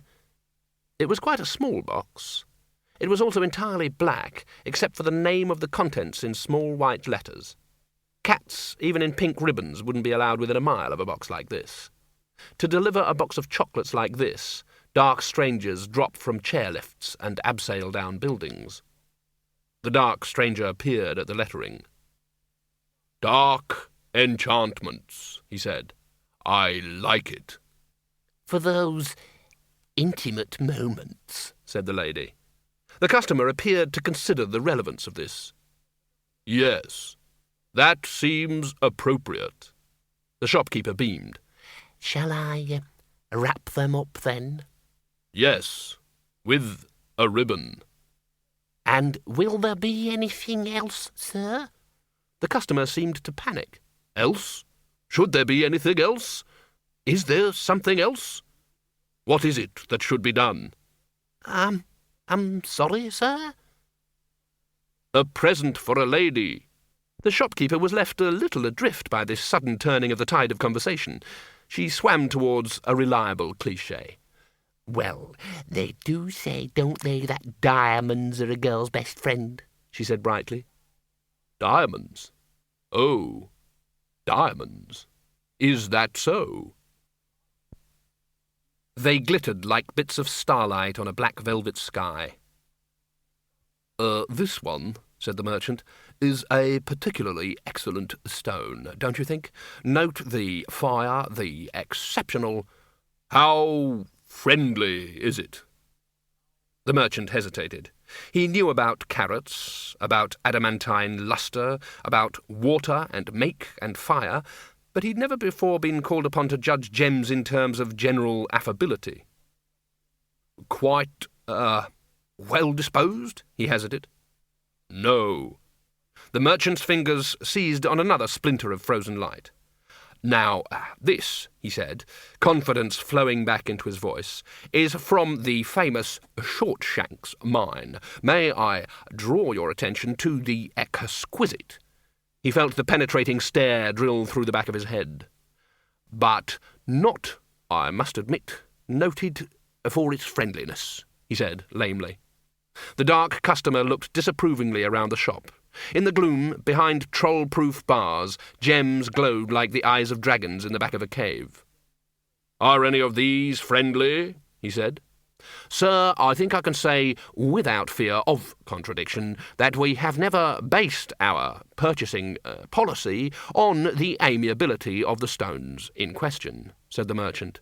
He was uncomfortably aware that things were wrong, and that somewhere in the back of his mind he knew what was wrong with them, and that somehow his mind was not letting him make that final link, and it was getting on his nerves.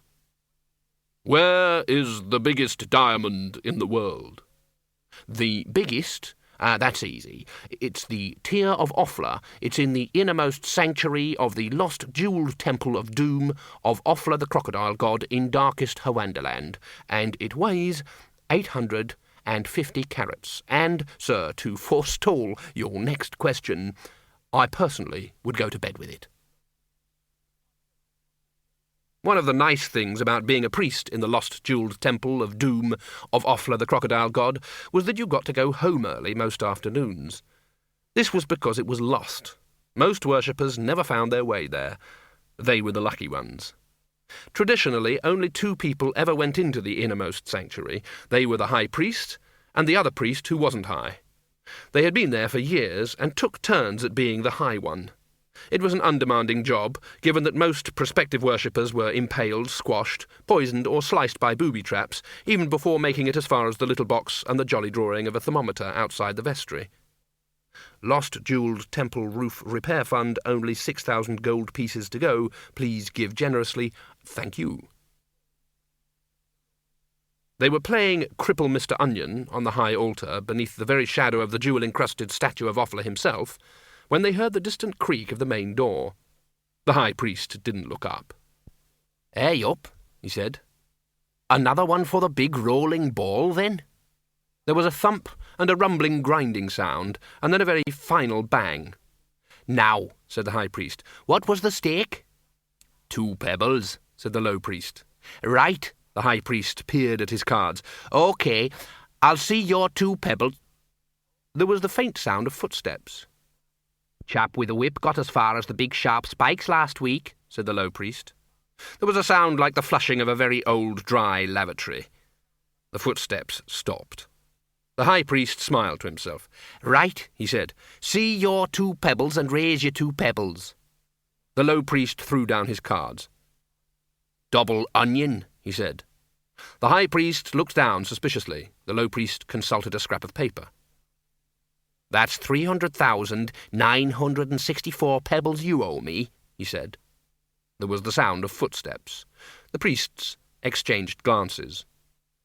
"Haven't had one for Poison Dart Alley for quite some time," said the high priest. "5 says he makes it," said the low priest. "You're on." There was a faint clatter of metal points on stone. "It's a shame to take your pebbles." There were footsteps again. "All right, but there's still the a creak a splash, the crocodile tank." There were footsteps. "No one's ever got past the dreadful guardian of the portals." The priests looked into one another's horrified faces. "Hey," said the one who was not high, "you don't think it could be—" "Here?" "Oh, come on, we're in the middle of a goddamn jungle." The high priest tried to smile. "There's no way it could be—" The footsteps got nearer. The priests clutched at one another in terror. Mrs. Cake? The doors exploded inwards. A dark wind drove into the room, blowing out the candles and scattering the cards like polka-dot snow. The priests heard the chink of a very large diamond being lifted out of its socket. "Thank you." After a while, when nothing else seemed to be happening, the priest who wasn't high managed to find a tinderbox, and after several false starts got a candle alight. The two priests looked up through the dancing shadows at the statue, where a hole now gaped that should have contained a very large diamond. After a while, the high priest sighed and said, "Well, look at it like this. Apart from us, who's going to know?" "Yeah, never thought of it like that. Hey, can I be high priest tomorrow?" "It's not your turn until Thursday." "Oh, come on." The high priest shrugged and removed his high priesting hat. "It's very depressing, this kind of thing," he said, glancing up at the ravaged statue. "Some people just don't know how to behave in a house of religion." Death sped across the world, landing once again in the farmyard. The sun was on the horizon when he knocked on the kitchen door. Miss Flitworth opened it, wiping her hands on her apron. She grimaced short-sightedly at the visitor, and then took a step back. "Bill Dore, you gave me quite a start." "I have brought you some flowers." She stared at the dry, dead stems. "Also some chocolate assortment, the sort ladies like." She stared at the black box. "Also, here is a diamond to be friends with you." It caught the last rays of the setting sun.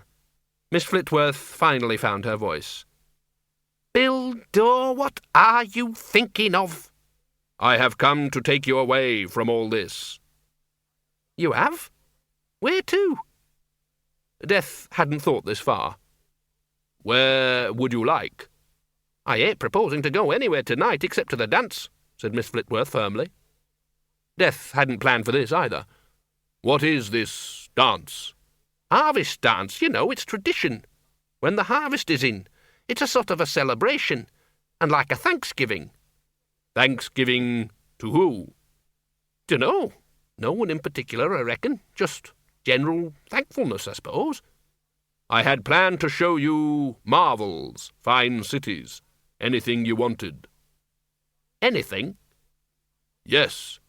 "Then we're going to the dance, Bill Dore. I always go every year. They rely on me. You know how it is." "Yes, Miss Flitworth." He reached out and took her hand. "What, you mean now?" she said. "I'm not ready." "Look." She looked down at what she was suddenly wearing. "That's not my dress. It's got old glitter on it." Death sighed. The great lovers of history had never encountered Miss Flitworth. Cassananda would have handed in his stepladder. "They're diamonds. A king's ransom in diamonds." "Which king?" "Any king." "Cool." Binky walked easily along the road to the town. After the length of infinity, a mere dusty road was a bit of relief. Sitting side-saddle behind Death, Miss Flitworth explored the rustling contents of the box of dark enchantments. "Here," she said, "someone's had all the rum truffles." There was another crackle of paper.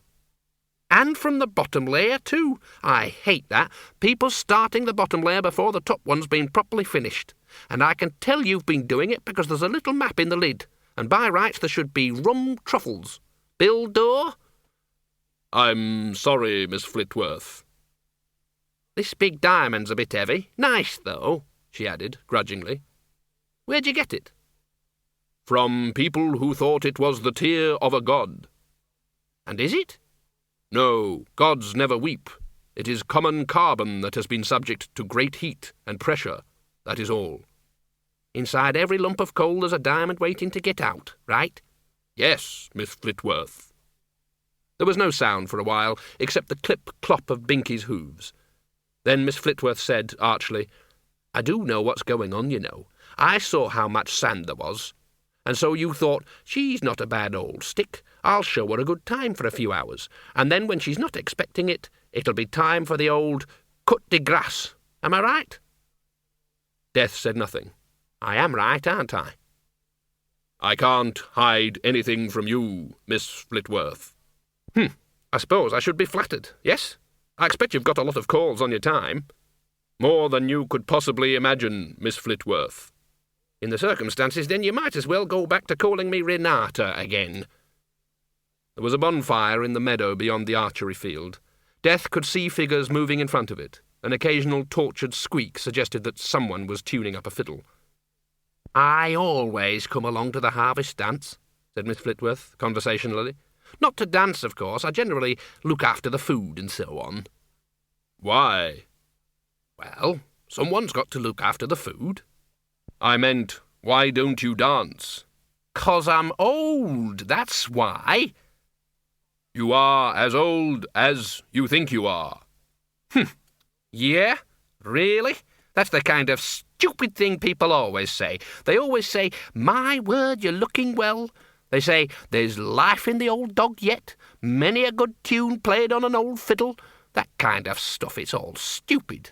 As if being old was some kind of thing you should be glad about. As if being philosophical about it will earn you marks. My head knows how to think young, but my knees aren't that good at it. Or my back. Or my teeth. Try telling my knees they're as old as they think they are and see what good it does you. Or them. It may be worth a try. More figures moved in front of the firelight. Death could see striped poles strung with bunting. The lads usually bring a couple of barn doors down here and nail 'em together for a proper floor, observed Miss Flitworth. Then everyone could join in. Folk dancing, said Death wearily. No, we have some pride, you know. Sorry. Hey, it's Bill Dorr, innit? Said a figure looming out of the dusk. It's good old Bill. Hey, Bill! Death looked at a circle of guileless faces. Hello, my friends. We heard you'd gone away, said Duke Bottomley. He glanced at Miss Flitworth as Death helped her down from the horse. His voice faltered a bit as he tried to analyse the situation. You're looking very sparkly tonight, Miss Flitworth, he finished gallantly. The air smelled of warm, damp grass. An amateur orchestra was still setting up under an awning. There were trestle tables covered with the kind of food that's normally associated with the word repast. Pork pies like varnished military fortifications, vats of demonical pickled onions, jacket potatoes wallowing in a cholesterol ocean of melted butter. Some of the local elders had already established themselves on the benches provided, and were chewing stoically, if toothlessly, through the food with the air of people determined to sit there all night if necessary. Nice to see the old people enjoying themselves, said Miss Flitworth. Death looked at the eaters. Most of them were younger than Miss Flitworth. There was a giggle from somewhere in the scented darkness beyond the firelight. And the young people, Miss Flitworth added evenly. We used to have a saying about this time of year. Let's see, something like, corn be ripe, nuts be brown, petticoats up, something... She sighed. Don't time fly, eh? Yes. You know, Bill Dorr, maybe you were right about the power of positive thinking. I feel a lot better tonight. Yes? Miss Flitworth looked speculatively at the dance floor. I used to be a great dancer when I was a gel. I could dance anyone off their feet. I could dance down the moon. I could dance the sun up. She reached up and removed the bands that held her hair in its tight bun, and shook it out in a waterfall of white. I take it you do dance, Mr. Bill Dorr? Famed for it, Miss Flitworth. Under the band's awning, the lead fiddler nodded to his fellow musicians, stuck his fiddle under his chin, and pounded on the boards with his foot. 1, 2, 1, 2, 3, 4. Picture a landscape with the orange light of a crescent moon drifting across it, and down below a circle of firelight in the night.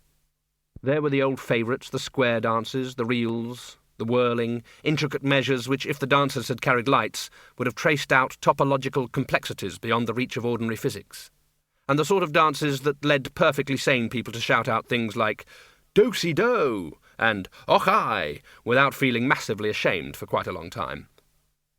When the casualties were cleared away, the survivors went on to polka, mazurka, foxtrot, turkey trot, and trot a variety of other birds and beasts, and then to those dances where people form an arch and other people dance down it, which are incidentally generally based on folk memories of executions, and other dances where people form a circle, which are now generally based on folk memories of plagues. Through it all, two figures whirled, as though there was no tomorrow. The lead fiddler was dimly aware that, when he paused for breath, a spinning figure tap-danced a storm out of the melee, and a voice by his ear said, "You will continue. I promise you."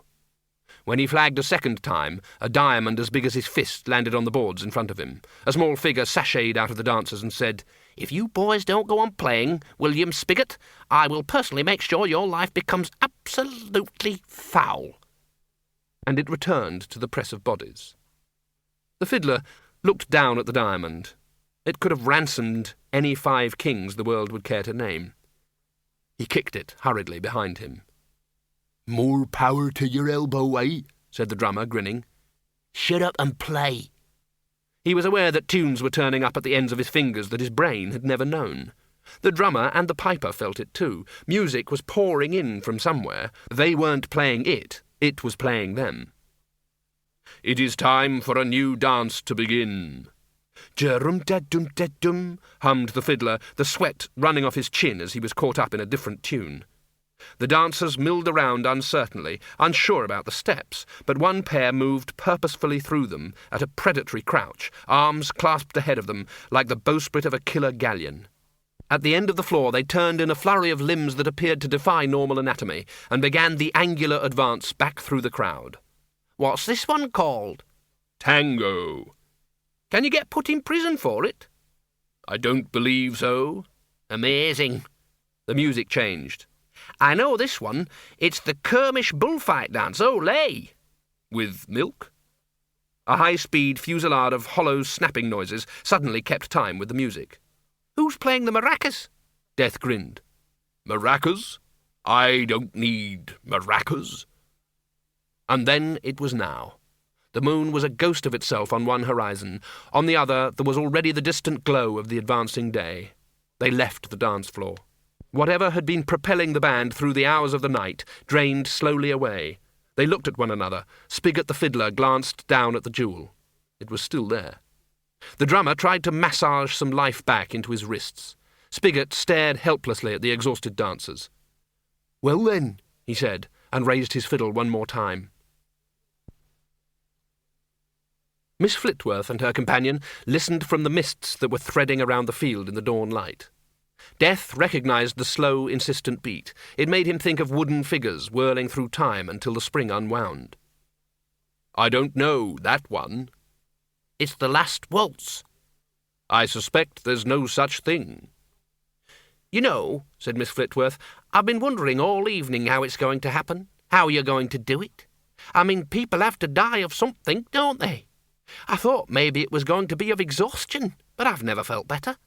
I've had the time of me life, and I'm not even out of breath. In fact, it's been a real tonic, Bill Dore, and She stopped. "I'm not breathing, am I?" It wasn't a question. She held a hand in front of her face and huffed on it. "No." "I see. I've never enjoyed myself so much in all me life. Huh. So, when?" "You know when you said that seeing me gave you quite a start?" "Yes." "It gave you quite a stop." Miss Flitworth didn't appear to hear him. She kept turning her hand backwards and forwards, as if she'd never seen it before. "I see you made a few changes, Bill Dore," she said. "No, it is life that makes many changes." "I mean that I appear to be younger." "That's what I meant also." He snapped his fingers. Binky stopped his grazing by the hedge and trotted over. "You know," said Miss Flitworth, I often thought that everyone has their, natural age. You see children of 10 who act as though they're 35. Some people are born middle-aged, even. It'd be nice to think I've been..." She looked down at herself. Let's say 18, all me life, inside." Death said nothing. He helped her up onto the horse. "When I see what life does to people, you don't seem so bad," she said nervously. Death made a clicking noise with his teeth. Binky walked forward. "You've never met life, have you?" "I can say in all honesty that I have not." Probably some great white crackling thing, like an electric storm in trousers, said Miss Flitworth. I think not. Binky rose up into the morning sky. Anyway, death to all tyrants, said Miss Flitworth. Yes. Where are we going?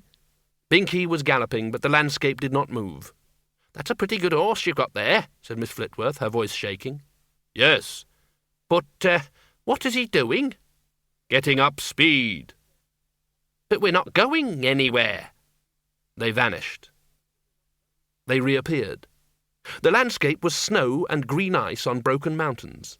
These weren't old mountains, worn down by time and weather and full of gentle ski slopes, but young, sulky, adolescent mountains. They held secret ravines and merciless crevices. One yodel out of place would attract not the jolly echo of a lonely goat-herd, but 50 tons of express delivery snow. The horse landed on a snowbank that should not by rights have been able to support it. Death dismounted and helped Miss Flitworth down. They walked over the snow to a frozen, muddy track that hugged the mountainside. "Why are we here?" said the spirit of Miss Flitworth. I do not speculate on cosmic matters. I mean, here on this mountain. Here on this geography, said Miss Flitworth patiently. This is not geography. What is it then? History. They rounded a bend in the track. There was a pony there, eating a bush, with a pack on its back. The track ended in a wall of suspiciously clean snow. Death removed a life-timer from the recesses of his robe. Now, he said, and stepped into the snow. She watched it for a moment, wondering if she could have done that too. Solidity was an awfully hard habit to give up. And then she didn't have to.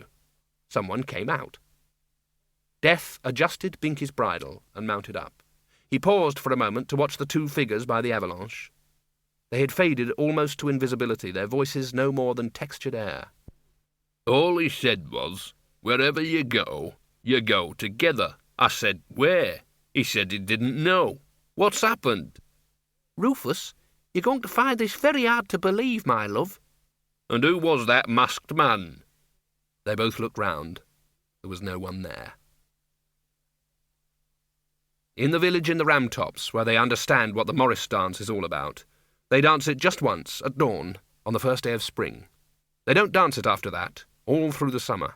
After all, what would be the point? What use would it be? But on a certain day, when the nights are drawing in, the dancers leave work early and take from attics and cupboards the other costume, the black one, and the other bells. And they go by separate ways to a valley among the leafless trees. They don't speak. There is no music. It's very hard to imagine what kind there could be. The bells don't ring. They're made of octyron, a magic metal. But they're not precisely silent bells. Silence is merely the absence of noise. They make the opposite of noise, a sort of heavily textured silence. And in the cold afternoon, as the light drains from the sky among the frosty leaves and in the damp air, they dance the other Morris, because of the balance of things. You've got to dance both, they say. Otherwise, you can't dance either. Windle Poons wandered across the brass bridge. It was the time in Ankh-Morpork's day when the night people were going to bed and the day people were waking up. For once, there weren't many of either around. Windle had felt moved to be here, at this place, on this night, now. It wasn't exactly the feeling he'd had when he knew he was going to die. It was more the feeling that a cogwheel gets inside a clock. Things turn, the spring unwinds, and this is where you've got to be. He stopped and leaned over. The dark water, or at least very runny mud, sucked at the stone supports. There was an old legend, what was it now? If you threw a coin into the Ankh from the brass bridge, you'd be sure to return. Or was it if you just threw up in the Ankh? Probably the former. Most of the citizens, if they dropped a coin into the river, would be sure to come back, if only to look for the coin. A figure loomed out of the mist. He tensed. "Morning, Mr. Poons." Windle let himself relax. "Oh, Sergeant Colon, I thought you were someone else." "Just me, your lordship," said the watchman cheerfully. "Turning up like a bad copper." "I see the bridge has got through another night without being stolen, Sergeant. Well done." "You can't be too careful, I always say." I'm sure we citizens can sleep safely in one another's beds, knowing that no one can make off with a 5,000-ton bridge overnight," said Windle. Unlike Modo the dwarf, Sergeant Colon did know the meaning of the word irony. He thought it meant sort of like iron. He gave Windle a respectful grin. "You have to think quick to keep ahead of today's international criminal, Mr. Poons," he said. "Good man. You haven't seen anyone else around, have you?" "Dead quiet tonight," said the sergeant. He remembered himself and added, "No offence meant." "Oh." "I'll be moving along then," said the sergeant. "Fine, fine." "Are you all right, Mr. Poons?" "Fine, fine." "Not going to throw yourself in the river again?" "No." "You sure?" "Yes." "Oh, well, good night, then." He hesitated. "Forget my own head next," he said. "Chap over there asked me to give this to you." He held out a grubby envelope. Windle peered into the mists. "What chap?" "That chap. Oh, he's gone. Tall chap. Bit odd-looking." Windle unfolded the scrap of paper on which was written, Ooh-ee-ooh, ooh-ooh-ee-ooh. "Ah," he said. "Bad news?" said the sergeant. "That depends," said Windle, "on your point of view." "Oh, right. Fine. Well, good night, then." "Goodbye." Sergeant Colon hesitated for a moment and then shrugged and strolled on. As he wandered away, the shadow behind him moved and grinned. Windle Poons? Windle didn't look round. "Yes?" Out of the corner of his eye, Windle saw a pair of bony arms rest themselves on the parapet. There was the faint sound of a figure trying to make itself comfortable, and then a restful silence. "Ah," said Windle, "I suppose you'll be wanting to get along?" "No rush." "I thought you were always so punctual." "In the circumstances, a few minutes more will not make a lot of difference." Windle nodded. They stood side by side in silence, while around them was the muted roar of the city. "You know," said Windle, "it's a wonderful afterlife. Where were you?" "I was busy." Windle wasn't really listening. "I've met people I never even knew existed. I've done all sorts of things. I've really got to know who Windle Poons is." "Who is he, then?" "Windle Poons." "I can see where that must have come as a shock." "Well, yes." "All these years, and you never suspected." Windle Poons did know exactly what irony meant, and he could spot sarcasm, too. "It's all very well for you," he mumbled. "Perhaps." Windle looked down at the river again. "It's been great," he said, "after all this time. Being needed is important." "Yes, but why?" Windle looked surprised. "I don't know. How should I know? Because we're all in this together, I suppose. Because we don't leave our people in there. Because you're a long time dead. Because anything is better than being alone. Because humans are human." "And sixpence is sixpence. But corn is not just corn." "It isn't?" "No."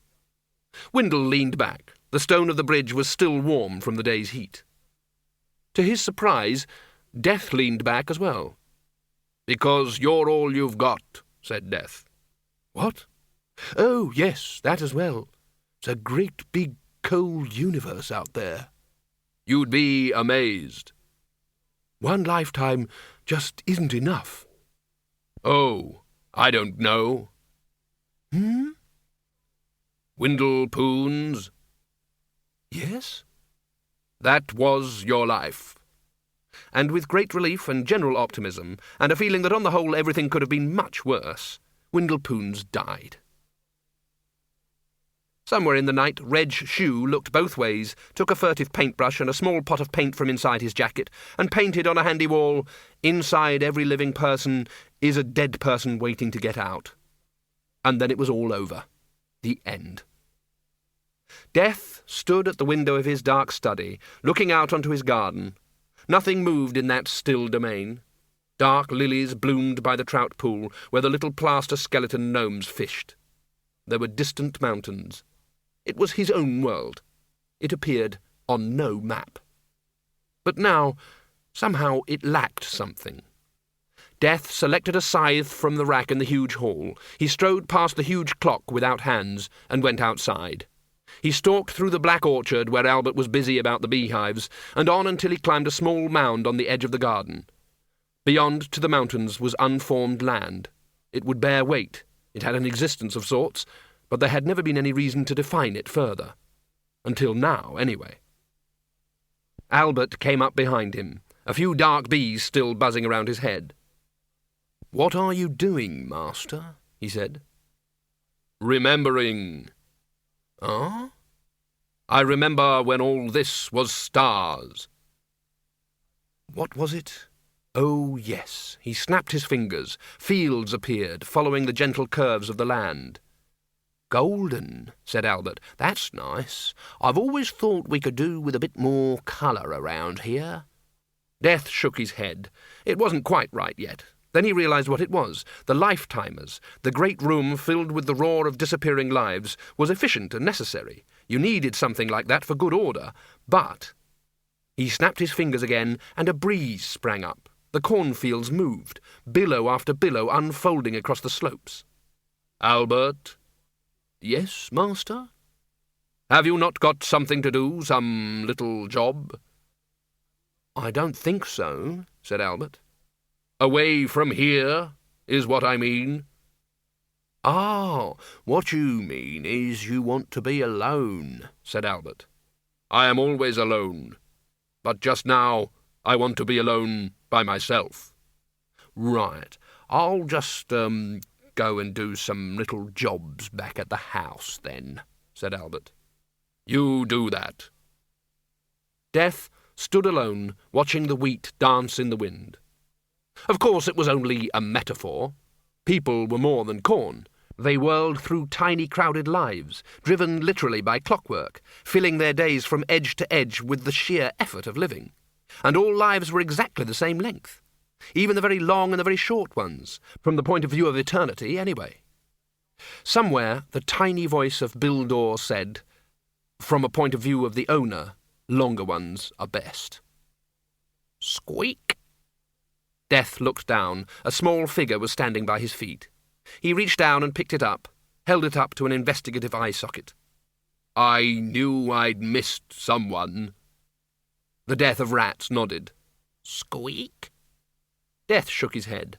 "No, I can't let you remain," he said. "It's not as though I'm running a franchise or something." Squeak? "Are you the only one left?" The Death of Rats opened a tiny skeletal hand. The tiny Death of Fleas stood up, looking embarrassed but hopeful.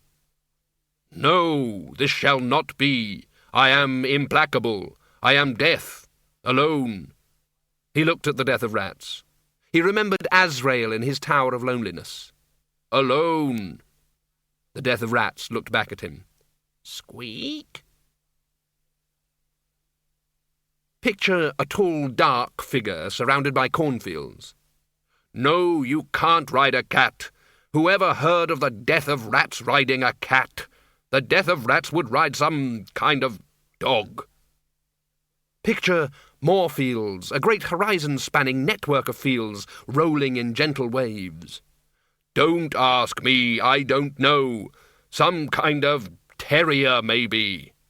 Fields of corn, alive, whispering in the breeze. "Right. And the Death of Fleas can ride it too. That way you kill two birds with one stone." Awaiting the clockwork of the seasons. "Metaphorically." And at the end of all stories, Azrael, who knew the secret, thought, "I remember when all this will be again."